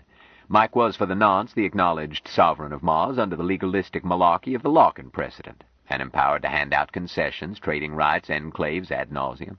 He must either do these things and be subjected to pressures even worse than those attendant on great wealth, or he must abdicate and allow his Larkin rights to devolve on those men now on Mars, i.e., to Douglas. Jubal looked pained. I detested both alternatives. Gentlemen, I could not permit my client to be trapped into such a farce. The Larkin decision itself had to be nullified with respect to Mars, without giving the High Court a chance to rule. Jubal grinned. So I lied myself blue in the face to create a theory. Sovereign honors had been rendered Mike, the world had seen it. But sovereign honors may be rendered to a sovereign's alter ego, his ambassador. So I asserted that Mike was no cardboard king under a precedent not in point, but the ambassador of the great Martian nation. Jubal shrugged. Sheer bluff. But I was staking my bluff on my belief that others, Douglas and Kung, would be no more certain of the facts than was I. Jubal looked around. I risked that bluff because you three were with us, Mike's water brethren. If you did not challenge me, then Mike must be accepted as Martian ambassador. And the Larkin decision was dead. I hope so, Captain Van Tromp said soberly. But I did not take your statements as lies, Jubal. Eh? I was spinning fancy words, extemporizing. No matter. I think you told the truth. The skipper of the Champion hesitated. Except that I would not call Mike an ambassador. An invasion force is probably closer. Caxton's jaw dropped. Harshaw answered. In what way, sir? Van Tromp said. I'll amend that. I think he's a scout, reconnoitering for his Martian masters. Don't mistake me, I'm as fond of the boy as you are. But there's no reason for him to be loyal to us. To Earth, I mean. The captain frowned. Everybody assumes that a man found on Mars would jump at the chance to go home. But it wasn't that way. Eh, Sven? Mike hated the idea, agreed Nelson. We couldn't get close to him. He was afraid. Then the Martians told him to go with us. And he behaved like a soldier, carrying out orders that scared him silly. Just a moment, Caxton protested. Captain, Mars invade us? Mars? Wouldn't that be like us attacking Jupiter? We have 2.5 times the surface gravity that Mars has. Jupiter has 2.5 times ours. Analogous differences on pressure, temperature, atmosphere, and so forth. We couldn't live on Jupiter, and I don't see how Martians could stand our conditions. Isn't that true? Close enough, admitted Van Tromp. Why should we attack Jupiter? Or Mars attack us? Ben, have you seen the proposals for a beachhead on Jupiter? Nothing has gone beyond the dream stage. It isn't practical. Spaceflight wasn't practical a few years ago. Engineers calculate that by using all we've learned from ocean exploration, plus equipping men with powered suits, it is possible to tackle Jupiter. Don't think that Martians are less clever than we are. You should see their cities. Said Caxton. Okay. I still don't see why they would bother. Captain. Yes, Jubal. I see another objection. You know the classification of cultures into Apollonian and Dionysian? I know in general. Well, it seems to me that even Zuni culture would be called Dionysian on Mars. You've been there. But I've been talking with Mike. That boy was raised in an Apollonian culture. Such cultures are not aggressive. I wouldn't count on it. Mahmoud said suddenly. Skipper, there's evidence to support Jubal. You can analyze a culture from its language, and there isn't any Martian word for war. At least I don't think there is. Nor for weapon, nor fighting. If a word isn't in a language, then its culture never has the referent. Oh, twaddle, Stinky. Animals fight, ants conduct wars. Do they have words for it? They would have, Mahmoud insisted. In any verbalizing race, a verbalizing race has words for every concept and creates new ones or new definitions whenever a new concept evolves. A nervous system able to verbalize cannot avoid verbalizing. If the Martians know what war is, they have a word for it. There's a way to settle it, Jubal suggested. Call in Mike. Just a moment, Van Tromp objected. I learned years ago never to argue with a specialist, but I also learned that history is a long list of specialists who were dead wrong. Sorry, Stinky. You're right, Captain. Only I'm not wrong this time. All Mike can settle is whether he knows a certain word, which might be like asking a 2-year-old to define calculus. Let's stick to facts. Sven? About Agnew? Nelson answered. It's up to you, Captain. Well, this is among Water Brothers, gentlemen. Lieutenant Agnew was our junior medical officer. Brilliant, Sven tells me. But he couldn't stand Martians. I'd given orders against going armed once it appeared that Martians were peaceful. Agnew disobeyed me. At least we were never able to find his sidearm, and the men who saw him alive said that he was wearing it. But all my log shows is missing and presumed dead. 2 crewmen saw Agnew go into a passage between 2 large rocks. Then they saw a Martian enter the same way, whereupon they hurried, as Dr. Agnew's peculiarity was well known. Both heard a shot. One says that he reached this opening in time to glimpse Agnew past the Martian, and then he didn't see Agnew. The second man says that when he got there, the Martian was just exiting, sailed on past, and went his way. With the Martian out of the way, they could see the space between the rocks. And it was a dead end. Empty. That's all, gentlemen. Agnew might have jumped that rock wall under Mars' low gravity and the impetus of fear, but I could not, and I tried. And to mention that these crewmen were wearing breathing gear, have to on Mars, and hypoxia makes a man's senses unreliable. I don't know that the first crewman was drunk through oxygen shortage. I mention it because it is easier to believe than what he reported, which is that Agnew vanished in the blink of an eye. I suggested that he had suffered hypoxia and ordered him to check his breather gear. I thought Agnew would show up, and I was looking forward to chewing him out for going armed. But we never found him. My misgivings about Martians date to that incident. They never again seemed to be just big, gentle, harmless, rather comical creatures, even though we never had trouble, and they always gave us anything we wanted. Once Stinky figured out how to ask for it. I played down the incident. Can't let men panic when you're 100 million miles from home. I couldn't play down the fact that Dr. Agnew was missing. The ship's company searched for him. But I squelched any suggestion of anything mysterious. Agnew got lost among those rocks, died when his oxygen ran out, was buried under sand drift. I used it to clamp down on always traveling in company, staying in radio contact, checking breather gear. I did not tell that crewman to keep his mouth shut. I simply hinted that his story was ridiculous, since his mate did not confirm it. I think the official version prevailed. Mahmoud said slowly, Captain, this is the first I've heard that there was any mystery. And I prefer your official version.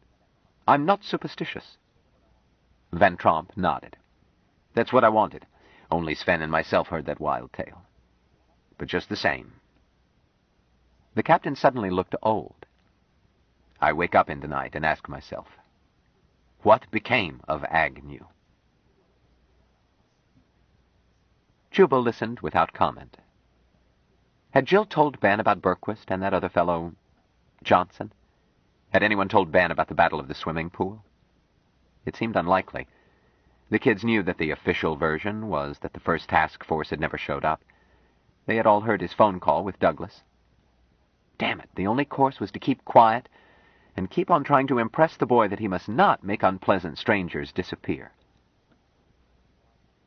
Jubal was saved from further soul-searching by Anne's arrival. Boss, Mr. Bradley is at the door, the one who called himself Senior Executive Assistant to the Secretary General. You didn't let him in? No, we talked through the speakie. He says he has papers to deliver to you and that he will wait for an answer. Haven't passed them through the flap. This is still the Martian embassy. Just let him stand outside? And I know you were gently reared. But this is a situation in which rudeness pays off. We don't give an inch until we get what we want. Yes, boss. The package was bulky with copies. There was only one document. Jubal called in everyone and passed them around. I'm offering 1 lollipop for each loophole, booby-trap, or ambiguity. Presently, Jubal broke the silence. He's an honest politician. He stays bought. Looks that way, admitted Caxton. Anybody? No one claimed a prize. Douglas had merely implemented the agreement. Okay, said Jubal. Everybody witness every copy. Get your seal, Miriam. Hell, let Bradley in and have him witness, too, then give him a drink. Duke, tell the desk we're checking out. Call Greyhound and get our go-buggy. Sven, Skipper, Stinky, we're leaving the way Lot left Sodom. Why don't you come up in the country and relax? Plenty of beds, home cooking, no worries. The married men asked for rain checks. Dr. Mahmoud accepted. The signing took rather long because Mike enjoyed signing his name, drawing each letter with artistic satisfaction. The remains of the picnic had been loaded by the time all copies were signed and sealed, and the hotel bill had arrived. Jubal glanced at the fat total, wrote on it, "Approved for payment. J. Harshaw for V.M. Smith," and handed it to Bradley. This is your boss's worry. Bradley blinked. "Sir?" Oh, Mr. Douglas will doubtless turn it over to the chief of protocol. I'm rather green about these things. Bradley accepted the bill. "Yes," he said slowly. "LaRue will voucher it. I'll give it to him." Thank you, Mr. Bradley, for everything.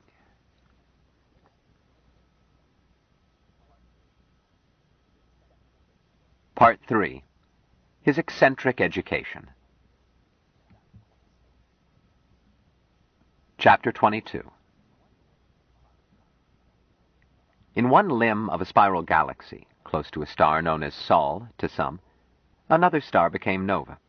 Its glory would be seen on Mars in 3 replenished, 729 years, or 1,370 Terran years. The old ones noted it as useful shortly for instruction of the young, while never ceasing the exciting discussion of aesthetic problems concerning the new epic woven around the death of the 5th planet. The departure of the champion they noted without comment.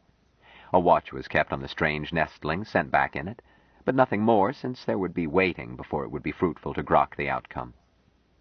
The humans left on Mars struggled with environment lethal to naked humans, but less difficult than that in the free state of Antarctica. One discorporated through an illness sometimes called homesickness. The old ones cherished the wounded spirit and sent it where it belonged for further healing. Aside from that, Martians left Terrans alone. On Earth, the exploding star was not noticed, human astronomers then being limited by speed of light. The man from Mars was briefly in the news. The Federation Senate Minority Leader called for a bold new approach to problems of population and malnutrition in Southeast Asia, starting with increasing grants and aid to families with more than 5 children. Mrs. Percy B.S. Suchek sued the Los Angeles City County Supervisors over the death of her pet poodle Piddle, which had taken place during a 5-day stationary inversion. Cynthia Duchess announced that she was going to have the perfect baby by a scientifically selected donor and an equally perfect host mother, as soon as experts completed calculating the instant for conception to ensure that the wonder child would be equally a genius in music, art, and statesmanship, and that she would, with the aid of hormonal treatments, nurse the child herself. She gave an interview on the psychological benefits of natural feeding and insisted, that the press take pictures to prove that she was endowed for this. Supreme Bishop Digby denounced her as the harlot of Babylon and forbade any fosterite to accept the commission, either as donor or host mother. Alice Douglas was quoted, "While I do not know Miss Duchess, one cannot help but admire her. Her brave example should be an inspiration to mothers everywhere." Jubal Harshaw saw one of her pictures in a magazine. He posted it in the kitchen, then noted that it did not stay up long, which made him chuckle. He did not have many chuckles that week. The world was too much with him. The press ceased bothering Mike when the story was over, but thousands of people did not forget Mike. Douglas tried to ensure Mike's privacy. SS troopers patrolled Harshaw's fence, and an SS car circled overhead and challenged any car that tried to land. Harshaw resented needing guards. The telephone Jubal routed through an answering service, to which was given a short list from whom Harshaw would accept calls, and kept the house instrument on refuse and record most of the time. But mail always comes through. Harshaw told Jill that Mike had to grow up. He could start by handling his mail. She could help him. But don't bother me. I have enough screwball mail. Jubal could not make it stick. There was too much, and Jill did not know how. Just sorting was a headache. Jubal called the local postmaster, which got no results, then called Bradley, which caused a suggestion to trickle down. Thereafter, Mike's mail arrived sacked as first, second, third, and fourth class, with mail for everyone else in another sack. Second and third class was used to insulate a root cellar. Once the cellar was over-insulated, Jubal told Duke to use such mail to check erosion in gullies. Fourth-class mail was a problem. One package exploded in the village post office, blowing down several years of wanted announcements and one "Use Next Window" sign. By luck, the postmaster was out for coffee, and his assistant, an elderly lady with weak kidneys, was in the washroom. Jubal considered having parcels processed by bomb specialists. This turned out not to be necessary. Mike could spot a wrongness about a package without opening it. Thereafter, fourth-class mail was left at the gate. Mike pried through it from a distance, caused to disappear any harmful parcel. Larry trucked the remainder to the house. Mike loved opening packages, although the plunder might not interest him. Anything nobody wanted wound up in a gully. This included gifts of food, as Jubal was not certain that Mike's nose for wrongness extended to poisons. Mike had drunk a poisonous solution used for photography, which Duke had left in the refrigerator. Mike said mildly that the iced tea had a flavor he was not sure he liked.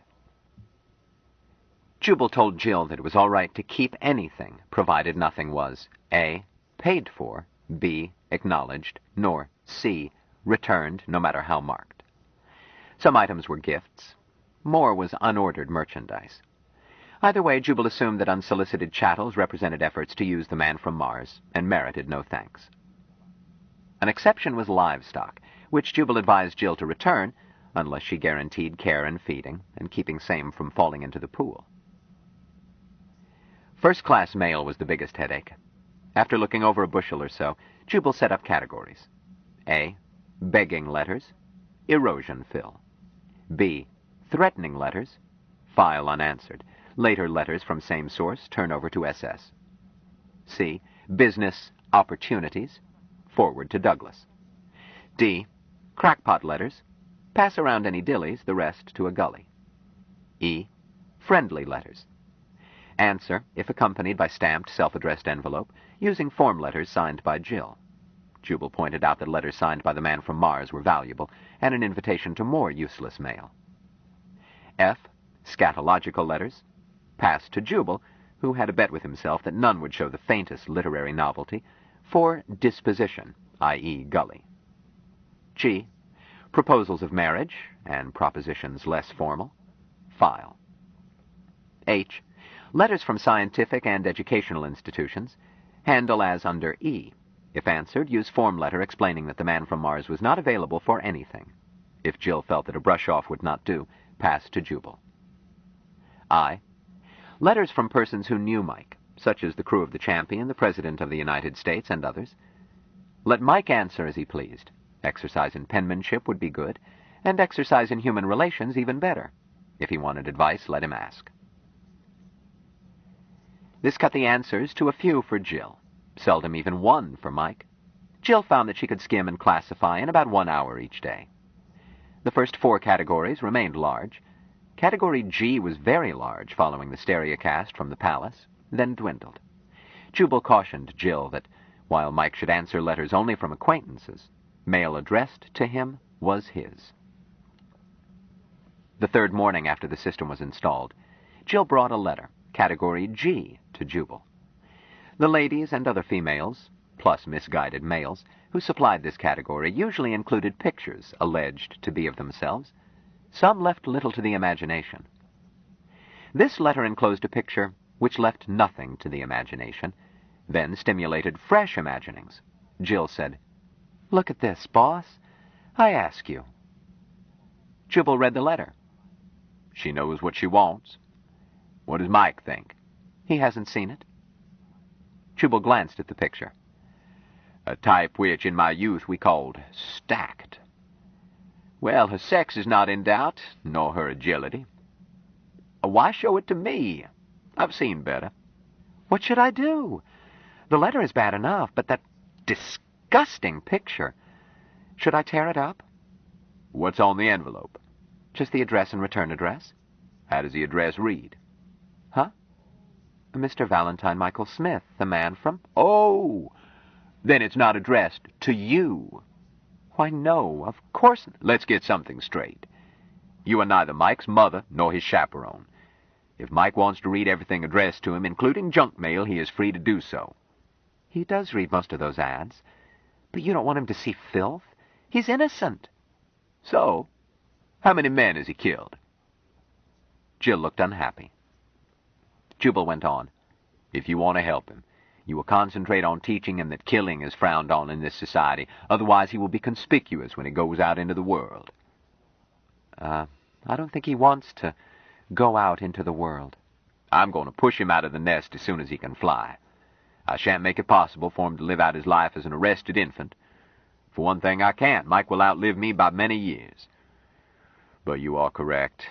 Mike is innocent. Nurse, have you seen that sterile laboratory at Notre Dame? I've read about it. Healthiest animals in the world. But they can't leave the laboratory. Child, Mike has got to get acquainted with filth and get immunized. Someday he'll meet the gal who wrote this or her spiritual sisters. He'll meet her by the hundreds. Shucks, with his notoriety and looks, he could spend his life skipping from one bed to another. You can't stop it, I can't stop it. It's up to Mike. Furthermore, I wouldn't want to stop it. Although it's a silly way to spend one's life. The same exercises over and over again, I mean. What do you think? Jill blushed. Maybe you don't find them monotonous, none of my business either way. But if you don't want Mike's feet kicked out from under him by the first 500 women who get him alone, then don't interrupt his mail. Letters like that may put him on guard. Just pass it along in the stack, answer his questions, and try not to blush. Boss, you're infuriating when you're logical. A most uncouth way to argue. I'm going to tear up that picture after Mike has seen it. Oh, don't do that. What?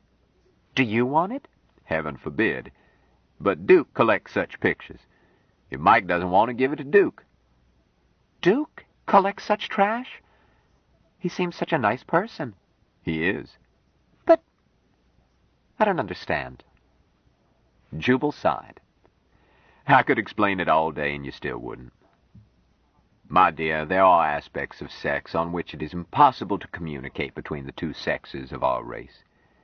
They are sometimes grokked by intuition across the gulf that separates us, by exceptionally gifted individuals. But words are useless. Just believe me, Duke is a perfect knight, and he will like that picture. I won't hand it to Duke myself. He might get ideas. Sissy. Anything startling in the mail? No. The usual crop who want Mike to endorse things or peddle official man from Mars junk. One character asked for a 5-year royalty-free monopoly, and wants Mike to finance it, too. I admire a wholehearted thief. Tell him that Mike needs tax losses, so how much guarantee would he like? Are you serious, boss? No, the Garniff would show up, with his family. But you've given me an idea for a story. Front. Mike was interested in the disgusting picture.